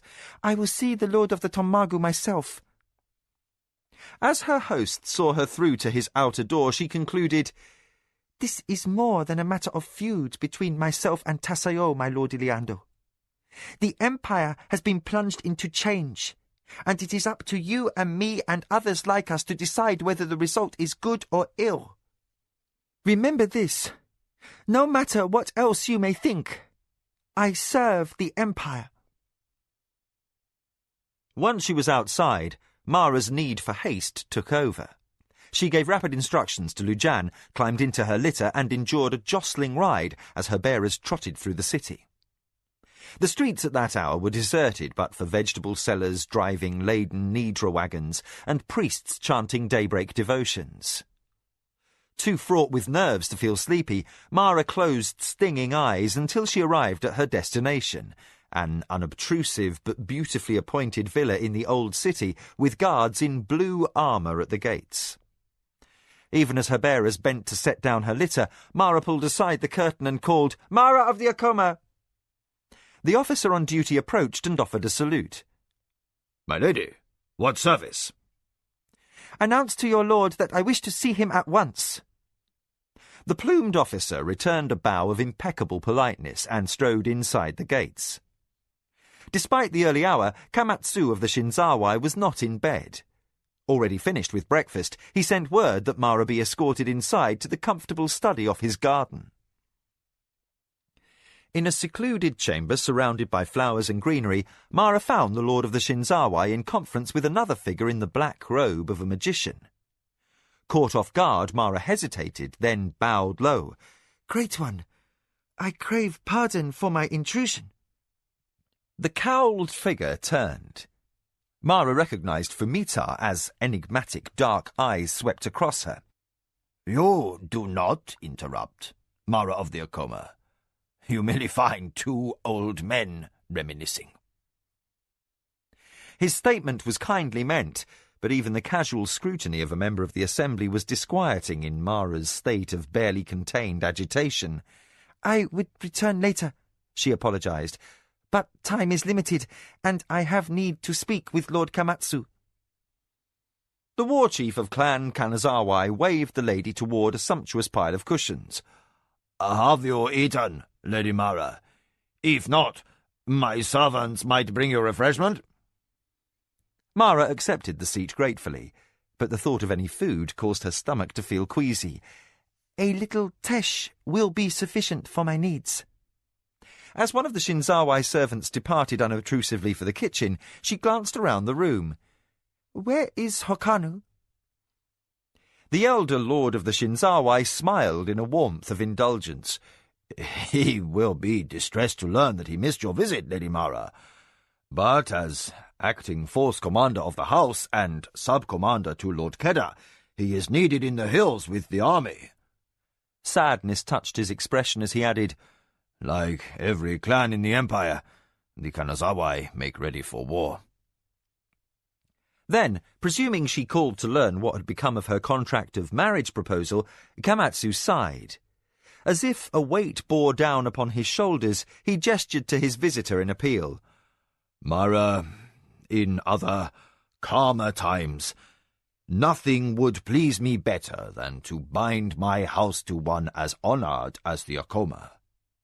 His honesty was genuine as he qualified, Nor could I wish for a daughter-in-law more resourceful than you. But, although my first son was not lost, as we first supposed, he will not be returning to rule after me. He has been granted his own title to lands by the King of Isles. As his father, I honour his choice to remain in the land of Midkemia. Hokanu remains my heir. Aware that the older man paused to search for words, Mara tried to relieve him of his discomfort. "It was not for the marriage contract that I came here. Please do not feel obligated to deliver your answer to me in times when other difficulties surround us." Kamatsu returned a warming smile. Your thoughtfulness is appreciated, Lady Mara. I have always understood Hokanu's reasons for favouring you. In fact, if the choice were simply personal, he would have had me send acceptance on the day your writ arrived. The delay in answering your request was mine alone, since the future of our land is precarious. I'm not certain any of us will be in a position to enjoy weddings after tomorrow. So he also had heard about Tasayo's call to confront the Emperor. Forgetful of the presence of the Great One who sat motionless as shadow in the corner, Mara regarded the man who was among the most honoured rulers in the Empire. His age lay lightly upon him. The silver hair at his temples made him look distinguished rather than old, and his eyes were kindly with laugh lines. Where Hokanu's intelligence held an intensity like fire, the father had weathered with years to a quiet, confident wisdom. Intuitively, Mara sensed that this was a ruler to whom she could speak her true mind. "Hear me out," she said earnestly. "For what I say is intended for the good of the Empire." With that formal beginning, she outlined a plan she had been contriving to set into play since sundown the day before. Before the entrance to what had been the High Council section of the palace, Tasayo and his black and orange-clad honour guard were halted by a contingent of 12 imperial whites. In full ceremonial regalia and commanded by a strike leader whose golden plumes spread like a fan over his polished helm, they stood in neat ranks across the entrance, barring the way. Before Tasayo could speak, the imperial strike leader held up his hand. My lord of the Minwanabi, you are commanded to present yourself to the light of heaven, who awaits your presence within the chamber formerly employed by the High Council. The officer motioned, and his warriors stepped smartly aside, allowing Tasayo clear passage. Resplendent in his finest suit of armour, and carrying his heirloom family sword in the scabbard at his black lacquered belt, Tasayo ordered his retinue forward. As they traversed the lofty halls of the council complex, he gave his first adviser a dry, satisfied smile. Ichindar knows enough to keep the illusion of command, even if the reality of his authority is in question. Nkomo gave no reply.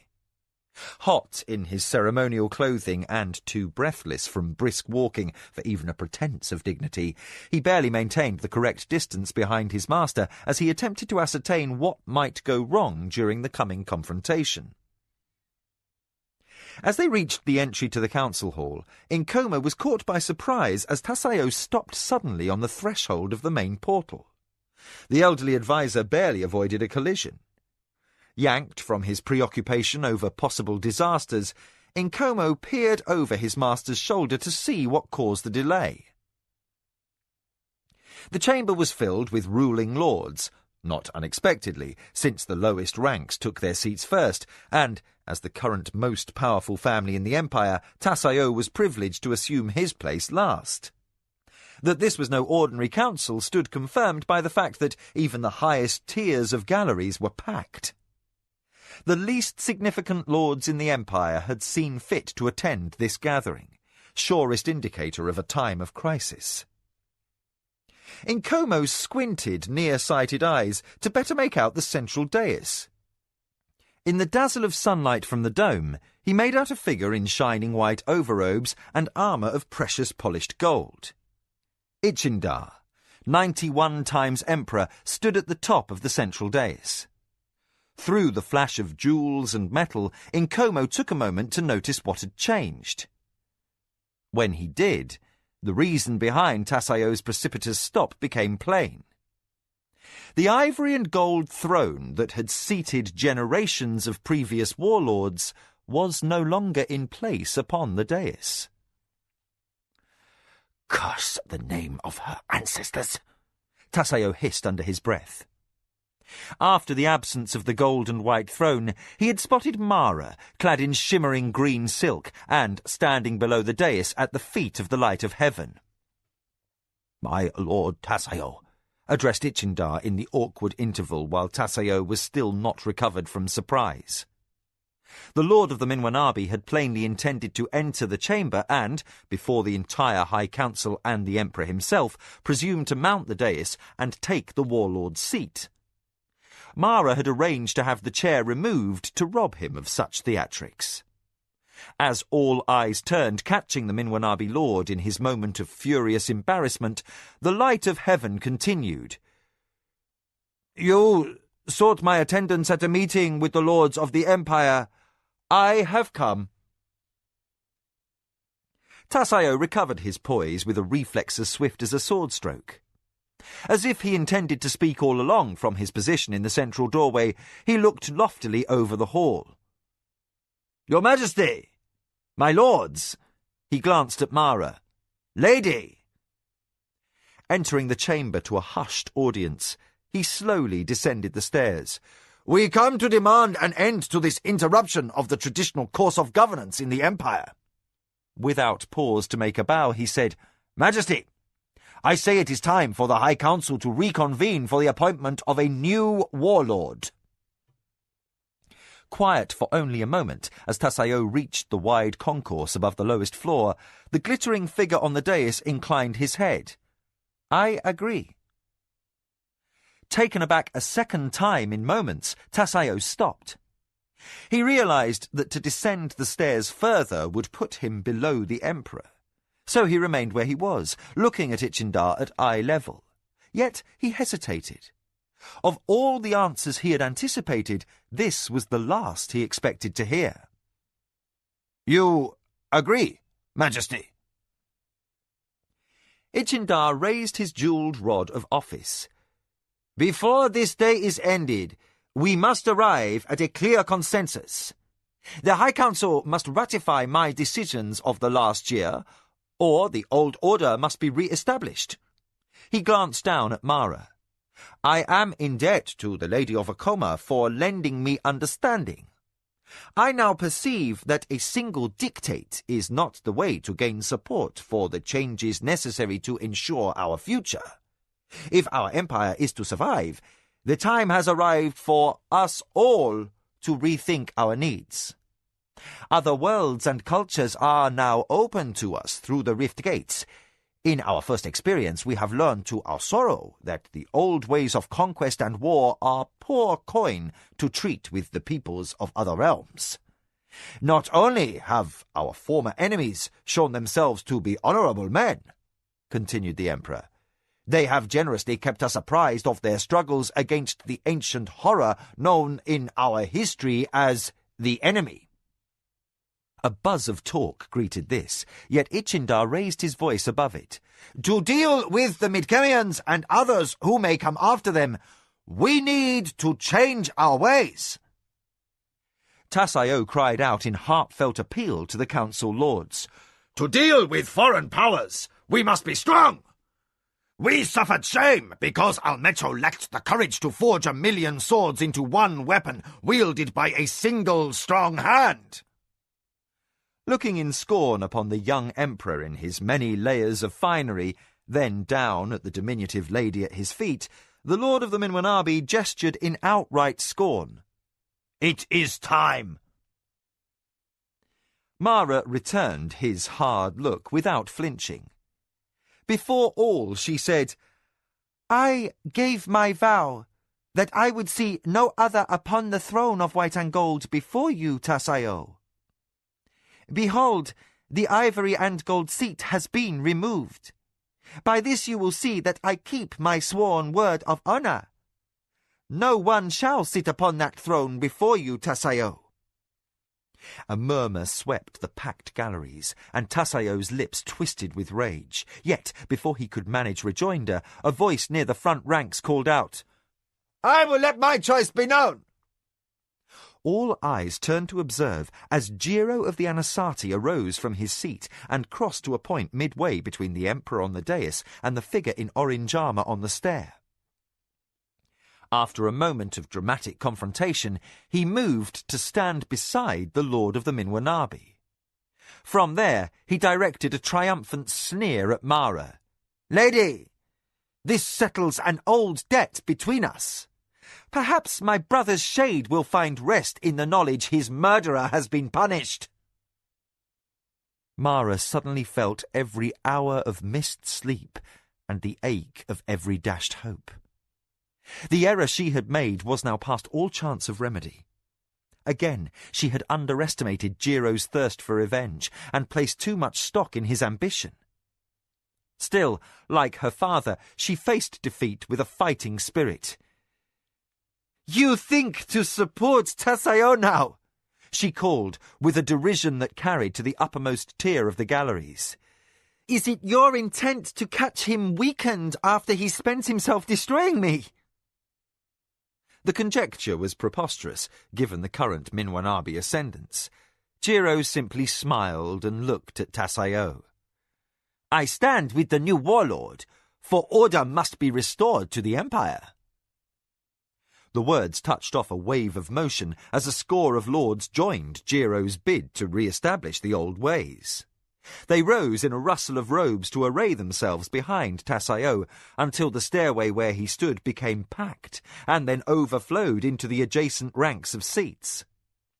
Some lords were trapped in the press, and no small number lost the spirit to fight against the prevailing surge to win free of the crowd.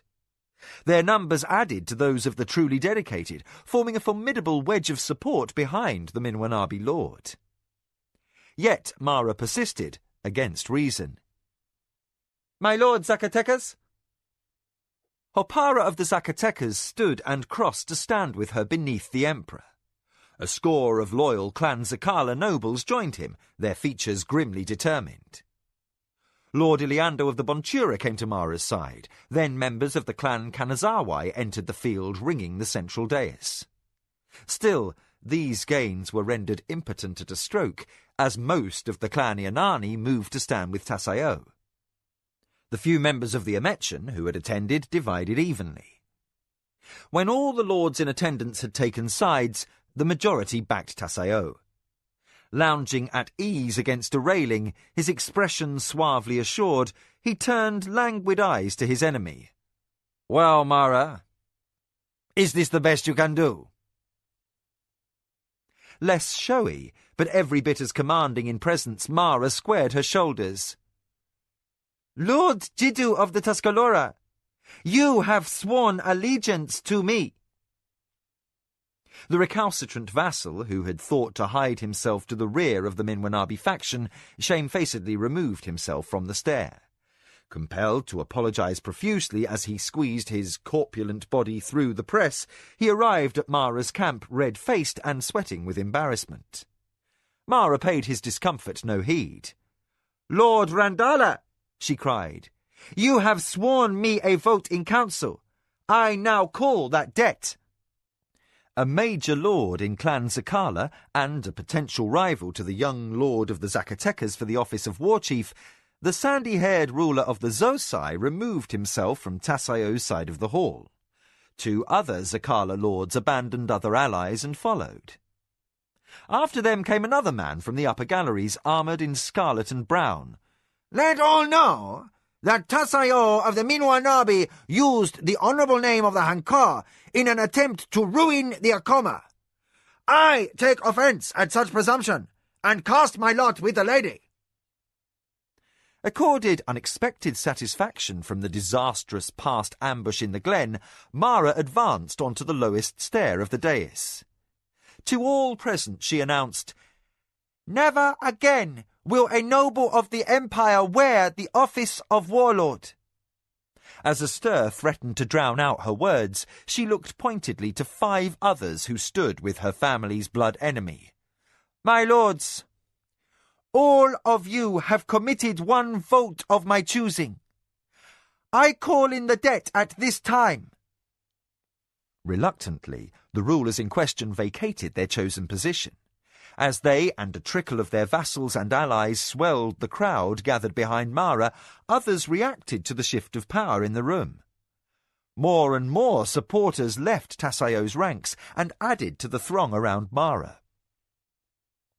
Tasayo's features twitched with irritation. In tight tones he said, "You have your stalemate, Mara, and I concede the cleverness that allows you to keep your vow to the letter without embracing its gist. You have gained a few days at most, so why not end this pretense?" "I do not play the great game this day for personal gain or glory," Mara interrupted. "For the good of the Empire, I call on my lord of the Tonmagu." From the rear of the hall, the second most powerful claimant to the warlord's office entered amid an honour guard of 20. Erect despite his advanced age, he made careful progress down the stairs, past Tasayo, and came to stand beside Mara. If his body seemed wasted with years, his voice was still powerfully resonant. "By the honoured blood of my ancestors, hear my pledge. I act for the good of the Empire." So saying, he mounted the dais and bowed before the dazzling figure of the Emperor. "Majesty," he intoned, "in the best interests of all my people, I surrender my authority to your care." He raised the staff that was his badge of office as war chief of Clan Ionani and handed it up to Ichindar. Jiro started forward in rage. "You can't do this!" Lord Frasai of the Tonmagu turned up his silvered head in the direction of the young man who had inherited the mantle that had formerly been Tekuma's. Sadly, he said, "Son of my kinsman, you are mistaken. Ichindar is of our own blood. Dare you claim that any stands above him in our clan?" Red-faced with fury, Jiro looked ready to argue, but a swelling roll of sound drowned his voice as excited talk broke out. Amid the commotion, 2 more entered the hall. Lord Kamatsu of the Shinzawai, wearing the armour of his ancestors and carrying the staff of Kanazawai, and, beside him, Lord Keda, his predecessor, and another from a line with recognised claim to the warlord's office. Kamatsu reached Ichindar's dais and bowed. "We speak as one, and act for the good of the Empire." With grand dignity for all his lack of ceremony, he surrendered his staff of office as war chief of the Kanazawa into the hands of the gold-armoured figure on the dais.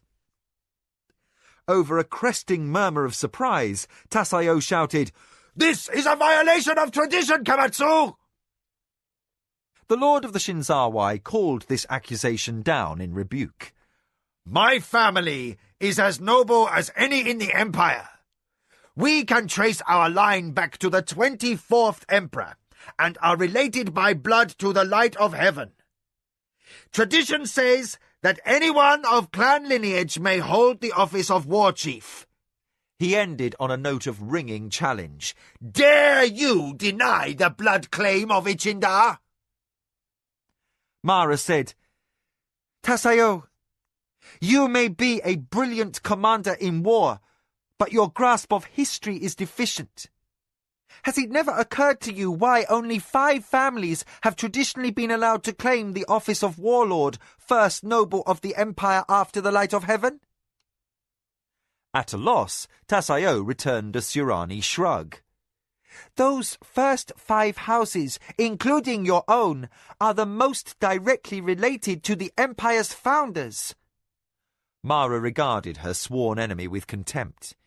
"If you had asked, any master of law or the keeper of the imperial archives could tell you. The original High Council was begun by 5 brothers, all of them siblings of the first emperor."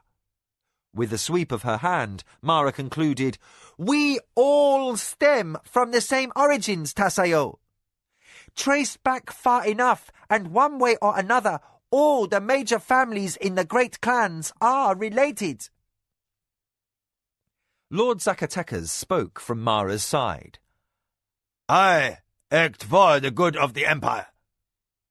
He joined his 2 predecessors on the dais stair and handed up his staff of Zakala war chief to the Emperor.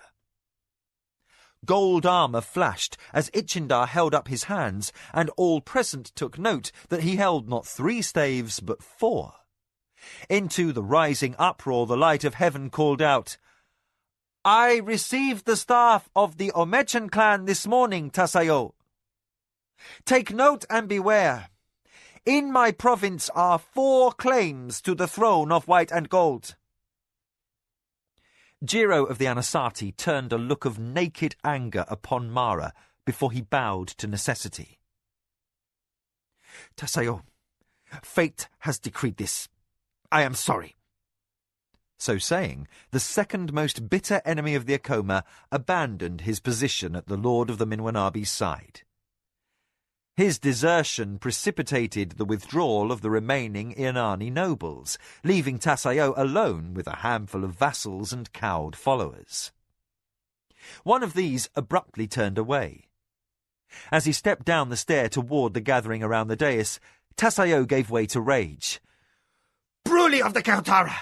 You disgrace the memory of your father! He gave a generation of honourable service to the Minwanabi, and in your cowardice his steadfastness is shamed." Handsome as few men could be in cumbersome formal trappings, Bruli spun lightly on his heel. "Shamed, you say? That is an insult from one whose family once sought to use me as an instrument to destroy the Lady Mara. Neither you nor Desio condescended to treat me, your vaunted vassal, as generously as this lady at the time she defeated me." Bruli spat in contempt toward the stair where Tasayo stood. "I am done with the Minwanabi. I will see the lands of your ancestors sown with salt and your Natami shattered!" screamed Tasayo in a surfeit of rage. The threat left Lord Bruli unfazed. He moved off without a look back until he reached the floor beside Mara. There, in public, he bowed.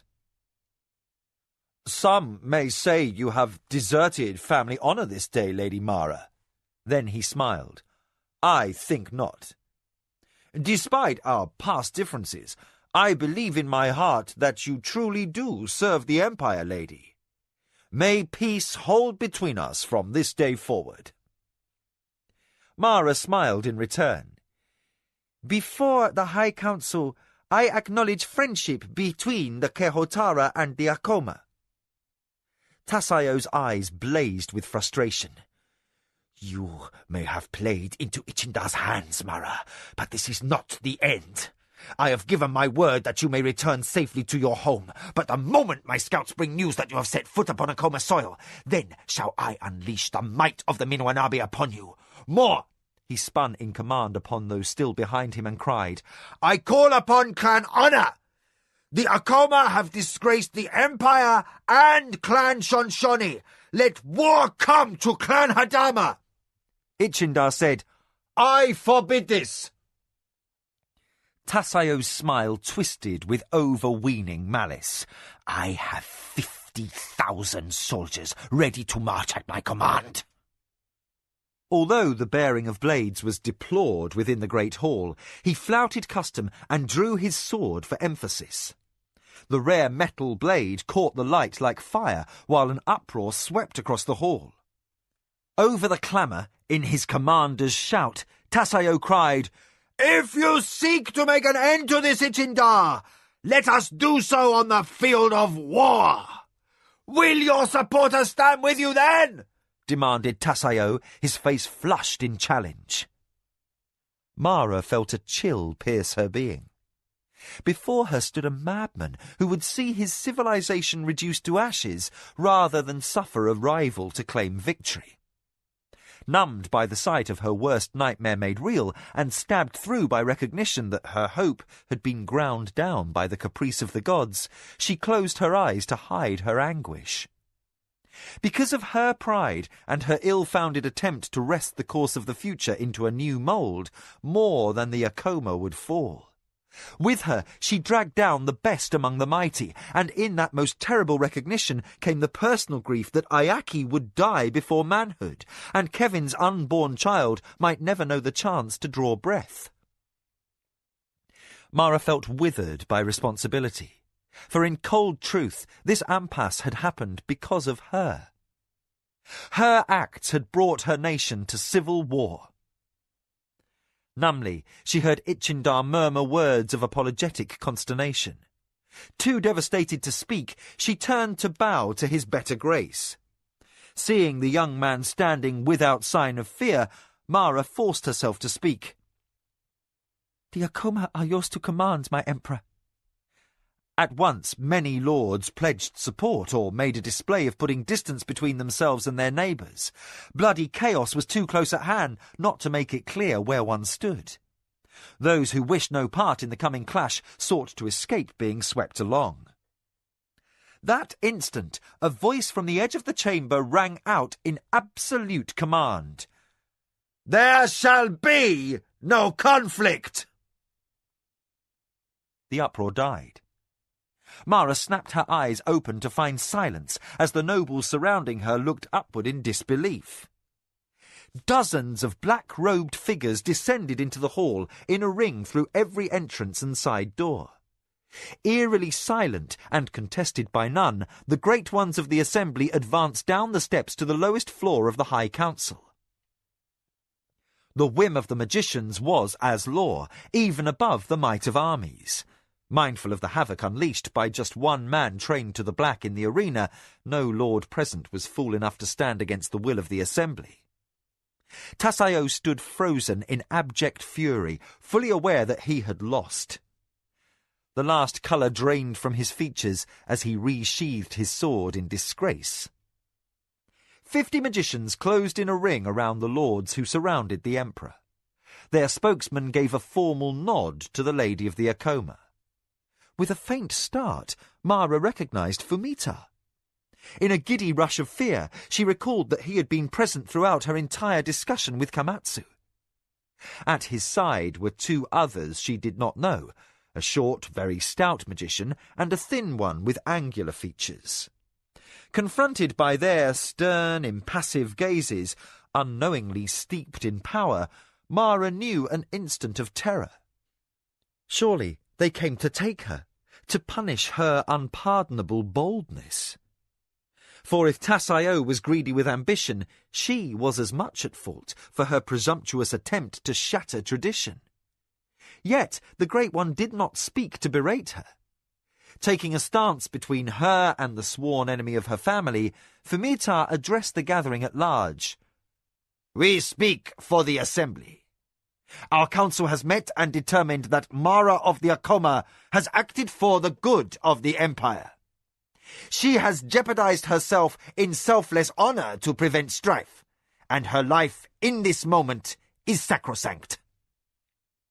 The stout magician took up where Fumita ended. "We are divided on many issues, but one thing must be made clear. We shall not permit a civil war." The thin magician spoke at last. Tasayo of the Minwanabi, you are forbidden to conduct any conflict with Mara of the Akoma from this day forward. This is the will of the assembly. Tasayo's eyes widened, as if he had been slapped. His hand tightened again on his sword hilt, and a disturbed light glittered in his eyes.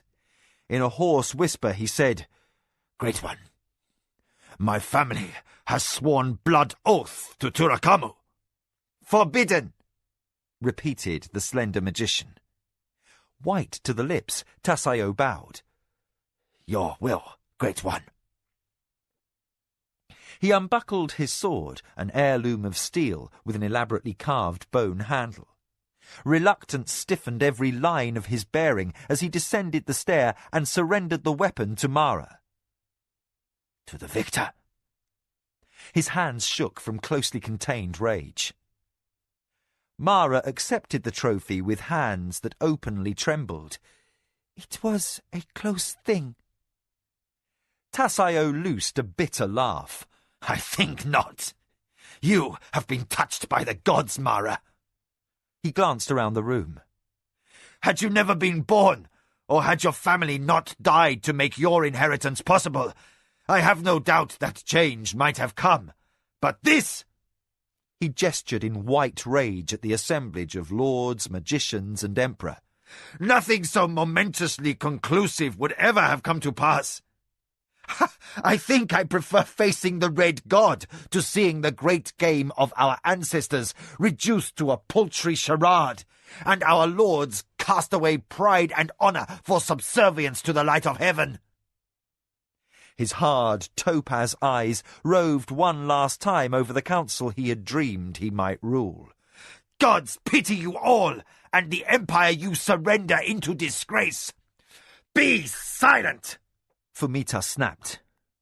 "Shimon of the assembly will conduct you back to your estates, my lord Minwanabi." "Wait! I beg you!" Mara cried out.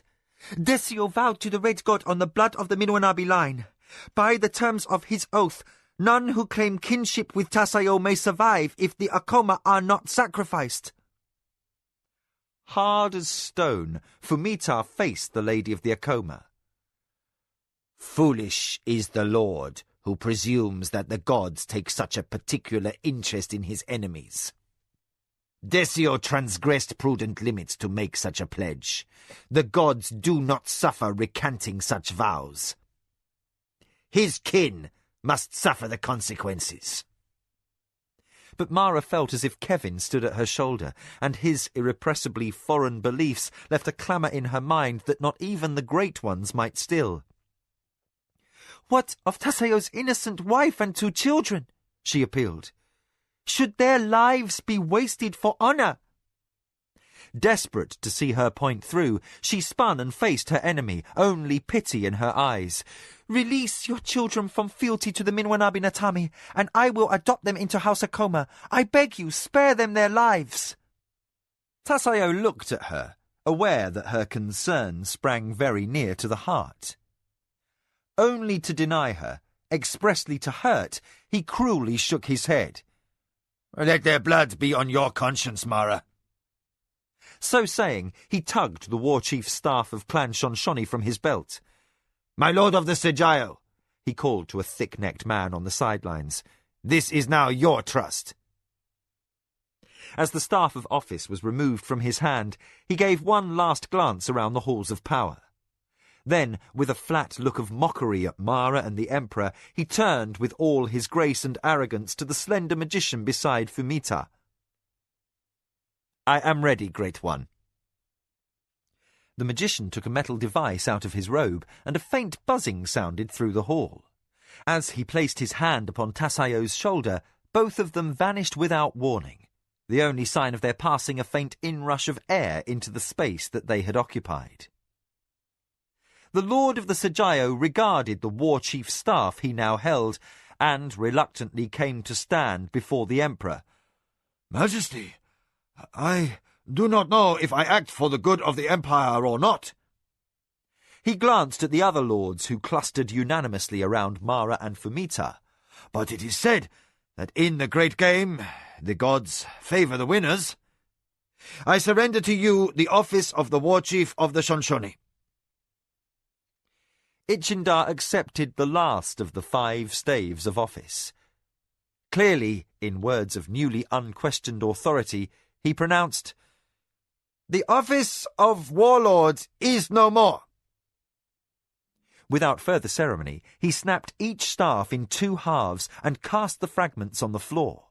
Then, over the echoes as the broken rods tumbled down the stair of the dais, he called upon Kamatsu of the Shinzawai. Hokanu's father returned a bow of deep courtesy. "Majesty?" "The Empire has need of you," decreed the Light of Heaven. "I appoint you to a new office, Imperial Chancellor." Again Kamatsu bowed. "To serve the Empire, Majesty, I will gladly accept." To the assembly of nobles, Ichindar proclaimed, "Kamatsu of the Shinzawai is my voice and my ear. He shall hear your requests, your needs, and your suggestions as we undertake to reshape our nations." When the new Imperial Chancellor was dismissed, the Light of Heaven called another name. "Frasai of the Tonmagu." The old soldier made his way forward. "Majesty!" "We shall have need of one to oversee military matters. If Kamatsu is my eyes and ears, will you act as my good arm?" "To serve the Empire," Lord Frasai returned in his basso voice. Clearly, Ichindar outlined new duties. "Frasai of the Tonmagu shall bear the title of Imperial Overlord. He shall conduct the business of the Empire as did the warlord in days past, but only at my bidding." Then Ichindar inclined his gleaming helm toward a figure nearest to Mara. "Further, I instruct Hopara of the Zacatecas to act as his second-in-command." The youthful lord grinned at Mara. "To serve the Empire!" he cried exuberantly. Mara gave him Tassaio's sword. "Send this to the desert men to honor your father's vow." Hopara of the Zacatecas received the ancient sword from her hands and bowed respectfully. And then the Light of Heaven turned his visage to the lady who stood patiently in robes of shimmering green silk. "Mara of the Akoma." The woman who had given him a throne and the burdens of absolute power looked up, her eyes unreadably deep and her emotions locked behind impeccable Surani bearing. "You have prevented chaos from overtaking the nations," Ichindar stated to those at large. And then his tone turned personal. "What reward can we offer?" Mara found herself blushing. "Majesty, in truth, I wished for nothing beyond the chance to conduct the affairs of my family in peace and prosperity. I fear I have sacrificed too much of my honor to deserve any reward." "And yet you set aside those very needs and honor to serve the greater good," Ichindar pointed out. "You have reminded us of forgotten truths and true greatness." He paused to sweep the air with one golden-armored hand. "You have recalled to our times a concept neglected for centuries. By your sacrifice, by setting aside family for the good of the nation at large, you have defined the highest of all honors. Is there no reward we might grant?" Mara considered barely a moment. Majesty, I would ask for title to the estate and lands that belong to the Lord of the Minwanabi. A harsh, uneasy mutter ran the breadth of the hall. Surani tradition dictated that a fallen house was accursed by the gods, to be avoided by commoner and noble alike. Many fine estates were gone to ruin and weeds as a result of the deep-seated conviction that a lord's luck was tied to the soil. The Emperor made a gesture of uncertainty. Why such an ill-omened gift, lady?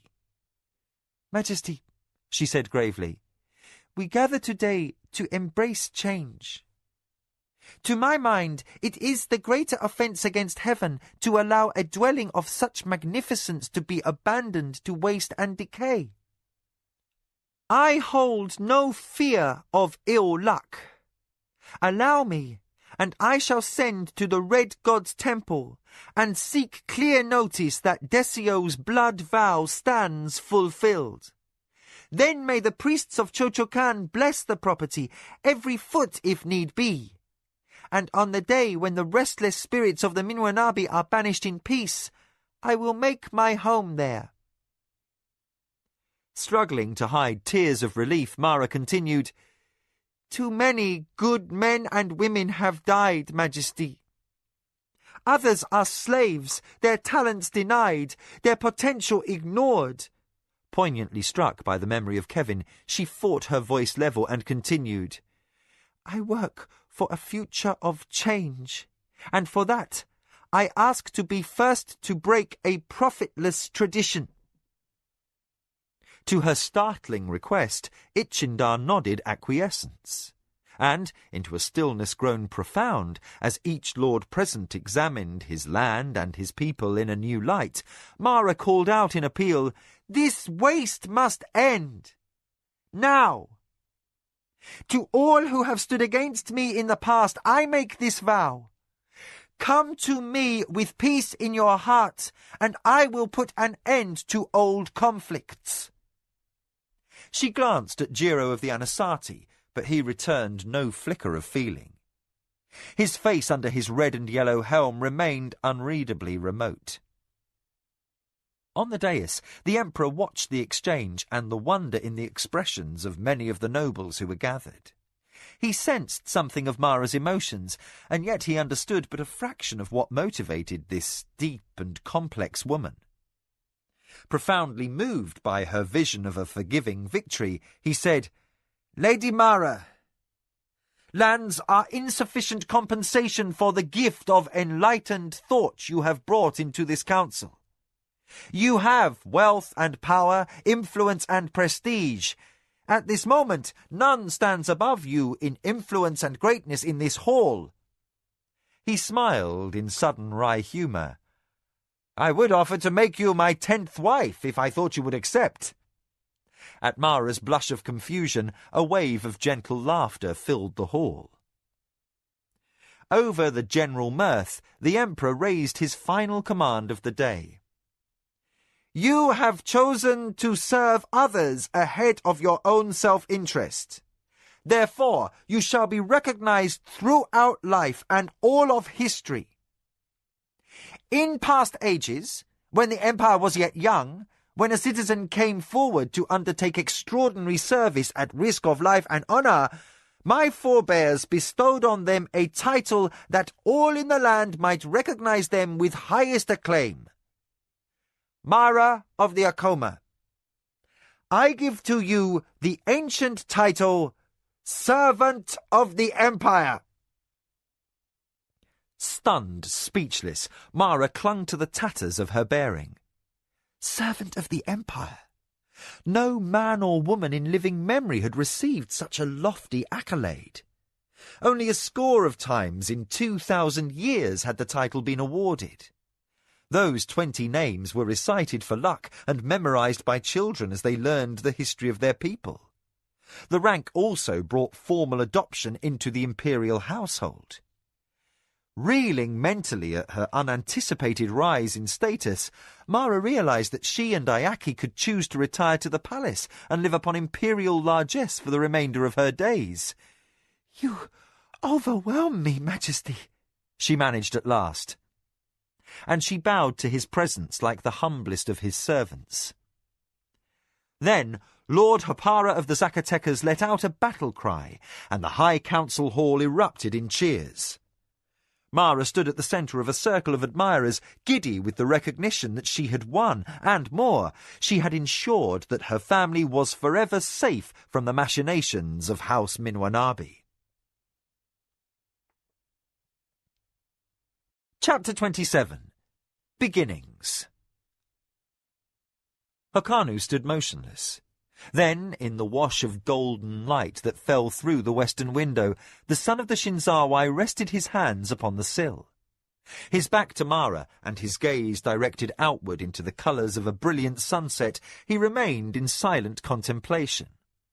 Seated upon the cushions in Komatsu's private meeting room, Mara agonized that she could not see to read his face and gauge his reaction to her presence. Her distress was further heightened by anticipation of the difficult words she had yet to utter. She caught herself in Kevin's habit of picking at the fabric's fine fringes, and forced back sadness and longing as she stopped. She must live out her days as Lady of the Akoma, even as her beloved must as a free son of Zun. "Lady," Hokanu said softly, "things between us have changed since we spoke last." A tinge of awe touched his tone, and his hands tightened against the beautifully inlaid wood of the window frame. "I am heir to the Shinzawai lordship, true, but you are servant of the Empire. What life could there be between us with such a vast gap between our ranks?" With an effort, Mara shook off her memories of a roguish barbarian slave. "We would live as man and woman, as equals, Hokanu. Our families and our names would continue through our progeny, and both our ancestral estates would be managed by factors." Bemused, Hokanu finished for her. "We would live in the mansion that once belonged to Minwanabi." Hearing a catch in his voice, Mara said, "Do you fear bad luck?" Hokanu gave a short laugh. "You are all the luck I or any man would ever need, lady." Absently he murmured, "Servant of the Empire." Then, in swift recovery of the topic at hand, he added, "I have always admired the home of the Minwanabi. With you at my side, I would most certainly find happiness there." Sensing he had reached the point of speaking formal words of acceptance of the marriage proposal his father Komatsu had given him permission to decide, Mara spoke fast to forestall him. "Hokanu, before you say more, there is one thing I must tell you." Her serious tone caused him to turn from the window. She wished he had not. His directness made the task ahead more difficult. Fine, dark eyes caught her in earnest appraisal, and at their clear depths and the honest admiration in them, Mara felt a twist to the heart. Her words became painful to complete. "You should know I am 1 month with child to another man, a slave I held in highest regard. He is returned forever to his homeland across the rift, and I will not see him again. Only if I marry, I add the insistence that his child be counted as legitimate." Okanu's handsome face showed not a flicker of expression. "Kevin," he mused aloud, "I know of your barbarian lover." Mara waited, tautly braced for an outburst of male jealousy. Her hands tightened on the cushions until fringes threatened to tear. Her worry and nerves did not pass unnoticed. Hokanu crossed the room and gently pried her grip from the cloth. His touch was light and trembling ever so slightly with emotions he politely did not show. "Lady, I would expect that you did not enter into this pregnancy lightly, knowing you as I do. Therefore I can only presume that Kevin was an honourable man." Her surprise brought a light of joy to his eyes. Suddenly smiling at her, he asked, "Did you forget I had spent time on Midkemia? My brother Kasumi made sure I was well educated in their barbaric concept of fairness." His tone made it clear he used the term in jest. "I am not a complete stranger to the fibre of the Midkemian people, Lady Mara." Then his smile twisted.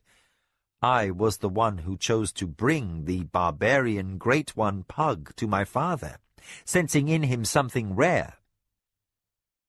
When the name didn't bring a reaction from Mara, he added, "The one who came to be known as Milimber of the Assembly."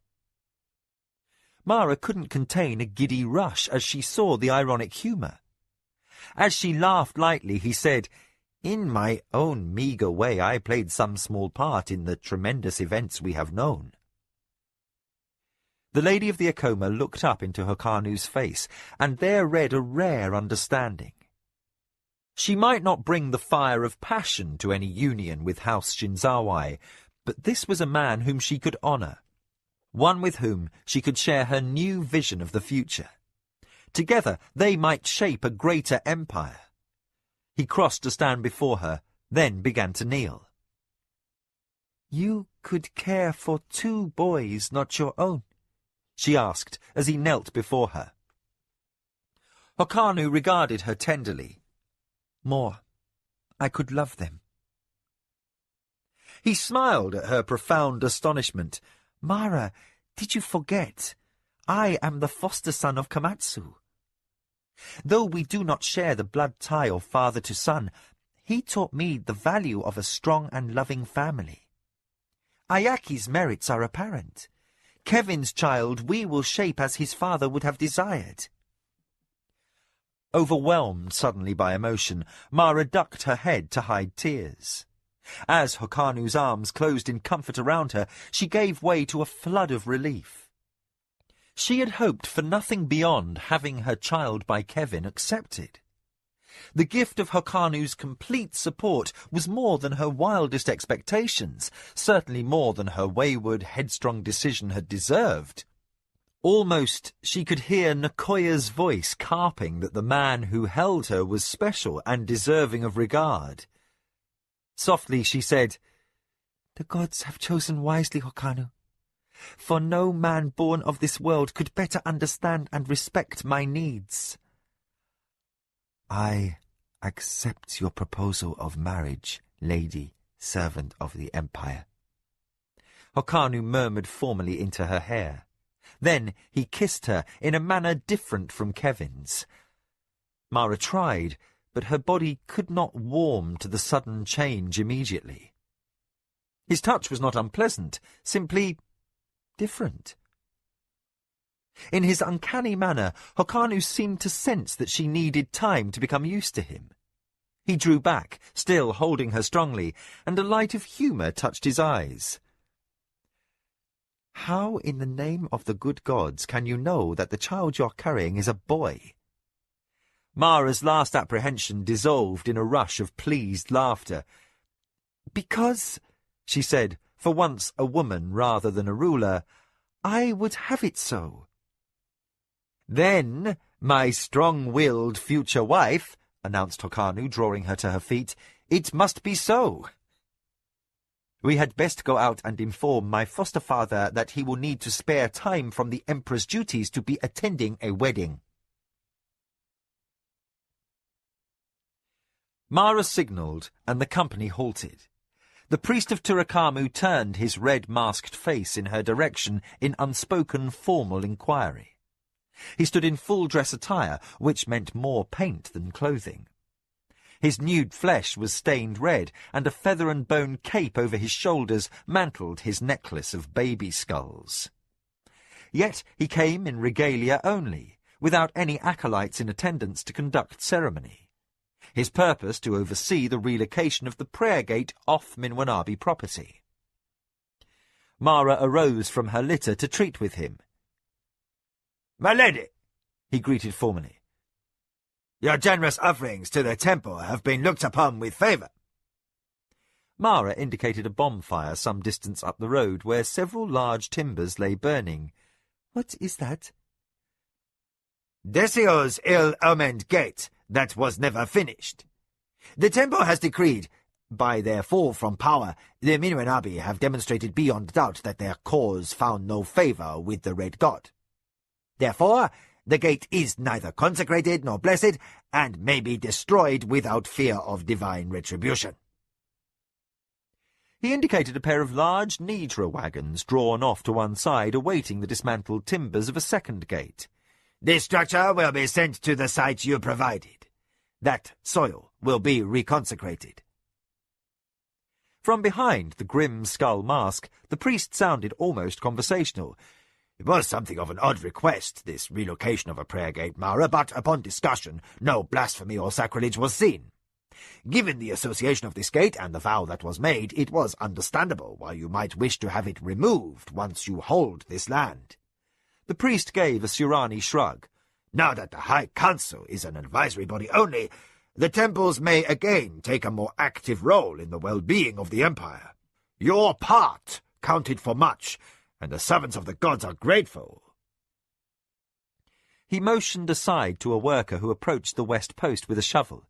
"Gently," he called out in warning. "The remains of the sacrifices must not be disturbed.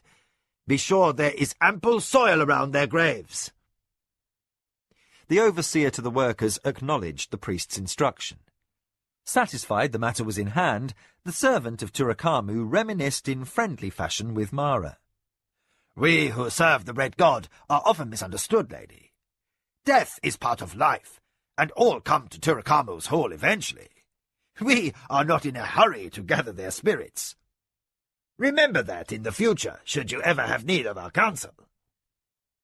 Mara nodded her respect. "I shall, priest." Then she turned to Lujan and said, "I will walk for a while." She led the march down the gentle rise to the landing, where boats waited by the docks to cross the lake. On the far shore in the sunshine lay the vast house that soon would honour the Akoma and their visitors and emissaries. "Lujan," she murmured, as her eyes followed the magnificent vista of lake and mountains and the distant inlet from the river. "Did you ever think we might lose?" Lujan laughed, and Mara felt a rush of affection for this man, most like her rakish barbarian with his pleasantly teasing nature. "Mistress, I would be a liar if I said I had not contemplated defeat on more than one occasion." More seriously he added, "But never for a moment did I doubt you."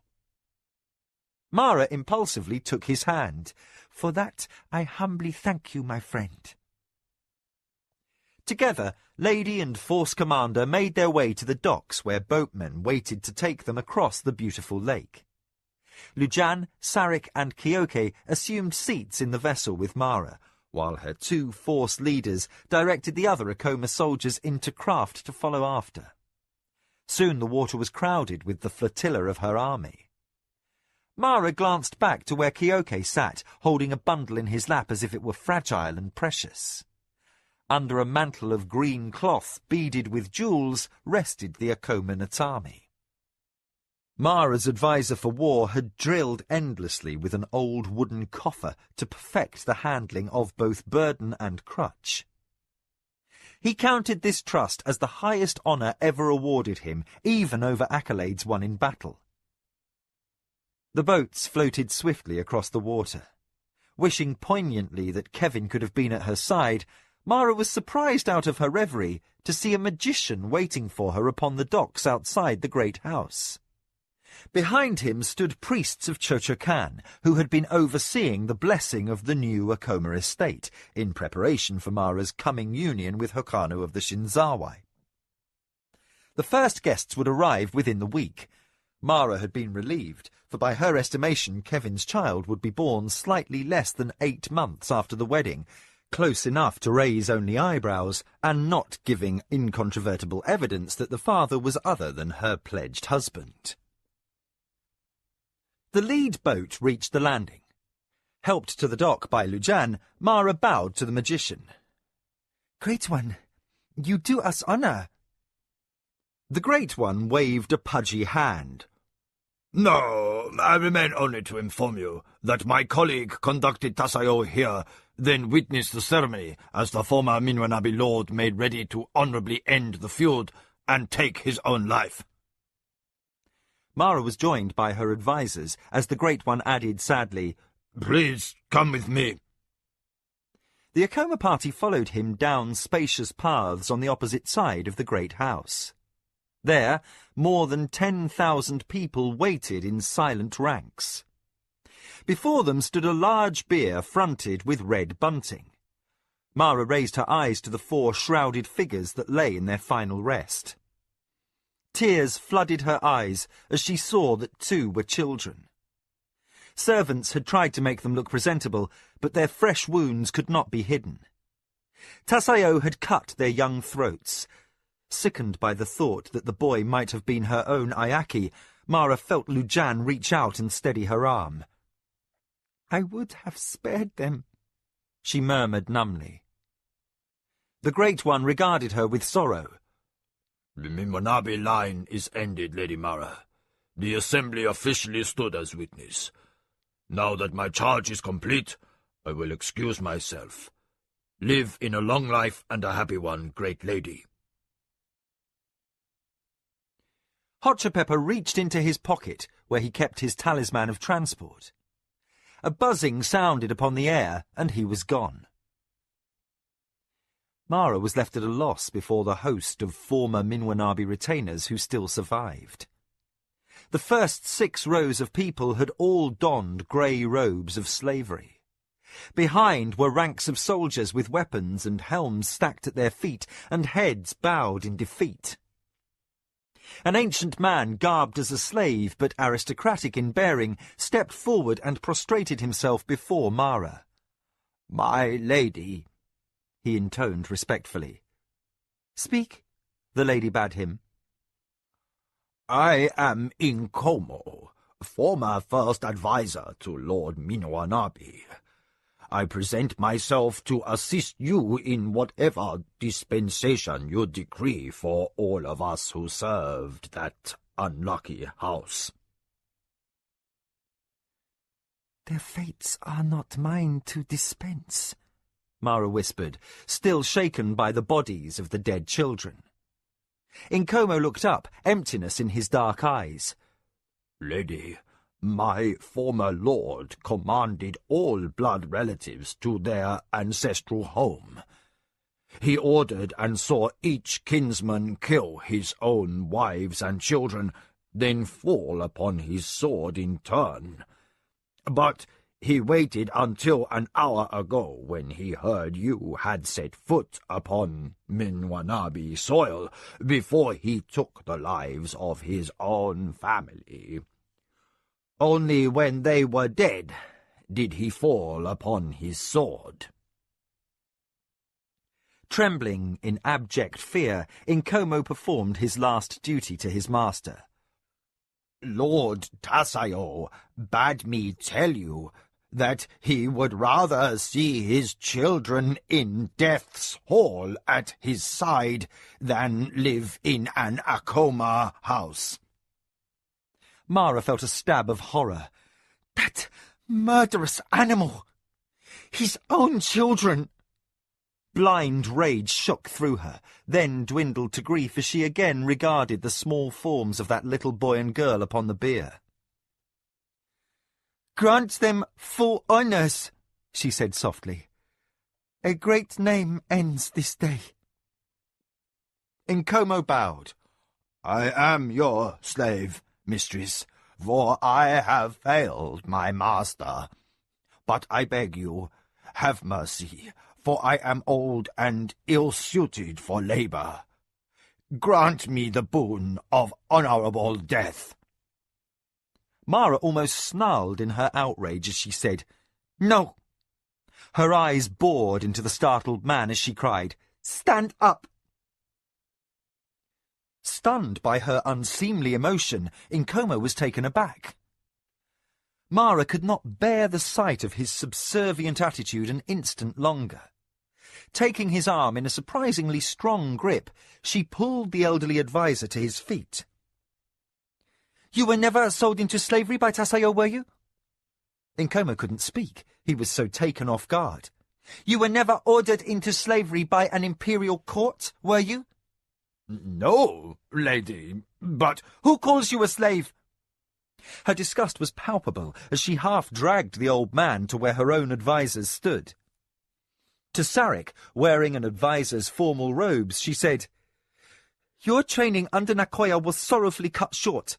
Take this man as your honoured assistant and heed him well. His name is Nkomo, and as all of Tasayo's former enemies know, he gives competent counsel." The old man gaped at his new mistress, who smiled at him in a surprisingly friendly way. She looked from his astonishment to a wry, nearly laughing Sarek and said, "If you have ambitions to become my first adviser, you will listen to whatever this wise old man may tell you." Mara turned away, and the former Minwanabi adviser said, "Master, what is this?" Sarek chuckled. "You'll discover that our mistress has her own way of doing things, Nkomo. You'll also find you have been given a new life." "But freeing a slave?" At this, Mara spun back in a fury. "You were never pronounced a slave. In my house you never will be. It is tradition that made free men slaves when their masters fell, not the law. Now serve me well and cease this discussion." As she moved on, Sarek raised eyebrows in his personal brand of bemusement. "She is a servant of the Empire. Who will say no to her if she changes another tradition?" Nkomo could only stand mute and nod. The concept of working under a mistress who was blessedly not afflicted with temperament or an insane lust for cruelty seemed a vision of perfection from the gods. Uncertain whether he was dreaming, he shook his head in wonder. The old man raised his hand and was shocked to find tears flowing. Forcing himself back to an honourable, impassive mien, he heard Sarek whisper, "When you've reconciled yourself to death, a new life is something of a shock, yes?" Nkomo could only nod, speechless, as Mara returned her attention to the priests of Chochakan. The clerics finished their rites over the bodies of the Minwanabi lord, his wife, and his children. As they lit their candle to start the death fire, Mara looked one last time at the hard, clean profile of the man who had nearly come to ruin her, and whose hand had brought the deaths of her father and brother. "Our debt is settled," she said to herself, then raised her voice in formal call. "Soldiers of the Minwanabi! Give honours to your master!" As one, the waiting warriors relieved their helms and arms from the ground. They stood at attention, saluting their former master as his earthly form and extravagantly fine armour were engulfed in curtains of fire. As the smoke rose toward heaven, Irilandi stood forward and was permitted, in a voice almost tremulous with gratitude, to recite the long list of Tasayo's honours in the field. Mara and the Akoma retinue stood and listened with impeccable politeness, and, out of respect for her feelings, the fallen Minwanabi force commander omitted the names of Mara's father and brother when he mentioned the battle that ended their life. When his recitation came to an end, Mara turned to face those arrayed before her. Raising her voice to be heard over the roaring fire, she cried, "Who among you were advisers, herdonra, servants, and factors? You are needed. Serve me from this day forward as the free men you are." Several of those in grey robes rose uncertainly, then moved to stand on one side. "You who are slaves, serve me also, in the hope that one day this empire will find the wisdom to grant the freedom that should never by right have been forbidden you." These others followed hesitantly. Then Mara shouted to the soldiers, "Brave warriors! I am Mara of the Akoma. Tradition holds that you now lead a masterless existence as Grey Warriors, and that all who were your officers must die. The front rank of men who had once worn plumes received her words impassively. They had expected no less, and their affairs were settled in preparation for the end. Yet Mara did not order them to fall upon their swords. I find such a practice a crime and a dishonour for men who were but loyal to their lawful lord. It was not your choice to be led by men of evil nature. That fate decrees a death without battle honours is a foolishness I have no intention of perpetuating. Softly to the force commander at her side, Mara murmured, Lujan, did you find him? Is he here? Lujan inclined his head to speak in her ear. I think he stands on the right in the first rank. It's been years, so I can't be sure, but I'll find out. Stepping away from his mistress, he called out in his field commander's voice, Jadano, who was once 5th son of the Widow Isle. The soldier who had been identified bowed in obedience and came forward. He had not seen Lujan since boyhood and had thought him dead in the destruction of the Tuskai, so his eyes widened. Lujan? Old friend? Can it be you? Lujan waved introduction to Mara. Mistress, this man is Jadanyo, by blood my second cousin. He is an honourable soldier and worthy of service. The lady inclined her head toward the former Minwanabi warrior. Jadano, you have been called to serve the Akoma. Are you willing? The man stumbled over his words in dismay. What is this? Lujan gave a devilish grin. In a laughing voice he said, Say yes, you idiot, or will I have to wrestle you into submission as I did when we were children? Jadano hesitated, eyes wide. Then, in a joyful shout, he cried, Yes, lady! I am willing to serve a new mistress. Mara saluted him formally, then signalled Kyoke forward. In the tone that once commanded armies, her battered adviser for war cried out, Irilandi, who was my friend as a child, present yourself. The Minwanabi force commander took a moment to recognise a former friend and rival, resplendent as he was in the glittering finery of an adviser. With a glance in wonderment at the crutch and the face whose chiselled lines still held vitality and pride, he moved from his place before the front ranks of his dishonoured soldiers. By every tradition, he expected to die this day, along with all his sub-officers. Too old a campaigner to set any store in miracles, he heard without belief as Kyoke said, Mistress, this man is Irilandi, who is brother to one who married my cousin's wife's sister. He is therefore my cousin, and worthy of service to the Akoma. Looking at Tasayo's former force commander, and moved by the iron courage that masked a turmoil of confusion, Mara said kindly, Irilandi, I will not kill good men because they faithfully discharge their duties. You are called to serve the Akoma. Are you willing? The old officer searched the lady's eyes for a long moment, speechless. Then restraint, suspicion, and disbelief gave way to boyish abandon. Swept by irrepressible elation, he said, With all my heart, my most generous mistress. With all my heart. Mara gave him her first command. Marshal all of your soldiers and compare bloodlines with those in my retinue. Most will have ties to soldiers serving the Akoma, or at least they will have by the time the last of you have sworn service. All here are worthy.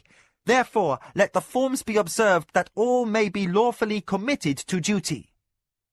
If there are any among you, officers or common warriors, who feel they could not give loyalty to my house, you have my leave to permit them to fall upon their swords or depart in peace as they choose. A handful of soldiers stepped from the ranks and departed, but fully 9 men in 10 remained. Mara said, "Now, Irilandi, will you come before the Akomanatami and vow your obedience that the task ahead may begin?" The old officer bowed deeply in gratitude, and as he rose with a shining smile, the ranks of leaderless soldiers erupted into uncontrollable cheers and shouts.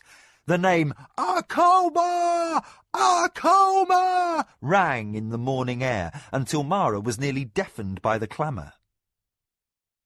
The cheering continued unabated for long minutes while the rising smoke from the Minwanabi pyre rose on the clear air, forgotten. Over the waves of noise, Mara told Sarik and Nkomo, "Sort this out and ready these men to swear before the glade. I am going now to place the Natami in its new home." A priest of Chochokan, the good god, and Kyoke accompanied Mara to the contemplation glade.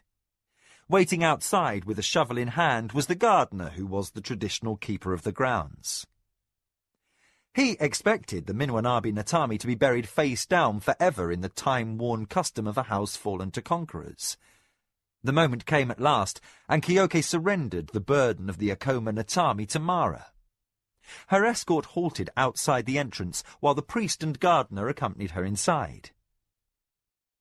The glade was much larger than the one upon the Akoma estates, and was tended in impeccable fashion, with fragrant flowers and fruit trees, and a series of pools interconnected by the trilling splash of waterfalls.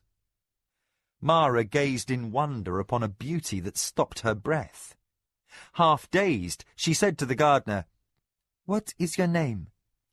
All but trembling in apprehension, the dutiful servant replied, "Nira, great mistress." Softly she said, "You do honour to your office, gardener. Great honour." The sun-browned man brightened at the compliment. He bowed and set his forehead to the earth he had tended so lovingly. "I thank the great lady." Mara bade him rise. She walked on down shaded paths to the place where the ancient rocks bearing the Minwanabi crest rested. For a long moment she regarded the talisman, so much like her own, except for the weather-worn sigil. It might have been the twin to the one she carried. Poignantly reminded that all great houses of the empire shared a common beginning, she renewed her dedication to make that a common future as well. At last she said, "With reverence, remove the Natami." Nira knelt to do her bidding as she turned and faced the priest. "I will not bury the Minwanabi Natami." She needed no symbolic act to rejoice in the recognition that the struggle she had fought most of her life had at last come to an end. She had risked much and lost a great deal that was dear to her, and the thought of even ritual obliteration of a family's memory made her feel sour inside. Too easily, all too easily, the defeated house might have been her own. In deep recognition of her own strengths and failures, and the legacy they might leave to her son and future children, she nodded to the Minwanabi family talisman. "Once heroic men bore that name. It is not fitting they should be forgotten because their offspring fell from greatness. The Akoma Natami shall rest here, where I and my children may sit in peace with the shades of our ancestors. But another place, on a hilltop overlooking the estate, will be set aside for the Minwanabi stone. I would have the spirits of those great men see their ancestral lands are well cared for and nurtured. Then they too will rest easy." To the gardener she said, "Nira, you are free to choose this site. Plant a hedge and a garden of flowers, and let no feet tread there but yours and those of your appointed successors. Let the ancestors who participated in the founding and continuance of this nation know sunlight and rain, that the memory of a great house shall endure." The man bowed low and expertly dug around the base of the ancient rock. While the priest of Chochocan intoned a blessing, his work-calloused hands raised the talisman and shifted it aside. Mara gave over her own family stone into the hands of the priest of the good god. He raised the Akoma Natami toward the sky and recited his most powerful incantation for Chochocan's everlasting favour. Then he returned the Akoma Natami to Mara, who in turn passed it to the gardener. Here is the heart of my line. Tend it as you would your living child, and you will be known as a man who has done honour to 2 great houses. Mistress, Nera said, bowing his head over his new charge in respect. Like every other servant on the estates, he had expected slavery, but instead he discovered he was being given a new life. The priest consecrated the ground around the Natami as Nera trampled soil around the base. At the completion of the ritual, Chochocan's servant sounded a tiny metal chime and departed, the gardener following on his heels. Mara remained alone with the stone that bound her ancestors' spirits to renewal on the wheel of life. Careless of her fine silks, she knelt in the earth and ran her fingers across the surface, the faint lines of the chatterbird crest worn with age. Father, she said quietly, this is to be our new home. I hope the sight pleases you. Then she added words for the dead brother whose absence even yet left a wound in her heart. Nanakota, rest you well and know peace. Then she thought of all those who had died in her service, those close and loved and others barely known. Brave Papewayo, who gave your life to save mine, I hope you return to the wheel of life as a son of this house. And Nakoya, mother of my heart, know the woman you raised as a daughter sings your praises. She thought of her beloved Kevin, who now was back among his own family, and prayed that he would find a happy life without her. Tears flowed freely down her cheeks for both losses and victories, joys and sorrows. The game of the council as she had known it was forever changed, and by her hand. Yet, as she knew her people, she understood that their nature would accept this new order slowly. Politics would shift, and she would be required to work hard to preserve peace. The wealth she would gain from her Midkemian trading concessions would help underwrite such efforts, but the difficulties ahead in establishing Ichindar's power would require as much nurturing as any plan she had completed to defeat enemies. Mara arose, both sobered and exhilarated by the weight of new responsibilities. Inspired by the beautiful gardens and by old trees lovingly tended, she arrived at the gate that marked the entrance to her family's sacred glade. There she encountered her inner cadre of advisers and thousands of Minwanabi soldiers upon their knees, with Lujan before them. Mistress, he called gladly, to a man, these remaining warriors embrace Akoma service. Mara waved him a salute.